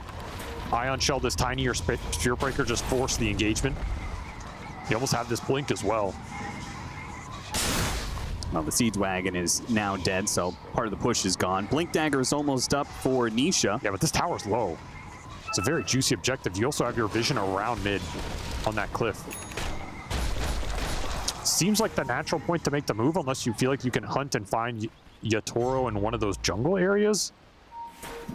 But I think when you get this pipe, you want to get something going with it. Sure. Or invade triangle. That is the other option. The more difficult one is, I mean, Team Spirit are going to try and defend it, but you do still have that ward up for now. In fact, Spirit are scanning for it as Insania kind of soft invades again. Ooh, barely gets the D ward there. Moposhka. Small advantage of the Jakiro, able to quickly kill wards when you get in range. 4 points in that dual breath. But the pipe, that's finished. How much can Liquid get done with this aura advantage right now? A very fast pipe in a game where it's very strong. Aura advantage and Blink Dagger advantage, as Laurel doesn't have his. So Liquid just, they bring numbers to the mid lane. And Team Spirit are going to respond. That was really good dual breath that was stolen from earlier. Charge through, hitting Boxy as well. Now with Collapse into the pit. They do manage to get the vacuum in there, but Laurel hits a good stinger, blows up one. 33's low. He's going to burn out surely as the Stormbolt comes in and finish him off. Misha at half HP with Yotaro hot on his heels. Gets a toss over, throws him into Mickey. Mickey, does he want this fight? Mira charges in after Nisha again. But once again, Team Spirit rather, trying to create space for the carry to be able to get out, but this time around it will not work. Nisha gets him on the Blink Dagger toss back. He's blocking him with the last wall illusion. And Liquid, they get that mid move. They get it in force here. Bringing Mickey in, gets the triple kill. That is a huge amount of damage done in this early game. In a fight where Spirit just, they felt ready for it, but it felt a little lethargic. And Shadow Demon is not the hero you want getting started on. This is the dream scenario for Liquid. Take the Purge out of the fight, open it up for the Darkseer, open it up for the Spirit Breaker. Yeah, the Purge gets thrown on 33, but the damage is done, and then the reinforcements just come in at a very slow pace. You get a nice stinger here, but there's no epicenter channel. There's too much on the ground. And Yotaro just doesn't really get anything done here. No God Strength available as he was farming with it. And this is why you were making such a big deal about that. There's a pipe difference here, right? It's just like you look at these Liquid heroes, they're surviving off of 300, 400 HP.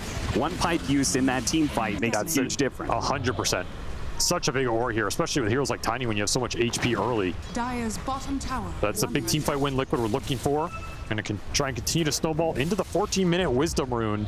We saw Team Spirit defend this with everybody last game. Looks like they're just going to concede it or maybe give up more. Oh, this is nasty. A toss back in a macro fire. He's done.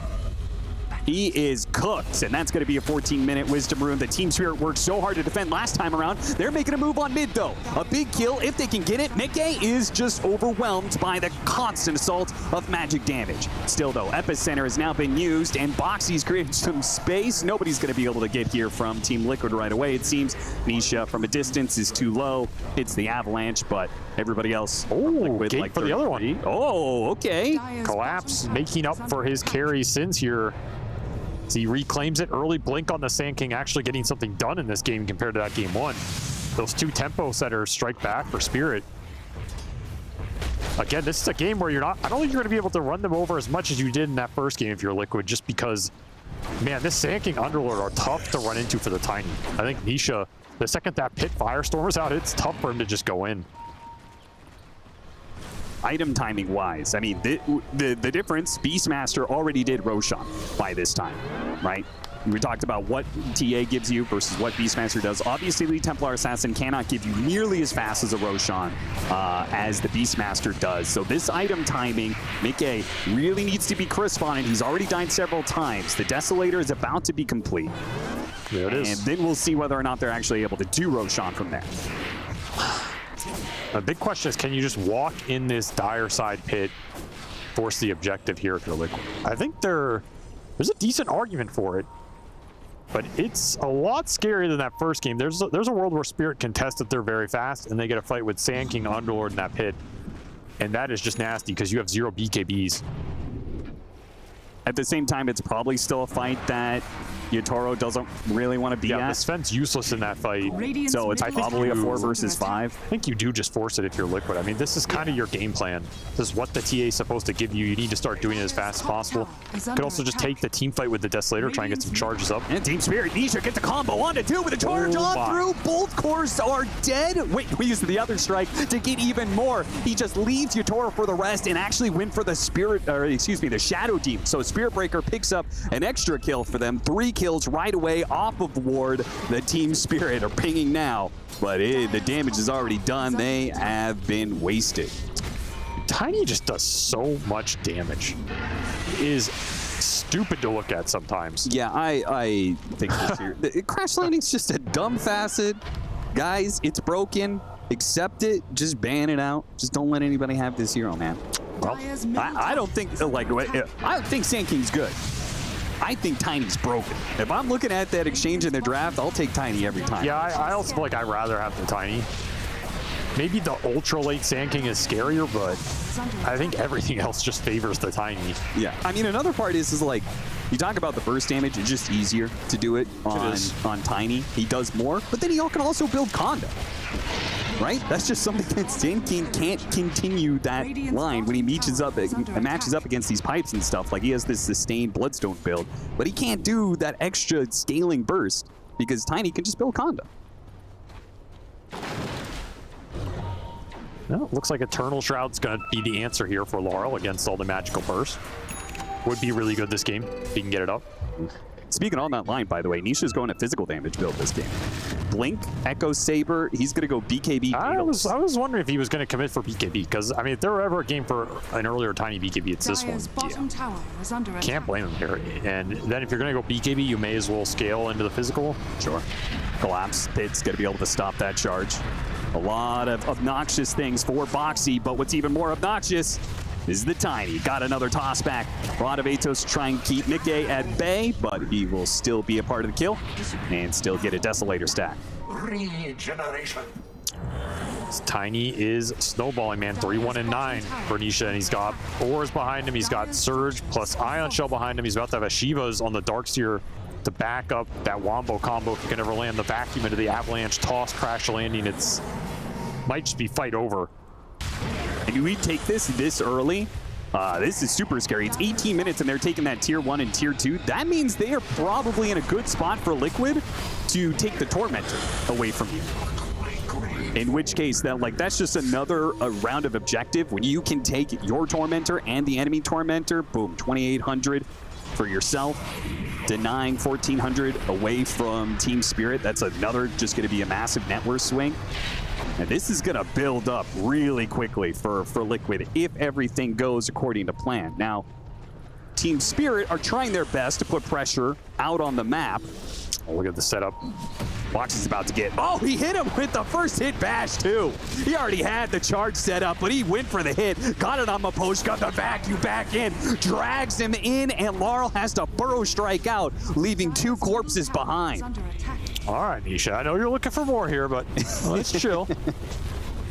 Don't want to give him some opening, and Eternal Shroud done for the Sand King just too late here as Boxy gives them all the setup they need, and once you're stuck in this little clump, you're absolutely doomed because you're getting Avalanche, you're getting charged, you're getting vacuumed, you're getting walled, you're getting macro-fired.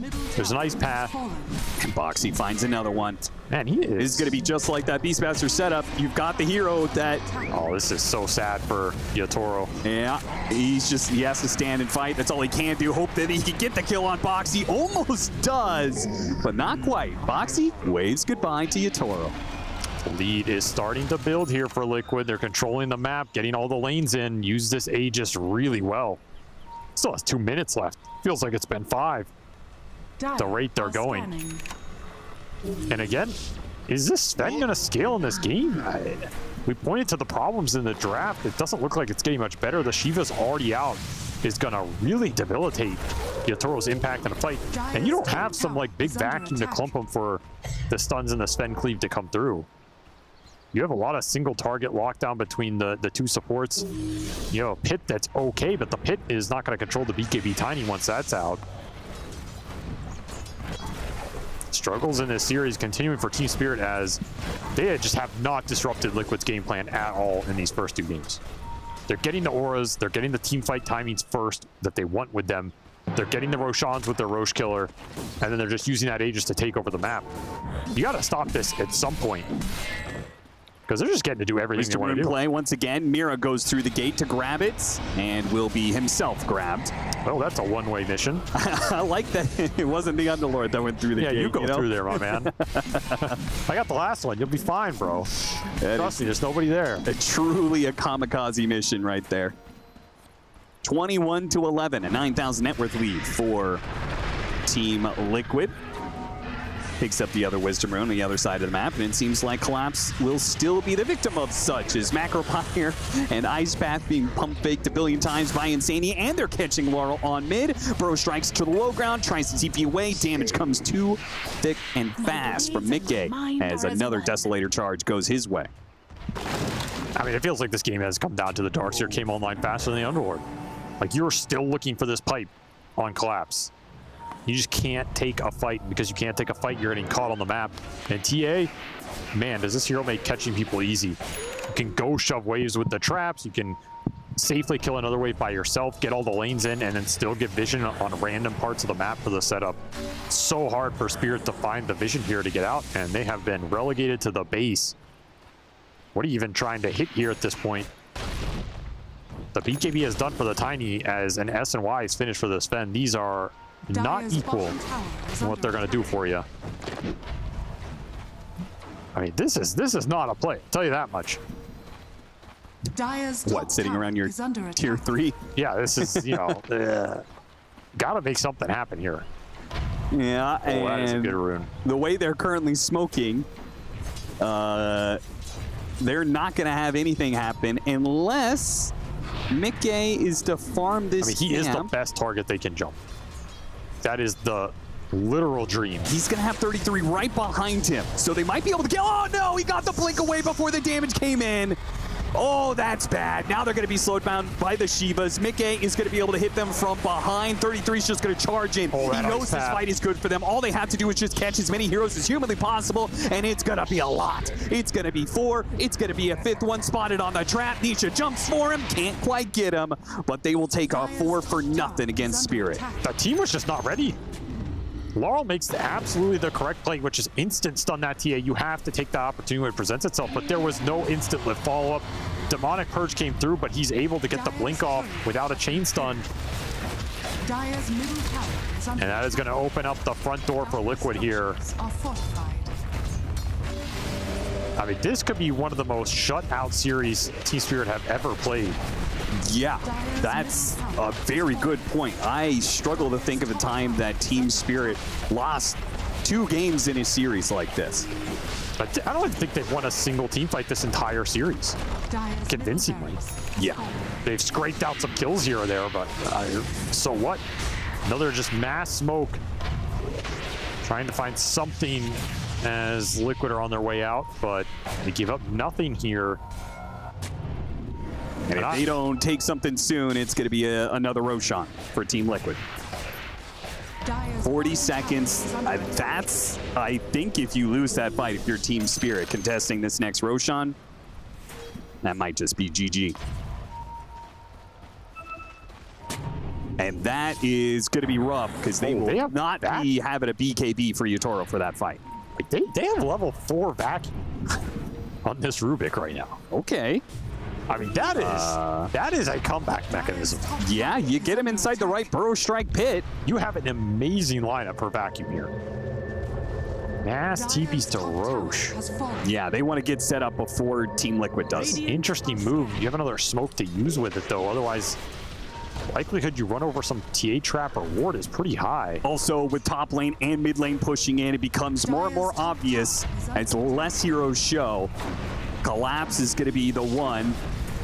The Liquid just keep hitting. You see, where are you at, Spirit? I mean, where's everybody else? You can get some good angle here with this stolen vacuum. That's true. Pretty insane. And they might just back right up Boxy just ran into him. But Boxy ends up charging into all 4 of these heroes. Team Spirit is spotted now. They will get the pick off on him, and Collapse is going to join them for the full 5-man. Misha actually goes for it, blinks in, immediately telekinesis. Good response from Mira, but the vacuum and wall goes out. Spirit have gotten a decent number of spells out of him. Yotoro's going in.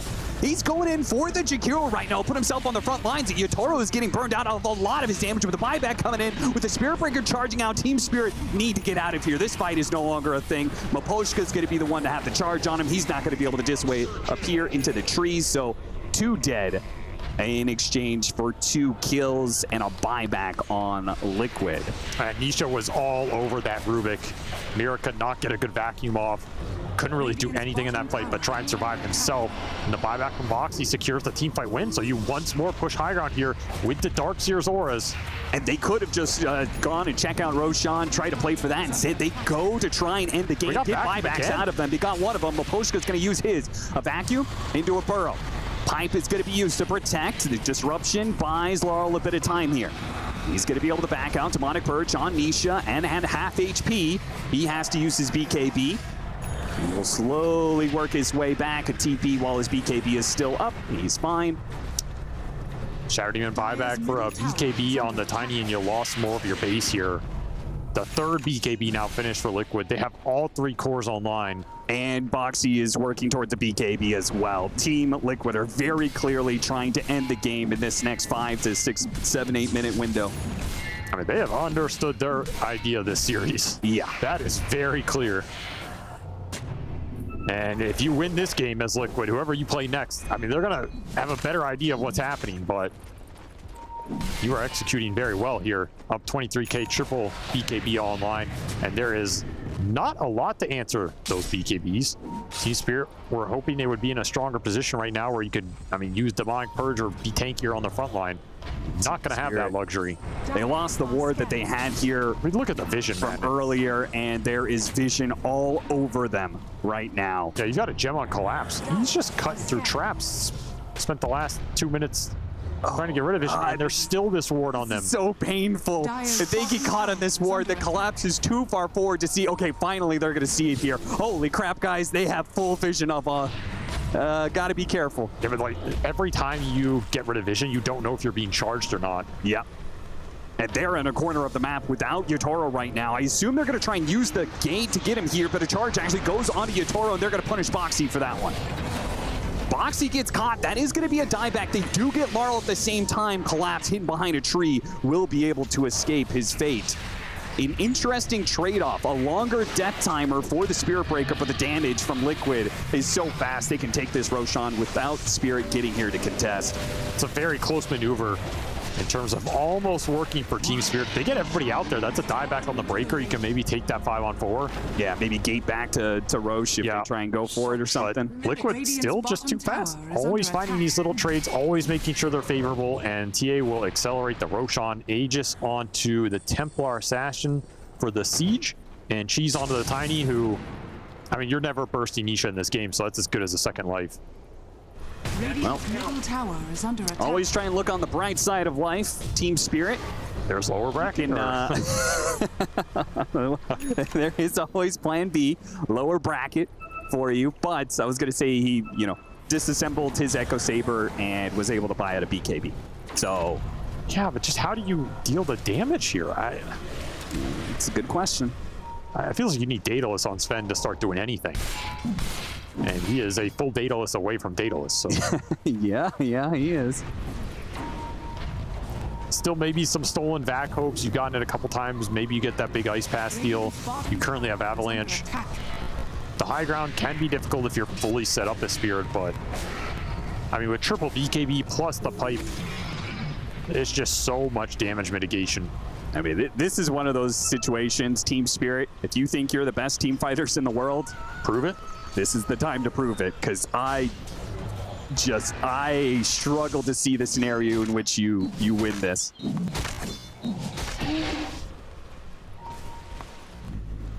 Looking for some straggler. Would love a pick off to slow down this Aegis push.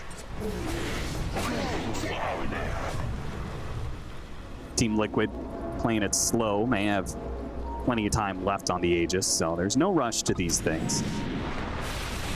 And with Misha's build, it's not like they're going to be falling off too quickly. He did go back for the Conda. He's looking at Silver Edge, Ags, so didn't actually go for the full Daedalus. Stolen Surge, okay, also not bad here. Not too bad. BKB, though. 4th BKB for Team Liquid. There is just this nasty window of time where Sand King does nothing. Firestorm does nothing. Pit does nothing.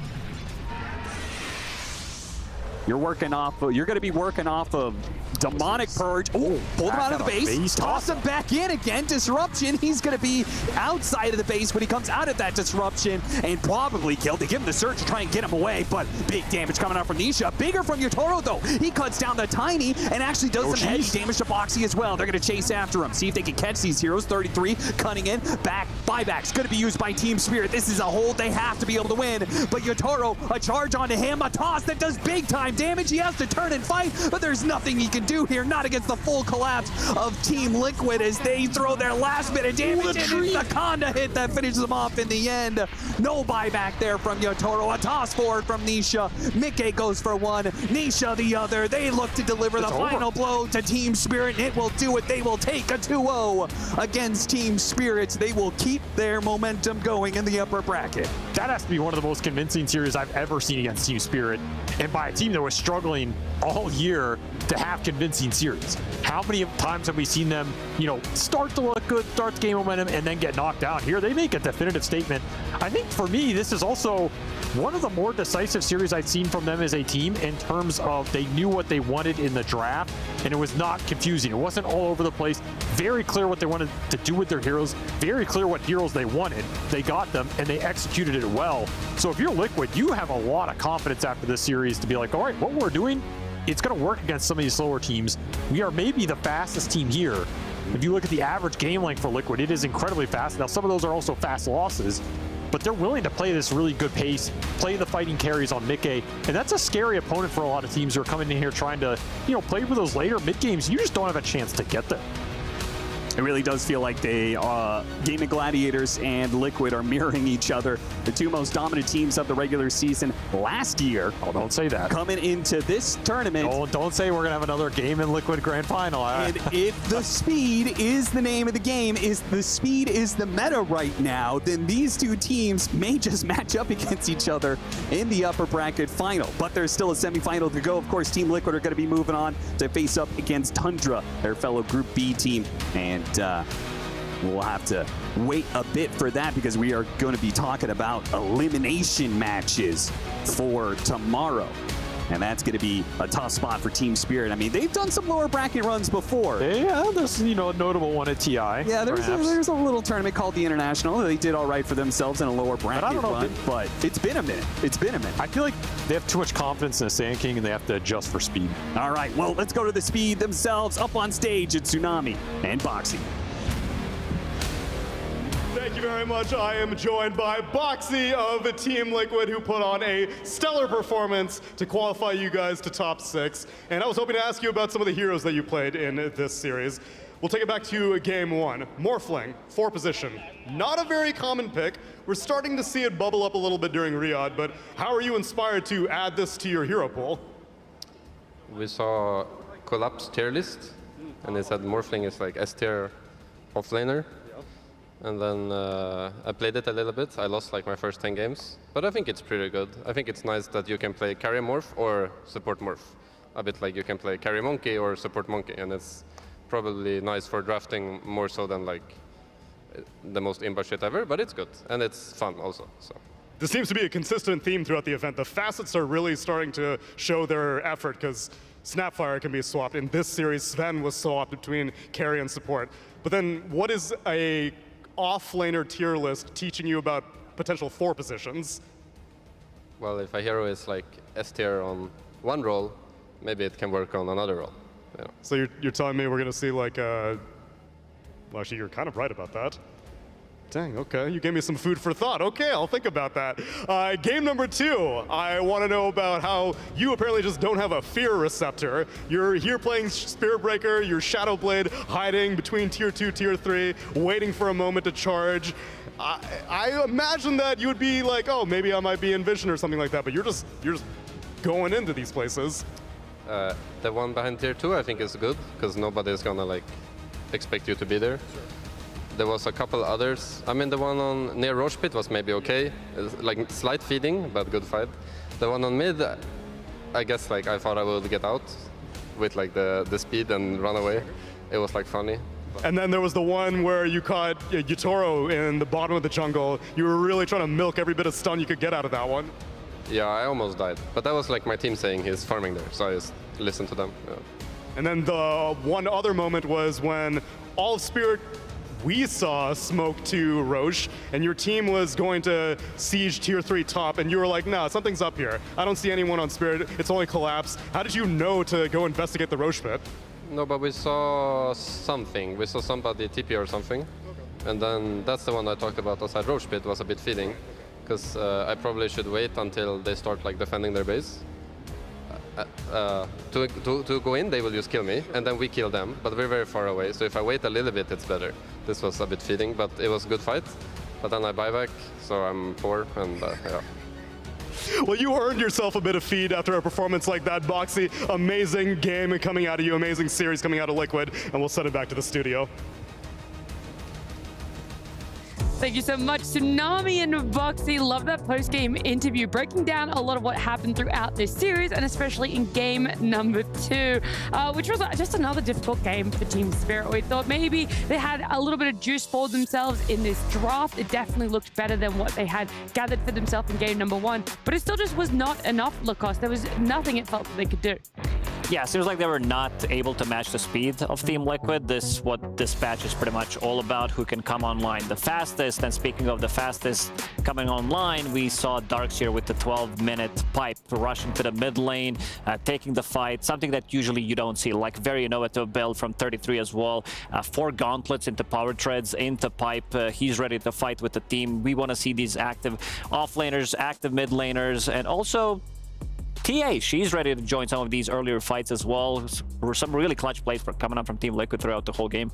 Yeah, hopefully we can kind of just jump straight into our highlights, because that leans into very well what we thought might have been a tough lane for Mickey on that TA. Was she got first blooded, died, and I was worried about what was happening there until we had the great rotation from Spirit Breaker. Yeah, I mean, this one was really, really important because, as you mentioned, Mickey just died a second ago, and if he would have died again on this TA, that could have allowed the Underlord to just snowball out of proportion here. But Boxy comes charging from the top lane all the way in with the Ion Shell, stops that, allows him to get that kill on Collapse to make sure Mickey continues to farm this game. And the name of the game is about snowballing for Liquid, and small plays like that can allow you to either keep snowballing the game or potentially, in Mickey's case, just allow Collapse to have a better game. Yeah. We talked about speed. It's something that we're probably going to continuously bring up throughout this tournament. Underlord's getting picked because it's easy to be able to bring everyone together, make sure you have the numbers when it comes to a fight, and it can also work in the opposite way, Lacoste. Yeah, absolutely. Yeah, so this is gonna be actually the time where Sven runs uphill blind into Liquid. Nisha being perfectly positioned there on the high ground, as basically we're seeing both teams' perspectives here, as Team Spirit was not ready for this at all. They were smoked expecting to get the jump, but this just shows like how much burst that Liquid had. This was before the tiny condo, this is before all the damage items are coming out, and that pipe, like, yeah, you have the pipe on one side and you have Underlord, the Aura builder, on the other side, but he went for like a catch build. He went for the Soul Ring into Atos, so you could just see this like group up potential on both sides. Like, the game was pretty even going into those two plays, and suddenly that's like what blew it wide open for Liquid. I apologize. I don't know if I spoiled one of our play of the days, but yeah, I you thought it was did. a highlight. Yeah, okay. I thought it was one of the highlights we were going to do, and then it got shifted to being one of the play of the days, but that one definitely a highlight. What I was leading on to, hey, don't look at me like that, Fia. You didn't know either. I don't know anything, though. Yeah, well, what's the next highlight? I mean, the one where things happen in the game, obviously. Yeah, it should be the one that you talked about, the one where... It was a prank. That wasn't a highlight. We're just running stuff just to make you look dumb, Fia. Okay. You don't need to run anything to do that. This is apparently when Boxy got communicated to by his team that Radon was most likely farming down here, as he camped in Invis. We saw Radon's perspective there as he's just farming a camp, not really noticing. It's kind of like the Ricky with a Radiance of old, you know, you're like, oh, there's nothing on top of me and I'm taking, you know, HP and damage, and that the IQ test. Yeah, exactly, the IQ test. Who He's is probably there? busy looking at this. Okay. All right, let's just move on to our MVP because I do want to get to the play of the days. I almost spoiled them. So next is our PlayStation MVP. You guys picked Misha, and I am so shocked as to why you picked Misha. So please enlighten me. Give me the information why our mid tiny spammer deserves See that score? He played against the same matchup twice. They were very stubborn, you know, picking that Sand King. And also the combined score for Misha in these two games was 19, 3, and 30. Because he was all over the place, getting all those kills, just popping off completely. Where's justice for my boy Boxy? I mean, he played good too. MVP. You can only have one MVP. Right? A Morphling post 4 and then a Spirit Breaker that's running around the map, initiating in places that any other person would be afraid to do so. Let's talk about the importance of the Tiny, though, in this draft, because the Team Liquid has been one of the most successful teams with Sand King, so a lot of teams are either first banning it or being forced to first pick it against them, and they're showing clearly like, oh, we can just pick Nisha Tiny overall 10th in the first game in a good Tiny game, and we can also just pick him first and he'll do the same thing again. So having the ability to just basically dissect a hero that you're using really well with your own strategies makes it really hard to draft against. I feel like Liquid moving forward in the tournament, there's just not enough bans to deal with like the like 8 or 9 tempo cores that they're working with right now. Hey, when did Neil get in here? That's a that was Tsunami. Oh, he's right there. He's actually right there. Anyway, you're getting, I definitely wasn't making fun of his height at all. We're going to keep moving along. Play of the days. Academia play of the days. You guys have convinced me Tiny is our MVP. We're going to start off. This was the one that I was spoiling. This was the play of the day that I was spoiling. Whoever wants to take it. All right, let's go. So the Underlord comes through the Twin Gate, which is like, oh, it looks good, but it's a 12-minute fight with the pipe, so everybody is super tanky. Even though Team Spirit, they are pushing quite the big damage numbers here with the Firestorm sinking in the middle of the fight. But from the bottom lane, you can see Templar Assassin coming in. Mickey, he's ready to clean up after that because they have pretty much used everything, sinking down to half HP, and Mickey with the trap. So he uses the Twin Gate that Underlord used. He saw it on the mini-map, so he ran from tier 1 tower up to enemy tier 1 tower just to go through the gates, understood what needs to be done in this one. I'd be hitting a creep right there. Oh, absolutely. You'd be like, sorry, guys. Stack for myself. Sorry, guys, I don't have my Deso yet. Yep. Gonna have to join you in another 8 minutes. You know, I can't die right now. I can't afford to not win this team fight. Another Kadia play of the day is gonna be coming up on our screen. Let's run it. Let's roll it. Let's see what series it's from. Oh, that one's mine. And I know Boxy said in the post-match interview, they won't expect you to be there, but as a prolific Clinks and Weaver player, I feel like that's always warded every time I go back there and I die, but they didn't ward there. He's able to get a nice 2-man stun there with the charge, followed up with a Tiny, then they tried to retreat, and then all of a sudden we have an Ice Path as well. It was just really good spell casting and presence of mind to be in the right position at the right time in the game. Yeah, that's true. Spell casting, that's something that I think is very easily overlooked, but has turned games already within this tournament or even series that one stun setup is missed, and then all of a sudden it's like, well, now we're all out of position. So fantastic from Boxy, from Insania as well to follow up with that Shakira. And our very last Kadia play of the day, we're going to see, it's going to be a surprise for you. This is coming from the series earlier, and this is going to be highlighting the Zen-Q Impale on the Mars as he blinks in and cancels the arena. Amar getting no abilities off in that fight was crucial to XG coming back and winning game 2. Of course, Falcons end up taking the series, but overall, I wanted to highlight the spell casting, exactly as you said, Nat, as sometimes a simple stun can turn the entire course of the game. Yeah, when you switched on, when you're able to hit this, I'm saying it, okay, because we've seen Sand King so many times in this tournament. The amount of burrow strikes that have been missed is like, there should be a separate counter just for that. Probably the most missed spell throughout the whole tournament, by far. For sure. It's a new hero. He's been out of the meta for a very long time. A lot of these players are just having to learn how to play Sand King. When's the last time Sand King was in the meta? They probably weren't even born yet playing competitive Dota. Yeah, back in the days of MIM, SK Mania. Yeah, it was a good one. He knows. Of course I know. You guys having if you know, you know. A big historic rewind there, but let's look forward to what we have tomorrow in store for us. We're going to check out our bracket, our upper bracket and our lower bracket. 4 series were played today, all best of 3s, and they resulted in Falcons going 2-1, staying in that upper bracket. Gaming Gladiators with a 2-0 over on B stream. Team Liquid 2-0ing here on the mainstream, and Tundra early today getting a 2-0 over OG. So all of our best of 3s ending pretty quickly, except for the first one that we had here on the main stage. it does mean that Team Liquid's Gaming Gladiators, Liquid and Tundra will go up against each other, and that leaves us our lower bracket. They are 4 best of 3s. You guys can look at all of the matchups, but Brian, which one do you think is going to be the most difficult or the most entertaining? I'm looking forward to the BB team one because Entity had such a powerful, they came all the way from the play-ins, had a really powerful showing in the group stage, kind of flopped today, and then BB team's kind of like on the opposite side where they flopped all group stage and then they had a nice rise to the end to clutch it and make it to this stage. So it's going to be a battle of momentums there.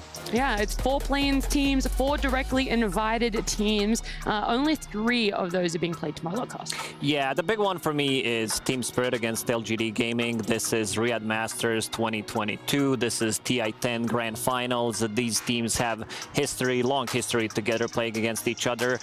Some different players on the teams, but you know, Zhao 8 still in the director's position. Team Spirit, pretty much the same squad, and you have, you know, a lot of clutch plays. Like, this is going to be a banger for sure. And one of the teams is going to be going home. The run in Riyadh Masters. Keys crushed, yeah. Keys, that's right. That's going to be the other exciting thing, is the keys that all the captains have been walking out with. Tomorrow, whoever wins gets to crush their eliminated opponent's key back in the hydraulic press. But did you have a standout for yourself here? Well, I think we mentioned the ones that I would want to watch as well. Of course, the first one, I would be defaulted to XG Aurora. Of course, that's going to be a good game in its own right. Wow. I am interested in it, but I'm with Brian with the BB team one. That is the one I personally would want to watch the most. Well, look, I won't keep you guys any longer. I'll let you all go, but make sure that you tune in as bright and early as possible when our series starts, because you don't want to miss out on the drops, you don't want to miss out on the games, and you definitely don't want to miss out on the key crushing. But for now, we're going to end day 1 of playoffs. We'll see you tomorrow for our lower brackets on day number 2.